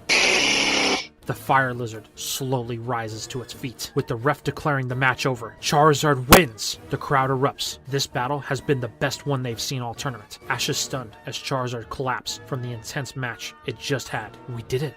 Tobias simply smiles, recalling Latios. Turning to leave, Ash stops him. Tobias, thank you. He simply waves, walking off to leave the tournament. Crouching down next to Charizard, Ash thanks it for all of the work it put in. It smiles, unable to really do anything else. On the screen above, the next match is announced. Ash versus Paul. The finals of this tournament is a year in the making, with Paul staring down at Ash as he looks back up. Paul, we will win. Over in the stands, for the first time, Barry is at a loss for words, while Scott says nothing, just standing up. Hey Scott, looks like we know who the stronger Frontier champion is. Scott too smiles, leaving the stadium to tend to his duties as the Battle Frontier president. Later on that night, Ash, Brock, Dawn, Barry are at the Pokemon Center. They discuss today's events with Professor Oak. Well, Ash, after watching your battle, I have to say, I'm a little surprised you won. Me too, Professor. My Pokemon took a beating, mostly Charizard and Snorlax. As a result, I don't think I'll be able to use them for a while. Could you make sure they get plenty of rest? Will do, Oak says. Now, do you know the Pokemon you'll be using for tomorrow's match? I do, Professor, as we fade away to the next day. Ash and Paul stand across from each other in the championship round. Nothing is said, only the announcement of the start of the battle. The crowd goes wild as the two simultaneously declare, "Stand by for battle!" And that, my friends, is where we will leave this part.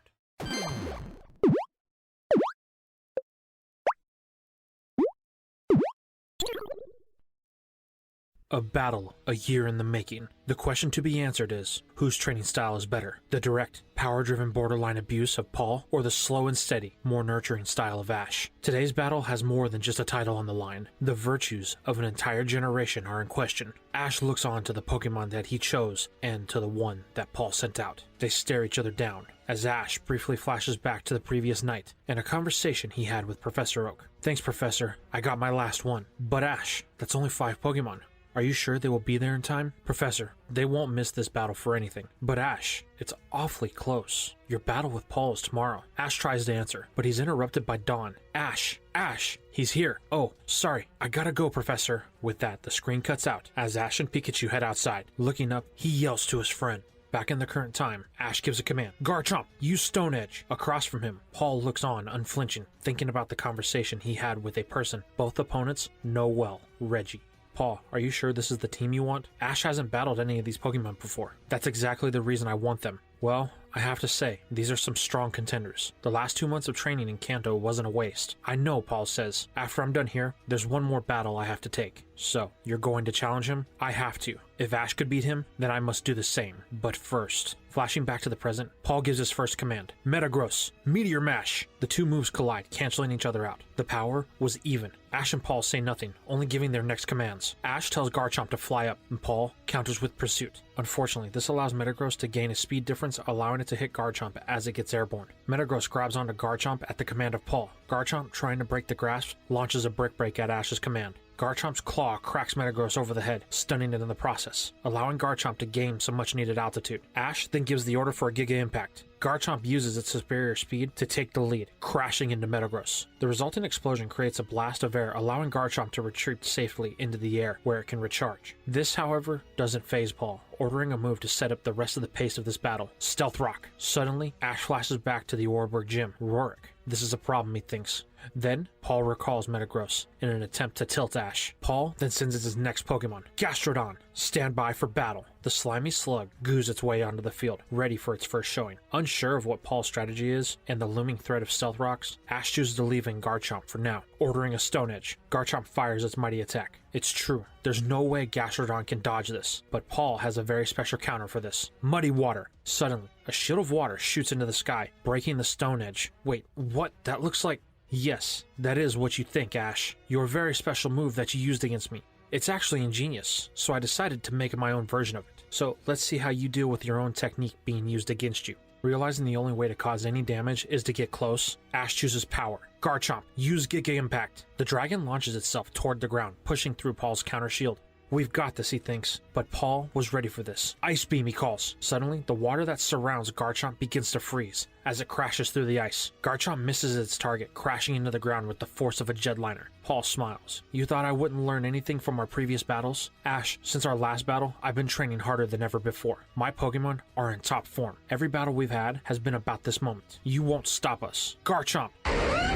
Standing back up, the pseudo-legendary eyes Paul and Gastrodon. Use Brick Break, Ash calls. Garchomp wastes no time, closing the gap between the two. Paul calls for another counter shield, but Garchomp is close enough to crack the slug in its head as it launches the attack. This has an unfortunate side effect. Garchomp is now within range, and Paul takes advantage of it, calling for an Ice Beam. Garchomp squeals in pain, jumping back at the command of its trainer. That was a direct hit, but Ash has no choice, recalling his dragon. Paul smiles, knowing that he's in the driver's seat. He's forced Ash into his plan. Now, it's just a matter of time. Up in the champions box, Cynthia watches with laser focus. Whoever wins this battle will be our next challenger, a voice says from behind. Turning, Sinnoh's champ sees her region's top trainers, the Elite Four: Lucian, Flint, Bertha, Aaron. So, do you have the same suspicions I do? That one of these two could actually topple our league, Bertha says. So, you feel it too, Flint says. Yes, ever since I first met these two young trainers, I've known there was something special about them. But there is more here than we know. Their bond transcends our understanding of time and space. Who will win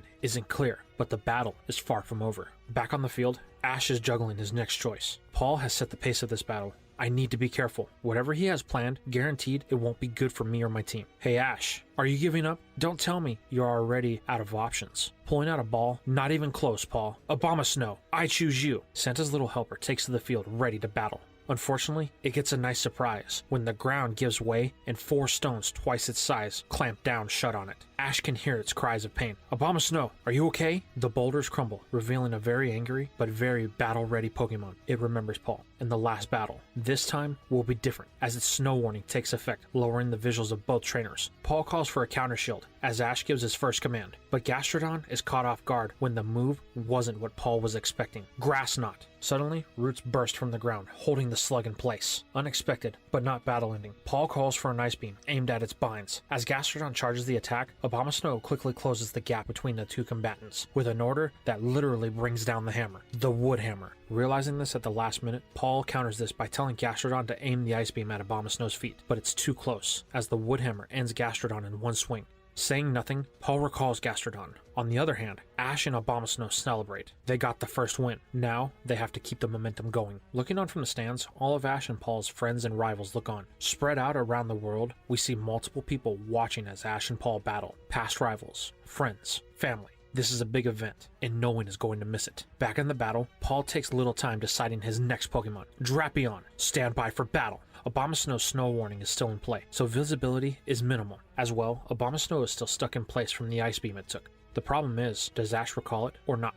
Deciding he needs to keep the momentum going, he keeps his Frost Alpine in. Ash tells Abomasnow to break the ice that shackles it to the ground. Some struggling ensues. This gives Paul an opening that he needs to set up his next line of defense. Toxic Spikes. A burst of purple streaks can be seen vaguely through the thick fog as Abomasnow breaks free. Ash then calls for a Wood Hammer. Powering up its move, Abomasnow moves in the direction of Drapion, but suddenly it is stopped in place. Squinting, Ash can barely make out a silhouette of the two Pokemon. Drapion has used its pincers to hold Abomasnow in place. Wait, how? Ash, did you think I would let you get that close if I couldn't see? I'm in control of this battle. Drapion, use Cross Poison. The Scorpion fires the critical attack at Ash's Mon. Unable to move, Ash calls for an Icy Wind. Abomasnow fires the attack, but it's not strong enough to hold back the Cross Poison that connects with Abomasnow. Its pain can be felt by everyone in attendance, as the Cross Poison has enough force to blow away the hail. with Drapion taking little damage from the weather condition. This reveals the two Pokemon still in a deadlock. Abomasnow took the attack unguarded, but to Ash's relief and Paul's dismay, it still stands, but just barely. One more hit will finish it, and Paul knows this, calling for another. With no choice, Ash calls for an Icy Wind one more time. Abomasnow musters what strength it has left to launch the final attack. The two moves collide, but the result is the same at first, until a surge of power swells from Abomasnow. Suddenly, the Icy Wind gets more intense, pushing back Drapion's attack. This strikes it, finally breaking the hold. What was? It must be Blizzard. Abomasnow, you learned Blizzard? It nods, barely holding itself up. Well, let's use it. Abomasnow, Blizzard once more. For one final time, it fires its Ice Domination. Paul, however, doesn't flinch, calling for a move of his own. Pin Missile. The two long-range moves fight for supremacy, both finding their targets. Unfortunately for Abomasnow, the Pin Missile is too much to handle, dropping it. Drapion takes the Blizzard, shaking off the cold with minimal damage. This triggers a thought from one of the Elite Four. Well, you have come a long way since our battle, haven't you, little one? Bertha thinks as she watches on, with Lucian curious about Ash's next choice. But he won't have to wait long, as he watches a very familiar Pokemon hit the field. A vague call can be heard. Buizel, I choose you! As we move back to the perspective of Paul. Pathetic, he says. This gets Ash's attention, as Buizel is hit with both the Toxic Spikes and Stealth Rocks. Cries of pain ring, followed by Ash telling Paul that he doesn't know what he's talking about. Really? Garchomp? Abomasnow? Buizel? You're using the same team you battled with at Lake Acuity, hoping to turn their frustration with that loss into a win here. That's a very short-sighted way to strategize for a finals. I have a pretty good guess on what your final three Pokemon are. So, that doesn't mean anything, Ash yells in frustration. It means everything. Haven't you noticed? I've been in control of this match since the start. I've set up each separate battle to start in my favor. Look at Buizel. The first moves haven't even been attempted, and it's already taken damage and been poisoned. Face it, Ash. This battle isn't even over, and I've already won. Quiet for a few moments, Paul thinks he's made his point, but the silence is broken by laughing. Paul, you're a great trainer, but it's not over until the last move, isn't it, Buizel?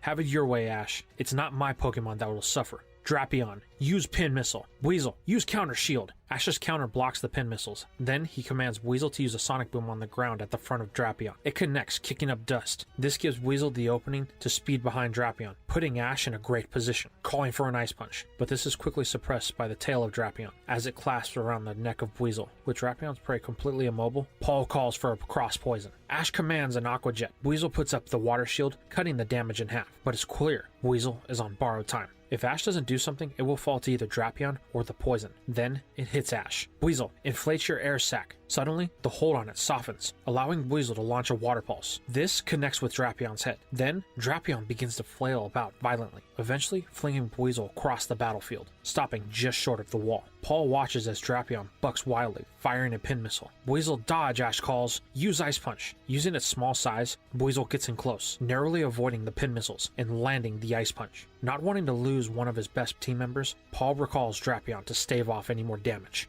Good, Ash thinks. At least we have a moment. But he knows this only delays the inevitable. Buizel is one wrong move from being knocked out. But if he changes, then another Pokemon will be poisoned. Then the Stealth Rocks. That's a whole other issue. But his thoughts are interrupted when Paul makes his next move. Shedinja, stand by for battle. The spectral husk emerges, levitating over the battlefield. This thing seems slow, Ash thinks. Maybe Buizel can get a win here. Unfortunately, this false sense of security is what Paul was aiming for. Ash starts with the Water Pulse. Buizel fires the attack. However, Shedinja vanishes from sight as Paul gives a command. Shadow Sneak. Buizel is hit with the priority ghost move, ending its tenure in this battle. Ash recalls Buizel, realizing that the last altercation seemed a little off. Water Pulse should have done some more damage, but Shedinja looks like it was just released from Nurse Joy's care. Plus, Ash now needs to deal with the hazards that Paul has put in place. Well, I guess you're up, buddy, Ash says, looking down at Pikachu. The mouse sparks in confidence, knowing full well what's about to happen. Jumping in, Pikachu is hit with the Toxic Spikes first, as poison courses through its veins. Then, the Stealth Rocks activate, but Ash hasn't answered that. Pikachu, use Counter Shield with the Iron Tail. The mouse tucks in, spinning like a top, shattering the rocks. This prevents a little damage, impressing Paul slightly.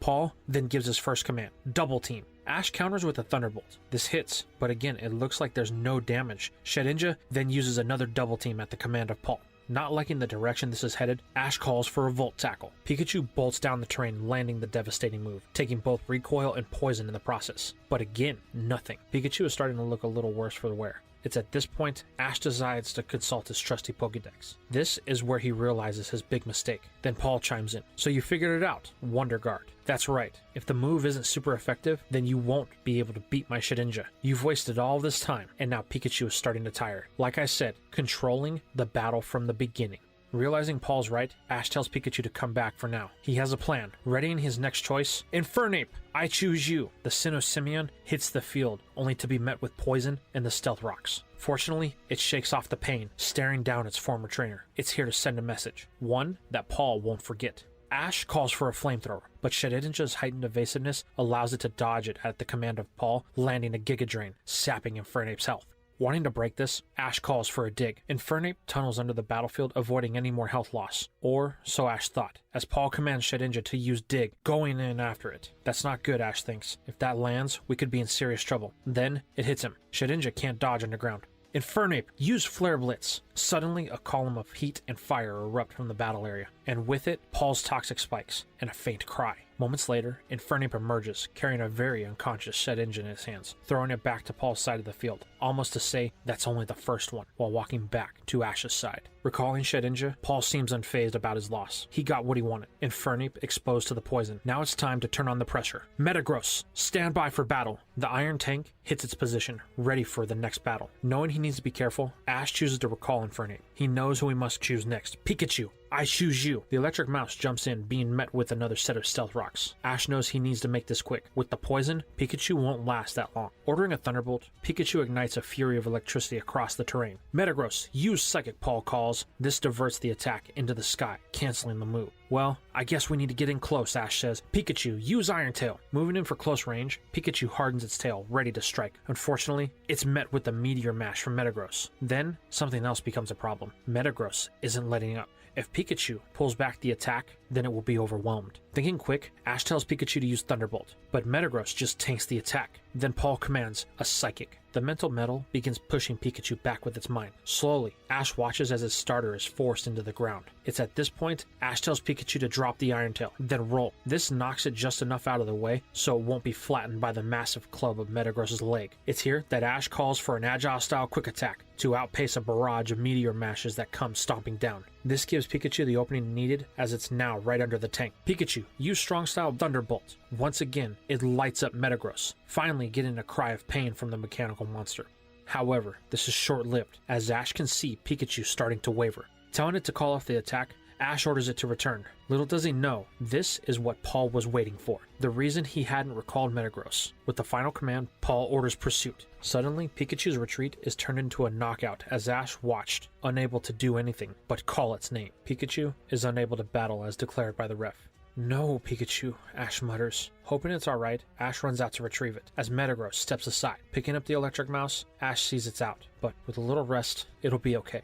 Walking back to his side of the field, Ash places his starter on the sidelines where it won't get hurt. Up in the champions box, Cynthia and the elites watch on and converse how Paul seems to have taken control of this match. But Flint is the voice of objection here. Remember the match Ash had with Wagner? He was able to beat the undefeated trainer. These two are rivals, and Ash has been playing catch up with Paul during the whole journey of Sinnoh. Don't underestimate the determination of competition.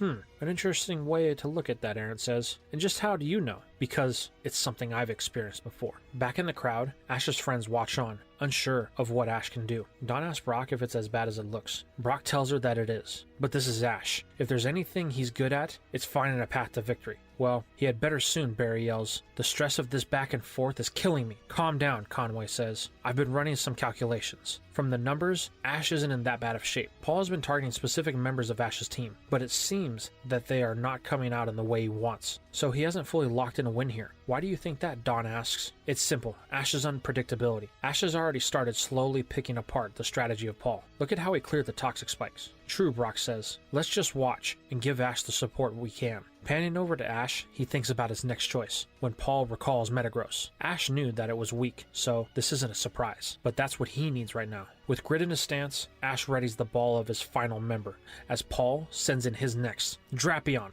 stand by for battle. The Scorpion hits the field, ready for its next prey. But Ash isn't worried. Spiritomb, I choose you. Paul's eyes widen as Ash's final team member makes its presence known with the Stealth Rocks activating, but Spiritomb comes out in the Keystone, allowing no damage to really occur. This is something that Paul had considered, but wasn't sure about, as Reggie had told him that it wouldn't even battle for Ash when he saw it last. But here it stands, ready at its trainer's call. It doesn't matter. Paul will take this Pokemon down like the rest. Drapion, use Cross Poison. Firing the attack, Ash simply smiles. Spiritomb, counter shield. The Alpha breaks the Cross Poison, expanding its sphere of influence to connect with Drapion. Though there is a type resistance to the Dark Pulse used, the attack is still enough to make a statement. If Paul lets it, the momentum he's gained will slip here. Knowing he needs to get in close, Paul orders a Poison Fang. Drapion closes the gap between the two with frightening speed. Ash, barely able to track the movement, orders a Protect that prevents the damage. But this is what Paul was looking for, ordering a Pin Missile. Unfortunately, this is way too close for a counter shield to be launched, and the attack lands in multiple succession. Oh no, Spiritomb can't block that, Ash thinks. Then he has an Ash moment. Spiritomb, use Shadow Sneak to get under Drapion. Doing so, Spiritomb retreats into its keystone, rolling under Drapion. Poking in an eye out, it seems Drapion is starting to move off of it. Use Dark Pulse, Ash yells. Firing straight up, it catches Drapion, dead center in its abdomen, pushing it off the ground. Now airborne, Paul calls for a Cross Poison that fires the moment after Drapion leaves the ground. This connects with Spiritomb with the critical hit from being so close.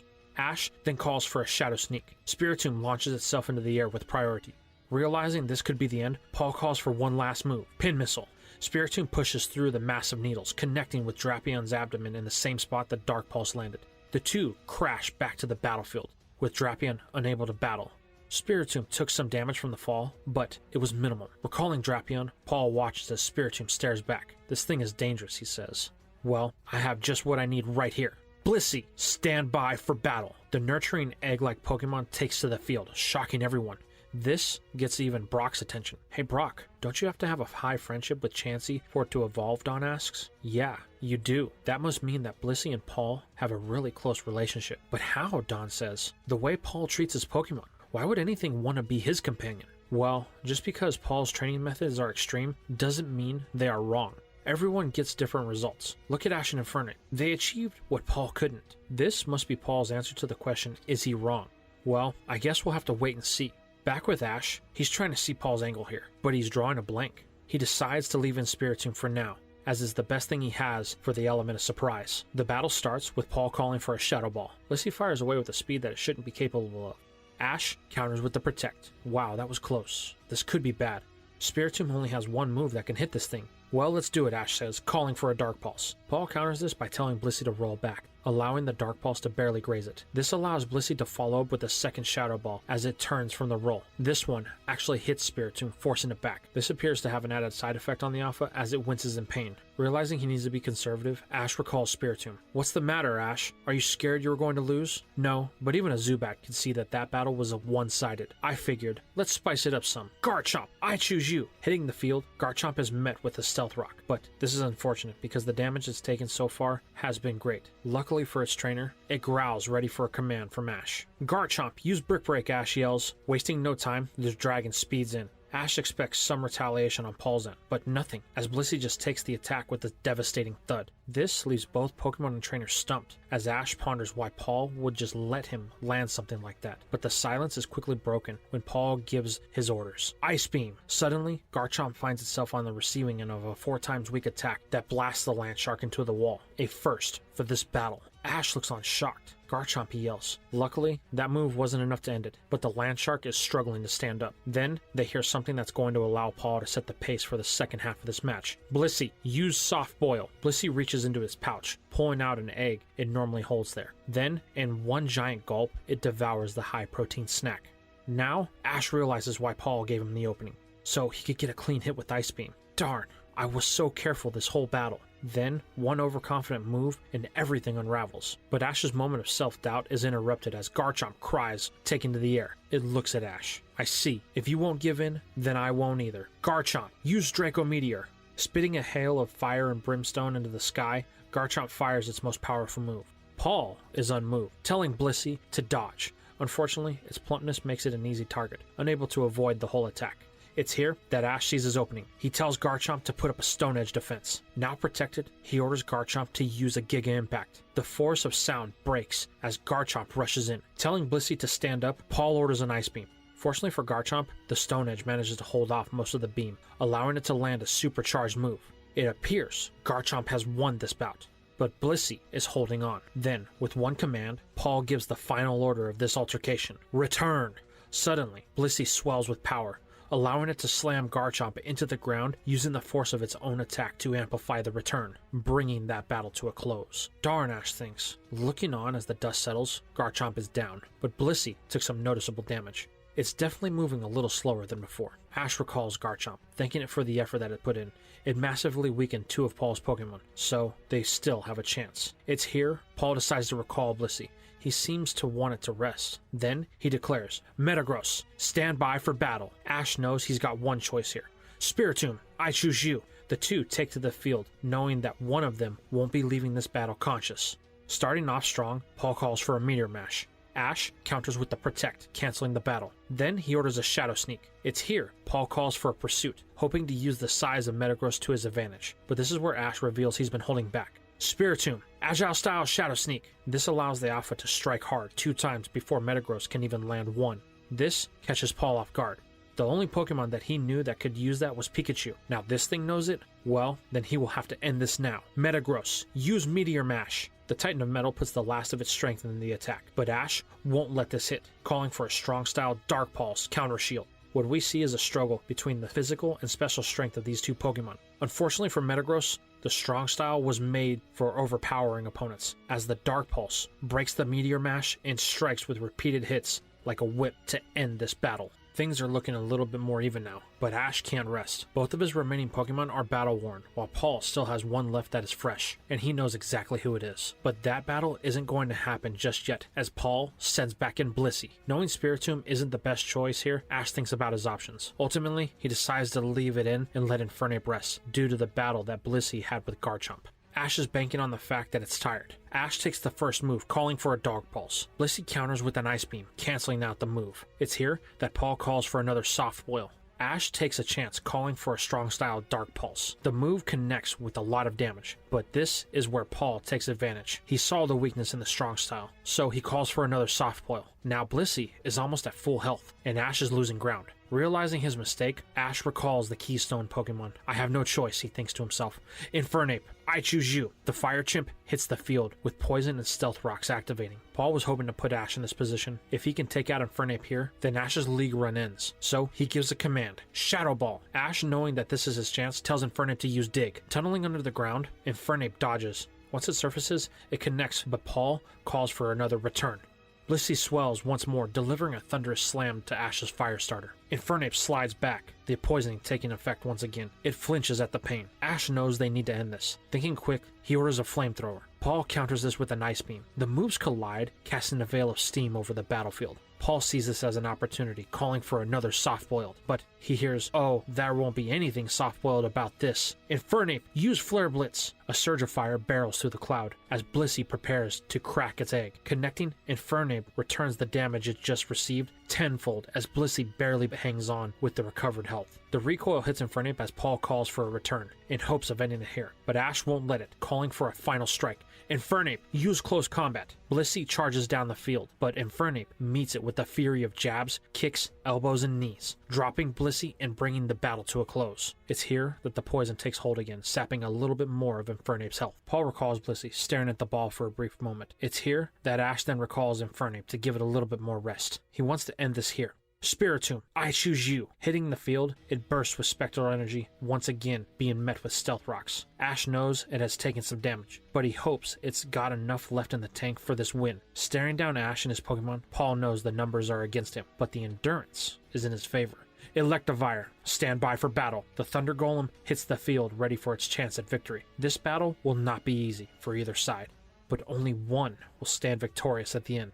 Up in the Champions box, Cynthia looks on as memories of her final battle before challenging the Champion League plays in her mind. Back on the field with Electivire, it wastes no time launching a Thunder. Ash counters with the Protect. With the attack blocked, Ash then orders a Shadow Sneak, but Paul won't let it get close, ordering Electivire to stab its tails into the ground and to use Thunder. This causes stones to burst up, striking Spiritomb. This stops it mid-attack, as the stones begin falling back in the same direction that they came. Ash tells Spiritomb to use Counter Shield. The Alpha bursts with dark energy, striking Electivire and blasting the stones in its direction.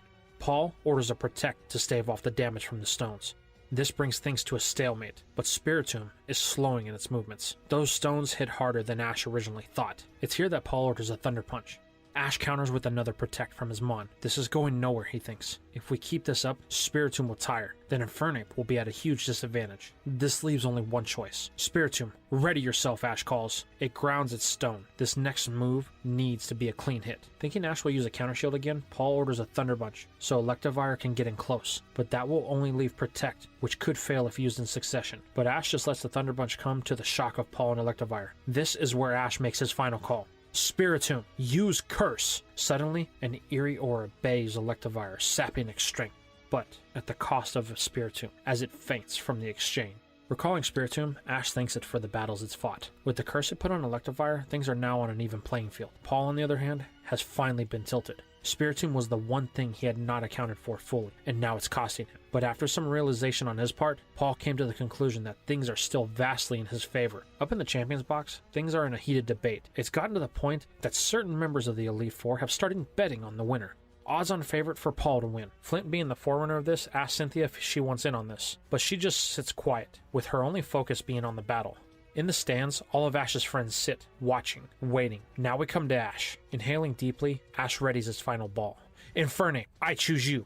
Hitting the field, Infernape winces in pain as the Stealth Rocks hit. This is the last time that will happen, Paul says. Yep, this battle has reached its end, Ash responds. There's no other way we would have it, right, Infernape? No matter what you bring, you will lose here, Ash. Electivire, use Thunder Punch. The Oni bolts across the field, its fists sparking with power.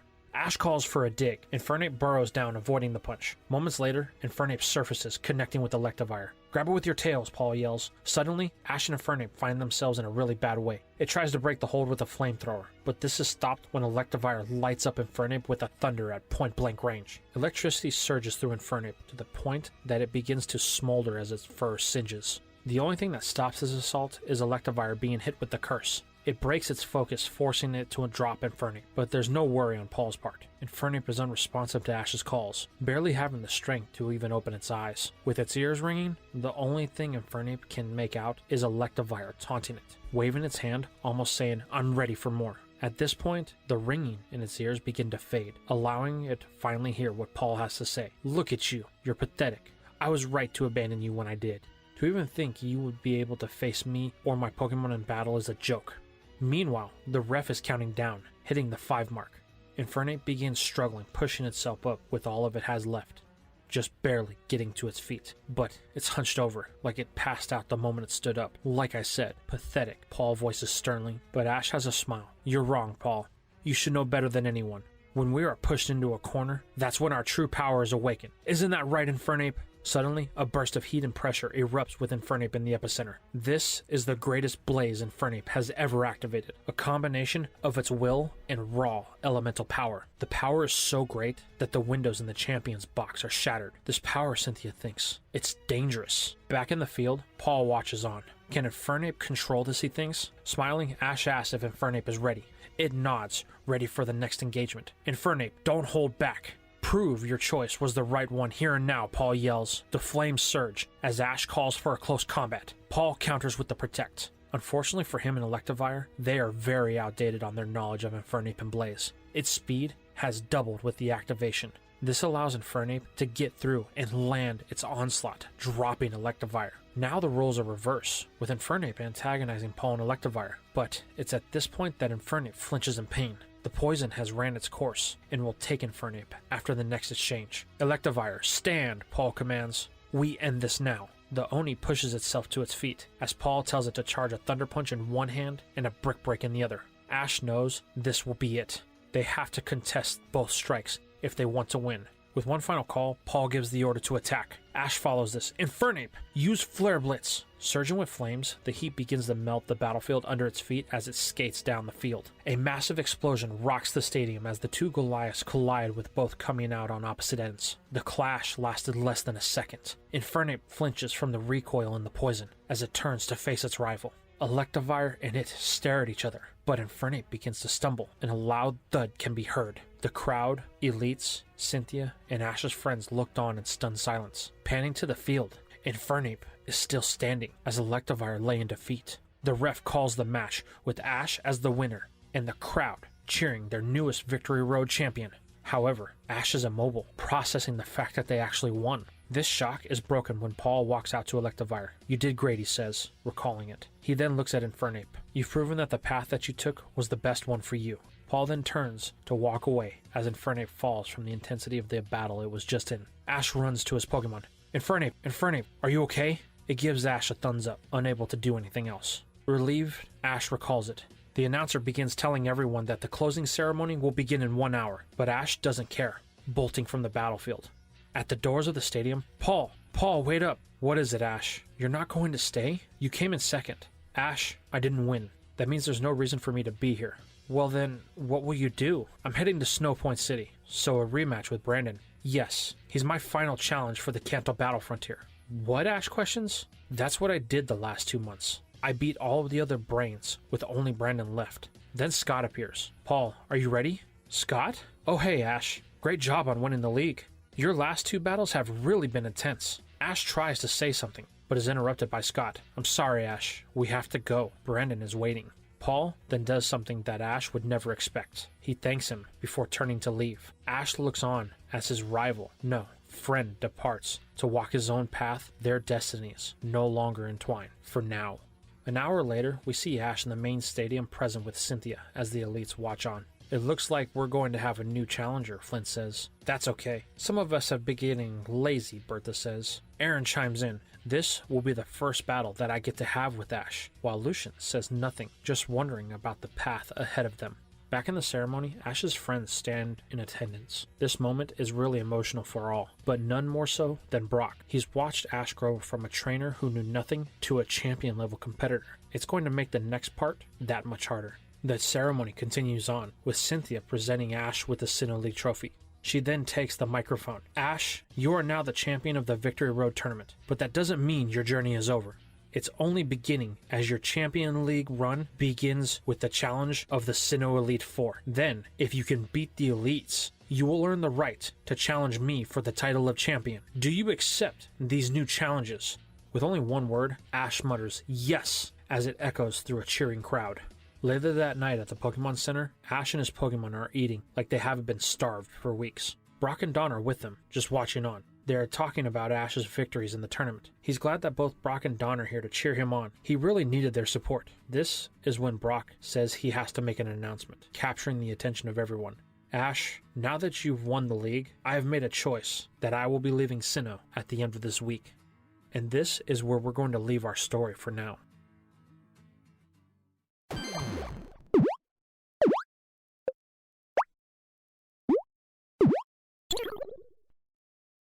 When we last left, Brock made his announcement that he would be leaving in a week. Ash and Dawn sit in silence as the Pokemon watch the stunned faces of their trainers. "Wait, Brock, what do you mean?" Dawn asks. "Well, there's a school in the Johto region that takes interns for the program once a year. That time is coming up. Honestly, I've been thinking about this for a while now, since the Grand Festival actually. But Brock, we need you here. Ash needs you." "Dawn, stop," Ash says, with a bit of tremble in his voice. If Brock made his choice, then he made his choice. We all have our own path to walk. If Brock wants to leave, then that's up to him. Now, let's eat. It's been a long day, and we could all use a little unwinding. But Ash, Dawn says, only to be ignored by Ash as he returns to eating. Later that night, Ash and Pikachu sit outside the Pokemon Center looking into the stars. "Buddy, what a wild ride this last year has been. Who would have thought we've been taking on the Champions League? I knew you'd make it there someday," a voice says. Turning, Ash sees Brock. "Hey, do you mind if we talk?" "Sure. Take a seat," Ash replies. "So, your battle with Paul, that was something truly special." "Yeah, things got intense, but the team pulled through." "Listen, Ash, I just want to say—" "I know," Ash responds. "I had a feeling that you would want to take off on your own journey since the summer camp. It was subtle, but I could see your enjoyment in the medical-related tasks." "Yeah, that was when the wheels started to turn," Brock says. "Don't worry, Brock, I don't blame you. You've been a great traveling companion and an even better friend. I know that things are going to change, as much as I don't want them to." "Yeah, but hey, we still have a week," Brock says, "and your first battle will be announced tomorrow, so that's something to look forward to." "You know, Brock, I'm kind of nervous. I've never been in this position before." "Ash, don't do that. You'll psych yourself out. Just be you, and things will work out." "Thanks, Brock. You know, I'm gonna miss our talks." "I know, Ash. I know." The next morning, our heroes are at the Pokemon Center. Conway and Barry are with him, but they are not sticking around. Much like Paul, they have the next leg of their journeys to start, so they are leaving, but not before the official announcement. The monitor at the main desk lights up. An announcement plays while Don asks Ash who he thinks he will face. Which member of the Elite Four will be Ash's first opponent? It's hard to say, Ash responds. Over the last year, we've met each member, and we had our own interactions with them. The conversation is then interrupted when a picture flashes on the screen. Ash versus Aaron, the bug expert of the Elite Four. The announcement is made for a week from today, the day that Brock leaves. Don sighs a little sad, but Ash and Brock just smile. They have 1 week of training ahead of them. Meanwhile, across the region at a very familiar training facility, we see Aaron with his Pokemon watching the same broadcast. First, I will beat you, Ash, and then I will get my rematch with Cynthia. 6 days later, we cut to the docks of the Lily of the Valley Island. Ash and Dawn are seeing Brock off, but Dawn can't hold it anymore. How can you two be okay with this, she yells out of frustration. We're friends. Ash, Brock, you can't just abandon each other at a time like this. Brock tries to respond, but Ash interjects. Dawn, I know this seems like something that shouldn't happen, but this is part of walking our own path. Me and Brock have traveled together for a long time. The one thing I always knew is that one day we would have to part ways. But why is this so hard, she says. It's never easy, Brock replies, but the pain eventually goes away. It just takes time. Then the bell for the boat sounds. They are ready to set sail. Well, guys, it's time to go. Brock, knock 'em dead, Ash says. I will, Ash. And Ash, don't come home without the title. Ash smiles as his friend boards the boat bound for his next adventure. Dawn, with tears in her eyes, just runs off, unable to take the separation. Pikachu wants to give chase, but Ash tells him to stop. She needs the time to work through it for herself. That night, while Dawn works through her feelings, Ash is on a call with Professor Oak. So Ash, this is the team you've decided on? It is, Professor. Well, these choices are fine. So your opponent is Aaron, the bug specialist. Yep, I've been wanting to battle him since we first met a few months back. Well, you shouldn't take it too lightly. Bugs are some of the trickiest Pokemon to raise. If a trainer can get to the Elite Four levels with them, then he must be a powerful one. Thanks for the advice, Professor. By the way, how's Charizard and Snorlax? Oh, they're doing great. I'd say in another few days they'd be ready for use. That's good to know. After all, I'm not sure who I'm going to need to take on the Champions League. Well, Ash, just know we're all here to support you. Good luck, my boy. Thanks, Professor. The call then ends. Well, buddy, tomorrow is the start of our final Sinnoh journeys. It's been a wild ride. Pikachu! The next day, the stadium is packed to the brim with spectators, as Ash and Pikachu take to the field. Wow, it seems like it's fuller than it was last time, Ash thinks, but he has little time for his thoughts as the ref is calling him to the center of the field, as his opponent, Aaron, has arrived. The two combatants reach the center. Ash, it's been a while. Hope you're ready. Aaron, we never got a battle, so you better believe you won't be winning this one. I like the confidence, but just know, you're not the only one with a goal here. Once I win, I'll be challenging Cynthia for a championship again. Aaron, only one of us will be walking out of this match with that opportunity. While all this banter is going on, the ref laid down the rules to this match. Ash isn't really paying attention, focused solely on his opponent. So he blindly says he understands, as does Aaron. With that, the competitors take to their positions on their side of the field, so they can start the first round of the Champions League. Aaron starts off strong, calling, "Yeah, Mega, go!" The Dragonfly sweeps over the field, demonstrating its amazing speed. Ash looks this thing over, remembering the times he's battled Jesse's Yamega. If that thing could cause trouble, then this must be a monster. Well, we can't avoid it any longer, Ash thinks, pulling out his Pokeball. I'll match your speed with defense. Bastiodon, I choose you. The 2-ton shield hits the terrain, ready to finally get its turn to battle in the tournament. So Ash, defense. That's funny. I never thought you as that type of trainer. Oh well, let's start this battle. Yamega Air Slash. Beating its wing at a supersonic pace, Yamega fires razor-like air blades at Bastiodon, but Ash just smiles. Bastiodon, Ancient Power. Bastiodon raises its defensive wall, blocking Yamega's attack. This does have one added benefit to Yamega. Its speed boost gets to activate. Then suddenly, it speeds in towards Bastiodon at the command of Aaron. Ash goes on the attack, telling Bastiodon to launch the Ancient Power. As the boulders fly, Aaron tells his Dragonfly to spin and fire one more Air Slash. The blades slash through the surrounding airspace, grazing Bastiodon with the effect. Ash tries to counter with the Ice Beam as Yanma is close. Unfortunately, even though the Air Slash didn't really do much as far as damage, it did get the added effect of a flinch. This allows Yanmega to evade everything, retreating back to its side of the field. While Ash may have lost the altercation, he's still not worried. Bastiodon has way too much defense for this thing. It's here that Yamega's speed boost activates again. Now with Electro levels of speed, Aaron calls for his next move, Baton Pass. Suddenly, Yanmega retreats to its Pokeball, much to Aaron's delight and Ash's confusion. Wait, why would you have a move like that? Why not just recall it? Oh, you'll have to wait and see, Ash. Scizor. go! The Iron Mantis hits the field, ready for battle. Well, I hope this puts up more of a fight, Ash says. The last one was disappointing. Thinking to himself, don't worry, Ash. You won't be disappointed. Starting this battle, Ash calls for a flash cannon. Aaron uses his new Mon to counter far quicker than Ash could have seen coming with a bullet punch. Scizor is able to speed past the move, knocking Bastiodon in the forehead. This throws off its aim, while Ash just wonders what happened. Confusion sets in as Aaron explains that Scizor is only a few moves away from setting up a sweep of Ash's whole team. Wondering what Aaron's babbling about, Ash asks if he's feeling alright. Suddenly, the normally calm and friendly Aaron takes a more frustrated tone. It's you and the rest of the Elite Four. You all think I'm a joke. I'm often considered the weakest of Sinnoh's elites, and after that humiliating loss I had at the hands of Cynthia, I was beginning to think everyone was right. But then you appeared, and with it, a whole new realm of possibilities. So once I win here, I will get my next challenge at the championship. No one will stop me. While Aaron is on his little tangent, his companions watch from afar. Flint is a little irritated that Aaron is embarrassing everyone. He wants to go give Aaron a piece of his mind, but Lucian stops him. Let this play out. If Aaron wants to be stronger, then he will have to beat Ash. And remember, this is their first battle, so neither one of them know what the other is truly capable of. Flint turns to Cynthia, but she says nothing, just watching, waiting. Back on the field, Aaron calls for his next move, a swords dance. Scizor sharpens its focus as it waves its pincers in the air at a deadly speed. Ash, still not on to Aaron's game, tells him that his frustration has nothing to do with him. He's just here to battle and win. Bastiodon, use Flash Cannon once more. A spiral of light shoots down the battlefield. Aaron smiles. Scizor, use Swords Dance one more time. This leaves Scizor unguarded as he takes the Flash Cannon at full power. Once the light fades, Scizor is still standing. Your Bastiodon is powerful, Ash, and it was smart to bring a rock type to a battle with bugs. But I'm here to tell you that it doesn't matter. Then he commands Scizor's one final move.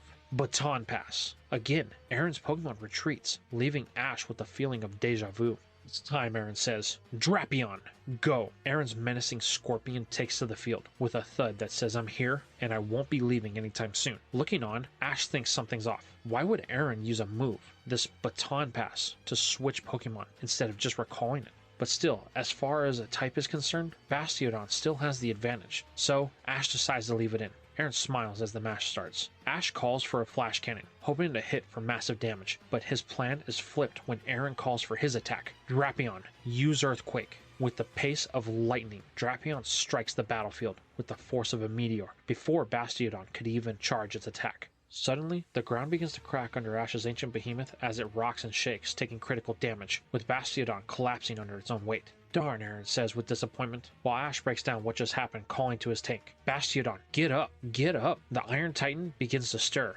grunting and breathing heavily. How did that one attack do that much damage? Still haven't figured it out, Ash? Well, I guess it's safe to tell you now, since that it's set up. This battle is mine. That move Baton Pass is more than just a retreat. It allows me to pass any stat boosts that may have occurred during the battle. Now, Ash puts it all together. And make a speed boost. Scizor's Swords Dance. They were all passed to Drapion. Correct. This has turned it into my ultimate weapon. Its speed, its power. Not even Cynthia could match it. Up in the Champions box, Cynthia concurs. If Aaron had used this strategy the last time they battled, then it may have been him sitting here instead of her. Lucian chimes in that while powerful, it's foolish to put all of your hopes into a single Pokemon. That is one thing that Ash has got going for him. Hopefully, he can see it. Back in the match, Aaron comments that it seems even with all of Drapion's power, he still can't overcome abilities as Bastiodon finally gets to his feet. So, sturdy is its ability. Ash? Ash says nothing, only contemplating his next move. He needs to hit hard, but take a hit as well. That should be Bastiodon, but current events prove things wrong. However, Ash smiles. He'll just have to use his own version of Aaron's strategy. Recalling Bastiodon, Ash readies his next ball. So, your spirit isn't broken yet? Well, let us fix that, Aaron says. The only response Ash gives is Staraptor, I choose you. Predatory bird breaks the seal on its ball, taking to the sky, only to meet eyes with its opponent. However, the stare down lasts only for a mere moment, as Drapion breaks eye contact first. Aaron thinks that Ash's choice will get him nowhere, declaring Drapion to fire a cross poison. Staraptor breaks it with a steel wing. This negates the attack in its entirety, as Staraptor strikes Drapion. This gives it a much sought after defense boost to help with this terror incarnate. It appears that we are at a stalemate, Aaron says. You would think so, but it's not that clear cut, Ash responds. We will see about that. Drapion, use Aerial Ace. Drapion uses its mighty legs and tail to gain some massive altitude, with the intention of bringing its full force down on its prey. Smiling, Ash calls for a counter. Staraptor, use U-turn. Hitting on a collision course, the two crash mid-air, only for Staraptor to recall itself to its ball. Running away, Ash? It's a shame. You're just throwing darts at a wall to see what will stick. Oh, trust me, Aaron, it's nothing like that. Pulling out a Pokeball? It's been a while since we battled, but that doesn't mean they will win. Squirtle, I choose you. The tiny turtle emerges from the ball, much to the surprise of Dawn, and from a Pokemon Center off in the Johto region, Brock. Back in the battle, Squirtle, be ready. This Drapion has been souped up. It nods, ready for the intense battle ahead. Aaron questions Ash's choice, saying that this won't be enough to take down Drapion, as he calls for a cross poison. Ash counters with the Hydro Pump. Unfortunately, the stat boost in effect proves to be too much to block the attack, and the cross poison lands, but only at half power since the Hydro Pump did slow it down a bit. Aaron wastes no time, telling Drapion to grab Squirtle with its claws. At this point, it recedes into its shell. Though this does protect it some, it won't for long, as Drapion holds it in place, firing repeated cross poison. Wanting to bide his time, Ash calls for an Aqua Ring. Water begins to circle Squirtle, bathing it in a healing aura. That won't save you, Ash. Face it, this battle is ours, as Drapion continues its assault. Ash tells Aaron to protect the castle approach, while effective, has one major flaw. If one piece falls, then the rest will crumble. Declaring he doesn't know what he's talking about, Aaron commands a final cross poison. While charging the attack, Ash knows he needs to time this just right. He tells Squirtle on his command. As the cross poison fires, Ash waits as the high critical move inches closer and closer. Squirtle now, Ash yells. Suddenly, it spins rapidly, so fast that the grip of Drapion begins to smoke from the friction. This has two effects. It breaks the cross poison with minimal damage, and it breaks the hold on it, as Squirtle crashes into Drapion, causing it to wobble. Now free, Squirtle lands back on its side of the field, with Drapion finding its bearings from being hit. So, a Gyro Ball. Great way to break the hold, but it won't save you. We'll see, Ash says. Squirtle, use Hydro Pump. Speeding at a high pace again, Aaron commands an Aerial Ace. Drapion bursts through, dousing the field in water as it strikes. Squirtle slides back, flinching from the damage. Then, Drapion is back on the move again, with an Ice Fang. This is the moment that Ash has been waiting for. Squirtle, use Mud Slap. Squirtle begins to hurl balls of mud at Drapion, hitting it in its eyes, stopping it in mid-attack. Ash then chooses to recall Squirtle here, as Drapion tries to wipe the mud out of its eyes. Gaining back part of its vision, Drapion looks down at Ash, with red in its glare. Perfect, Ash smiles. Staraptor, I choose you. Once again, it takes to the air, with another fly down stare, only for Drapion to flinch. Meanwhile, from a corridor that the combatants use to enter the battlefield, Bertha watches. Looks like Ash has begun pulling apart Aaron's strategy, a voice says. I figured you'd come by, Flint. Are you curious too? This boy is an oddity. I battled him a few months back. He's vastly different as a trainer than he was then. He could make it all the way to Lucian, Bertha says. Well, he'll have to get past me first, Flint says with a bunch of bravado in his voice. Back with Ash, he wastes no time in ordering a Steel Wing. Aaron retaliates with an Ice Fang. Staraptor may be fast, but the speed that Drapion has is much greater, allowing it to land the first strike. This causes Staraptor to flinch, preventing it from landing its move. However, Aaron is confused. How is Staraptor still able to battle? Ash doesn't give Aaron a chance to process this, calling for a U-turn once again. Aaron calls for another Ice Fang, but this one misses, allowing the Sky King to safely land its attack before retreating to its Pokeball. Aaron, now frustrated, demands that Ash stops running. Face him like a real trainer. This is what Ash was looking for, as he declares, Squirtle, I choose you. Taking the field once more, the leader of the Squirtle squad readies for its next battle. Aaron, I told you, I would beat your castle. This next round will be the end of your plan. Squirtle, use Gyro Ball. Drapion uses Cross Poison at the command of Aaron, but this misses. Squirtle cracks the Scorpion with a bone-shattering crash. This isn't enough to end Drapion, like Ash promised, but it's definitely close to its limits. Ash can see it, and so can Aaron. Knowing he needs to prolong this battle as much as possible, Ash calls for another Aqua Ring. Aaron wastes no time with his free opening, calling for an Aerial Ace. This lands, but again, it doesn't end the battle.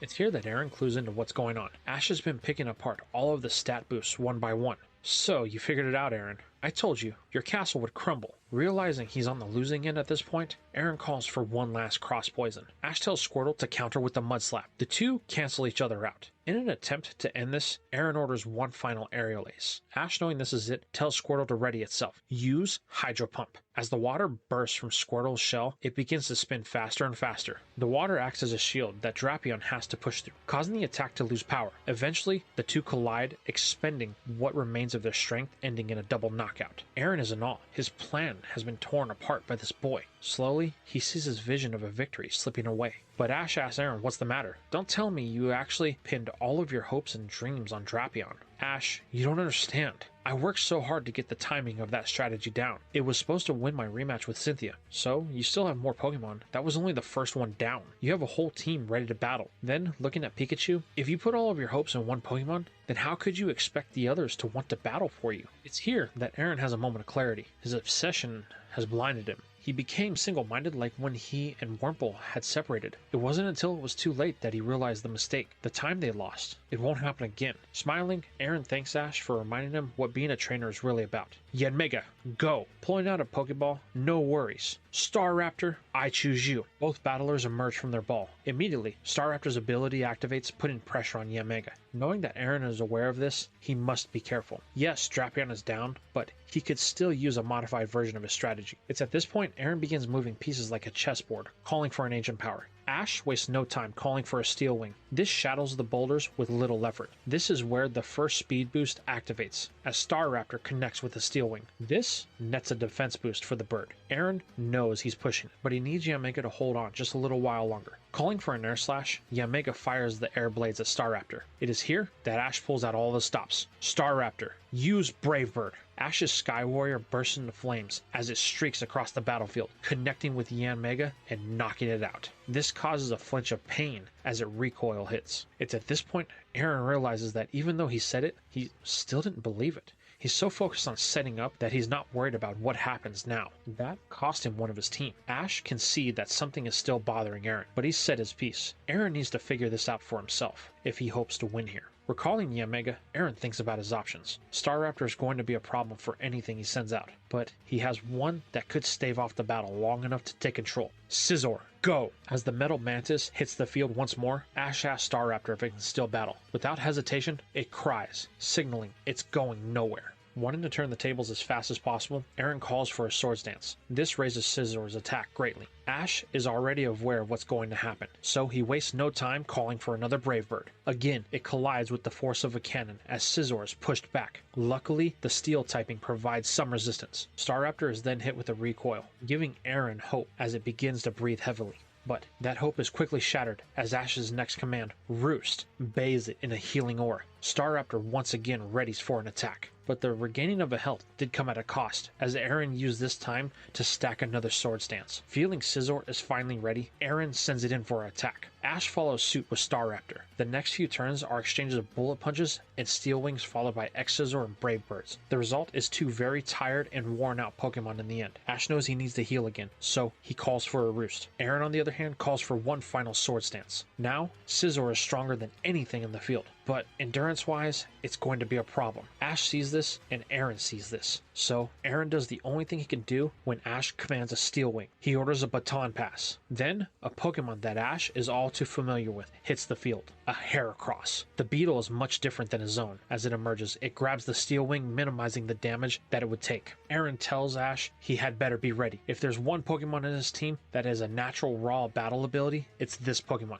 Ash can see that Aaron is in line. This thing has a presence about it. Hoping to end it quickly, Ash calls for a Brave Bird. Staraptor heeds its trainer's command, bolting down at Heracross. Aaron smiles and utters one command, Rock Slide! Suddenly, Heracross stomps the field with a mighty thud. Boulders begin to rise into the air as Heracross uses its horn to throw them in the path of Staraptor. Ash tells Staraptor to avoid them. While it has great speed and is able to dodge the first few, the fact is the Staraptor is moving too fast to keep changing course and eventually finds itself colliding with one boulder after another. It isn't enough to stop the bird, but it does take great damage as it pushes through to connect with Heracross. Unfortunately, the speed it lost from hitting the boulders cut the power of the Brave Bird significantly. Then it happens. The damage and the increased stats of Heracross was too much and Staraptor collapses under its own weight. This catches Ash off guard. He didn't think that it would take out his Mons so quickly. Ash, recalling his bird, thanks it for the effort that it put in. While the Brave Bird wasn't at full power, Ash can tell that that hit was still a problem for Heracross. Knowing he needs something that can take a pounding, Ash declares, Torkoal, I choose you. The Fire Turtle takes to the field, wanting to flex its muscles after the loss it had at the Battle Factory. Aaron is on to what Ash is trying. Type advantage is powerful,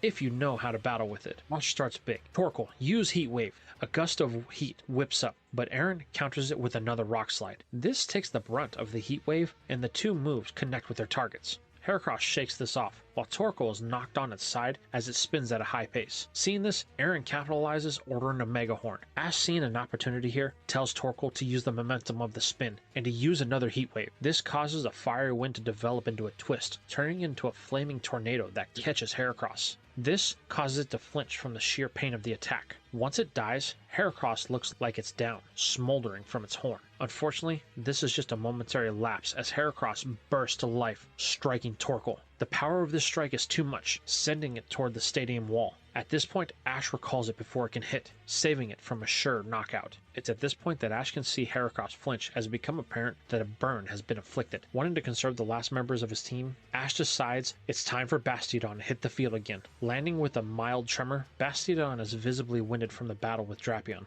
but it's ready, and it won't go down without a fight. However, Aaron has information that Ash doesn't. Heracross's ability is activated, Guts. It swells up as Aaron commands for a close combat. Ash orders an ancient power defense. Unfortunately, this proves useless as the hulking bug breaks through and hurls one clubbed punch and kick after another, dropping Bastiodon in the process. Ash realizes it was a long shot, but recalls Bastiodon, thanking it for its effort. The one thing Ash has going for him is the burn. Heracross is losing health with each turn that passes. Knowing he needs something that hasn't battled, Ash makes the decision on his next choice. Glalie, I choose you.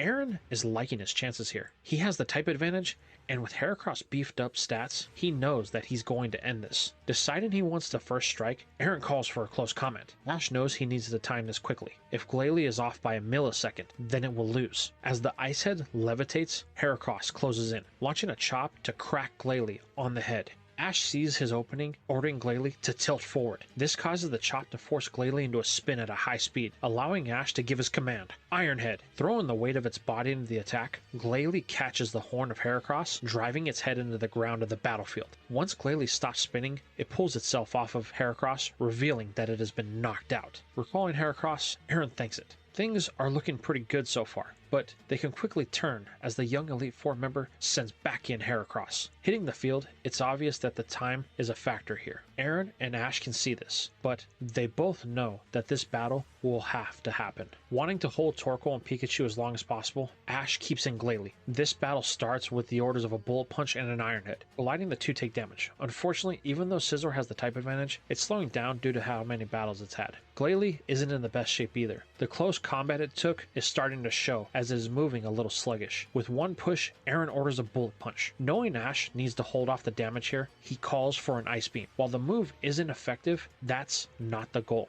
Ash tells Glalie to pour everything it has into this move. Scizor pushes as hard as it can, trying to reach its target. However, it's too much, as the Ice Beam freezes it into place. With one last move, Ash orders an Iron Head. Aaron won't give in, however, and orders a Bullet Punch. With the last of its strength, Scizor is able to break a claw out from its ice prison, smacking Glalie with it. But this isn't enough to ground the levitating head, as it connects, shattering the rest of the ice and this battle. With a deep sigh, Aaron recalls his Mon. Well, that was interesting. I thought for sure we had that one, but we still have a chance. Beautifly, go! Ash watches as the majestic bug hits the field. Wow, Aaron must be desperate if he chooses his oldest Pokemon. But I'm not going to argue. Glalie, can you continue? With a response that says yes, Ash keeps it in, knowing that it will be only moves until the battle ends. Starting off strong, Aaron orders a Silver Wind. A sparkling gust tears through the battlefield, hitting Glalie. In response, Ash orders a Light Screen to cut the damage. This saves it, but just barely. Knowing he needs to at least get some damage in, Ash calls for an Ice Beam. Aaron is confident in his abilities to block this, calling for an Energy Ball. While on the surface this isn't a move that would end an Ice type, it does have an unforeseen side effect. It freezes, but has the energy to push through the Ice Beam and connect. As the move was turned into a physical attack, the Light Screen couldn't cut the damage, and Glalie drops in defeat. Ash recalls Glalie. You put in a lot of work.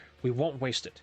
Ash readies his next ball. Torkoal, I choose you. The Fire Tortoise hits the field, ready for its chance to make some noise. Well, it looks like we've reached our final showdown, Aaron thinks. Beautifly. Let's win this. Use Stun Spore. The agile bug dances across the battlefield, dousing Torkoal in a paralyzing powder. I see Aaron is trying to stop us. Well, that's okay. We don't have speed in mind. Torkoal, use Curse. The Fire Turtle stiffens itself, hardening its defense, but at a cost. Speed. Aaron doesn't waste any time following up with a double team. He's trying to insulate Beautifly as much as possible. Ash sees this and calls for a rock slide. Unfortunately, that misses due to its low accuracy. This gives Aaron another free double team, now making Beautifly nearly unhittable. Not liking the way things are going, Ash orders another curse, allowing Torkoal to gain another stat boost. The match is at a stalemate, but Aaron won't let it stay that way for long, ordering a Silver Wind. This connects as the rock slide Ash ordered was stopped by paralysis. The Silver Wind also gives Beautifly a much needed stat bonus. This increases its special abilities, which is something it will need to get the damage to end Torkoal.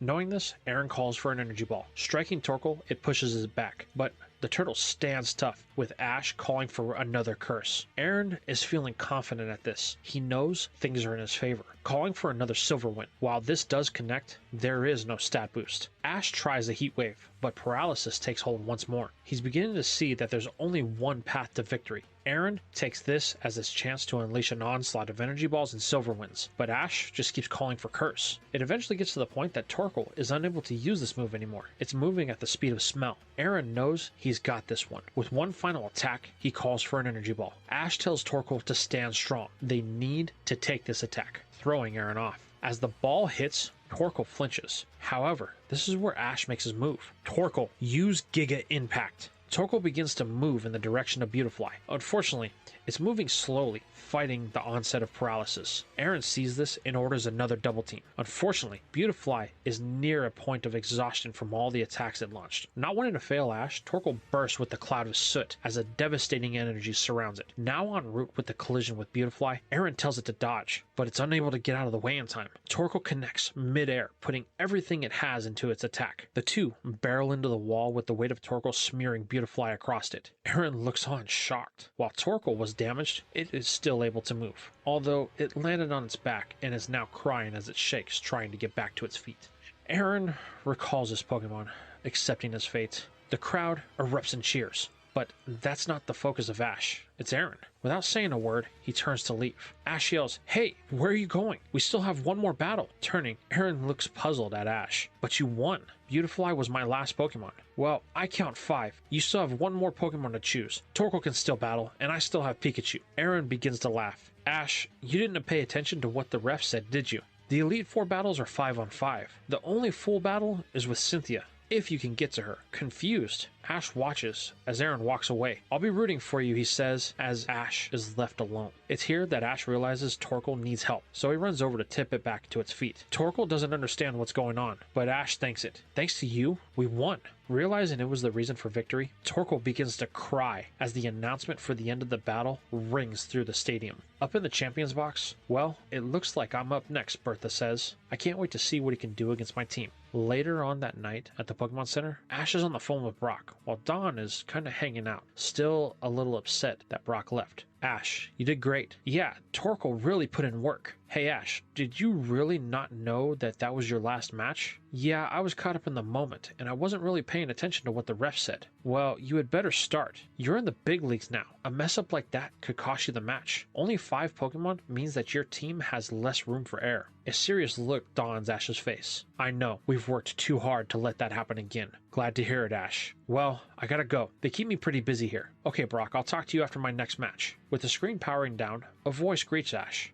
Turning, Ash sees his next opponent. "So Ash, you will battle me next. Are you ready for my years of experience?" "You know it, Bertha. There's no way I'm going to bring anything else but my best." With a slight chuckle, Bertha says she's amused by Ash's youth and enthusiasm. She hopes his promise isn't a hollow one, but unfortunately, they will have to wait until next week to find out. She then turns, and with the parting word, she tells Ash not to disappoint her. "Don't worry, Bertha. We won't."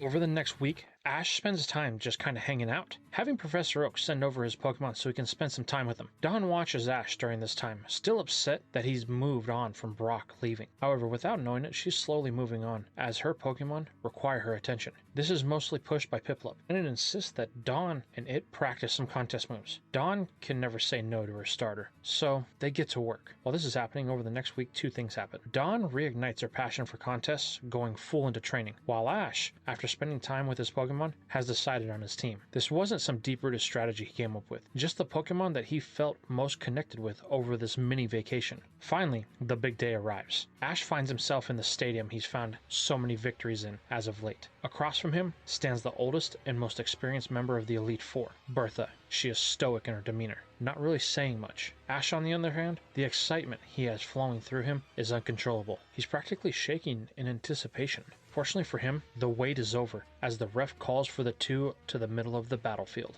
Saying nothing, the two listen to the rules that are laid out. They are the same as the battle with Aaron, a 5-on-5. The last trainer with the Pokemon standing wins. Both agree to the terms taken to their side of the field. Bertha, being the defending trainer, has the first choice, and it is indeed an all too familiar one, as Quagsire hits the field. The dim-witted Mon slowly utters a sleep-inducing battle cry. Ash had the feeling that this would be Bertha's first choice, so he knows who he's going with. Noctowl, I choose you. The Nocturnal Hunter takes to the sky with a gleam in its eye, ready for battle. Bertha is intrigued by this choice, and starts the battle with the Muddy Water. Ash tells Noctowl to fly higher to avoid the attack. Easily executing this command, Noctowl then follows up with an Air Slash. Firing the Spear of Air, it speeds towards Quagsire, but Bertha, demonstrating her mastery of the ground typing, orders an Ice Punch that freezes the air, causing it to burst into a cloud of sparkling snow dust. In the stand, Dawn notices this. Hey, that looks kind of like a contest move. How odd. Back in the battle, with both sides at a stalemate, Ash turns on the pressure. Noctowl, use Hypnosis. However, Bertha is ahead of our young hero, blocking it with a Sandstorm. A gust of sand envelops the area, forcing Noctowl to fly higher to avoid any damage. This has a negative side effect in it losing sight of its target. Now things are in Bertha's court. She aims to control the battle with her years of experience over Ash. If he wants to win, then he'll definitely have to earn it. Considering his options, Ash knows one way to even the playing field. Noctowl, use Extra Sensory. Using its Big Bird brain, Noctowl quickly locates its target. Ash orders it to lift it off the battlefield and out of the sandstorm. This takes Bertha by surprise. She hadn't considered Ash bringing Quagsire to him. Bertha orders it to use a dig to counter this. What follows is a tug of war between the two as both struggle to gain control. This is where Ash tells Noctowl to dive. The slack between the mental standoff causes Quagsire to lose control. This is where Noctowl gains the momentum needed to pull Quagsire up and out of the sandstorm. Ash tells it to spin as fast as it can. Noctowl begins at a high pace.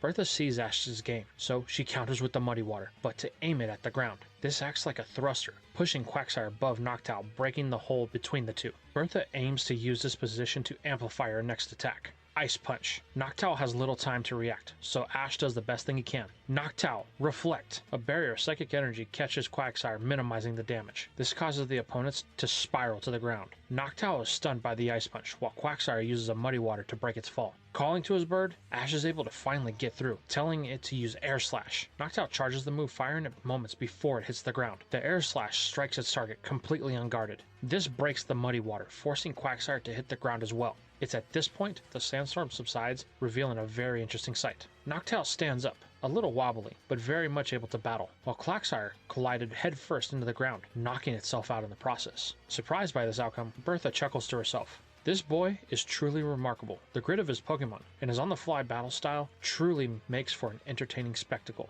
She recalls Quagsire, thanking Ash for the exciting experience. However, her next choice will leave him and Noctowl grounded. Gliscor, go!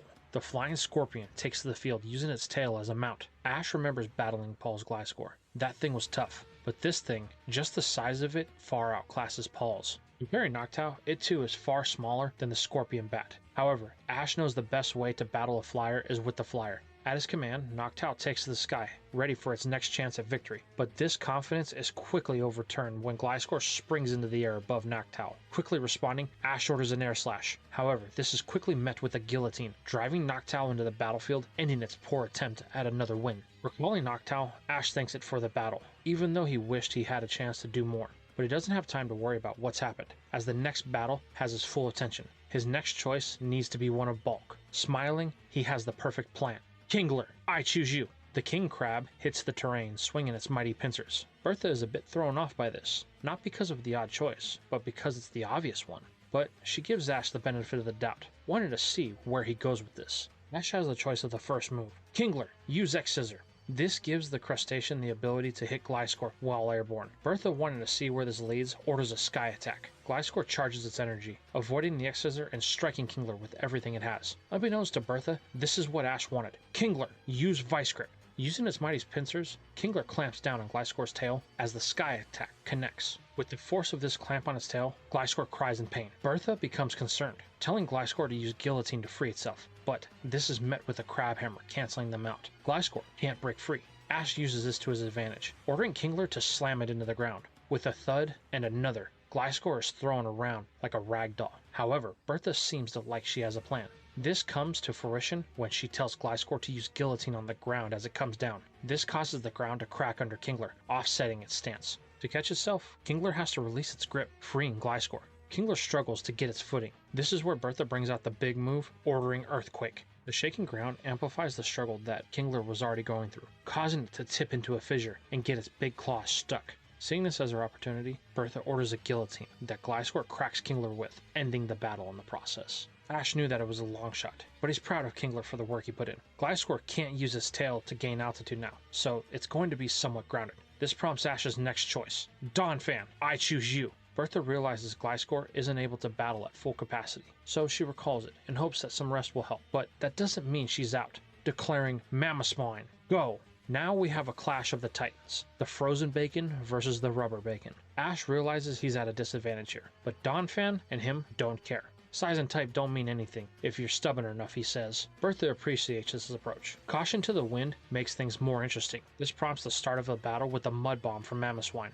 Ash counters with a defense curl. Donphan curls up as the attack hits it with little damage. This does, however, turn part of the battlefield muddy, feeding all of the muddy water that Quagsire had used earlier in the battle. Ash sees this and tries to use it to his advantage, ordering a rollout. Donphan begins spinning at a rapid pace, slinging mud behind it. Its speed is impressive, but Bertha orders a blizzard. However, it's not aimed directly at Donphan, more so the ground. This causes two things. One, Donphan is hit for super effective damage, and two, freezing it in place as the mud hardens into permafrost. Now trapped, Donphan flails wildly in a panic. As Ash tries to calm it down, this leaves an opening for another blizzard from Mammothswine at the order of its trainer. With the ice forming over the tire elephant, Ash has no other options but to recall his Pokemon, saving it from a sure knockout. With Ash now on the back foot, he chooses to call in an old friend, someone who hasn't battled in many generations. Primeape, I choose you. Ash's pig monkey Pokemon takes to the battlefield, ready to battle with Ash.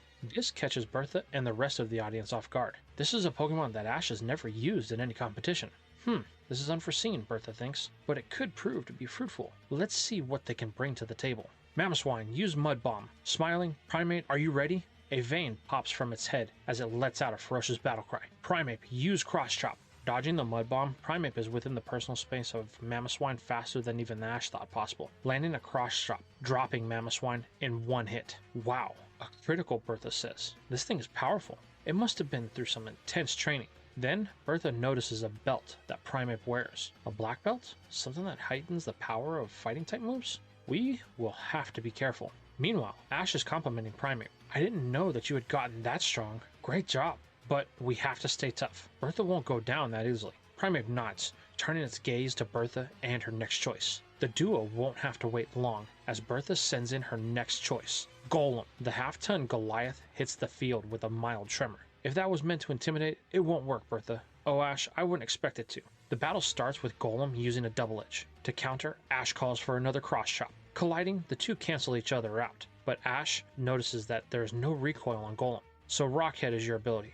Very observant, Ash. Yep, you need more power if you hope to damage us. Feeling the need to honor Bertha's request, he orders a Focus Energy. Primeape glares down Golem as it tightens its focus. It is then Primeape lets out a huge battle cry. Bertha answers this response with another double edge. The high impact tackle slams into Primeape as it was readying itself. Sliding back, Ash tells it to dig in. It's their turn. Use Cross Chop once more. Primeape bolts down the field, using its supreme speed to close the gap quickly. Bertha orders a Rock Blast in an attempt to stun the fighting type. While some do connect, Primeape uses Cross Chop to break the boulders and connect with Golem. This was not enough to end the spherical monstrosity, but the critical hit it took sure was close enough. Knowing he needs to end this now, Ash orders a Thrash from Primeape. Letting go of any decorum, Primeape speeds wildly toward Golem, causing a little fear in both Ash and Bertha at this savagery. Before she knows it, Primeape is on top of Golem, hitting it as hard as it can. While Thrash itself has no type advantage, the pure power behind the attack is what's unsettling. Trying to regain control, Bertha calls for a Fire Punch. Golem manages to land one. However, the separation of the two is only momentary as Primeape is back on the attack. It's here that Ash notices something and tells Primeape to stop, but his fear is founded as it begins hurting itself in confusion. Ash pleads with it to stop, but it won't. So, to prevent any more damage to it, Ash recalls Primeape. While this is unfortunate for Ash, it did yield great information in Golem having Fire Punch. This informs Ash's next choice.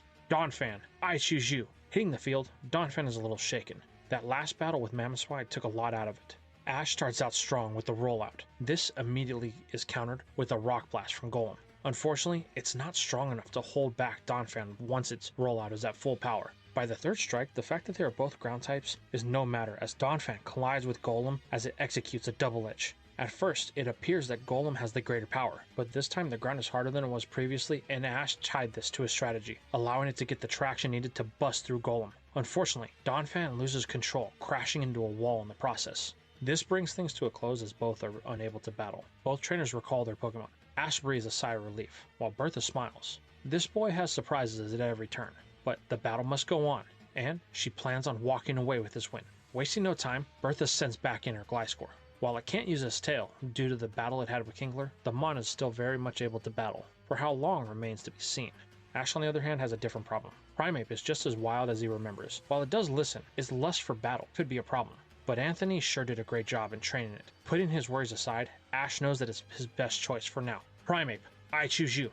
Above the crowd in the champions box, the elites watch looking on, as Cynthia is entranced with the battle. She doesn't want to miss any part of this. However, there is another, Lucian, who has noticed something about this battle, but he chooses to keep his suspicions to himself, for now. Back in the battlefield, the aggression is evident. Primeape gives no ground as Ash tells it to use Cross Chop. Bertha tells Gliscor to take the attack, much to the surprise of Ash and Primeape. However, he quickly realizes what Bertha was after when Gliscor uses the force of the Cross Chop to get airborne once more. This allows her to call for the best move that Gliscor has in this situation, Sky Attack. With its new height, it has the time to charge. Ash, realizing this could get bad, tells Primeape that it needs to wait. This is in direct contrast to its nature. It never sits still. But Ash tells Primeape, listen, I know we have been apart for a long time, but you need to trust me. Looking back at its trainer, Primeape settles down. It lowers its hands and closes its eyes at the request of Ash. Now Primeape is in a state that it's never felt. The world and everything around it has a pace. It's usually moving too fast to notice it, but now it can feel it. The current in the wind. Gliscor will be riding it. You feel that, Primeape. That's what you're looking for. Nodding, it focuses. Bertha knows they are up to something, but the time has come. Gliscor, attack! Diving with all the power it has, Gliscor speeds in hopes of ending this battle, but Primeape doesn't move, fighting every urge to do so. Then, Ash and it feel it. Primeape, use Rock Tomb! With a slam of its fists on the field, a prison bursts from the ground, capturing Gliscor, trapping it. Bertha knows she needs to free Gliscor, so she orders a guillotine. A thumping can be heard from inside the prison. With its window closing, Ash calls for one final Cross Chop. Gliscor bursts through the rock walls, only to be met with Primeape and all of its power. This crushes the rocks into pebbles as Gliscor is driven into the ground, ending it in one fell swoop.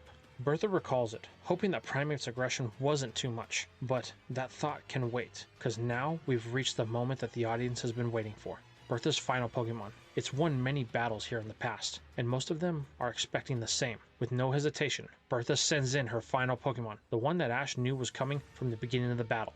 Hippowdon.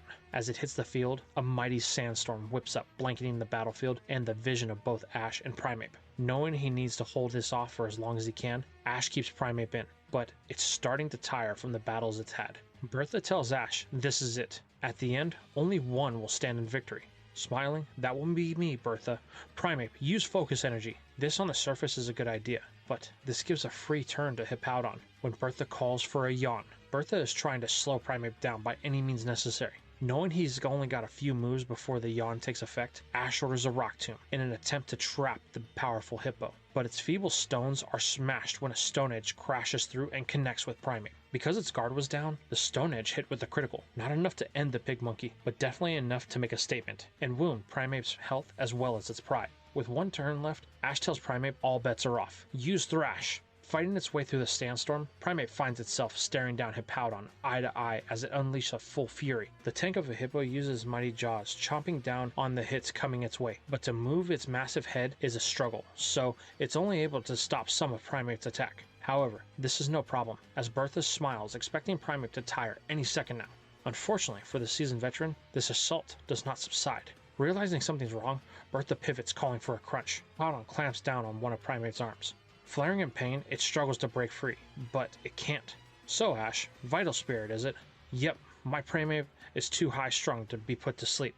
Well, that's too bad. Guess we'll just have to do this the hard way. Hippowdon, use Earth Power. Suddenly a column of magma and earth surround both Pokemon, blowing the sandstorm away. Once everything cools down, Primeape is down, unable to battle. Ash recalls Primeape, thanking it for the hard-fought battle. Now, there's only one. Both trainers know they have reached the final stretch of this journey. Ash wastes no time. His final Pokemon has waited long enough for this rematch. Abomasnow, I choose you. The final combatant hits the field, activating a snow warning. Well, Ash, your Abomasnow has grown so much. The little one has become a strong battler. But is it enough, Bertha questions? Oh, don't worry, we've been training hard since last time, Bertha. Me and Abomasnow have thought of nothing since our last battle. The stoic snowman glares down Hippowdon. This time will be different. With the hail at its back, Abomasnow charges at Ash's command. Woodhammer! Taking a play from Ash's book, Bertha orders a Stone Edge, using them as a shield.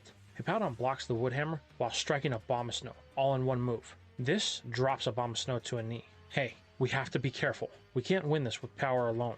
Standing back up, the Yeti nods. Ash thinks on how they can get close. While watching the hail, Ash has an idea. Abomasnow, use Blizzard. Aim it into the sky and spin. Bursting ice into the air, the hail begins to intensify. What follows is car-sized ice boulders dropping to the ground. While this doesn't affect Abomasnow, through the veil of haze, everyone can hear Hippowdon yelp in pain. Bertha won't let this stand, calling for an Earth Power. The heat of this attack bursts from the ground, beginning to melt the supersized ice chunks. Abomasnow flinches at this, but Ash sees his opportunity. Abomasnow, use Rock Climb! Stomping its foot on the ground, a shockwave bursts with magma and earth, pushing Hippowdon far above the hail. Now the whole stadium can see the battle as Abomasnow begins to traverse the makeshift mountain, making its way to the top. Bertha sees this as her chance to end this in one move, ordering one more Earth Power. The mountain begins to quake, losing stability as Abomasnow climbs. Heat and earth burst from the sides, making a path to Hippowdon impossible, or so it seems. Abomasnow, use Blizzard. Aim it at the mountainside. Abomasnow creates a path to the top, where Hippowdon waits. Use Crunch, Bertha calls. Open its mighty jaws, Hippowdon prepares to end this the way they did in their first altercation. However, Ash and Abomasnow have learned. Use Grass Knot. However, Hippowdon's mouth is met with binding, bringing its jaws shut. Not one to be detoured, Bertha commands a Stone Edge. Knowing they have no choice, Ash tells Abomasnow they need to bring down the hammer. Use Woodhammer. With the Stone Edge colliding with Abomasnow, it charges through, throwing caution to the wind. With all that it can muster, Abomasnow swings its mighty hammer. The force the snowman uses knocks Hippowdon from the crest of the mountain, sending it falling to the ground. Unfortunately, the Earth Power has run its course, and the mountain begins to crumble under Abomasnow. With the collapse of its footing, it begins to fall at the same pace as Hippowdon. Bertha knows this freefall will end this battle. Knowing she needs one last bit of damage, Bertha calls for a Stone Edge. Ash, realizing what she's trying to do, calls for a Blizzard. But this isn't at Hippowdon, it's at the ground. This slows Abomasnow's fall, causing the Stone Edge to miss. With a thud, Hippowdon slams into the ground, leaving a cloud of dust in its wake. Abomasnow also lands rather hard, but still on its feet. While Hippowdon is unable to battle, the crowd goes wild as Ash smiles. We did it. No, you did it, Abomasnow, as it looks back at Ash, happy it's finally been able to bring a win to its friend. Bertha recalls Hippowdon. Looks like the next generation has promised, doesn't it, old friend? Fading to that night at the Pokemon Center, Ash and his Pokemon are eating, celebrating their win. This is where Dawn has finally decided to join her friend. But she seems somewhat different. She no longer has that look of sadness that she's had over the last 2 weeks. However, before Ash can say anything, Dawn cuts him off. Ash, where's Bertha? I need to ask her something. I don't know. I haven't seen her since our battle. Frustrated, Dawn sighs deeply. Why do you need to talk to her, Ash asks. I just have a question that only she can answer. Well, I don't know. I assume she will be at my match later this week, Ash says. Who, Bertha? Yeah, it's customary all Elite Four members will be in attendance when we have battles. Turning, Dawn and Ash see the master of the fire type and Ash's next opponent, Flint. Your round was chosen about an hour ago, so I figured I'd come and say hi. Flint, so our battle's next? It is, Ash, and I expect a challenge, because from what I've seen thus far, you will lose. And this is where we are going to leave our story for now.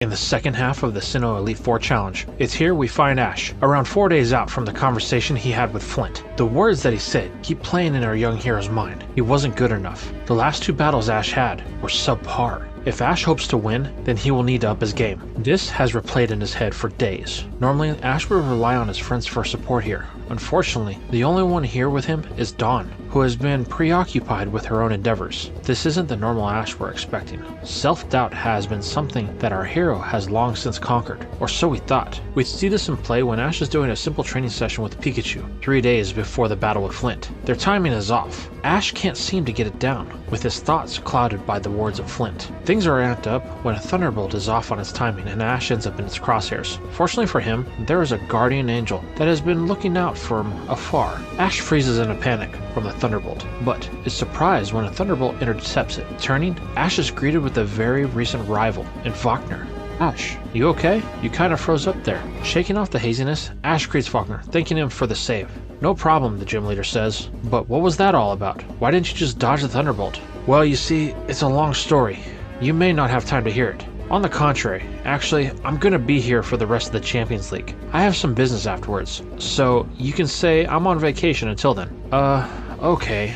Then Ash's stomach grumbles. So it's been a few since you last ate, Wagner questions. Yeah, I guess so. We've been out here for so long that we lost track of time. Well, tell you what, let's head back into the Pokemon Center and you can tell me about the issues you're having. So after a brief walk back and a massive meal, Ash breaks down what Flint said, but goes into more detail. He said I didn't deserve to be here. I've been lucky to this point. Wagner listens with attentiveness. Once Ash finishes his explanation, he doesn't really get a response at first, but is met with a laugh that breaks the awkward silence. Well, that sounds like Flint. Puzzled, Ash asks Wagner to elaborate. Well, do you remember when I was going through my depression and didn't want to battle? Flint knew I could do better. He tried to motivate me with one of his serious speeches, but it didn't work. Sounds like he did the same with you. He just wants you to bring the best you can to this battle. Well, he sure has a strange way of showing it, Ash says. But now, he's got my timing all off.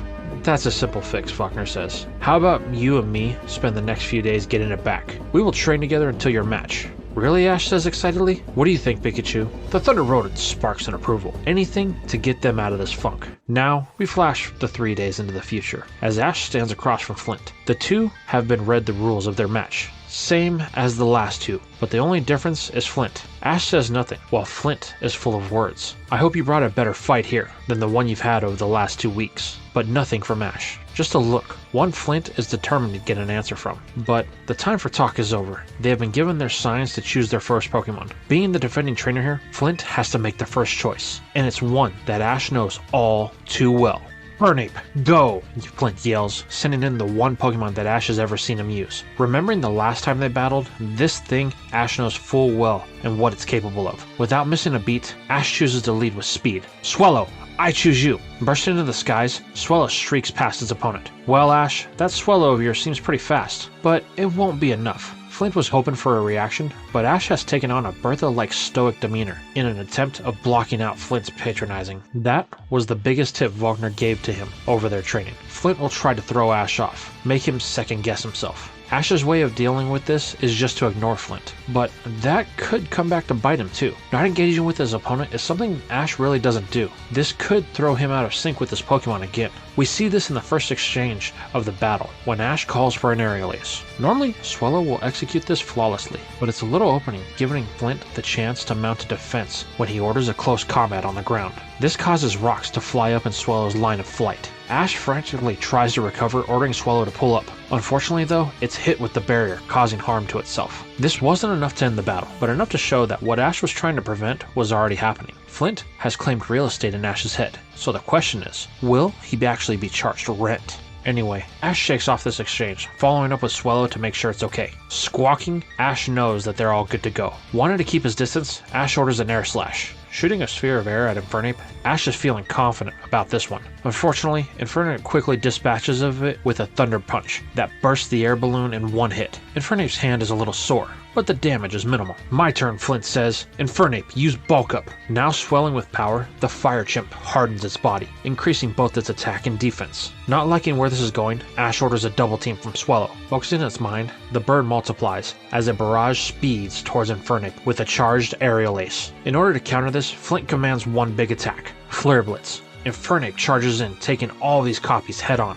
But yet again, Swellow loses this exchange. Ash is at a loss here. Everything he's tried is countered. Why can't he seem to get through? Flint's not that strong of a trainer. Unfortunately, Ash has little time to reconcile his thoughts as Infernape is back on the attack with a Thunder Punch. Knowing he has to do something, Ash counters with a quick attack, telling Swellow to climb higher. Luck seems to be on their side, as Infernape is unable to catch its prey. For now, the two-tailed bird is safe. However, Ash can't keep running forever. Swellow is just gonna tire out eventually and get caught. Then something clicks. Maybe that's what I want. Unfortunately, time is not on his side, as Flint has commanded Infernape to use a Flare Blitz, using the wall of the stadium as a platform to launch itself. This will put Swellow in striking range. Without a moment to spare, Ash calls for a double team, swiftly avoiding the attack by millimeters. Smiling, Ash gives Swellow the command for an aerial ace. Flint orders a Thunder Punch to counter. However, Swellow's evasiveness allows it to blur right past Infernape so it can land its first successful hit of this match. Unfortunately, this wasn't that much damage with the Bulk Up in play.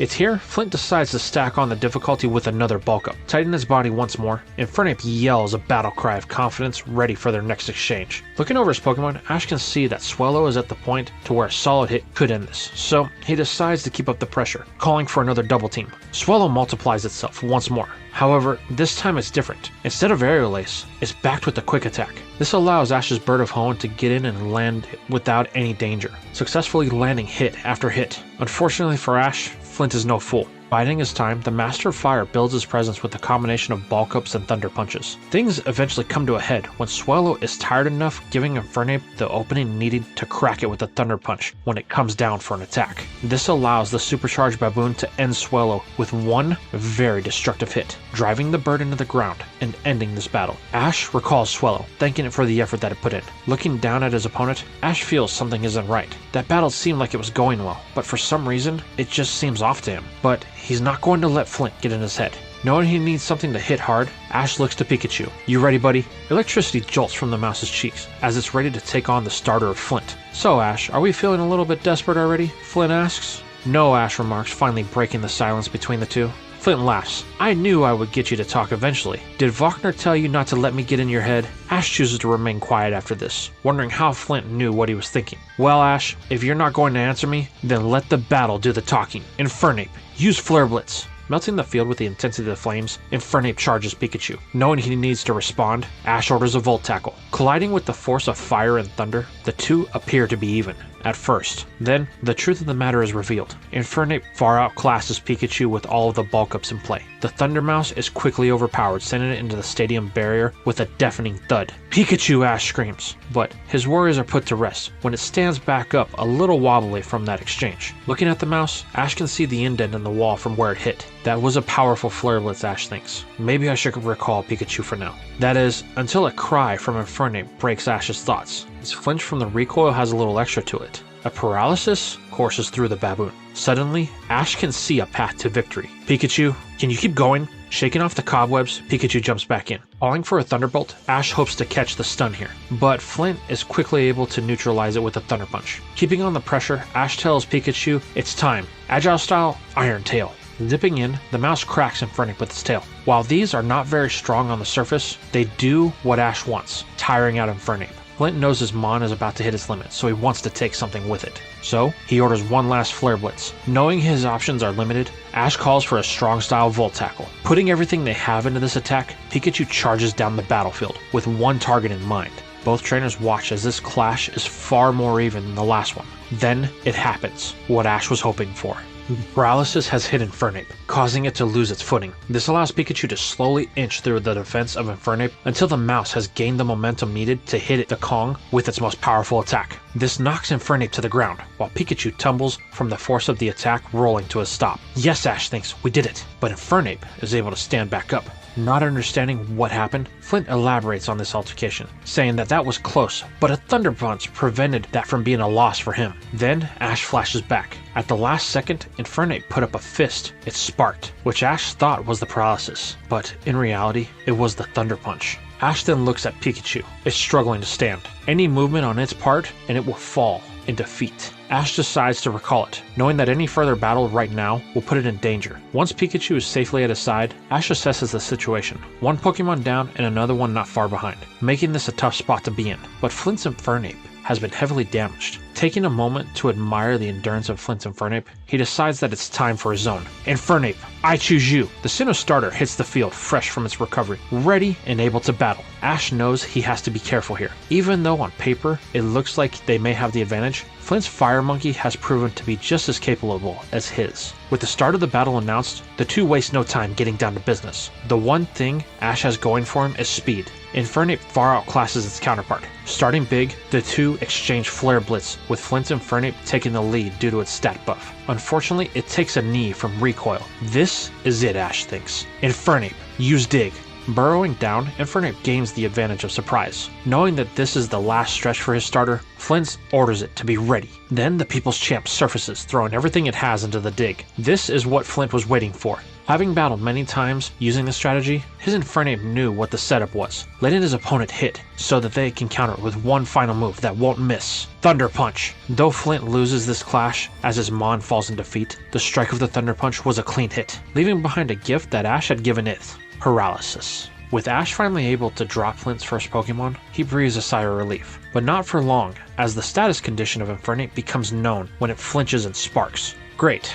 Thanks for the gift, Ash murmurs sarcastically. What was that, Ash? I couldn't hear you, Flint replies, as confident as ever. It's here that Ash again has that feeling. Something is off. Why does this battle feel so different? It doesn't make any sense. Yet again, Ash chooses to push this feeling back, recalling Infernape to save it for a little later. Flint chooses to engage in conversation again, saying he doesn't think Ash's lineup is looking too hot. He might want to just call it quits now. He's had a good run, but it would be better for everyone if he just forfeited. It's here that everything clicks with Ash. The taunting, the mind games. Flint wants me to lose this battle. Not on the field, but in my head. Then, a burst of laughter can be heard from Ash. Wow, I psyched myself out so much that I became my own worst enemy. I let Flint get in my head without even knowing it. It's here, Flint smiles. So you figured it out, he thinks. Good, then I will finally get the battle that I've been waiting for. Rapidash, go! It's here, Ash decides to go with his ace in the hole. Snorlax, I choose you. Quick in the field, the half-ton Titan is awake with a full belly and ready to battle.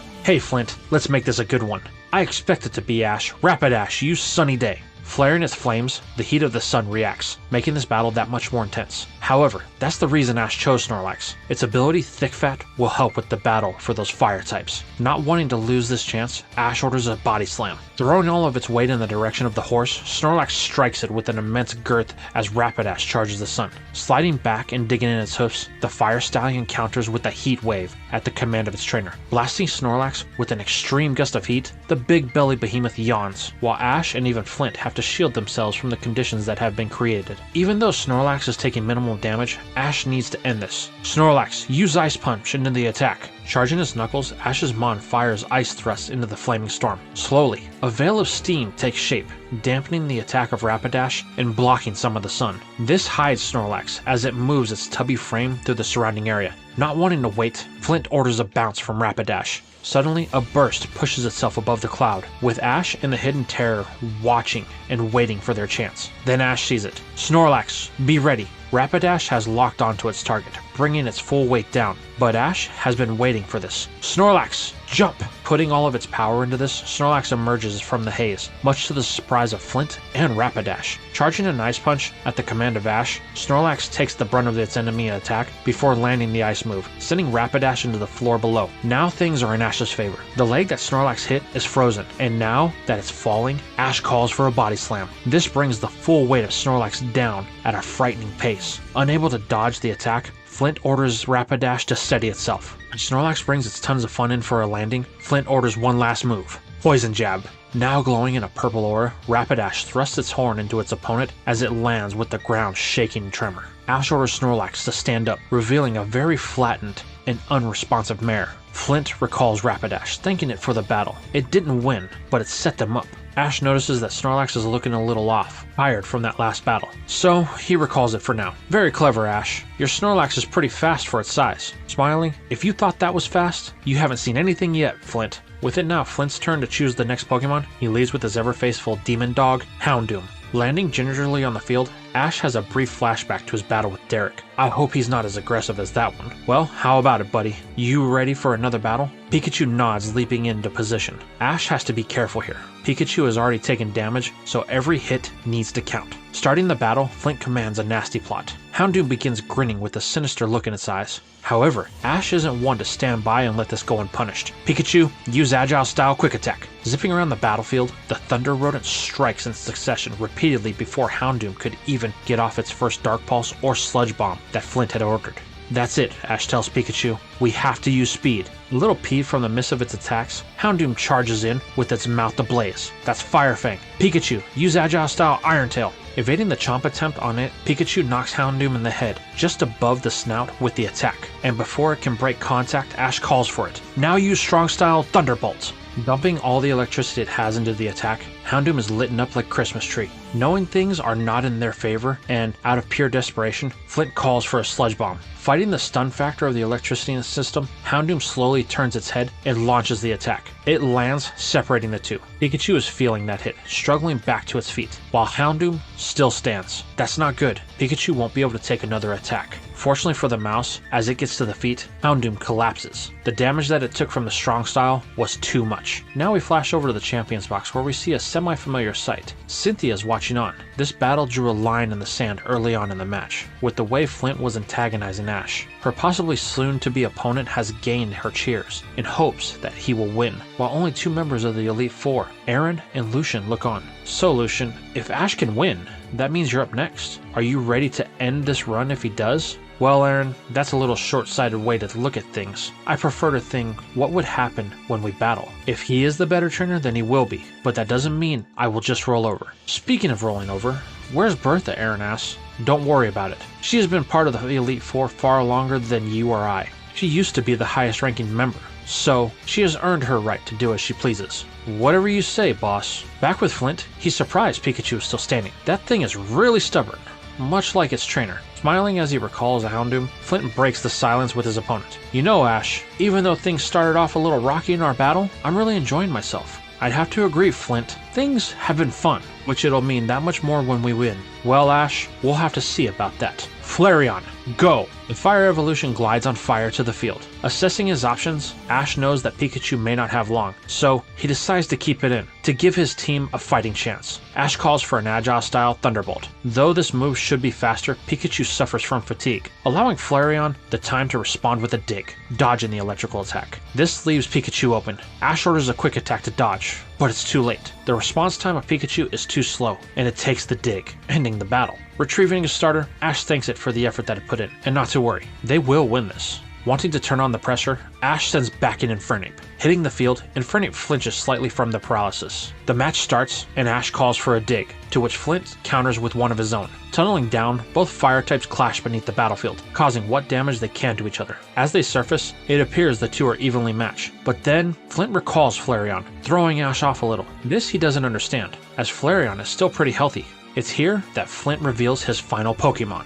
Magmortar, go! Exploding from its ball, the walking volcano makes its presence known. Ash can see that this is going to be just as tough as Flint's Infernape, but he tells his monkey to be ready. Things are in their favor, they just need to be strong. Ash gets the first move here, calling for a dig. Infernape breaks the ground, diving under the battlefield. Ash thinks that this will give him the advantage. However, Flint is no fool. Figuring Ash would try something like this, he chooses to turn his focus on Magmortar. Use Belly Drum, Flint yells. The magma blob begins beating its chest viciously, spewing fire as it thumps. Ash doesn't understand what's happening here, but Infernape won't let it continue, with Ash telling it to attack. Beginning to surface, Infernape bursts through the ground, but it's moving noticeably slower. The paralysis has set in, stunning the chimp right before its attack lands. Flint knows that this is his opportunity to take out Ash's best battler. Without missing a beat, Magmortar entombs Infernape in a mountain of boulders when Flint commands a rock slide. Ash calls to his Sinnoh starter. The boulders begin to fall slowly, revealing a very unconscious Infernape. Wait, how? There's no way that attack was enough to do that. I'm afraid you're wrong, Ash. It did indeed have the power to do that. It's here, things click. Belly drum? Ash smiles. Yep, Flint confirms. At the cost of Magmortar's health, its attack is maximized. Now it makes sense. That's a huge gamble, but if your Pokemon is slower or is already weak, then it's almost a guaranteed win. Recalling Infernape, Ash thanks it for the effort that it put in and apologizes for not being more cautious. Fortunately, Ash has the perfect counter for this lava golem. Snorlax, I choose you. Shaking the ground on its entrance once more, Ash tells Snorlax to be ready, but then he notices something. His man-bear pig looks a little off. It's here that Ash recalls the battle with Rapidash, the poison jab. Well, he has the perfect remedy for that. A nap. Snorlax, use rest. Falling back, Snorlax slumbers away, ending its status condition and regaining its health all in one go. While this does dampen Flint's plans, it's not something he stands by and lets happen willingly, calling for a flamethrower that connects with the sleeping Snorlax. While this does seem to be in our hero's favor, the reality sets in when Magmortar gets in a few clean hits. Flamethrower, while not effective due to Snorlax's thick fat, still packs a punch, and Rock Slide is supercharged with the buff from Magmortar's stats. This eventually results in two things happening. Snorlax waking up,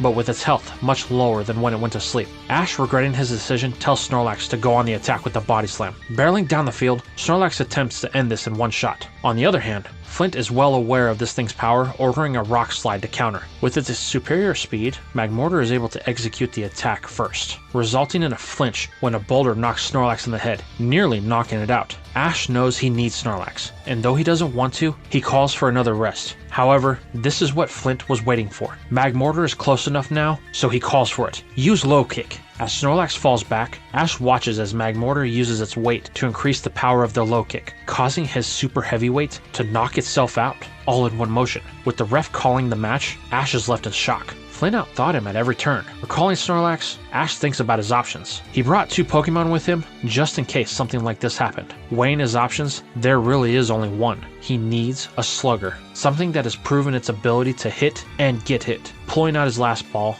Flint comments how he enjoyed their battle. But it ends here. Flint, you've done what you can to push us, but you know what happens when we get pushed? We push back. Corphish, I choose you.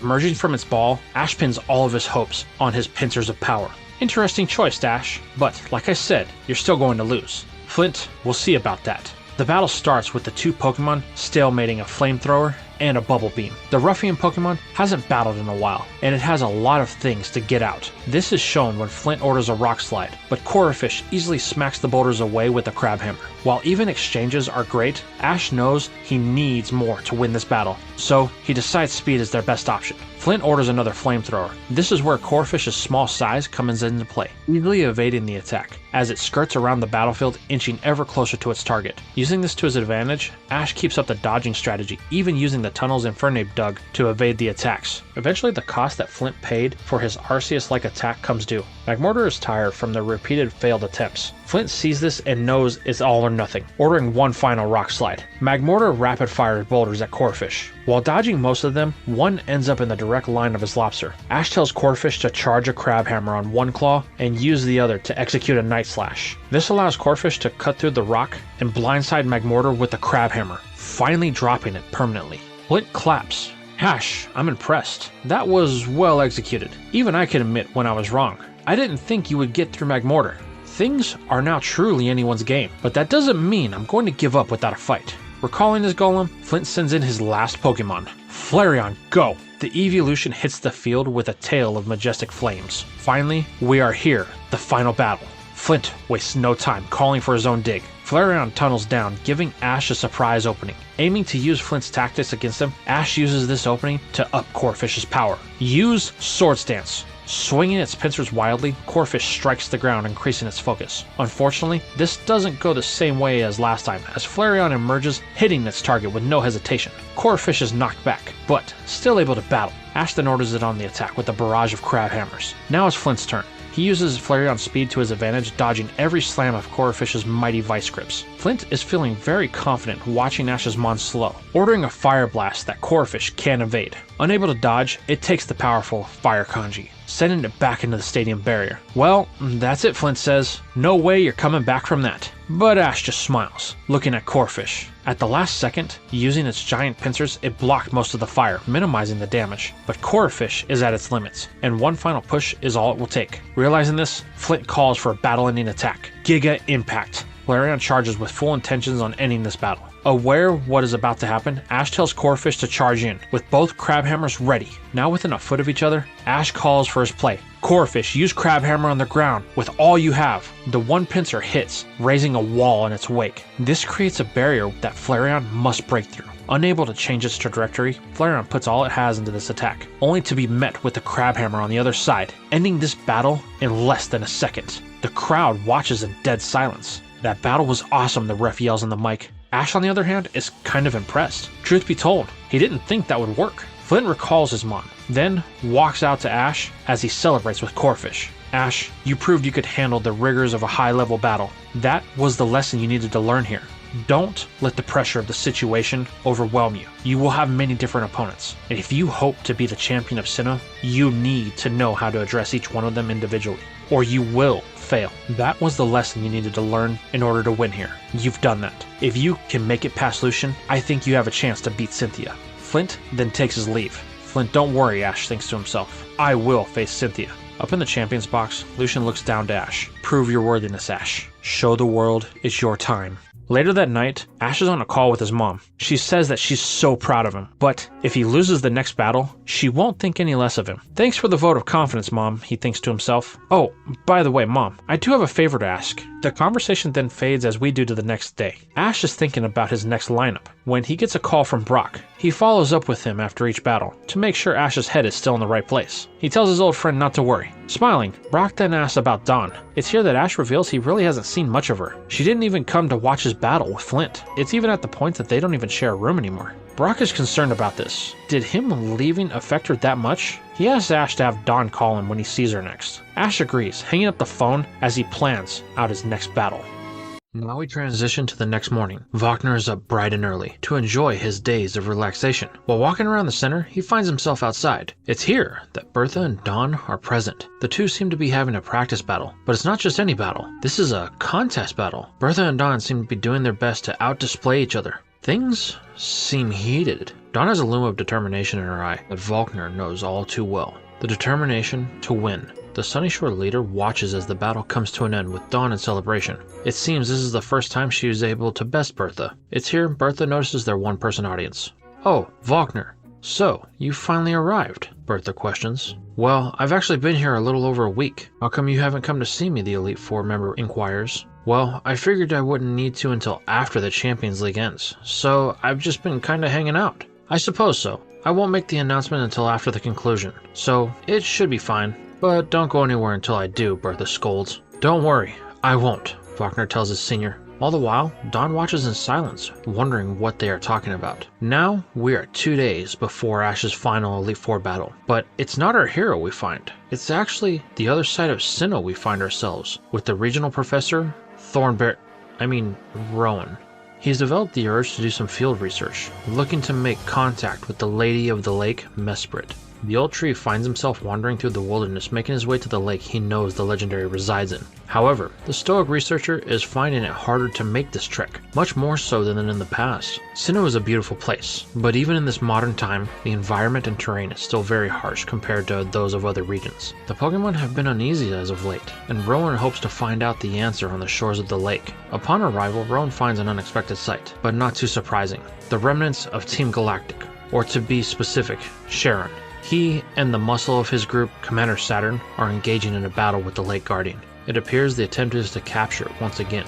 Rowan is never one to let such atrocities stand, confronting the evildoers, demanding they stop this at once. This only triggers laughter from the surrounding grunts, with Sharon telling Rowan that he had better leave before he ends up the next one captured. Then something happens that Rowan has never seen in his 60 years. He's ignored. None of them see him as a threat. I mean, sure, he's old, but at least he could strike fear with one of his soul-piercing gazes. But nothing, not even a second thought. Unable to accept this fact, the stubborn old man decides that he will have to set these whippersnappers straight, charging in to stop this madness. Unfortunately, he's quickly dealt with when Mars and Jupiter appear, subduing him with their skunk tank and Perugly. Rowan watches helplessly as they once again capture the Lake Guardian, unable to do anything. It is here the old man learned the consequences of his actions, while Sharon telling him that because he wouldn't leave, Rowan will now be a permanent guest of Team Galactic. Cursing himself for not being more capable, Rowan longs for his younger self, a trainer of unmatched abilities. Team Galactic begins to take the professor away as he closes his eyes, not wanting to witness his own inability.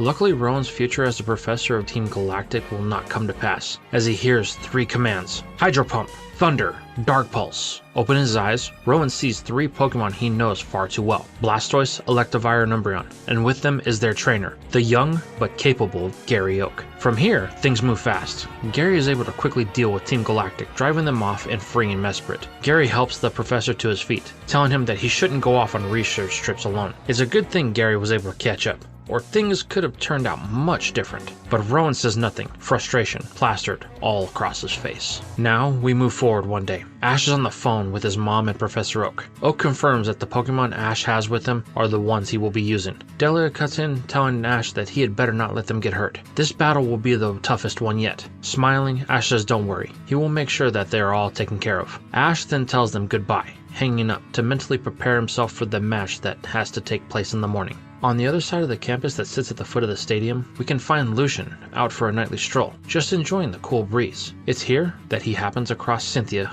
who is picking up one of her favorite meals, ice cream. Hungry, Lucian questions. Yeah, I've been getting the craving for sweets lately, Cynthia replies. Hey Cynthia, can I ask you something? Sure, Lucian, you know we can always talk. Do things feel different as of late to you? Like there's going to be a massive shift? You know, ever since Team Galactic had attacked, things have felt off. Not bad, just like they're moving forward, the champion says. Glad I'm not the only one to have noticed it, Lucian replies. Yeah, but one thing we can't fight is time. It will keep moving forward. Things will change. Nothing lasts forever. You are right about that, Lucian says, as he and Cynthia watch Bertha and Dawn practice off in the distance, and the night fades away. Now, we find ourselves in the stadium. A packed crowd chants the name of Ash, the lone trainer that has set the Sinnoh League ablaze. He's become their hero, Lucian thinks to himself, as he looks across the field to the first opponent he's had on this stage in a few years, as the master of the Elite Four yells, catching his attention. Show me why you deserve to be here. Give me everything you've got. No need to ask, Lucian. I was planning on it. Both trainers ready their respective Pokeballs. Normally, it would be up to Lucian to show Ash his Pokemon first, but that seems to be a moot point as both trainers send in their first combatants at the same time. Spiritomb, I choose you! Emerging from the balls, Ash's Spectral Immortal readies itself for the first battle it's had in almost a month, while on the other side of the field, a much more dual option takes to the battlefield for Lucian. Giratina, go! Landing gingerly, it takes its battle position. I know Lucian is a Psychic-type trainer, Ash thinks, so Spiritomb is the perfect counter. Taking the first move, Ash orders a Shadow Sneak. Vanishing into the shadows of the battlefield, the ghost emerges ready to strike, only to find itself unable to land a blow. Out of frustration, the Stone Spectre attempts to attack again and again, but Ash stops it, ordering distance between the two, while Lucian takes the time to call for a Light Screen. Putting up the shield, Ash has clued into the reason why Spiritomb was unable to land a blow. Giratina is part normal type, Ash says. That's right, you caught on quick, Lucian responds. Most of the time, the match is over before any of my opponents can figure that out. It's the perfect counter for a ghost type.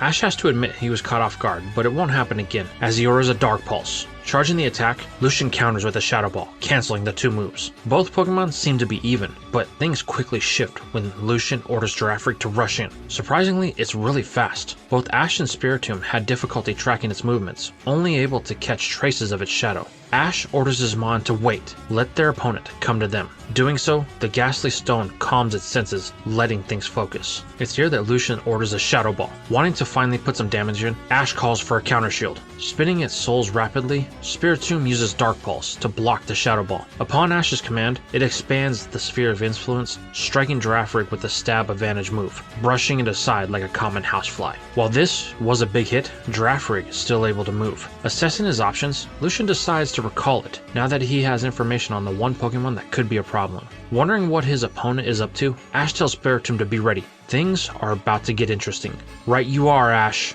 Gallade, go! Taken to the field in a defensive stance, the Mental Knight awaits its trainer's command. Again, Ash finds himself in an awkward position when he tries an agile-style Shadow Sneak. This attack was meant to be a test, and as he thought, the fighting type makes Spiritomb a very difficult choice to keep in. Knowing he has priority, Ash orders a Dark Pulse. However, this is useless, as Lucian orders Gallade to use its typing and the light screen to its advantage. Pushing through the attack, it's like Gallade feels nothing, as it lands a very real and highly critical Night Slash. When seen in pain, Spiritomb contracts a bit from the assault. Realizing that things are not in his favor, Ash recalls his Pokemon in an attempt to gain some sort of control. Wanting to match power with power, Ash declares, "Sceptile, I choose you." The Wood Gecko takes to the field, ready to test its bladesmanship against Gallade's. Knowing the light screen is still up for a few more turns, Ash goes for physical damage, calling for Leaf Blade. Charging the edges of its most powerful move, Sceptile quickly closes the gap. However, this is where Lucian shows off Gallade doesn't need to be face-to-face to deal real damage, calling for a Psycho Cut. Blades of psychic energy begin firing in the direction of Ash's Grass Lizard, which is promptly dodged. This finds the two swordsmons locked in a struggle of blades when the Leaf Blade collides with the charged energy of Gallade's forearms. Pushing for dominance, neither refuse to give an inch, but here is where a small detail comes into play. The stance Gallade has taken. It's perfect for close-up battles. As Ash realizes this too late, when Sceptile's attack quickly loses strength only to be met with an unguarded swath of psychic energy. Sceptile is struck down with the precision of an assassin. Ash is left speechless. Sceptile has never taken a beating like that, this quickly in a battle before. "So Ash, is this your best? Because I'm growing concerned if it is." Shaking off its stunned silence, Ash responds by telling Lucian that that attack was powerful, but they haven't seen anything yet. "Right, Sceptile?" Opening its eyes, the Hoenn starter stands up, as if it wasn't even hit. Then, Lucian reveals the last altercation in his head. That's it.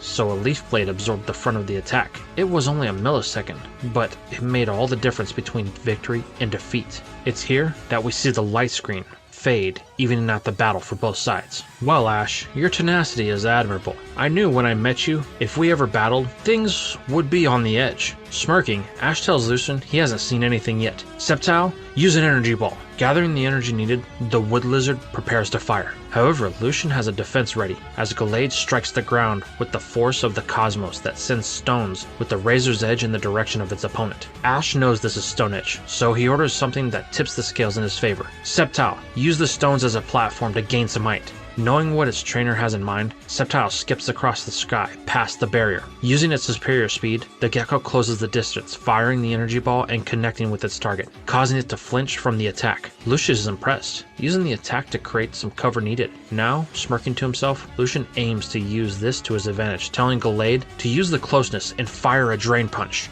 With Sceptile falling, it has little way to defend itself, but one last chance. "Sceptile, use Detect." As the punch crosses its path, Sceptile fades just out of the direction, allowing it to escape unharmed. Lucian commends Ash on his quick thinking. Sceptile has lasted far longer than he had thought. It's here that Sceptile's ace in the hole activates. Overgrow. Knowing things are at a head, Ash needs to end this. The feeling is mutual for Lucian. He's seen the battle with Sceptile in the past. This thing is dangerous if it can build any momentum. Ash tells Sceptile to use everything it has into its Leaf Blades, then combine it with a quick attack. Thinking quickly, Lucian orders a Psycho Cut, but they are sent in the ground as a blockade that Sceptile must dodge, losing the momentum it values when it tries to close out a battle. This gives Gallade the time needed to charge its next attack, Night Slash. With this battle reaching its climax, Gallade begins its dash. In a moment of brilliance, only the two combatants can see exchanges are made before they separate opposite of each other. Staring each other down, both Pokemon flinch, only for Sceptile to collapse under its own weight, giving the first victory of the match to Lucian. Both trainers recall their Pokemon, Lucian knowing that Gallade needs to rest if it hopes to have any chance later. Ash, on the other hand, is worried about his lizard. It took a pretty hard beating. Even Overgrow wasn't enough, but he can't worry about that now, as the ref is calling for the start of the next battle. Knowing he needs to swing things in his favor, Ash decides his next choice. "Buizel, I choose you." Buizel hits the field, ready for its chance to throw down with some strong competitors. Knowing Ash's battle style, Lucian needs to keep up on his defense, so he sends back in Giratina. Ash starts big, calling for a Water Pulse. As the burst of water closes in, Giratina raises another light screen, cutting the damage in half. Ash knew this was coming and follows up with a Sonic Boom. Lucian has the perfect counter for this though, calling for a Charge Beam. The focused electric attack fires through the Sonic Boom. While it still hits, the Light Screen and the Charge Beam cut its power, while Weasel is struck with its greatest weakness. Now on the clock, Ash has to come up with something quick. Luckily for Weasel, it doesn't take long, as its trainer orders a counter shield. While it doesn't stop the Charge Beam, it does create opportunity. With the pillars of water whipping around, Ash tells Weasel to use Ice Punch on itself. This turns the water into ice as they strike Girafarig, catching Lucian off guard. The Light Screen won't stop a physical ice attack. The Elite Four Master orders his Mon to finish it. Unfortunately, it's not enough as the last Ice Whip strikes for the final time, ending Girafarig once and for all. Following the deformity, Lucian contemplates that battle. Weasel won, but at a cost to itself. It was caught in the Charge Beam for more time than it should have been. Plus, the Light Screen is still in effect for a couple more turns. Knowing this, Lucian's next choice is clear. Espeon, go! Now that the Psychic Evolution is in play, Lucian is confident. Starting the battle, Ash wastes no time calling for an Aqua Jet. Lucian, confident in his choices, stacks his defensive tactics by calling for a Reflect. While Weasel is able to land the attack, the damage is very low. So low in fact, Espeon doesn't even flinch. This is followed by a swift response. Espeon, use Psychic.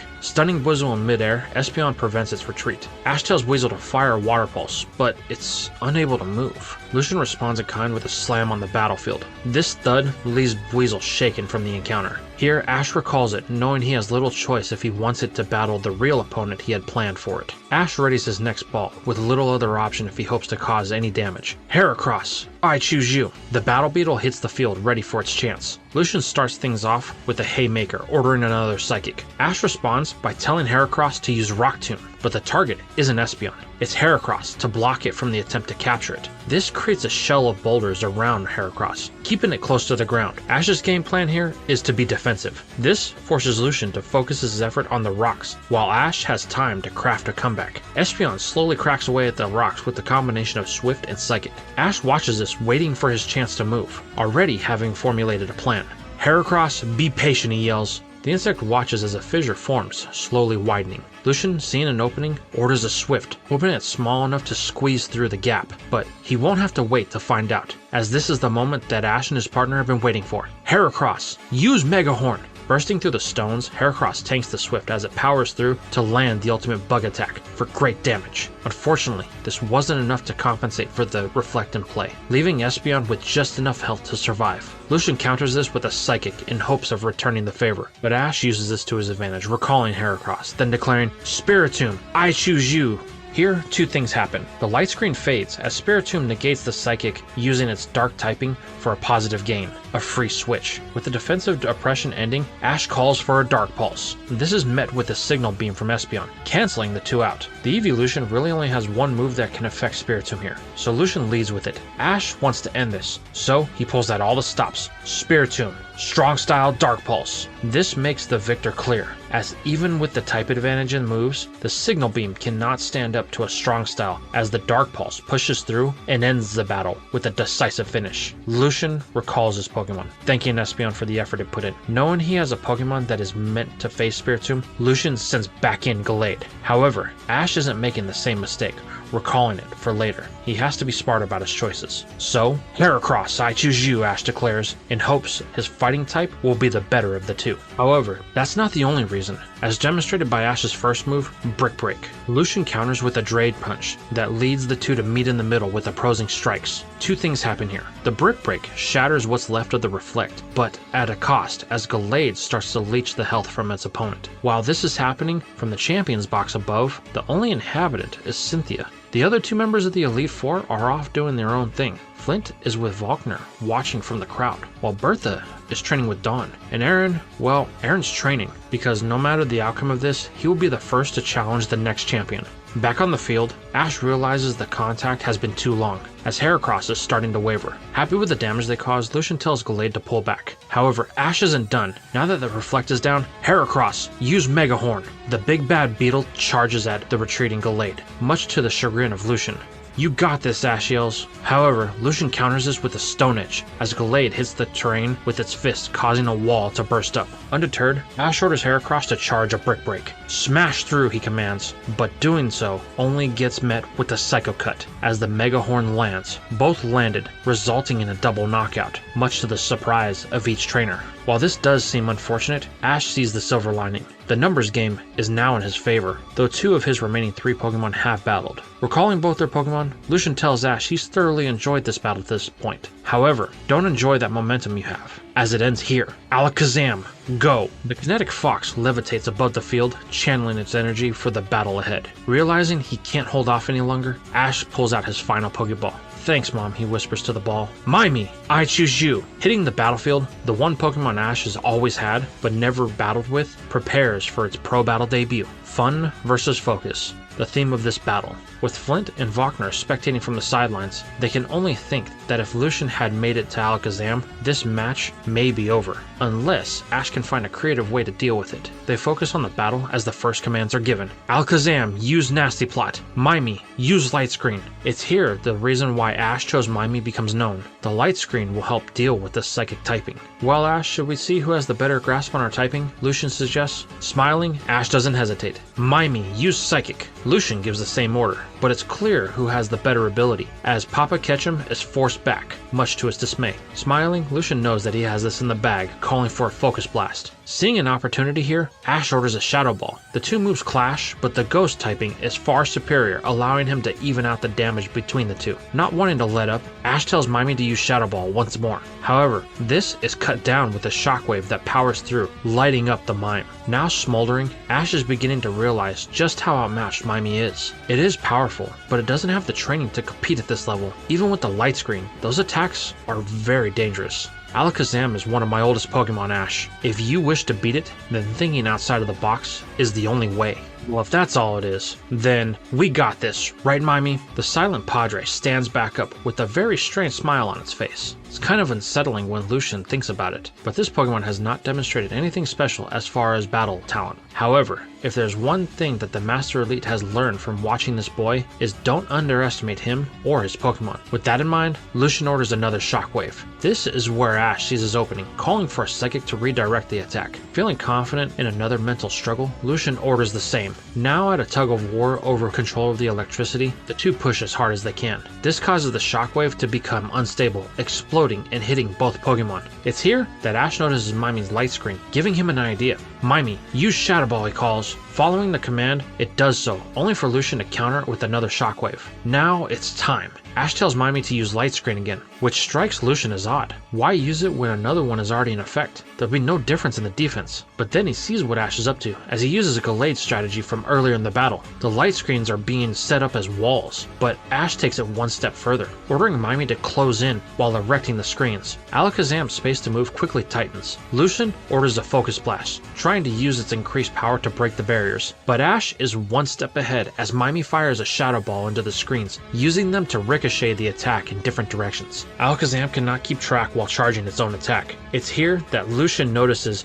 when it will hit, telling Alakazam which direction to fire. Unfortunately, it's too close, resulting in an explosion. Alakazam is rocked against a Light Screen, only for it and Lucian to hear one final command from Ash. "Mimey, Drain Punch!" The Mr. Mime emerges from the dust, connecting with the jaw of the fox, sapping it of what strength it has left while healing itself all in one hit. Once the exchange ends, Alakazam drops, with Mimey as the winner. With the ref calling it, Lucian recalls his 4th Pokemon. Well, that certainly was a surprise. Just when I think I have you all figured out, you seem to evolve mid-battle. It's here that Lucian witnessed something even more unexpected. Ash and Mr. Mime are arguing, only for Ash to recall it. Wondering what's up, Lucian inquires about this. Ash sighs. The only way Mr. Mime would battle for him was if it was only for one battle. So, since it won, Mime refuses to battle any longer. So it's willing to take a forfeit, Lucian asks? Yeah, it's very stubborn, much more than any one of my other Pokemon. This brings an odd smile to Lucian's face, one that doesn't normally appear.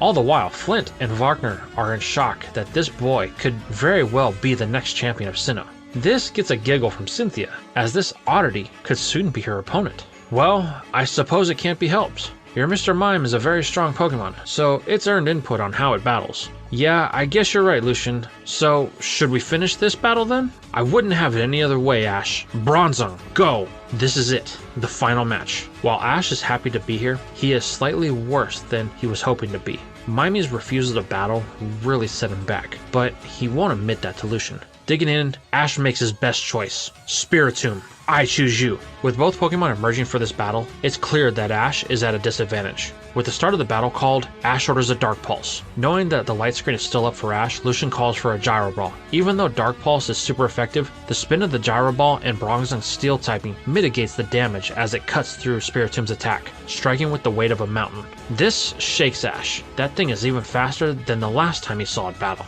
This is going to be a problem. Realizing he has one path, Ash calls for an Agile style Shadow Sneak. Knowing he can't dodge this, Lucian mounts his special properties, calling for a Calm Mind. Spiritomb comes in with the speed of lightning, allowing it to land a second hit with a Dark Pulse. Fortunately, this causes some good damage, but Bronzong is quickly able to shake it off, as Lucian orders an Earthquake. As the ground shakes beneath them, Ash realizes this will end Spiritomb. With one final command, Ash calls for a Curse. A shadowy aura envelops Bronzong as the stone specter withers and faints. Ash smiles. Thanks, he says, recalling his Pokemon. Now we have reached it.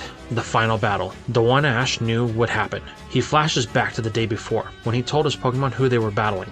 One in particular stepped forward, making it clear there was one that it had to take on. Well, now it's your chance. Weasel, I choose you. The mighty Bell and the Water Weasel stare each other down, both battle-worn, but the weight of the world is riding on them. With their last encounter fresh in its mind, Weasel doesn't intend to lose. With the final start given, both Pokemon mount an offensive of Aqua Jet and Gyro Ball. Colliding, the two are dead even, but the closeness is what Lucian desired, as he orders Bronzong to use Psychic. With Weasel so close, there is no room to dodge. Now captured, Weasel struggles to break free. Unfortunately, this only results in being whipped around and slammed repeatedly like a ragdoll. Knowing he has to do something, Ash watches closely, then it hits him. With Bronzong beginning its next Psychic-powered slam, Ash tells Weasel to use its momentum in combination with Aqua Jet. Doing so, it's able to finally escape the grasp of its opponent. However, they solve this problem only for another one to rise. The wall is directly in Weasel's path. If it hits at this speed, then the match will end. Ash tells Weasel to use Sonic Boom while inside the Water Shield.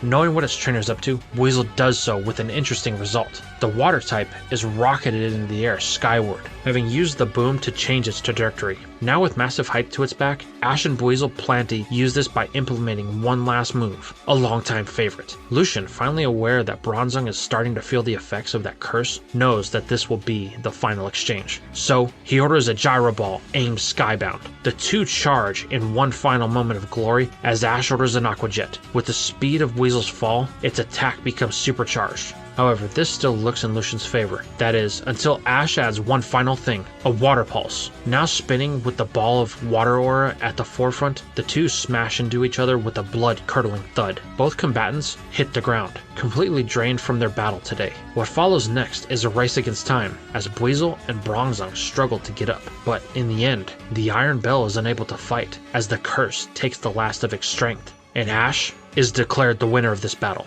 Lucian just smirks, seemingly accepting the results. Recalling Bronzong, Lucian thanks Ash for their battle, telling the young trainer is well worth the wait to have their battle here in the Champions League. He looks forward to Ash's final battle. Flint and Wagner are ecstatic.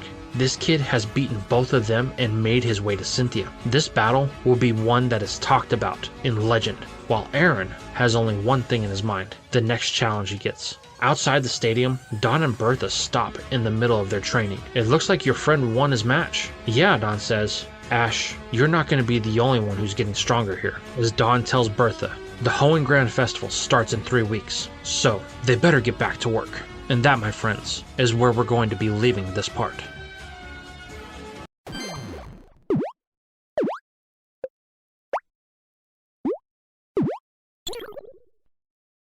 This is it. All of our journeys, all of our time, the years spent to get to this point. It has finally come, Ash thinks to himself, looking at Pikachu as they prepare to take to the field for their final battle of the Sinnoh League. Cynthia awaits Ash as Pikachu mounts his shoulder and they walk out into a blinding light. Now we flash back to the day after Ash's battle with Lucian. Ash is preparing to send back Mimey to his mom so that he can clear some space on his team and prepare for the battle they have in 7 days' time. Picking up the phone, Ash tries to call Professor Oak, but the phone just rings and rings, much to the surprise of Ash. This is weird, he thinks. So, Ash tries again, though this time the rings drag on a bit. Tracy eventually answers. "Oh, Ash, sorry. I'm sorry. I was outside tending to some of the Pokemon when Bulbasaur told me that the phone was ringing." Bulbasaur nods that it always has to maintain things around here. "That's okay. Is Professor Oak around? I need to get Mimey back to my mom before it loses its mime from being away too long." "Oh, that's strange. I thought they would be there by now." "By now," Ash says in confusion. Fortunately, his puzzlement doesn't have to last too long, as a motherly scream of excitement can be heard from behind him. Turning, Ash and Pikachu are met with Professor Oak and Delia.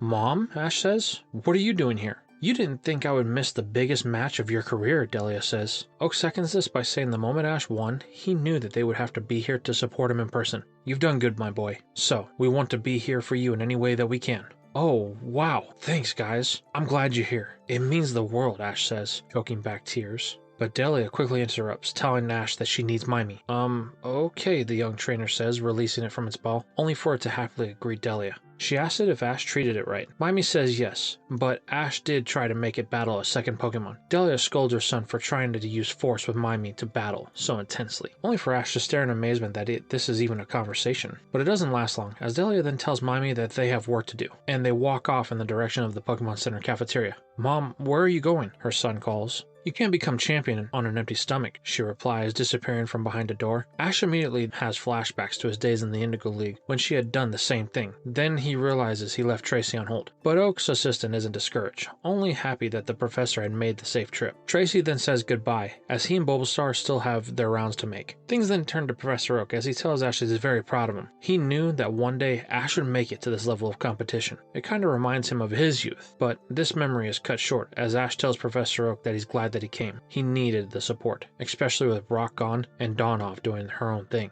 "So, you haven't had support this whole time?" Oak questions. "Not exactly," Ash says. "I've had my Pokemon, but my friends, they've all been off doing their own thing, and it can get kinda lonely sometimes." "Well, where's Dawn?" Oak asks. "She's been off doing her own thing. To tell you the truth, I haven't even really seen her since after the battle with Bertha. She's been gone before I even wake up, and Dawn doesn't come back until after we're asleep. She's even moved into her own room so she doesn't disturb us." But as if she knew that they were talking about her, Dawn and Piplup appear, accompanied by Bertha. "Hey, Ash! Ash!" she yells. Turning, Ash is kinda shocked to see Dawn looking rather disheveled. Her clothes and hair are very dirty, along with Piplup. Very unlike the duo. Ash wants to ask Dawn what she's been doing, but Bertha interrupts, asking Professor Oak how he's doing. "It's been a long time." "Wait, you two know each other?" Dawn and Ash reply in tandem. Oak tells them that once upon a time, he was an assistant under Professor Rowan, and during that time, Bertha, believe it or not, was the champion of the Sinnoh region. "Wait, you were the champion?" the two say in shock again. A simple chuckle and smirk comes across her face. "I was a former Grand Festival champion as well." This doesn't shock Dawn, as she had figured this out already. That's why they have been training together. But Ash is in complete shock.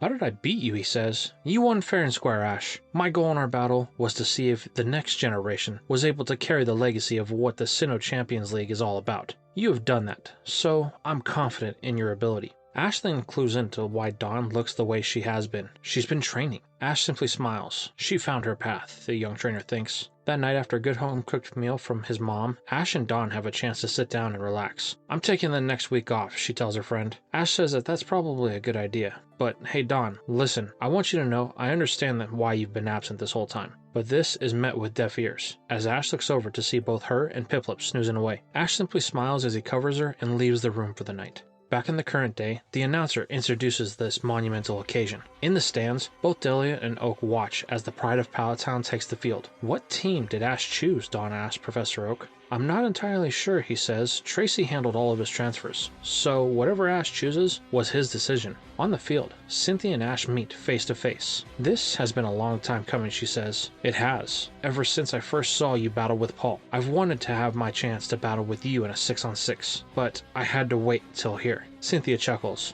"Well, you've definitely earned it. I'm proud you're going to be my opponent at the end of this league season. Unfortunately, most people don't get past Flint, so my challengers are usually members of the Elite Four." "Well, Cynthia, there's no way we are walking away with anything less than a win. That's the spirit, Ash. Show me what you can do. I want your very best."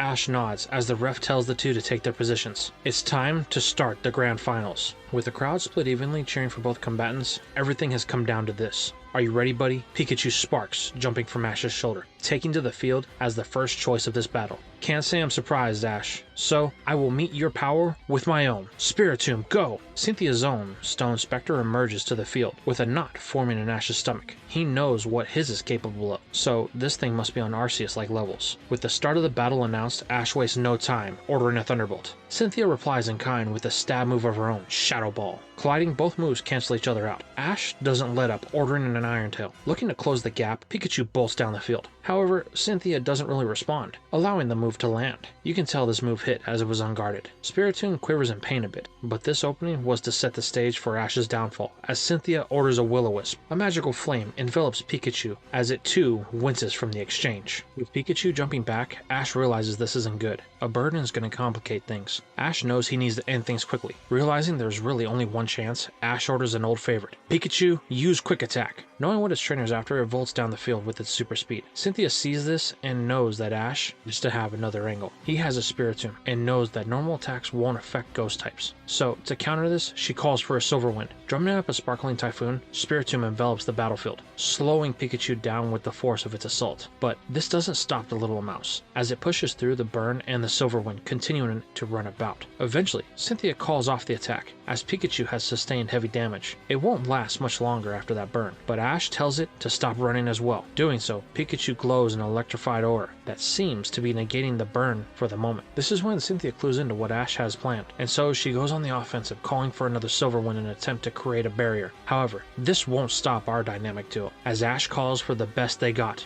a strong style Volt Tackle. Going for broke, the electric rodent takes off down the field as it seemingly crumbles beneath Pikachu's paws. No, it's too fast, Cynthia yells as Pikachu crashes into the ghost type in a brilliant display of power and technique, blinding everyone in attendance. Ash hopes Pikachu is okay, as he flashes back to 4 days before his battle with Cynthia. Ash has been enjoying his time with his family, the battle at hand seemingly far from his mind. Him and Dawn have also reconciled, though she's a bit apprehensive about calling Brock, as she doesn't want to get scolded. But this day is special, because the group has gotten larger with the introduction of Ash's oldest rival, Gary, and the mentor to Professor Oak, Professor Rowan, joining them. Gary teases Ash, as only he can. Ashy boy, you've made it to the top. How does it feel? I'm still coming to terms with it, but I'd rather just enjoy the moment and not think about the battle ahead. Pulling out a ball? Well, if that's the case, then how about we have a battle here, then, Ashy boy? You're on, Gary. I still owe you for that loss back in Pallet Town. The two boys run outside, ignoring everyone else, with Dawn and Delia in tow. Professor Oak asks his mentor to join him as he would like to watch the two battles, but Rowan stops him. There is something I need to discuss with you, my disciple. Back in the present, the light finally fades, revealing a decisive winner.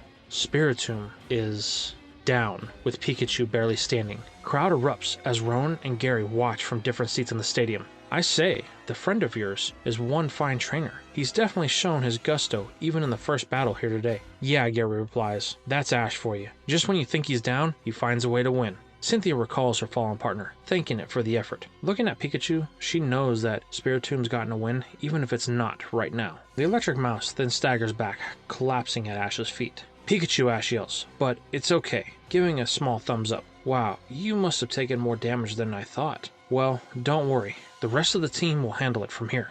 Now that the ghoul has been dealt with, Ash should be able to rest easy, except this is Cynthia, and he watched her one-shot Aaron's entire team on live TV with only 2 Pokemon, both of which he hasn't seen yet, but he can't let fear hold him back. Ash has made it this far. All of the battles he's had in Sinnoh have led to this point. Clutching a ball, we got this. On the other hand, Cynthia is as calm as ever. She has waited for a challenger like Ash, and she intends to get her full use out of him. Roserade, go! The pedal dancer glides into the battle, as swift as it could be, forcing Ash's next choice. Smiling, Ash makes his next call. Abomasnow, I choose you. Taking the field, Abomasnow's snow warning activates, kicking up a cloud of hail and wind, obscuring visuals for Cynthia. With the start of the battle, Ash is feeling confident, so he leads with a big move. One that should be a guaranteed knockout. Blizzard, Ash yells. Using the weather to amplify its attack, Abomasnow unleashes a full power assault on the vulnerable grass type. With the vision practically zero and no real place to hide, Ash thinks this is a sure win, but the storm is strong and he has lost sight of his Mon. However, he can still hear Abomasnow through the veil as it bellows in the ice storm. Then, Ash can hear a command given from Cynthia, but the words are so strong that they are carried away the moment they are spoken, as well as the cries of Abomasnow. Ash stares deeply into the veil, looking for any signs of life, but what he finds is a recent memory as we fade away to 3 days before the fight. Ash is now beginning preparations for the battle with Cynthia, but the choices for his team are hard. There are many that he's had hard battles with over his travels. How could he hope to choose only 6 for this type of battle? Normally, Ash would seek advice from Brock, but he's not here, so the choices weigh solely on him. Ash is at the point of pulling out his hair, as he is stressing hard about the situation, so he seeks to take a walk. First trying to talk to his mom, Ash quickly finds that she's busy basically taking over the kitchen for the Pokemon Center, feeding not only him and his friends, but every guest that the center has. So he tries Professor Oak, but he's busy having gone somewhere with Professor Rowan, so that's a no-go. And Gary has become somewhat of a new training partner for Dawn and Bertha, so much for a week off, he thinks. And let's not forget Wagner. Him and Flint have reignited their rivalry and have been off training far from the center on a daily basis. So it's really just Ash and Pikachu. That is, until Ash and Pikachu are sitting with a young trainer seemingly having given up on making any type of choice today. His uncertainty is starting to turn into frustration. Oh, how could making a choice be so hard, he screams. Well, I guess it really depends on the choice, a group of voices say in tandem. Pikachu is excited, leaping from its perch to greet the 3 visitors. Lifting his head, Ash is met with not 1, not 2, but 3 very friendly faces. Misty, May, Max, what are you doing here? What, do you think one of our best friends getting a chance to compete in the Champions League and we wouldn't come support him? Misty yells in a loving anger, as only she can. She's scary, Max says, hiding behind May, while May just plays it off to ease the tension. Normally Ash would react with the same type of response as the fiery redhead, but he doesn't, and this is the first thing that Misty notices. Ash just joins May and Max, asking how they have been, while Misty watches on thinking to herself, you really have grown, haven't you? In the haze of the battlefield, Misty, May, and Max watch opposite of Ash's other companions, trying to make out anything in the haze. Do you think Ash has it here, May asks. Of course he does, Max interjects. This is Ash. Who's better at using his Pokemon to their fullest? I wouldn't be so sure, Misty counters. This is Cynthia. Even though I'm not from the Sinnoh region, I am fully aware of her accolades. She is every bit as capable as Ash, the gym leader says, as the cloud fades to reveal the truth in her words. Abomasnow is standing, but in its gut is a poisonous bouquet of flowers, causing the snowman to double over. What? But how, Ash says, only for Roserade to reveal a very frozen cluster of flowers on its other arm. Abomasnow, are you okay? Struggling to its feet, the tree yeti is struggling after taking that stab poison jab. Looking to tilt Ash, Cynthia smiles as she calls for a move that Ash had to experience in the finals of the Victory Road tournament. Poison spikes. Spewing the barbs across the battlefield, Cynthia begins to lock down her victory against her young opponent. But Ash has other plans. Recalling Abomasnow, he sends in his next choice, a Pokemon he brought not only for power, but for its typing, as it has one very specific immunity. Bastiodon, I choose you. Slamming its thick hide onto the field, Bastiodon is ready for its chance to battle a strong opponent. Wanting to keep her momentum going, Cynthia takes her chance at this switch to cause some damage. Roserade, use Energy Ball. Due to one of its arms being frozen, the Flower Dancer takes a little longer to charge the attack, giving Ash the chance to counter. Bastiodon, use Ice Beam. This puts a little bit of a panic in Roserade, but that is quickly relieved when, seemingly, the Ice Beam misses. This allows Cynthia to land a clean hit with the Energy Ball, but the Steel Terror just takes, much to the surprise of its 2 opponents. But that's not all. Bastiodon just continues with the Ice Beam, seemingly hitting everything but Roserade. It's here that Cynthia really looks at the battlefield and realizes that she was a fool. The Ice Beam was never meant for Roserade. Ash is neutralizing the toxic spikes by covering them in a layer of ice.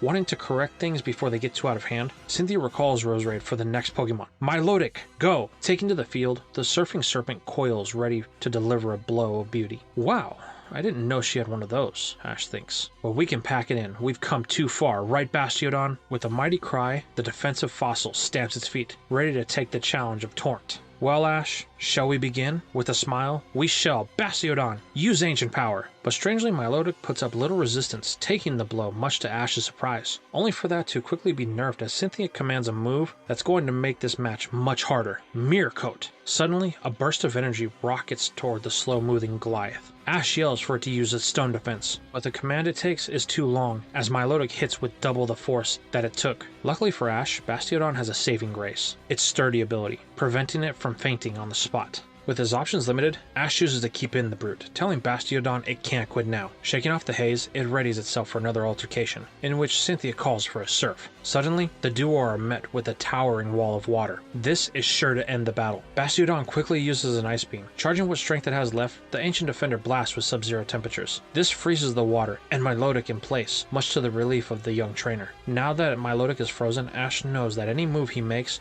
runs the risk of freeing the serpent. But Bastiodon won't last much longer, so his only choice is to attack. Putting it all out there, Ash calls for a flash cannon. Mustering the final bit of energy, the shield fossil fires all it has, shattering the ice prison of Milotic, hitting it for a massive amount of damage. Now, both Pokemon are on the verge of collapsing, except Cynthia has one ace up her sleeve: Recover. Glowing in a healing aura, Milotic recovers some of its lost stamina, much to the displeasure of its opponents. Cynthia, feeling more confident than ever, orders another surf, in which Ash quickly counters with another ice beam. Unfortunately, Bastiodon doesn't have the strength to repeat its previous endeavors and falls to the wave of destruction. With a sigh, Ash recalls his Titan, thanking it for the effort that it put in. Well, Ash, that was a great show you put on. I hope you can continue to provide the challenge you have so far. Don't worry, there's no way we're going home today. Staraptor, I choose you! The predatory king takes to the sky, ready for the commands of its trainer. Well, Ash, hoping a little bit of air superiority will win this for you? That's the idea. Staraptor, use Brave Bird.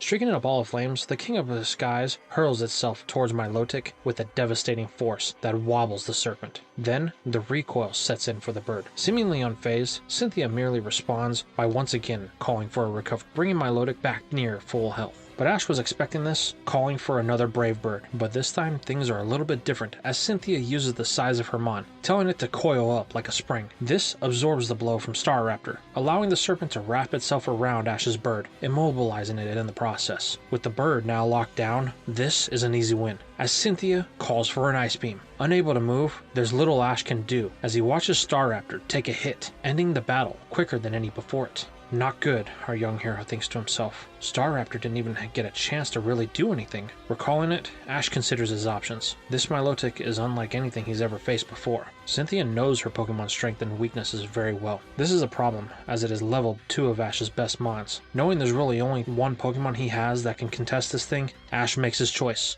Abomasnow, I choose you! Hitting the field, Abomasnow's ability kicks in as a snowstorm once again emerges. But there's one other factor that Ash has to take into account when making his choices: the ice-covered battlefield. This makes things solely in his Mon's favor. Fortunately for him, Cynthia is aware of this, so she chooses to keep Milotic in, as it's been on a roll in this battle. With the start, Ash calls for a blizzard. This attack is amplified by the storm, allowing it to hit for great damage. But Cynthia is ready with a recover. Milotic simply won't go down. Well, if ice won't work, then maybe a more physical approach will. Abomasnow, use Rock Climb. A mountain begins to burst from the ground, carrying Milotic into the sky, as Cynthia calls for a surf to flood the battle area and keep Abomasnow from completing its attack. Knuckling down, Ash tells Abomasnow to use Wood Hammer, and it smacks the waves at the base of the rocky terrain. This clears a path, allowing Abomasnow to start to climb. However, the time it wasted to clear the path is working against it, as the mountain is starting to recede. This begins to look good for Milotic, as it is getting closer to the water. Cynthia tells Milotic to dive from its perch. Knowing this will end if he lets it happen, Ash calls for a Grass Knot, binding Milotic to the rocky outcropping. With little options left, Cynthia calls for an Ice Beam. As Milotic fires its attack, Ash orders Abomasnow to throw all of its weight into the rock climb, as they collide in a burst of ice-like energy, sending chills down the spine of everyone in attendance.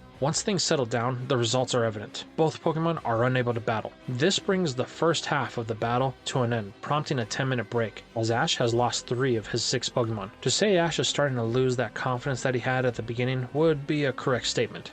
Man, Cynthia sure is as tough as they come, he thinks. It took 3 of my Pokemon to take out 1 of hers. But that's not going to stop us, right? As he looks to his sleepy Pikachu, thinking about 2 days prior as he was starting to make the choices for his team. Thanks to Misty May and Max, he was able to take his mind off of the battle with Cynthia, allowing him to think clearly. This was a big help, but he still felt like something was missing. At this point, the only choices he had made for his team was Pikachu, Abomasnow, Staraptor, and Bastiodon. The last 2 choices are ones he was having trouble with. It's here that Dawn joins him, as she and her other Pokemon are starting to feel a lack of time off. It's time that she took a break, which is fine, as Bertha said that she has something that she needed to talk over with Volkner and Professor Rowan about anyway. Awesome, Dawn. Then you can help me with my final choices for my battle with Cynthia. But Ash, why do you want me to? This is your battle. This should be your choice. It was you and your Pokemon that got this far, so only you have the right to make that choice. I couldn't have put it better myself. That voice. Brock, what are you doing here? Hey Ash, you didn't think I would miss your big match, did you? The breeder school gave me a pass for the week once I told them how important this was. So I'm here to provide any support I can. That's awesome, Don says. Hey Don, how you doing? I'm good, Brock. Listen, I'm sorry I didn't call.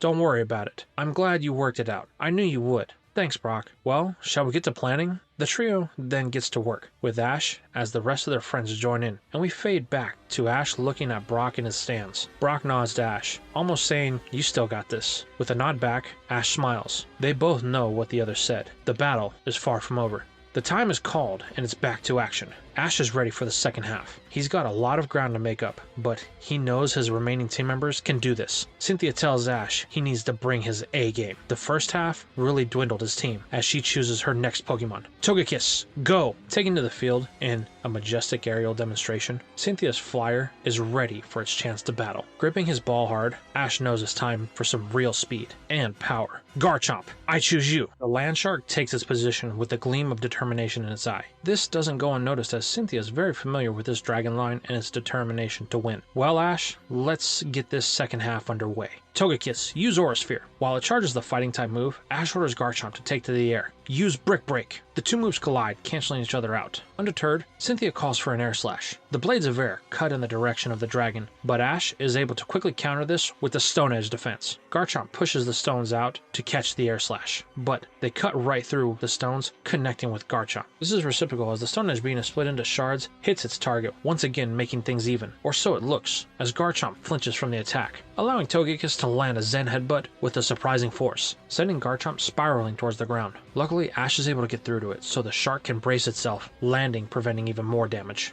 Realizing they can outskill Cynthia here, Ash has to pull out his wild card. Garchomp, back up! Taking flight, the dragon bolts at a speed that Togekiss can't match. Garchomp begins to speed around Togekiss, making it unable to land any attacks. In order to simplify this, Cynthia orders another Aura Sphere. This move is guaranteed to hit, but Ash tells Garchomp to dive into the attack, catching both of their opponents off guard. Use Giga Impact, Ash yells. Glowing in a destructive energy, the Landshark takes the fighting ball head on, only to land its most devastating move, sending Togekiss into the ground below. However, the result is very different than what happened with Garchomp, as Togekiss hits with a deafening thud. Garchomp uses this time to retreat to a safe height so it can recover, waiting to see if this battle will continue. Though it has its bells seriously rung, Togekiss is indeed able to battle, but it's definitely moving slower due to the damage it took. Wanting to end this, Cynthia tells Togekiss to use multiple Aura Spheres. Fire them in the directions all around Garchomp. This is odd. They aren't actually hitting the dragon. But this was just a ruse as Cynthia gives the command to strike. Suddenly, all of the balls of energy come at Garchomp from all directions. This is it, the champion thinks. But Ash has other plans. Garchomp, spin, and use Draco Meteor. Using a modified version of Dawn's spin tactic, the Aura Spheres begin grazing the dragon as the hail of dragon fire rains down from the sky. Unable to move at its normal speed, Togekiss is caught in the attack, ending this battle in the process. Cynthia is forced to recall her Mon, thanking it for the work it put in, while Ash does the same in hopes that any rest will give Garchomp the edge needed to take another battle. Well, Ash, that was fun. I must admit that ended in a way I didn't think it would. We are not out of this yet, Cynthia. Me and my team are planning to go the distance. That has me very excited. Roserade, go! The flower takes back to the field. Ice still crystallized around its left rose. Ash only has one fresh choice here, but there is a problem. If he sends it in, then the protection that he has set for the toxic spikes will end. But he does have a way around this, as long as it's fast enough. Pulling out the ball of his last Pokemon, Ash looks to the crowd as he thinks back to the morning of the competition. As Ash entered the stadium to make his way to the battle area, he was stopped by two individuals, two people that he's very familiar with. Paul, Brandon, what are you doing here? I wouldn't miss this for anything, Paul says. Ash smiles. So, did you beat Brandon like you said you were going to? Brandon smiles as Paul flashes the one symbol that he could not get in the Sinnoh Battle Frontier. Turning, Ash says nothing as he walks down the corridor heading to his final battle. Ash, you better not lose, Paul yells. With only a simple wave in return from Ash, Paul, I won't lose. If you can achieve your goal, then I can too. Infernape, I choose you! Taking to the field, Ash's Sinnoh starter prepares for what could be its final battle in this stadium. Cynthia had the feeling that this would be Ash's final Pokemon, but she's not worried, and shows it by calling for an extra sensory. But Ash isn't waiting around, as before the champ could complete her command, he orders a dig to avoid it. Tunneling down, Infernape escapes, ready for the next move. Wasting no time, Ash pulls out one of his most recent combo moves, ordering a Flare Blitz that erupts, melting the toxic spikes and catching Roserade all in one move. Now filled with steam, Infernape surfaces, flinching from its recoil, but firmly ending the match and giving Ash the lead in team members once again. Cynthia recalls Roserade, thanking her. Now things are interesting, she thinks. Why don't we see who's the better fighting type? Lucario, go! The Aura Battler hits the field, fresh and ready to make its presence known. Ash, let's see who is the more skilled fighter. You hear that, Infernape? They are challenging us.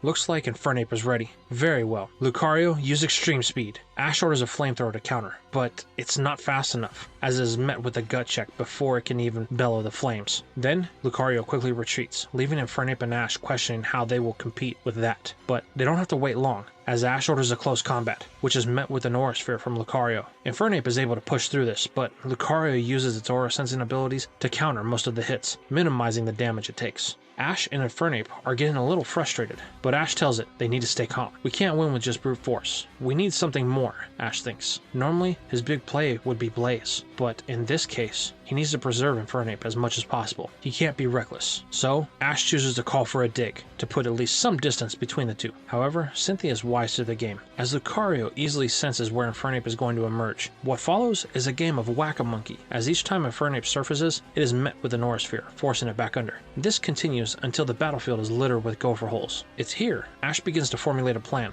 telling Infernape to keep up the digging. Turning up the pressure, Infernape burrows like a madman, crisscrossing beneath the feet of Lucario. Though it can sense where the Fire Monkey is, it can't really reach it as it's deeper than the Aura Sphere would penetrate. Knowing that Ash is up to something, Cynthia tells Lucario it's time to force it out. Use extreme speed to follow their movements under the ground. Suddenly, a blur streaks across the battlefield as Lucario is trying to stay ahead of Infernape, while it charges not one, but two Aura Spheres in its paws. It seems they are trying to force Infernape in a certain direction, but this is what Ash is going for. He knew that Lucario could track Infernape, and eventually, it would give chase at its trainer's command. It's here that we see Ash's plan unfold, as he tells Infernape to keep digging, but to flood all of the tunnels it can with its most powerful flamethrower. Suddenly, pillars of fire burst from the several holes around the battlefield, catching Lucario in a few of them. This tilts them on a little, but Cynthia tells it to stay strong. Walk on to Infernape's aura. Regaining its faculties, Lucario searches, but there's a slight problem. The columns of fire share the same aura signature as Infernape. This allows the Kung Fu Chimp to emerge from the pillar close enough to Lucario, landing a close combat at the command of Ash. As the fire subsides, the battle ends, with Lucario at the feet of Infernape, unable to battle. Recalling her penultimate Mon, Cynthia marvels at the comeback Ash has made. Going into the second half, he was against the ropes, but now he has the numbers advantage. However, her last choice is her best, and it's still fresh. Garchomp, go! Cynthia's starter takes to the field, looking to prove why it's the ace of our best girl. Though the battle has been tough thus far, Ash knew going into this battle that the real challenge was going to be this dragon. He has seen it battle many times, and if he's going to be honest with himself, it's scared him each time. That is, until now. He and Cynthia are on equal footing. There's no reason why he can't take the win here. Ash knows Infernape needs some rest from the close combats and the recoil damage it took, so he recalls it.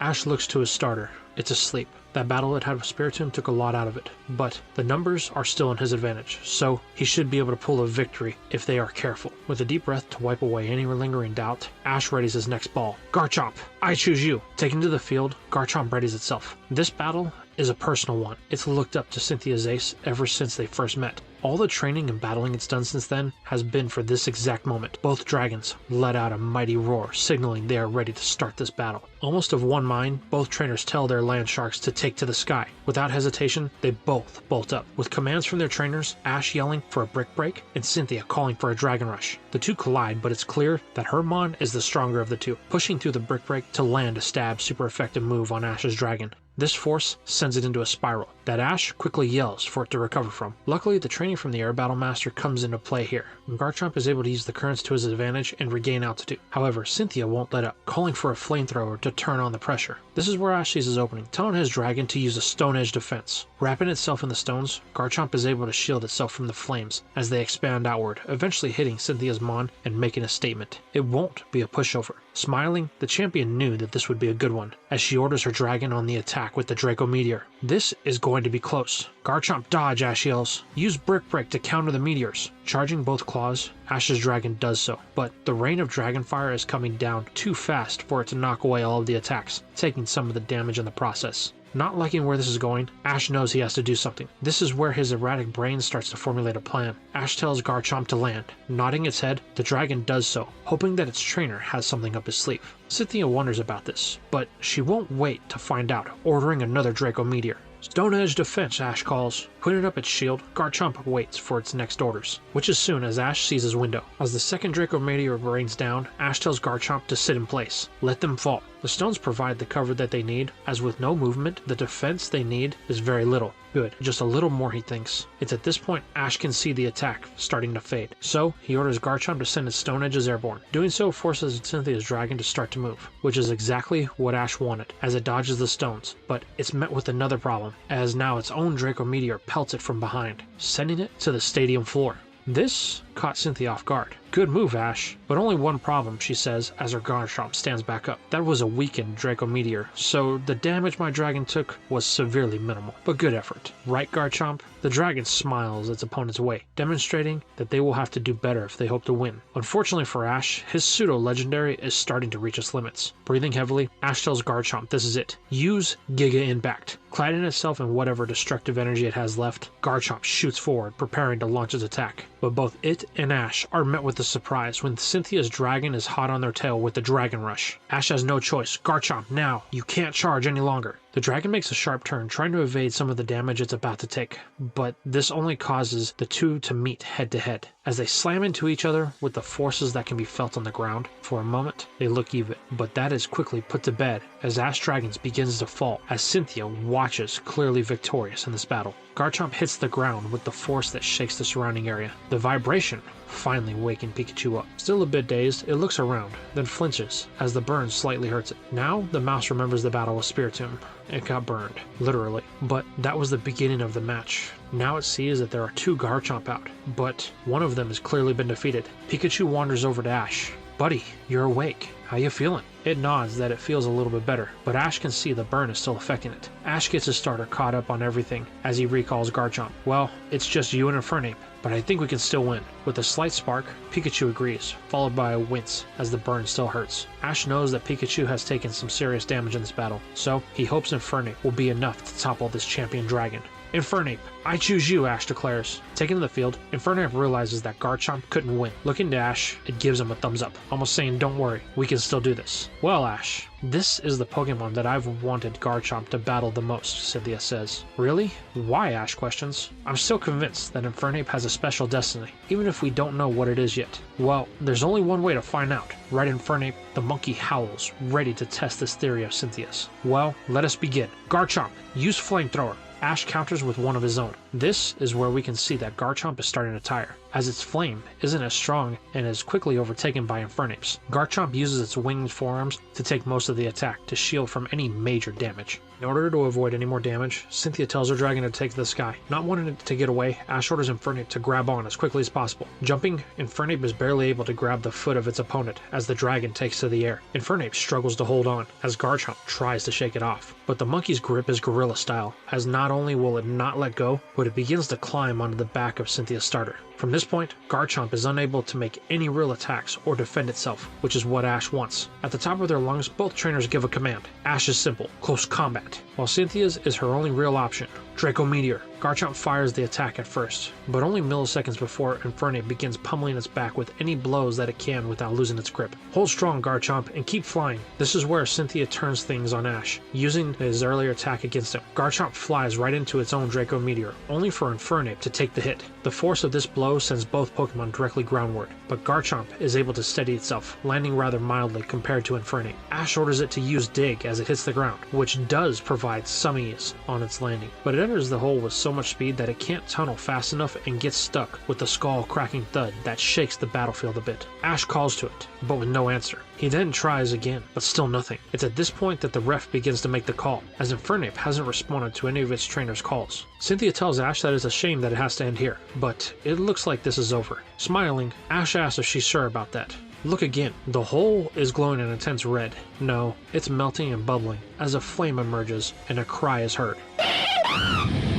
Blaze has been activated, and Infernape has reached its ultimate form, but there is a time limit. Infernape has reached the final stage of its blaze. With it burning this intensely, we need to finish this now. With that thought, Ash makes his next call. Infernape, use Flamethrower. Cynthia tries to counter with one of her own, but it's nothing compared to that of Infernape's, as it engulfs Garchomp in flames, scorching the dragon. This causes a burn. Wanting to keep up the pressure, Ash orders a Flare Blitz. Infernape charges in, landing a thunderous tackle, but it is met with a Dragon Rush from Garchomp. Though the two seem even, Infernape is able to overpower the shark, sending it back. Cynthia orders another Flamethrower. With the recoil affecting Infernape, Ash knows that they can't take it, so he orders a Dig. Infernape tunnels down, dodging the move. Cynthia smiles. This is her chance. Garchomp, it's time. Use Earthquake! Garchomp throws its full body weight into the ground, as Ash can do nothing but watch on as it shakes and breaks. Then, nothing but silence from everyone in the crowd, Ash, and Cynthia. It looks like the battle has been decided, but Pikachu hears it. Then, rummaging, the ground breaks, and Infernape surfaces. Still glowing, and Ash smiling, Infernape, let's end this. Use Flare Blitz. Garchomp prepares to defend itself. However, no movement can be seen from Infernape, but its blaze is still active, Ash says, only for it to dissipate and fall as Ash completes the sentence. Infernape is unable to battle. Ash recalls the fire type. Thanks, he says. Wow. Garchomp is really something else. It's taken down two of my best battlers. Well, Pikachu, do you think you can battle? Though the mouse is worn out and at a tight disadvantage, they have come too far to quit now. Pikachu jumps from Ash's shoulder, taking its place in this final battle. Starter versus starter. Who will win? Ash, you've pushed me and my team farther than anyone ever has. Whatever comes of this battle, I'm glad it was you to do it. Me too, Cynthia. Pikachu, use Quick Attack. The mouse speeds in, connecting with its target. The dragon takes it, hoping to grab the mouse with its claws, but Pikachu is able to put distance by using its tail as a spring to push itself away. With its attack crippled by the burn and time running out for both Pokemon, Cynthia commands another Draco Meteor. Though significantly weaker, this does force Pikachu to evade, using stamina that is in short supply of. The burn on both Pokemon is beginning to take its toll. The only question is, who is going to give in first? They need one last push. Ash tells Pikachu to use the Draco Meteor as a platform to gain some height. Pikachu does so, but it's very draining for the mouse. Garchomp isn't doing too hot either. That last Draco Meteor blurred its vision a bit, but at the command of its trainer, it shakes it off and launches a final move of the match, Dragon Rush. Realizing they need to counter, Ash orders his final move as well, a strong style Iron Tail. Putting everything, Pikachu somersaults in the direction of the Garchomp coming in. Colliding, the two put all they have into these final strikes, with Pikachu meeting his tail on Garchomp's head. Refusing to give an inch, the two struggle as they slowly lower to the ground. Garchomp swipes at the electric mouse, knocking it to the stadium floor as it lands. Staring each other down and breathing heavily, one's vision blurs as Garchomp collapses, much to the relief and shock of Ash. Everyone is in stunned silence. This boy, he won. Cynthia finally breaks the silence when she calls to the ref, only for him to make the announcement that Ash Ketchum of Pallet Town has done what no other person has been able to do. He's beaten Cynthia to claim the title as Sinnoh champion. The crowd goes wild. This was the best battle they had ever seen, with everyone in attendance giving both Ash and Cynthia a standing ovation. Walking out to the battlefield, Ash picks up Pikachu. You did it, buddy. We've won. Helping up her ace, Cynthia tells Ash that he should be proud. It's been a long time since she's lost a full 6-on-6. He and his team definitely deserve this win. Ash just smiles as we fade to the ending ceremony. Cynthia is giving her closing speeches as she tells everyone she has been proud to be the champion of the Sinnoh region.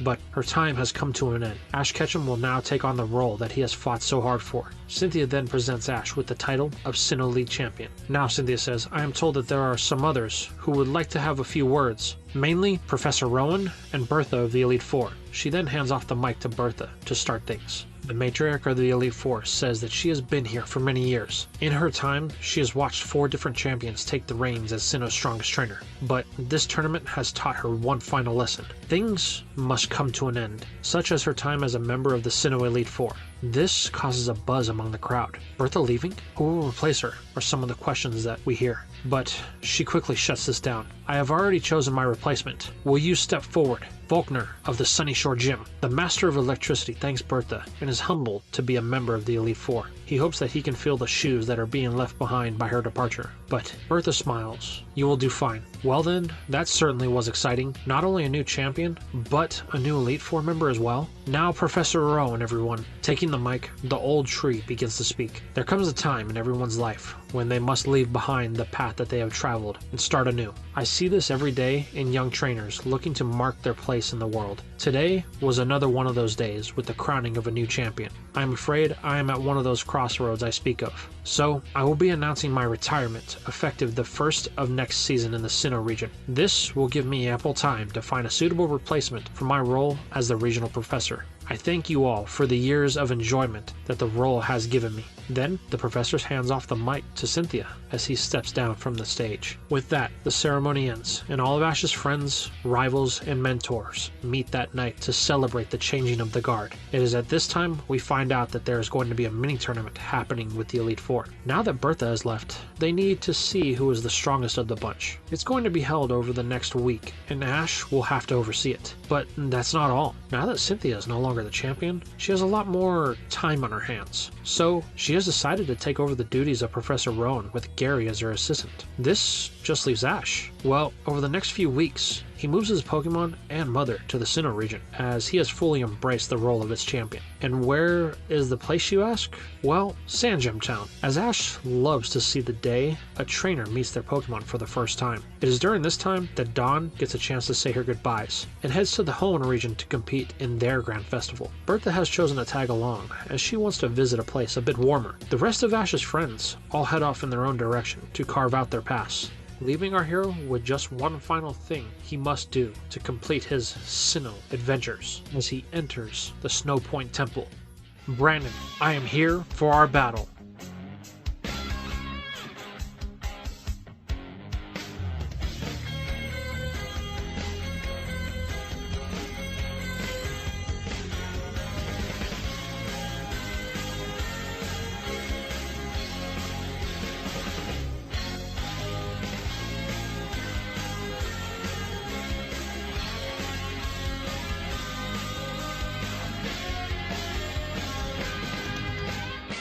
Here, we are going to end things, as all of the loose ends have been wrapped up.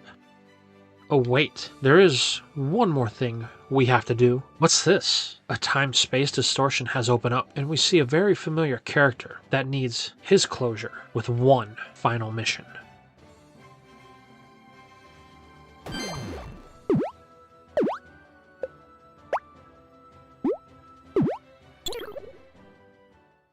Our tale centuries in the past, moment after the altercation between our hero Ash and his time-displaced self. Watching his younger, more open-minded self take off with Pikachu and Spiritomb is a devastating feeling for our more calloused hero. Defeat isn't something he has had to deal with for a very long time, even if it's just a moral one. Knowing he can't stay here, Ash decides to head back to his camp to assess his options. Turning to leave, his first step is met with a brief cry from the Spiritomb he was trying to capture. It's paralyzed, wounded, and night will come in the next few hours. Not a time to be out in the open when you are hurt as bad as this Pokemon is. Ash sighs, remembering the words of his younger self. Come on, if you come with me, then I can treat your wounds, but you better hurry, unless you want to be left behind. Ash then begins to walk away. After some time, the sun begins to touch the tip of Mount Coronet. Ash looks back, but sees no sign of the rough Pokemon. He shrugs his shoulders as his view is that he did his part in trying to help. With danger lurking on the eve, Ash hurries back home, barely making it before the last light fades from the sky. After taking some time to get settled, Ash starts a fire and prepares himself a meal. While doing this, our hardened hero has nothing but time to think. It's so quiet without Pikachu. I wish that you hadn't shown up. I wouldn't be alone, as a tear begins to run down his dried out cheek. Turning from the fire to wipe the tears, Ash notices something gleaming in the corner of his eye. That was the place his younger self had slept the previous night. Reaching over, Ash grabs this trinket. Unfamiliar with what these are, Ash can only summarize that his younger self has dropped them before they had left. Knowing they may fetch a high prize in the settlement about a week's travel from here, our hero pockets them for the time being. Turning back to the fire, Ash's meal is ready, so he sits down to eat, but he can't even get down the first bite before he starts thinking about Pikachu again. Then he thinks about the lunar wings and eventually his younger self. But these aren't fond thoughts, more scolding thoughts. All Ash can hear is his younger self berating him about leaving Spiritomb out in the wild like that. Seeing the younger version of him, Ash tries to defend himself. I didn't, he says. I told it to follow me, but it was stubborn and refused to come back. No, you were too stubborn to help, taking the easy way out. You made this mess, yet you refused to clean it up. I did my part, Ash yells at what he is beginning to realize is a hallucination. No, you washed your hands of the situation, young Ash remarks. Beginning to fade away, it tells him unless he takes responsibilities for his actions, then he will never find Pikachu, as the illusion trails off. You're wrong, he says. You're wrong. Picking back up his fork, Ash tries to eat a bit of his meal, but he can't. The words his younger self said, illusion or not, have gotten to him. Dropping his food, Ash grabs a jar on the shelf, throws on his cloak, and storms off into the night, leaving the fire still burning. After a few hours of roaming, ducking, and dodging, Ash is within a few minutes of the place that he had left the sadistic specter. But there is a problem. An alpha Pokemon. However, this thing appears a little off. And by off, he means it's much too big to be an alpha. But the longer Ash thinks about it, the more he sees wrong with this picture. That's a Donphan, but that can't be right. Though it's been years, Ash's memory can't be that bad. Donphan don't natively live in Sinnoh, or for that matter, it's past Hisui. Plus, this thing looks all wrong. His Donphan looked nothing like that. Luckily for Ash, the monstrous mammoth has yet to see him, but it's right where he left Spiritomb. Ash begins moving around, looking for any signs that Spiritomb may have moved. Luckily, it doesn't take long for our hero, as living in Hisui has turned him into an extraordinary tracker. With a sense of direction, Ash begins making his way down a game trail that shows signs of the ghost he is tracking. However, just as he begins to lose sight of the monstrosity, an ear-piercing squeal is felt through his being. Turning, Ash sees the reason why Hisui is a place that you don't want to be outside at night. One of the noble Pokemon, said to have the power of the creator himselef, the noble Ursaluna, is very unhappy that there is an intruder in its territory, and challenges it to battle. Realizing he needs to move as his time is short, Ash chooses to forego stealth in favor of speed, rushing down the trail as fast as his legs will carry him. Unfortunately, he doesn't make it far, as Ursaluna comes flying by him, slamming into a rocky outcropping just ahead of Ash. Stunned, Ash stops dead in his tracks, only for a thought to wash over him as a tremble begins to work its way up his body. Turning his head slightly, Ash sees the strange Donphan charging towards him, or more accurately, towards Ursaluna. Beginning to regret his choice to venture out at night, Ash jumps to the right, avoiding the charging swine, only hearing a loud crash, followed by the cry that Ash identifies as Ursaluna. But that was the least of his worries, as now our hero hears a sound behind him, eyes glowing in the dark, as he is now frozen in fear. An alpha Vespiquen has locked its sights on him. Knowing he is done if he stays put, Ash begins running, heading for another rocky outcropping. Unfortunately, Vespiquen is hot on his tail, giving attack orders that Ash is barely able to dodge. Struggling to take his lead, Ash sees a cave that just might be small enough to duck into. Pushing his legs to their limit, Ash sprints towards his only choice of salvation, with Vespiquen not far behind. Close to being caught, Ash begins to panic. Luckily, or unlucky, however you want to view it, the fight between Ursaluna and Donphan has spilled over and caught the attention of Vespiquen, giving Ash just enough time to hit the entrance of the cave. Ash watches from the opening as the Goliaths battle it out, but even being outnumbered, the oversized Donphan is still able to take control, causing a lot of damage to both the noble and the alpha Pokemon. Things don't seem good. Ash watches on, wishing that there was something he could do. This Donphan is dangerous. Knowing he has to step in, Ash emerges from the cave, shouting and screaming at the top of his lungs to get its attention. This gives a moment of reprieve to the duo that it had been battling, only for Ash to have wound up in the Titan's line of sight. But this is where Ash's plan ends. He hadn't thought of what he would do beyond this point. Now he is staring down certain doom. Almost to signify this is the case, a dark cloud begins to swirl around the forest that has become their battlefield. Lightning and thunder strike as the Titan barrels down on our hero. Looking grim, Ash faces his certain demise. But, as if it was the will of the great Sinnoh, a bolt of lightning descends down, hitting Ash in the chest. This act causes the rampaging beast to stop dead in its tracks. For a second, it looks like this agitating human had been dealt with, until Ash starts to stir, unclear of what's going on. That is, until he sees a large engine of destruction charging his way. Things are not looking good. Still reeling from the paralysis of his near-death experience, Ash tries to pull himself to his feet, but the response of his body is minimal. Suddenly, a sound that Ash hasn't heard in many years catches his attention. It can't be. Lifting his cloak, Ash looks into the pouch where he has held the items that are most near and dear to his heart. His 6 very rusty, very unused Pokeballs. It's faint, but one of them is blinking ever so slightly. However, he can tell this charge is beginning to slowly die. Without a second thought, Ash reaches in to grab this one last light. "Go!" he yells with a blood-curdling cry. The ball pops with the light of freedom as a very hardy, very bulky Pokemon emerges from its now inert prison.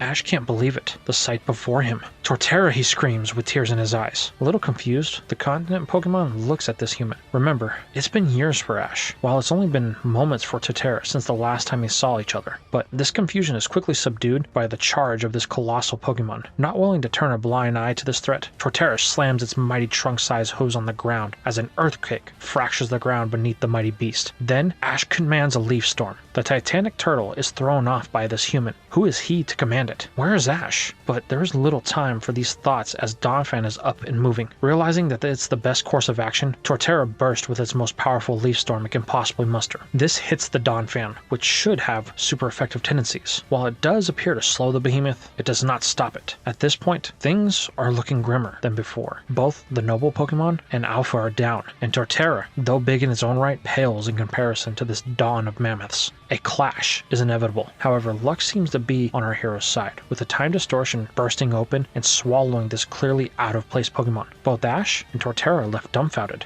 What was that? With the threat seemingly past, both Ursaluna and Vespiquen confront Ash and his turtle. This is looking like another territory dispute, but all parties involved seem to realize that it's in no one's best interest to battle after what just happened. So with a growl and assertive dominance, the two wander off, with a feeling of relief washing over Ash, until he must deal with another very real problem. Torterra is looking at him like he doesn't know him. Realizing this, Ash takes his time, slowly approaching his grass starter. But Torterra is apprehensive at best, wondering where its trainer is. Luckily, the slow and steady approach works for Ash, giving him just enough time for Torterra to assess the situation. While this human looks different, and though it's faint, a very familiar smell lingers in the air, which the turtle picks up on. This very aged human is its trainer, sparking even more confusion on Torterra's part. Then it stiffens as it senses another presence. Ash sees this and turns the direction that his Pokemon is looking. Though it may seem a threat, this is actually the reason Ash ventured out at night. Spiritomb. It stares down the one who attacked it and this new threat, but doesn't move. Ash and it both know that any struggle will cause harm to the ghastly specter, so Ash does the one thing he can do, telling Torterra to stay put. Ash runs off into the bush for a moment. Returning as quickly as he left, Ash brings a pile of wood for a fire. He then signals the two battle-worn Pokemon to follow him. While Torterra has no hesitation, Spiritomb does, choosing to hold back for its own self-preservation. Seeing this, Ash tells it they will be in the cave at the top of the hill. If it wants to come, he will treat its paralysis there. Ash then heads for the cave, with Torterra lagging behind, kind of sightseeing in this new land that they are in. After some time, Ash is able to get a fire going to hold off the frozen Hisui Nights. It's here that Ash uses the time to get caught up with Torterra, explaining everything that's happened since he's been here. Ash then pulls out his Pokeballs, showing them to Torterra. With Pikachu missing and the rest of their friends locked up, they are on their own. But there is hope as Ash holds Torterra's Pokeball. "If you can be freed, then the rest of our friends can be freed as well," our hero says with optimism in his voice. But this is short-lived, as the ball crumbles to dust in his hand. That's concerning, he thinks to himself. But this thought is short-lived, as a visitor has made its way to the cave. Spiritomb stands at the entrance, seemingly accepting the invitation that Ash has given it. Saying nothing, Ash stands up while reaching for his bag. This gets a defensive reaction from Spiritomb that triggers Torterra. Ash tells it to stand down. "We are not enemies here," as he walks to his patient. Ash begins pulling out berries and a grinding stone, in which he uses to make a paste of some sort to apply to the wounds that will help with any infection that is set in. Ash then pulls out something from his past life, the last type of modern medicine that he has, a paralyze heal. Ash begins spraying Spiritomb down as it winces from the medical treatment, but this is quickly interrupted by the words that Ash says next. "I'm sorry that I attacked you. It was wrong. I ignored the truth before me. You were doing nothing but living your life, not caring about anything. There was no proof that you had attacked anyone or anything, and for that, I am truly sorry." Spiritomb just listens as Ash finishes applying the treatment. "There we are. You should be good as new in a few days. But until then, I think it would be best if you stick with us until you're all healed up."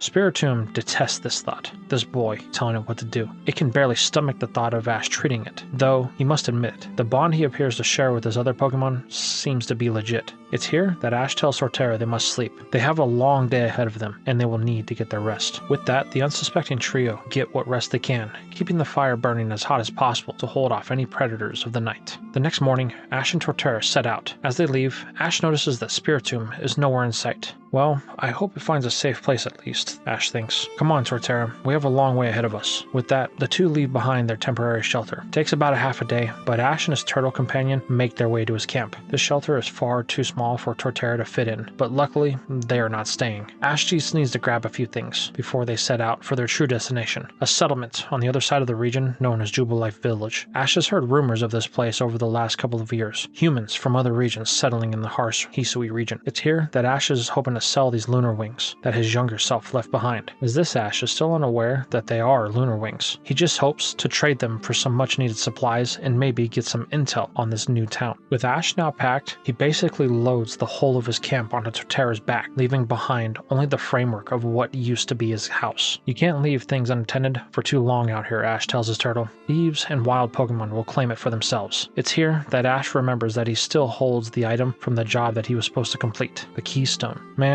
that old lady is gonna be mad when we don't bring her Spiritomb. Oh well, the chances of him ever seeing her again are slim to none. Little does he know, at the very moment of that thought, the same lady is being visited by the one who contracted her to capture the alpha Pokemon. This customer isn't too happy with her lack of results, using his Pokemon that he has managed to capture to lay waste to her house, demanding to know where the ghost is. Eventually, the old lady breaks down, giving the unhappy customer the location of the person she contacted for the job. Very well, I should have to use him then, the strange visitor says as he sets off in the direction that the old lady gave him. Now, we follow up with our hero as he and his pack mule turtle trek across the unforgiving land of Hisui. The days are long and the nights are dangerous, with both having to stay on guard as they are mostly out in the open. Though the journey is tough, they manage to stay under the radar. That is, until they get to the base of Mount Coronet. There is only one way from this point to Jubilife Village, over, and it will leave them exposed to not only the elements, but the much higher level Pokemon that live at the elevations they will be climbing to. With no other choice, Ash gathers what food he can, and the two set out. It will take a full day if they keep moving with no problems, but Ash can't ignore that Torterra is a walking target. With all of their supplies tied to its back, the continent Pokemon sticks out like a sore thumb. This becomes apparent not too long after they begin the climb. They have reached a point where a divide keeps them from making any further progress. Torterra, however, is the answer here, but it's at a cost. If it uses the move Rock Climb to cross here, then it will attract the attention of everything in the area. After consulting his partner, they make the decision to use the attention drawing move. With a stomp of its mighty legs, Torterra creates the crossing that they need. But just as Ash feared, they have attracted the attention of an alpha of the area, a very angry golem. The rock ball attacks with the rollout. Unfortunately for our duo, Torterra isn't really able to defend them as it is weighed down by all of this cargo. This slows its response as it is hit with the rollout in succession. Ash can do nothing but draw the attention of the Goliath, throwing rocks and anything else he can find. This turns the rage of the golem slowly on Ash. What follows is him running for his life to avoid all attacks launched his way. Unfortunately, this brisk run in the mountain air is short-lived, with Ash finding himself at a cliff's edge and golem to his back. Things aren't looking good for our hero. Torterra is too far away to make any difference here. Ash has no other choice. He turns to jump from the cliff to a small ledge on the other side. Then, something unexpected happens. The once thought inert keystone glows with a ghastly aura as Spiritomb emerges, firing a shadow ball in the direction of the Pokemon. In shock, Ash can do nothing but watch as the two alphas square off. The battle is a brutal one, with each trading equal blows as Spiritomb is still weak from its most recent battle. While it isn't able to exactly win, the ghoul is able to bide enough time for Torterra to finally catch up. With an energy ball hitting Golem from the back, the alpha realizes it's outnumbered, so it decides to retreat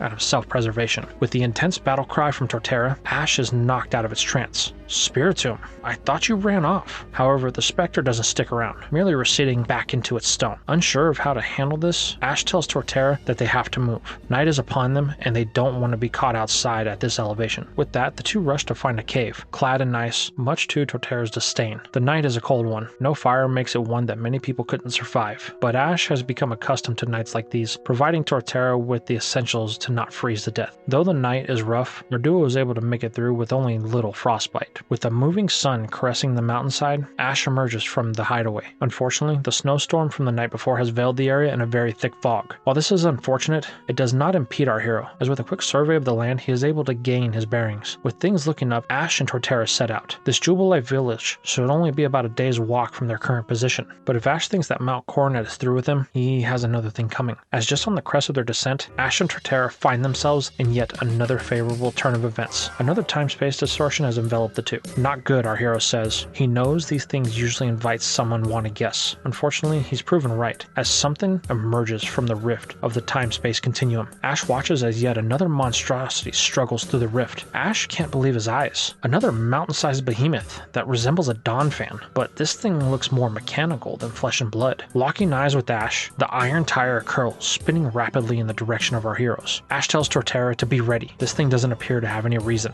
Ash is right as the beast charges their way. Knowing they need to throw it off its path, Ash tells Torterra to use rock climb. With a smash of its mighty legs, Torterra slams the ground, causing miniature pillars to jut out from it. But this is actually a bad thing, as the enemy brings its full weight down on Torterra, as it is unable to move in time. This flattens the turtle, knocking it out in the process. Now on his own, Ash pulls out the keystone, demanding that Spiritomb give him a hand. But this time, there's no response. Time is running low for our hero, as Dawnfound is now within meters of him. With no other option, Ash runs away from Torterra in an attempt to divert its attention of the Titan Terminator. However good his intentions are, one thing becomes apparent real quick. The area to run is very limited, with Ash finding himself at the edge of a cliff with a sheer drop. This isn't good, our hero thinks. Out of options, Ash can do nothing but watch his doom roll toward him. But almost as if he has a guardian deity watching over him, a bolt of lightning strikes at his feet, once again electrifying the area around him. This causes two things. One, the iron tread seems to have picked up some speed, closing in on Ash faster than before. But a very familiar sound can be heard coming from the pocket that he keeps his balls in. One of them has been activated,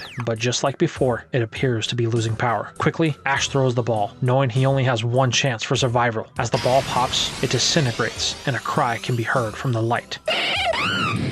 The fire monkey hits the snow-covered ground, confused about the situation. However, it has little time as the mechanical Goliath is still barreling, but now Infernape is in its path. Although there is now an obstacle in its path, the Robo-Fan is undeterred as it tries to mow down Infernape. But Ash calls for a Mach Punch, which is met with a look of confusion from the simian that is quickly corrected as Torterra calls to it, almost to say, "You can trust the human." Without hesitation, Infernape launches its most powerful attack, connecting with the Titan. This throws the rollout off, causing it to wobble off center. As the titanium tire rides off kilter, Dawnfan finds itself flying from the cliff to the back of Ash. Both he and Infernape watch as the massive mammoth falls to what could be its doom, only to be swallowed by a sudden time-space distortion. The two are in shock, only awaken from their trance when Torterra finally joins them. What follows is a very emotional Ash and very bewildered Infernape reunion. After getting his fire starter caught up, Infernape feels a little emotional itself. Ash being alone for so long, Pikachu missing, things are strange to say the least. But this means nothing to Infernape. It will support its trainer any way that it can. With the support of his two Sinnoh starters, Ash sets out, making their way to Jubilife Village. Though the terrain is treacherous, the three are able to make the rest of their journey with little incident. Finally, after what seems like an eternity, Ash finds himself at a massive wooden gate, walls of wood running in tandem to outline the defensive fortification. Wanting to make his presence known, Ash beats as hard as he can on the gate, with no response at first. Then, Infernape gives the gate a love tap with a mild Mach Punch, the rattle of the massive wall finally drawing the attention to our trio of heroes. Ash can hear a shuffling around and what seems to be a panic from beyond the walls. Then, silence. Well, that's strange, Ash thinks to himself. Looking at his two Pokemon, they are all befuddled at this enigma. Then they tense up as it quickly becomes apparent they are not alone. With the sun caressing the mountains as it sets, shadowy figures begin to surround the group, ready to attack. Infernape and Torterra prepare to counter, but Ash tells them to stand down, as he can see that this is the source of the tension.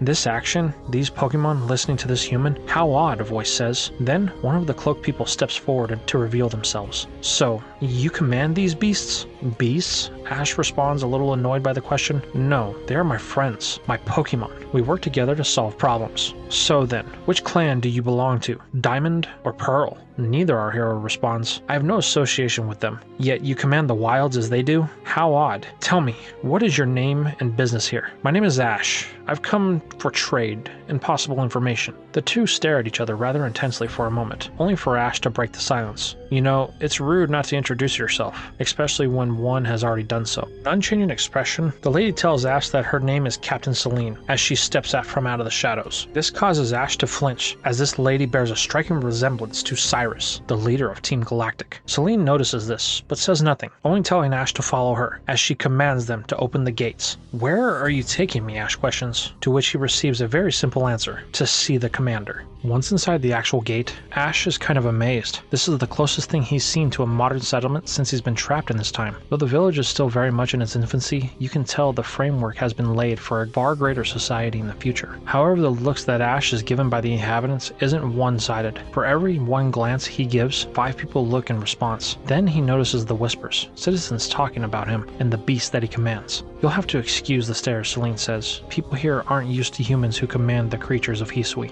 "I can see that," Ash says, as they arrive at a building that Celine deems as the Galaxy Expedition HQ. As the duo walk inside, a very cautious onlooker watches, eyes fixed on Ash in particular, as his Torterra is forced to stay outside due to its massive size, allowing only Infernape to accompany its trainer. Once inside, they head up to the second floor. Walking the winding staircase, Celine warns Ash that the commander can be a bit intimidating, so you must stand firm if you wish to be taken seriously. Ash tries to respond, only to be interrupted with a brazen yell that echoes through the building. This happens as they arrive to the room of the commander, who Ash sees scolding a young subordinate at his displeasure of the news that concerns the clans of the Hisui region. The scolding is only interrupted when Celine informs Kamado that they have someone that he may want to talk to. The only thing that prevents a tongue lashing to Celine is the sight of Infernape at the side of the mysterious man. Kamado is clearly uncomfortable in the presence of this creature. With an uneasy tone in his voice, the mustache-clad man demands to know why Celine has brought a wild animal into his base. "Well, sir, this wild animal is actually the reason. It appears this man has complete control over the beast." "Is that so?" the commander says, still with a hint of fear. "Yes, he commands not one, but 2 creatures." While the two converse, Infernape and Ash just watch confused at this engagement. How could these two talk like they aren't even present? But they don't have to wait long, as Kamado seems to have worked up the nerve to address Ash directly. "So you command beasts as well, do you?" "You mean Pokemon," Ash responds. "Is that what you call them here in Hisui?" "Well, no matter. Do you command them or not? Are they not your servants?" "My Pokemon help me when I need it. This is Infernape," in which the fire chip nods with confidence. "Right. Well, I must ask, have you noticed anything strange as of recent?" "Strange? Well, yeah.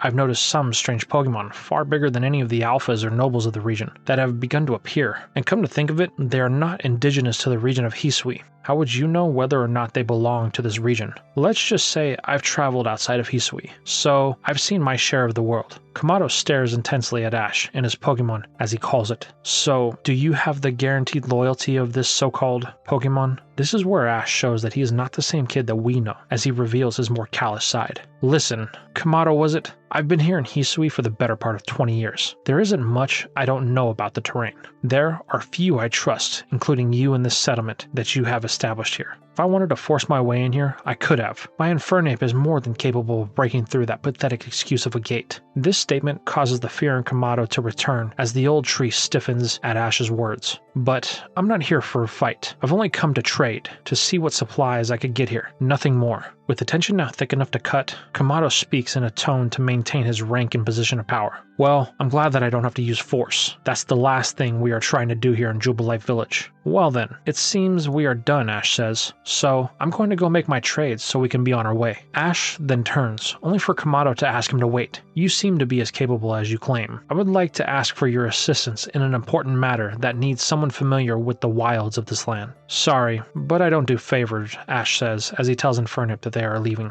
"Well, how about I offer you lodgings here in the village?" Kamado counters. Yet, this attempt also fails. "Sorry, I can do just fine outside of the village. If you don't help, then the innocent people of this village could die," Kamado said sternly. This gets Ash's attention, the conversation with his younger self still fresh in his mind. "Okay, you got my attention. If your reason is one I think is important, then I'll consider it." Kamado then reveals that the Diamond and Pearl clans are uneasy. While they both agreed to let the people of Jubilife Village settle in the areas of Hisui that they did not not claim as their lands, it was with the condition that they would not bring danger to either clan. They are blaming the recent sightings of these creatures that you described on us. Our reports claim that the massive creatures invaded the territories of the Alphas, causing havoc among the clans, who are now placing the blame on us. If I don't find a solution to this problem, then it could ignite a full-on war, which would be devastating for anyone involved. While Ash does see the concern in this matter, he fails to see how it involves him. Sorry, but I only take on jobs when the compensation is right, he says as he steps towards the door. Name your price, Kamado says. My price? Ash questions. Yes, anything, Kamado responds as he looks to a picture of a lady and him on the wall. I need to do whatever it takes to protect the population here. We can't go to war with the natives. Surely, with our meager population, we would perish. With a sigh, Ash lays his terms. A full restock of supplies for taking on the job, and upon completion, a full restock anytime he needs it. This is a hefty cost to the fledgling village. They are still small, and supplies are limited for their residents. But if you can get it done, then I agree to your terms, Kamado says. Then, with one final step, Ash walks out of the command center, telling Kamado that he can call him Ash, and he will be back to claim what is his once the job has been completed. Sir, why would you agree to such steep terms? Celine says. Because the people are worth it, and besides, the chances of survival are very slim. Out of all of our scouts sent in, only one came back. How many were lost, sir? Kamado looks at Celine. Too many, the commander responds. Outside, Ash emerges from the HQ with Infernape, wanting to check on Torterra, but he's met with an odd man that seems to be examining his continental tortoise. Hey, what are you doing? Ash yells, startling the strange man. Oh, does this magnificent creature belong to you? Annoyed by the continued thought that Ash owns his Pokemon, he ignores the question, demanding to know why the person is near Torterra. The man apologizes. I didn't mean any harm, introducing himself as Professor Levinton. Professor? Ash questions. Yes, I'm here to document the creatures of the region in a collection of texts to make knowledge accessible for residents of Jubilife and anyone else who lives in Hisui. It is my belief that we should exist with these creatures and not fear them. Pokemon, Ash says. What? The professor responds. They are called Pokemon, short for pocket monsters. That's it. It makes perfect sense. That name would go great with these capture devices that I've developed to hold the Pokemon. Then I guess I'll call these Pokeballs. So are these Pokemon your companions, Leviton asks? They are, Ash responds. I've known them for years. I would trust them with my life. Do you have more than just two, the doting professor asks? I do, but what? It's complicated, Ash responds. They're inaccessible right now, being very vague to the reason why, as Ash has kept the knowledge that he has of the future a guarded secret since being trapped in the past. Well, it must be hard to travel with so many companions, Leviton says. Here, take these, handing Ash 6 very odd yet very clearly a type of Pokeball. You can use these to hold your Pokemon so that they don't tire when traveling. They will be of great use to you, I promise. Thank you, Ash says, unsure on how to respond. Professor Levinton then asks Ash if he would like to come inside to his lab. There are many things he would like to show him, but before Ash can respond, he is interrupted by another person who seems to be watching from the shadows. Professor,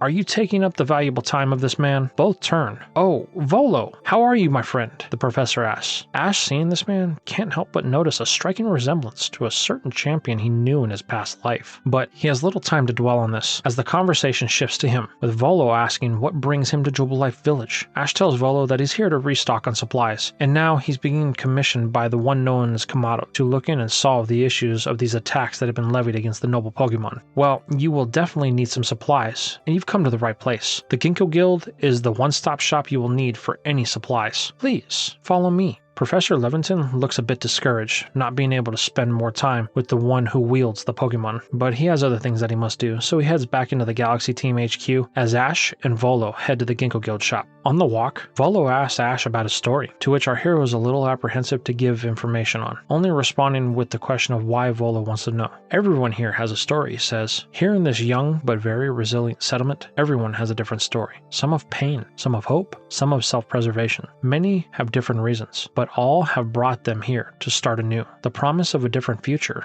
is what keeps them going. Well, my story is a little different. I have no concern for the future, Ash says. Not until I recover what I've lost in the past. What is it that you've lost? With the tone of a broken yet hardened soul, Ash says, everything. Well, here, Volo says, with a little unease in his voice. Realizing he still hasn't used the gifts that the professor gave him, Ash turns to Infernape, thinking about the time that they've spent apart. He reconsiders the thought that was going through his mind, telling it and Torterra to wait out here. He will only be a minute. Once inside, Ash gets the grand tour from Volo, but Ash has little patience for small talk. He has a job to do, so he needs to get moving. Ash begins picking out the items that is needed, quickly stacking up a bill that the shop has never seen. Volo inquires how Ash intends to settle this tab, only to be informed that Kamado will be taking care of it, as it's part of the contract with him. Oh, well, I guess we will send this to the HQ then. This is where Ash meets the head of the guild, Ginter. He's surprised with the list of things Ash has requested. These are some very rare items you request. What, you don't have them, our hero says? No, it just took a lot to require them. Once the transactions are completed, Ash loads up Torterra with their new supplies. Sorry, old friend, I know it's a lot, but Torterra just smiles. This is nothing for it. Ash smiles, glad to at least have 2 of his friends back. It's here that Volo asks if there's anything else that Ash needs. Yeah, information, Ash says. Volo tries to answer, but one of the binds on Torterra comes loose, allowing for some of the supplies to fall off its back towards Ash. Luckily, Infernape is able to push our hero out of the way, avoiding any major harm, but Ash gets knocked to the ground, spilling the things from his bag out.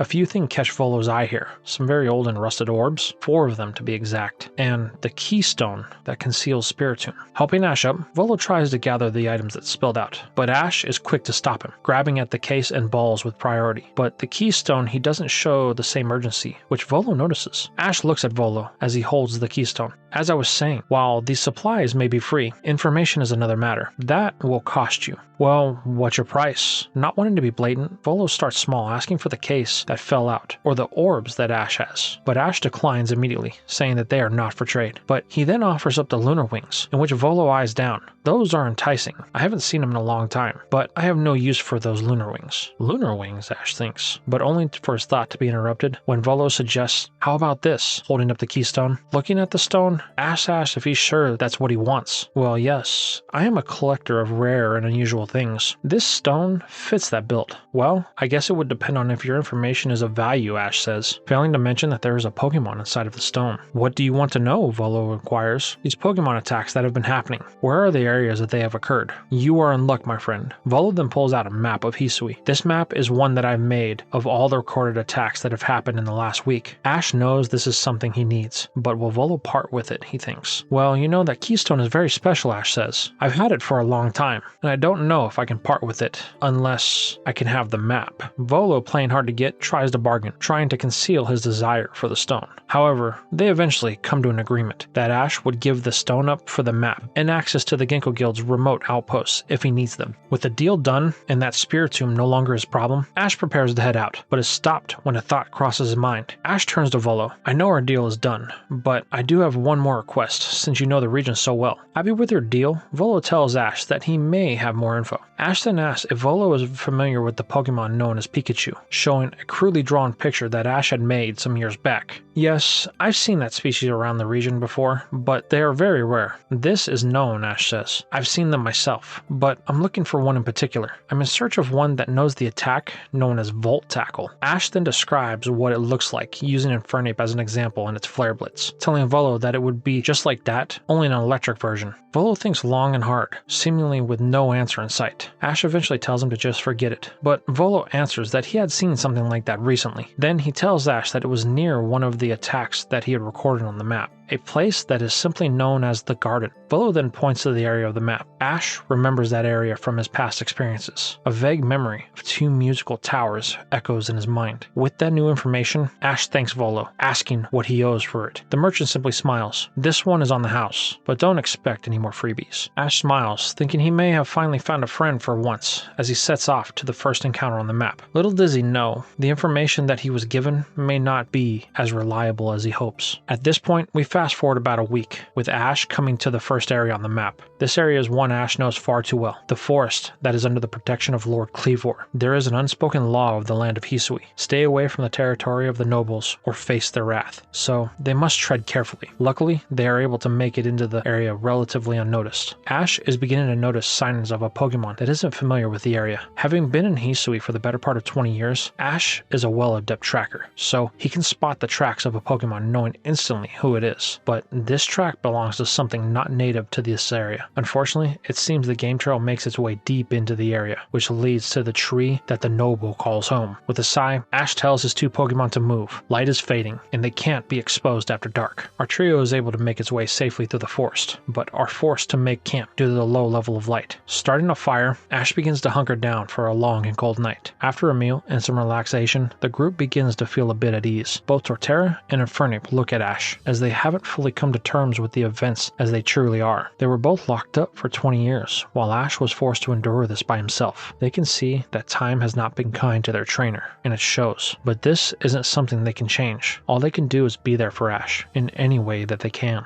A few hours pass, and we are now in the dead of night. The fire is raging to help fight off the cold, but Ash and his friends have made themselves comfortable. Unfortunately, this calm is quickly interrupted when soul-piercing yellow eyes appear in the dark. This catches Infernape's attention as its flames flare. With Ash and Torterra now alerted, they ready themselves for an attack, as an odd-looking Pokemon emerges from the shadows. Ash has never seen a Pokemon like this before. The odd-looking bug slithers its way to the fire, almost like a primal urge is calling it. A bug type, not afraid of fire?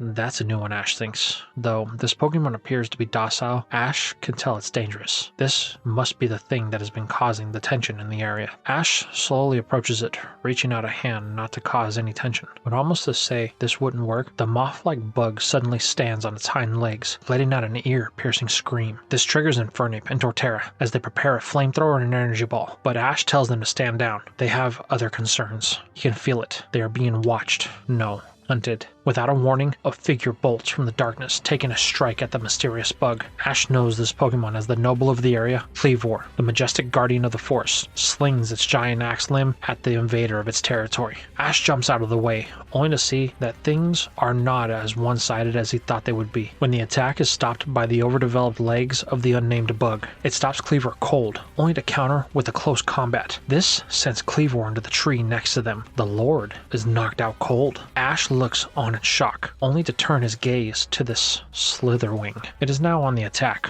which Ash is only able to dodge thanks to Infernape blocking for him. Knowing they needed to counter, Ash calls for a Flare Blitz and a Rock Climb. Luckily, the two are able to overcome the primal bug due to the defense drop from the close combat. This knocks it out, leaving Ash with a momentary decision. He doesn't know what he's going to do with this thing. He can't exactly just move it to a different part of the region. The last two times he dealt with these paradoxes, as he's come to call them, a time-space distortion carried them off, but nothing like that has happened this time. It's then Ash remembers the Pokeballs that Leventon gave him. With no other options, Ash throws one of the balls. Though he is unsure that it'll work, after 3 familiar shakes, the ball secures its capture, allowing Ash to grab it. This is heralded by the awakening of Kleavor, who realizes that the threat to its territory is gone. With a stern look at Ash, almost to say, "Don't overstay your welcome," the noble disappears back from the darkness in which it came, leaving Ash to breathe a sigh of relief. With that, the night slowly fades to morning, as Ash assesses the options. The places that Volo said Pikachu could be is very close, but the next noble that was said to be attacked is out of the way of that. With his own self-interest his priority, Ash makes his way to the area he thinks that he knows where he could find Pikachu. Alas, like so many times before, the information is a dud, as this is just a field on a lakeside. With one final glance, Ash decides to move on to the next area of the map, deciding that the only thing he can do is to catch these Paradox Pokemon to stop the rampaging nobles. However, from the shadows, a mysterious force watches this human, who dares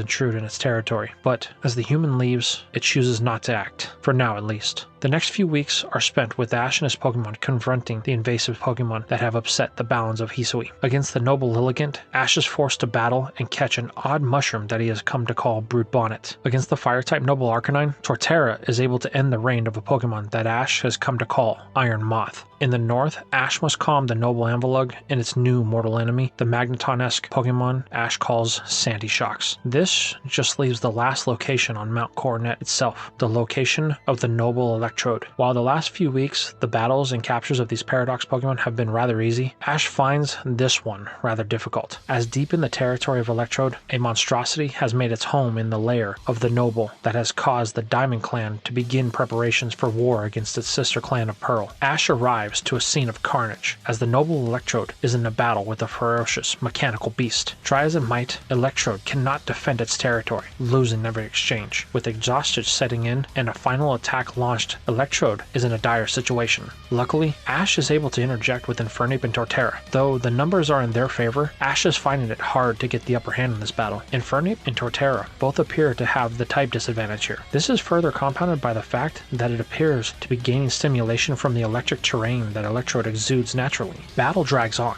No matter the attack, it seems that Ash's forces are unable to make any progress. It's here that things take a turn for the worst, as a time-space distortion opens up. While normally this would be a good thing, as they tend to swallow these Paradox Pokemon, this time it leaves something behind. This Pokemon is one that Ash thinks he knows, a Tyranitar, but it boasts a metallic exterior. This new combatant wastes no time engaging with not only the other Paradox Pokemon, but Torterra and Infernape as well. But it appears that this Iron Thorn, as Ash has come to call it, benefits from the electric terrain as well, as it demonstrates an ability to outpace his two Pokemon and level Torterra. Luckily for Ash, he has one trump card here with Infernape as its true power awakens. Blaze. With a surge of flames, the Fire Chimp jumps back into battle, dealing whatever damage it can. Luckily for Ash, Infernape is able to drop the Iron Jugulis with a flurry of Mach Punches. Although Blaze brought victory, the war still rages, as Iron Thorns is still very much able to battle. Ash orders Infernape to engage in this battle, but the increase that Iron Thorns is gaining from the terrain is making it hard for the monkey to keep up. This eventually results in Infernape burning through what stamina it has left as it collapses in defeat. This isn't good, Ash murmurs to himself. He does still have the option of the Paradox Pokemon he's caught to battle with, though he doesn't exactly know if they will listen. Ash hasn't exactly released them from the ball out of fear of causing a frenzy among the nobles again, but he's seriously considering it now. That is, until the same time-space distortion that brought the Iron Thorns here sends a bolt of lightning in Ash's direction, striking our hero once again. Ash doesn't even need to guess what this means, as he opens up his bag to see one of his rusted balls blinking.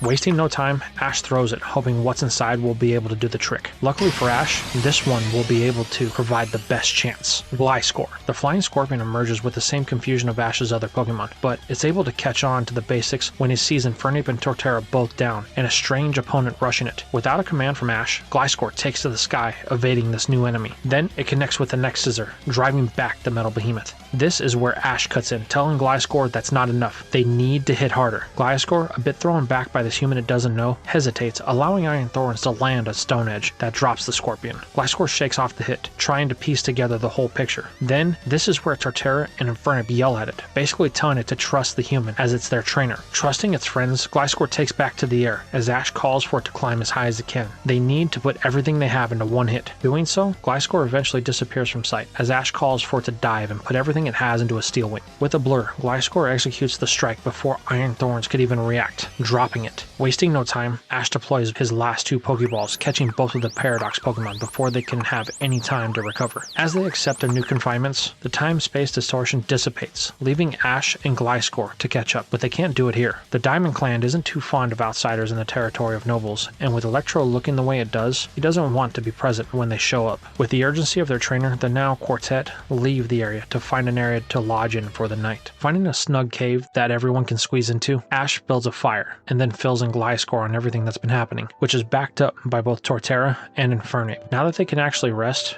Ash unwinds, fixing a meal for his comrades for a job well done. But now, a very real conundrum sets in. Ash has these Paradox Pokemon, but no idea of what to do with them. More concerning is what the cause is of them appearing from these distortions. Though he's completed the job that he was hired for, Ash can't help but feel things aren't done. He's been here for 20 years. Why at this time has Pokeballs suddenly become active, and these Pokemon appearing through the distortions? It can't be a coincidence. Things are very strange, but this thought is interrupted when a blinding flash swallows the night sky outside of the cave they are in.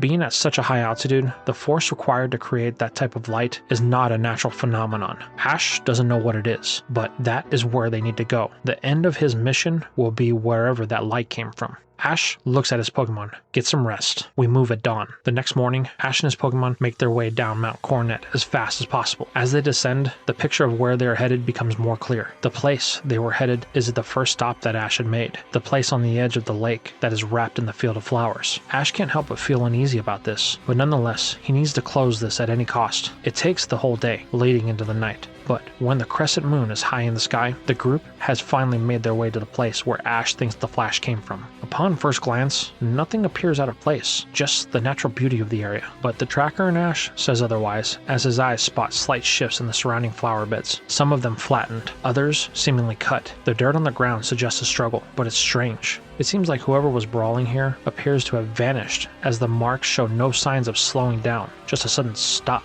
Ash has never seen anything like this before. The area feels really uneasy, like a malevolent presence is in the air. But with nothing here, Ash can't do anything. So again, he decides to move on. But as he turns to leave, a force can be felt. As from a shadow, a Pokemon he is very familiar with emerges, thrown to the side like a weak child. Darkrai, he says, running to its size. It is very injured, struggling to stay afloat. Ash tries to talk with it, but seemingly its gaze is fixed on the portal that it emerged from. Then, Ash feels it. Something coming. Just then, another Pokemon emerges that looks very similar to a Gallade, but this thing appears to share the qualities of some of the Paradox Pokemon, mechanical in nature. It's here that things become clear. That flash was a time-space distortion, and this thing is what came through. This Iron Valiant, Ash has deemed it, wastes no time attacking Darkrai, paying no mind to Ash or his Pokemon. Knowing he can't let this continue, Ash orders Infernape, Torterra, and Gliscor to defend Darkrai. Though they are strong in their own right, they appear to be no match for this opponent, as all of his mons are knocked aside. Then, to add insult to injury, another, much more menacing dragon-like Pokemon emerges from the portal of darkness. With a Dragon Rush, this new enemy launches its attack at Darkrai and Iron Valiant. Ash recognizes the similarity of this dragon in the one known as Salamence. They are close, but this one is far more aggressive. It even begins scorching the land, attacking Ash and his Pokemon. The only thing they can really do is defend themselves, and Ash, leaving Darkrai to defend itself. Ash orders his Pokemon in. They can't let the fighting continue. Infernape takes on Iron Valiant, while Gliscor and Torterra take on the Roaring Moon. They do their best,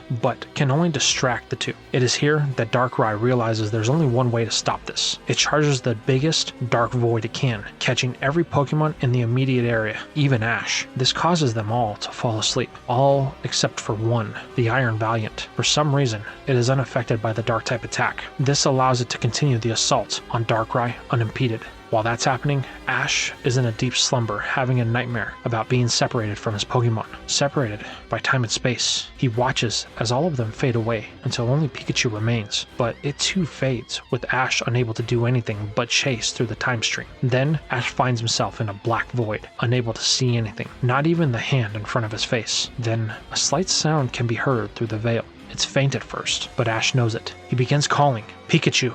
Pikachu," but no response. However, a warmth can be felt. Strange, Ash thinks, as the black scape is swallowed by light, and he awakens to the devastation that is being handed to Darkrai. Shaking off the haziness, Ash can still feel the warmth that he felt in his dream. Reaching into his bag, Ash pulls out the lunar wings. They are glowing. This is his chance, exposing his Pokemon to the effects of the wings. With everyone now awake, Ash has one final idea. They have no choice. If this Iron Valiant won't stop and he can't catch it, then they need to end it. This request shocks his Pokemon. The old Ash would have never said something like that, but this Ash is more realistic than optimistic, and he knows that there's no other guaranteed way to end this. Reluctantly, the three remaining hopes ready themselves. However, almost to say that this isn't the right way, another flash opens up a distortion. From it, another bolt of lightning comes through, striking Ash. Then, a familiar sound happens. His last two Pokeballs are active. Ash wastes no time, throwing them, releasing both Staraptor and Weasel. What follows is an all-out assault, with now Ash commanding his Pokemon to subdue Iron Valiant. His plan is to get it and Roaring Moon to the time-space portal.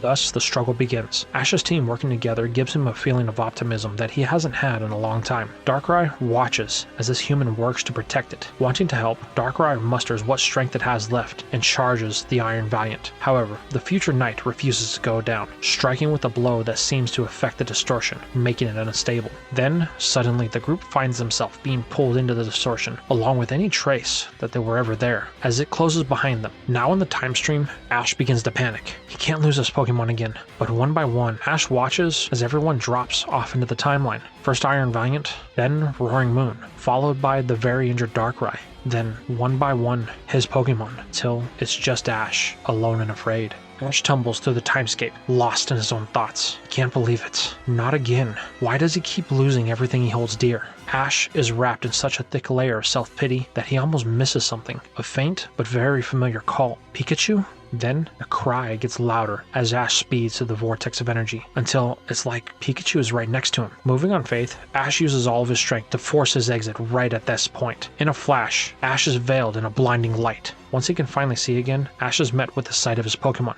They are all okay. Helping their trainer up, Infernape points Ash's gaze in the direction in front of them. Though his vision is blurred, a familiar yellow shape stands before the group. Pikachu! It then runs, jumping into Ash's arms. As his vision focuses, Ash begins to think he's hallucinating. Pikachu, he says, choking back tears. Is it really you? The mouse nods, rubbing against his trainer. But how? Where? What? I believe I can answer, a voice echoes through the hallowed hall. Looking up, Ash sees a very familiar presence. Arceus? Yes, Ash, it is I, the creator. Everything you see before you, I can assure you is real. You are not going crazy. What is going on? Is this my Pikachu? How did it get here? Ash, I need you to calm yourself. I will answer all your questions. This is my personal realm. This is your Pikachu. It has been with me the entire time. Well, why would you keep it here? It was not by choice, Ash. I'm sure you have noticed that recently things have been going out of balance, with those Pokemon showing up and the time-space distortions opening uncontrollable, correct? Yes, I have. It's becoming dangerous to go anywhere. Well, I can assure you, the ancient past of Hisui isn't the only place that it's happening. Across the multiverse is a problem. Time and space are falling apart at the seams. Well, isn't Palkia and Dialga in charge of time and space? Why can't they fix it? It's not that simple, Arceus responds. My power is being blocked. I cannot reach out to any of my creation trios in any universe. I have tried to leave, but something is preventing me from leaving my realm. For whatever reason,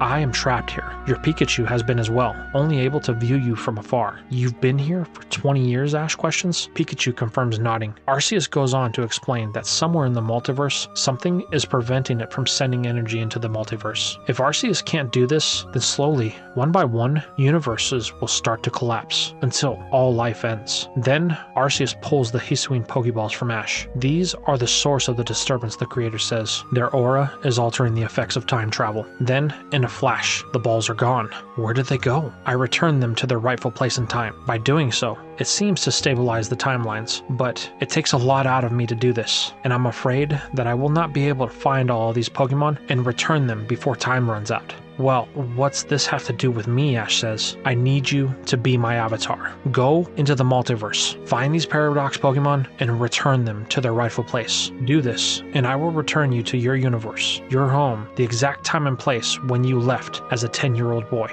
So, I do this and I get to go home? That's the deal? Simple as that, Ash says. Simple as that, the creator responds. Well, let's say I do agree to this job you have for me. How would I do this? As you said, you can't leave, so how would I? It's here that a very familiar voice says that's simple. With this. Ash turns only to lock eyes with the one who caused this whole situation in the first place. Cyrus. You, he says with an anger in his voice that even Arceus can feel. Ash, wait! But the words fall on deaf ears, as Ash is face to face, connecting with the right cross to the jaw of Cyrus. Being knocked to the floor, Cyrus says he should have seen that coming, but no matter. Best Ash get it out of his systems now, so that they can work together. I would never work with you. It was you that took everything from me, Ash screams with every ounce of frustration he's held in for the last 20 years. But Arceus puts an end to this. Ash, you must listen. This Cyrus is not your enemy. He's not the one from your timeline. Confused, Ash asks what he means. Arceus goes on to explain that this Cyrus is from the timeline that his young counterpart came from, the one who actually made it beyond time and space. He has been developing technology that would help track time anomalies for you to stop. He has a vested interest in seeing the multiverse survive. Standing up, Cyrus addresses Ash. Look, I know you may have animosity towards my counterparts, but that's not me. An emotion in this situation is dangerous. If you let it cloud your judgment, then life as we know it will end. Then something that Ash can't ignore happens. Pikachu mounts Cyrus's shoulder to show its trainer that what he says is the truth. Ash doesn't like it, but he stands down. So let me get this straight. You want me to travel across time and space to fix these paradoxes and prevent Armageddon? In doing so, once I finish this task and your power is restored, you will return me and my Pokemon to our rightful places? That is correct, Arceus says. With a look of distrust towards Cyrus, Ash asks, where do they begin?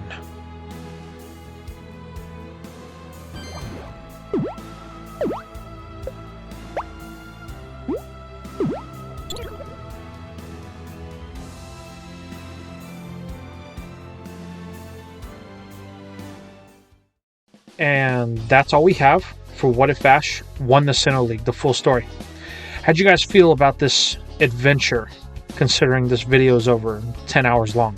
I really enjoyed making this story from start to finish, and I really hope that you guys enjoyed the entire journey from start to finish as well. With all that being said, let me know your thoughts about how Ash's adventures turned out. How would you have changed it? What do you think could have been done differently? Has it inspired you to make your own content? Let me know. But with all that being said, consider following me on my other social medias like Twitter, where I sometimes post updates on what I'm working on in real time, or in the Discord if you're interested in meeting some new people and possibly making content of your own. And then also, if you want to support me further, consider joining the YouTube channel members or becoming a patron. For only $5 a month, you can get up to a week's early access to all of my content, and all of that is going to fund the 10K project that we currently have in the works. So look forward to that. But with all that being said, I'm Ronin Charizard, and I will see you in the next video.